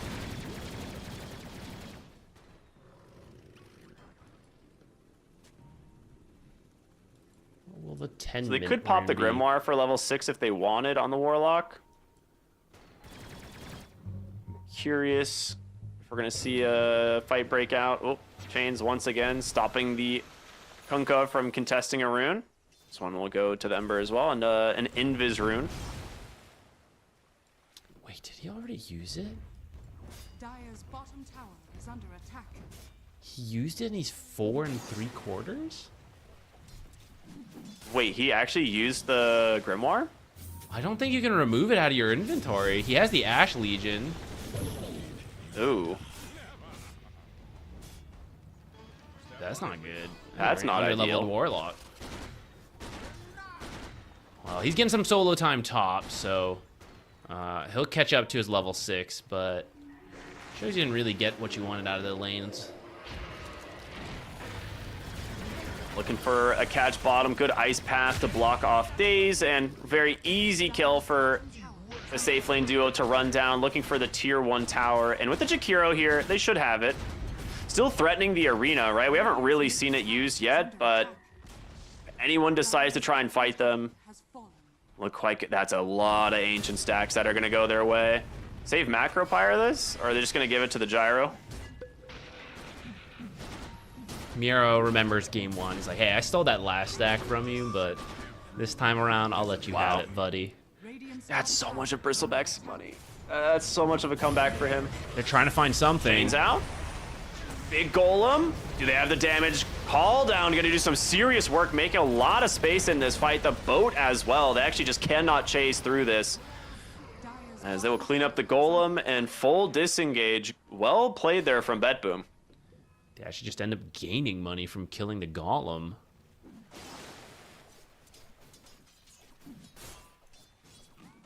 Yeah, Beastmaster Right, not Vessel's ready done to on join Kunkka in. But I wonder if he should have to use the roar, just get a kill for your team. It's such a dangerous ramp to walk down into BetBoom. Like, he's walking through call down and macro pyre and a boat. Like, it's just, there's so much there. Like, yeah. And they still had arena, right? Like, they weren't even using it.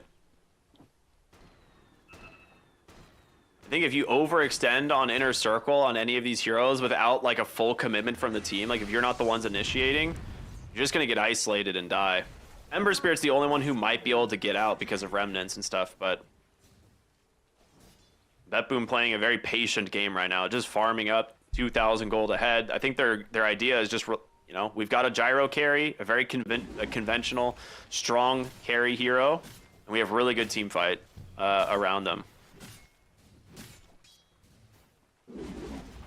Yeah, it's closer than game 1, but it feels like we're going down a similar route where BetBoom is choosing better plays, getting a little bit more out of the same movements, that same triangle steal, right? I know you are stacking for your cores before they can farm it. I'm gonna drop by, take it.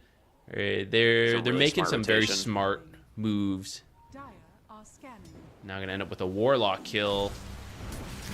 They really wanted the Beastmaster, but he read this pretty well. So they've dodged this one out. They do lose the Warlock. They will get the tier 1 tower, but Beastmaster still lives, continues to farm towards that Aghanim Scepter. He's got it. It's being delivered right now. Is that the power spike? You've got the Spirit Vessel on the Ember. Bristle. Radiant's bottom tower. Guess you could try to wait for Crimson Guard, but it's 1,000 gold away. I think you just make a move with his Ags. Yeah, Whether they're it's not giving him an inch, man. Trying to force Roche. It's a little early nowadays for that. Old Ags could have done it instantly.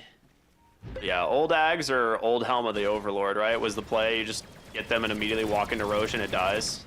Shadow Word might They've help done make such up the difference. It could be enough of a buff to cover it, but you still need time to do it, and if they catch you, you're in trouble. They've done such a good job at enabling this gyrocopter. Like, every single time I look at him, he's got like a stack somewhere that he's clearing after pushing the wave.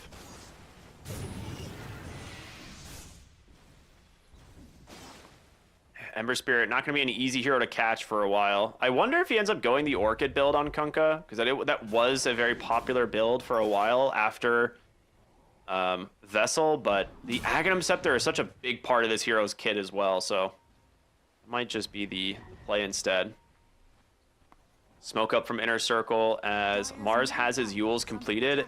A pretty big pickup this game, honestly. I like this idea over the Blink is his first item. It is an initiation tool of some extent, but it does allow him to get rid of the Fatal Bonds, the Vessel, a lot of things that can actually kill him in this game.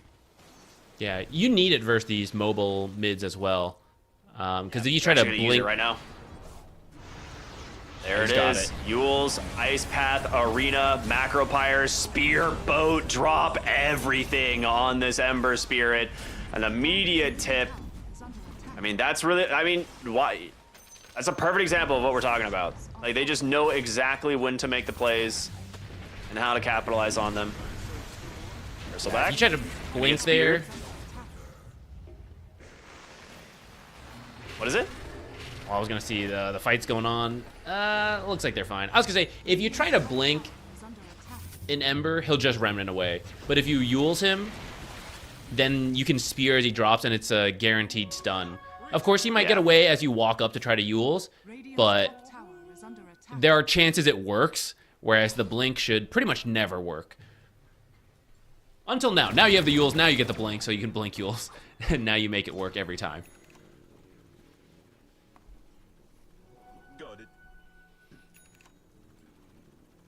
Okay, Crimson Guard on the Bristleback. I'm curious what they feel their timing is, because you did go for the Beastmaster carry. It means your scaling is not normal, right? You have a strong early game, good mid game, and we could say Bristleback can kind of scale as a typical carry, but he went in Aura, so it's not the scaling Ags type build. So this is a draft that is meant to go fairly fast. I think they got their items. I think they've got to be trying to make these plays. I'm not really seeing a better window than starting now. Yeah, I mean, the problem is there's like a really good ward here that scouted this whole rotation from inner circle. They're like, yeah, whatever, we'll give you the tower, no big deal. We're gonna go back to farming and clearing out the map. Mars knows what's up. They're pinging, he's like, okay. Coming through the twin gate, guys. I feel like they have read the map movements super well this game. Yeah, BetBoom has been winning this vision game for sure.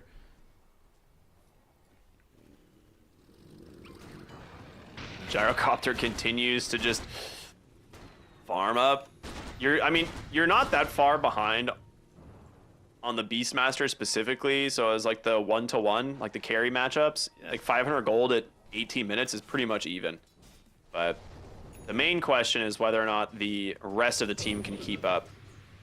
You really want the Ember Spirit. They got him with the Yules before. They're going to try it again. Arena Spear does connect. The boat's going to come through. The Ice Path perfectly timed. And there's the Ags reveal from the Kunkka as well, so even more damage coming in. GPK dominating now. So you will look for the Aghanim Shard as his next item. The Ice Path came in at the last possible second. Yeah, it's a very nice stun. That's why the Yules, right, you just need to set up for your team. You guys have stuns. Just trying to hit an Ember on his own is very difficult. So now you are the one stealing it away from the Bristle Beastmaster lineup. You don't even need this, really. You're just going to take it to have it. I guess give it to Well, I guess you give it to... I think you... Gyro is a farming Aegis? Yeah, I think you give it to Kiritich anyway. Like, GPK has boat. Like, he is a very hard hero to kill with the boat. And he's, like, probably just going to get tankier and more difficult to kill. Whereas, yeah, Gyro, this might protect him from, like, a gank. Like, where they, like, smoke into him, get him with a roar or something, you know? Classico farming Aegis. The classic is a farming Aegis that you lose within 30 seconds. That is the classic. I got the second I can go push this lane and then die and you go, guys, we've lost the Aegis.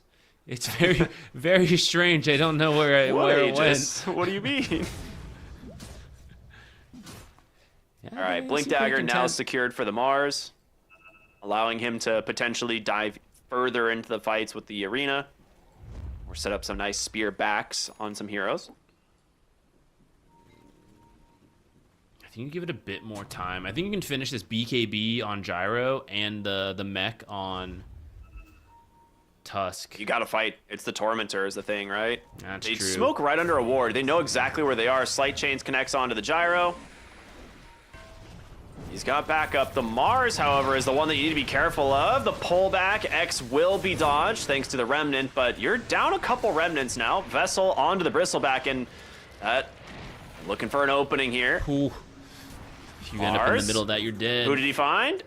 Dark Willow for now. Not the best opening. They're all, you know.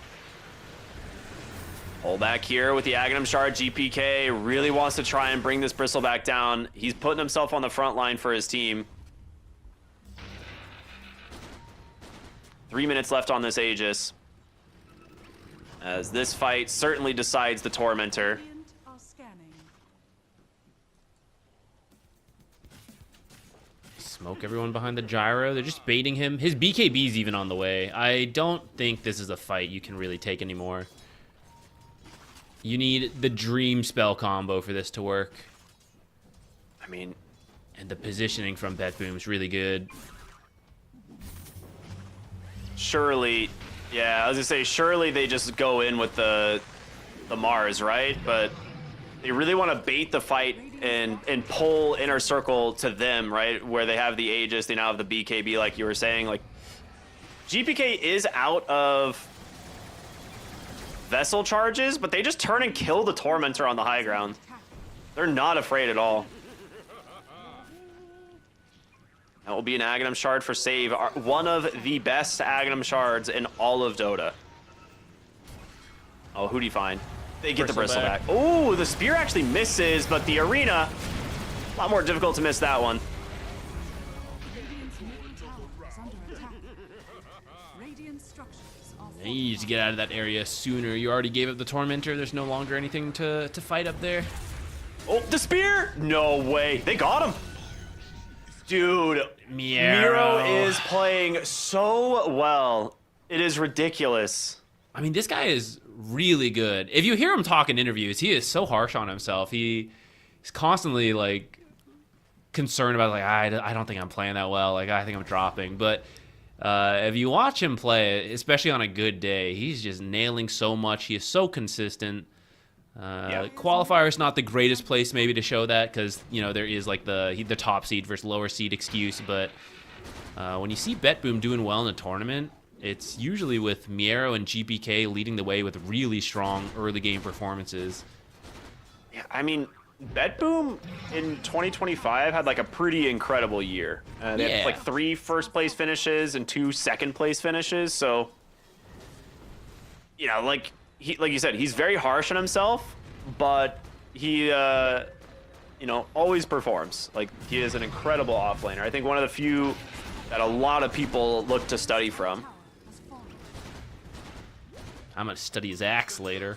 I want to go dunk Yeah, on right? people When you, like Miero. I want to gank at 8 minutes, walk through tier 2s and gank somebody. He just makes it work. I don't know, yeah. Tier 2 tower down on the top side. They're now looking for, I'm assuming, to pressure the mid tier 2, but they might just be bringing the fight bottom. Like, Inner Circle, this is the only area on the map that they can really be. I think the Warlock's under a ward. Oh no, it's just a sentry there, never mind. Yeah, I think they're just defending their buildings. You don't want to give too many even trades to Inner Circle. I don't think you even have to feel that rushed, right? We mentioned the Beastmaster feels like it's supposed to be an early to mid game type carry, and there's a 7k gold lead for BetBoom right now. I think the way this game's looking, there's going to be a big fight for second Roche, and if Inner Circle doesn't get it, I mean, that just might be it, or it'll be a slow loss from there, because I already feel this Gyrocopter is approaching unkillable territory, and when he finishes the Satanic, that's definitely the case. I think it's... Yeah, I think he is definitely approaching that unkillable territory. I think the other issue is that you are not going to get the opportunity to even kill him. Like, he will do too much damage in the fights. And as long as his team is even remotely nearby, I think he just kills everybody. Like, Daedalus, BKB, Aghanim Scepter is done. They're going to smoke up onto the high ground. They're looking for Kiritich. He gets the BKB off at the last possible second. There's going to be the Drinking Buddies. They have Snowball, but Kiritich is just going to line them up. A beautiful arena. A great golem drop, though, from the Warlock. Trying to get out on 423, and he's going to live. But here comes the boat, baby. Chains stuns them up, pulls them back in with the Aghanim Shard. They need to run on Inner Circle, but can they do it? One dead, only being the Bristleback, but the Mars is chasing. Yules will find the Warlock, spears them back into the arena of Roshan. GPK will pull him to his team. There is so much positioning control from this lineup, and they cannot find a good fight. Yeah, Yeah, you're tanky. I mean, that was a great series of spells from BetBoom, and it still took a while to actually get a kill because they have so many strong auras, the bristleback tanky heroes. But when it comes to making the play, the Blink Roar is what you got. That was BKB'd, and then the roots aren't quite enough to cut it at this point. So it feels like it's another draft where if you're winning, it's pretty easy. It works. You run at them. It was a little better than last game where you have more options now that you're behind, but still not the best options as we're seeing. It's difficult to force the fights that BetBoom isn't interested in taking. And the only fights they're interested in taking are winning fights that you don't want to take. So then you're you're the one running. Miro, bottom lane. Okay, I was like, I think they want to look for him. He's been under a ward. Gets the blink. Oh man, the Tumblr toy was so close to catching him. They do get the roar though, so they will finally take down this pesky Mars. A good kill there for 423. Okay, very nice find. I actually didn't see the Beastmaster coming in through the Twin Gate. I was like, I didn't either. Yeah, is this just Daze chasing with the Ember? Like, I don't know if the two of them can do it. But that's what I thought. I was like, man, Ember's kind of slow on the rotation, but good call there from Inner Circle. Beastmaster Roar, finally getting some value. That's his first kill, actually, for a early tempo hero. He is 1-0-0. They just haven't been able to get him involved. Level 19, and that's his first one. Wow. I mean, the score line is 13-4, so it's a pretty low kill game overall. I guess I was feeling bad that Warlock ate the Grimoire so early, but I guess it didn't matter. He wouldn't have picked up anything anyways. Dude, the Tusk has Guardian Greaves? Did I see that right? Yeah, he's just building to defend. Wild. Mars doesn't want to build him, so he's just here to save his gyrocopter.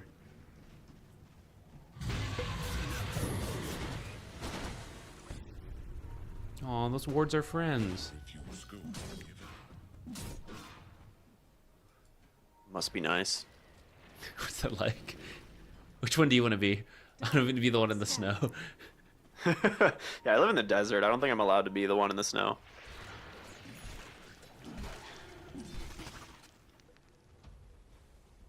Mid lane, grouped up behind the Bristleback.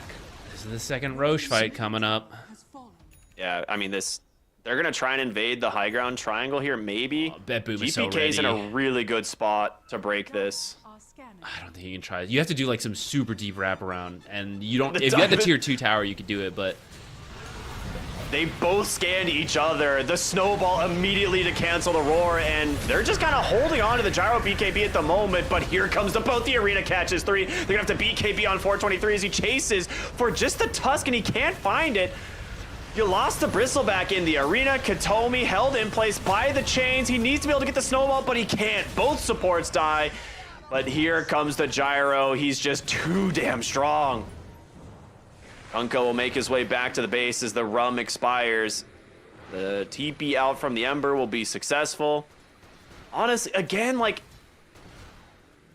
not a bad fight from Inner Circle, but BetBoom knew exactly what was going on, and they just baited perfectly.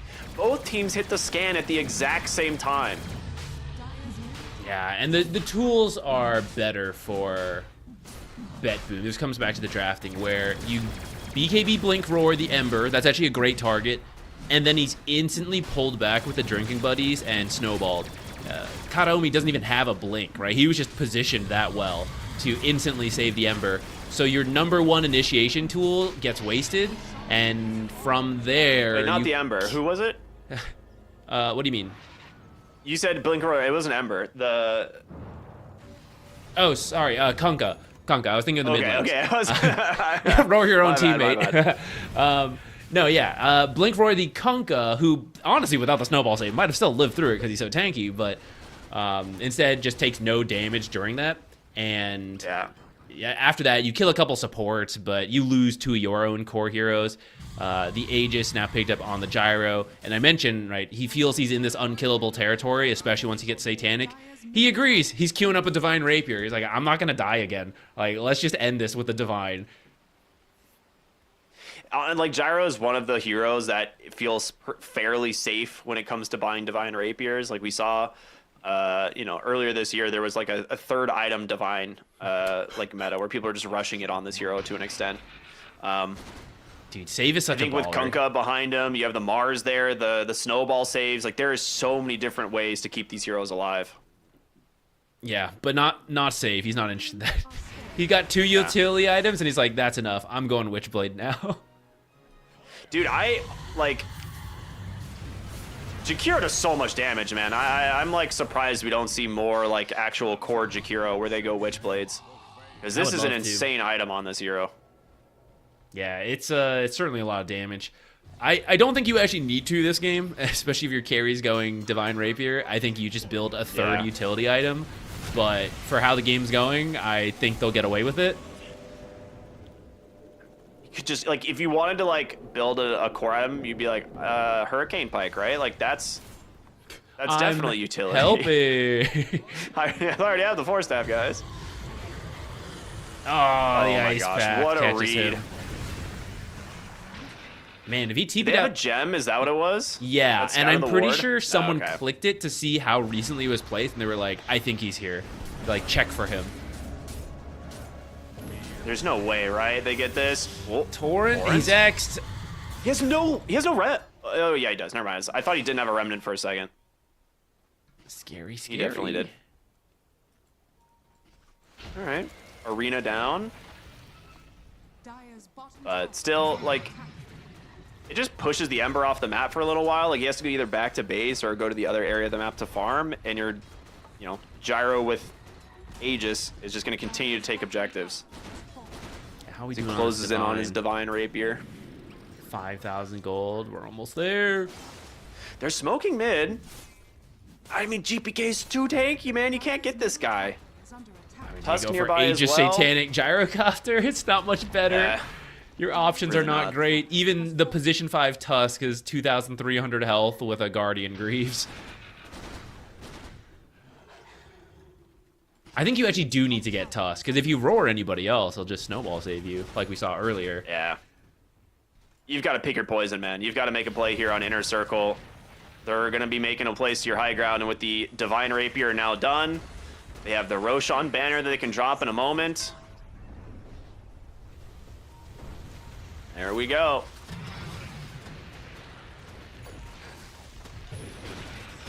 I mean, he just has to hold the front line for his team. I mean, this Divine is doing so much damage. The Arena Spear actually misses the Spear for now, but they're going to be able to still bring down the Bristleback in a moment. Ends up popping the Satanic to make sure it doesn't take too much damage, but there's going to be the gold. Great Fatal Bonds onto 5. This is the best possible scenario. Can they actually bring down these heroes? Gyro still surviving. So is the Kunkka, but GPK needs to run. The rum's about to expire. He's got a Vessel on him as well. He's going to tick down.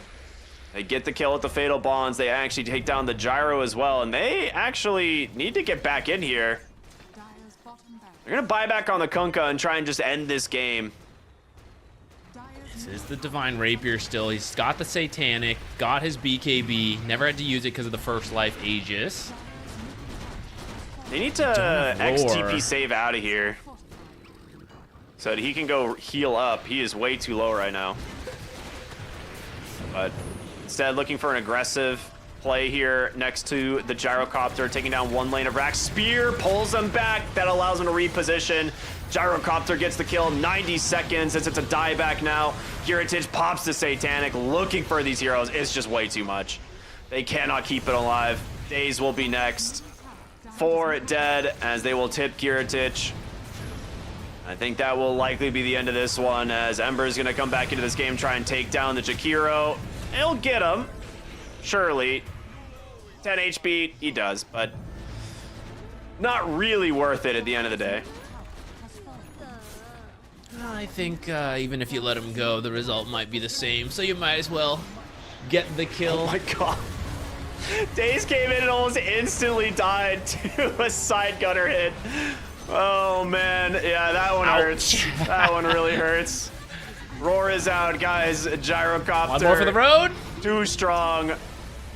That'll do it. BetBoom will be the first team from Eastern Europe to qualify for the main event.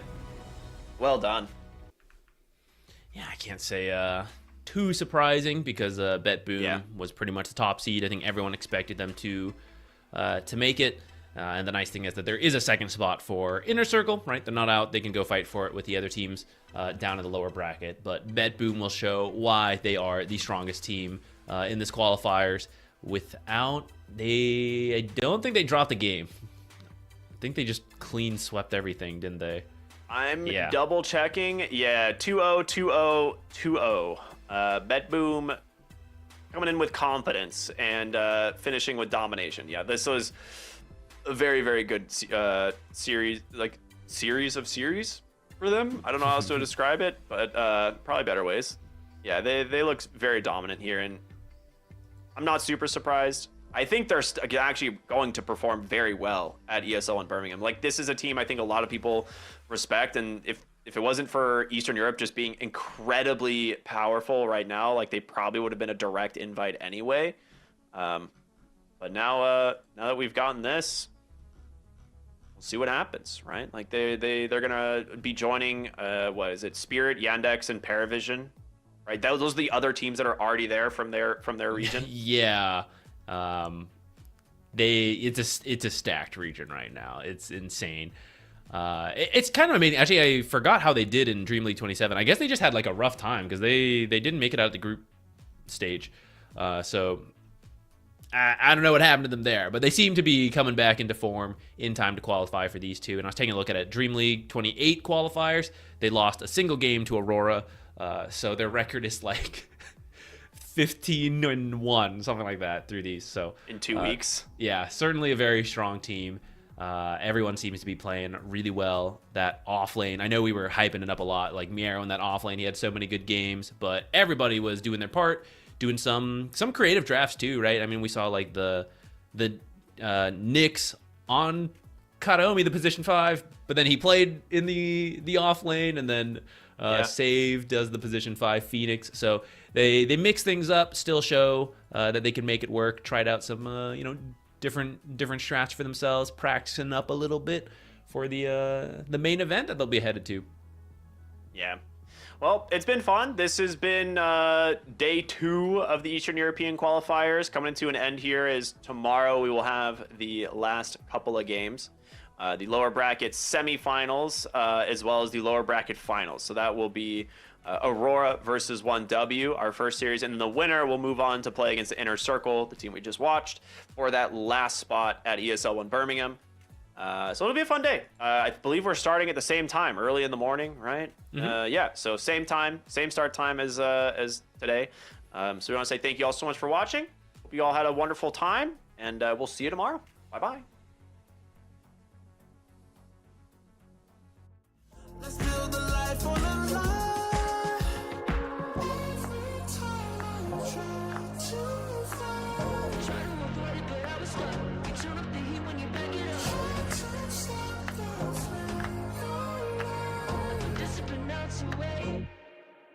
It isn't enough to wish for change.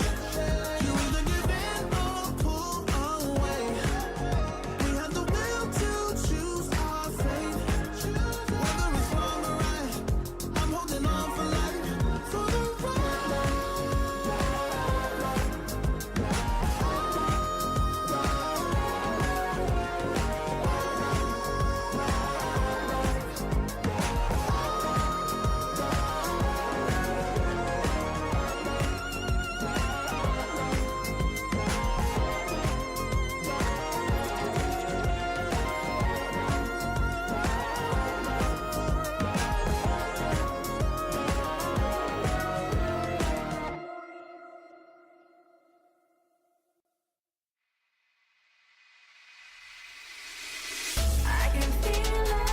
I can feel it in my blood, through my veins like a melody. I can feel it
feel the gravity is pulling me away, pulling me away.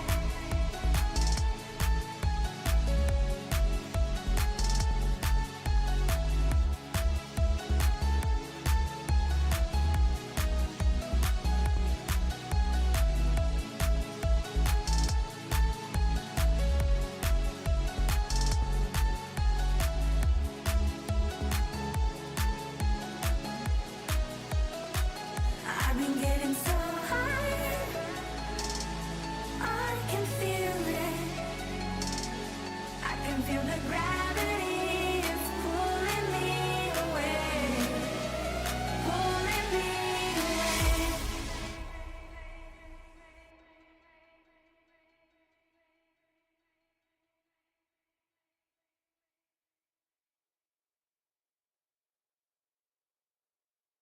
Serotonin's everywhere.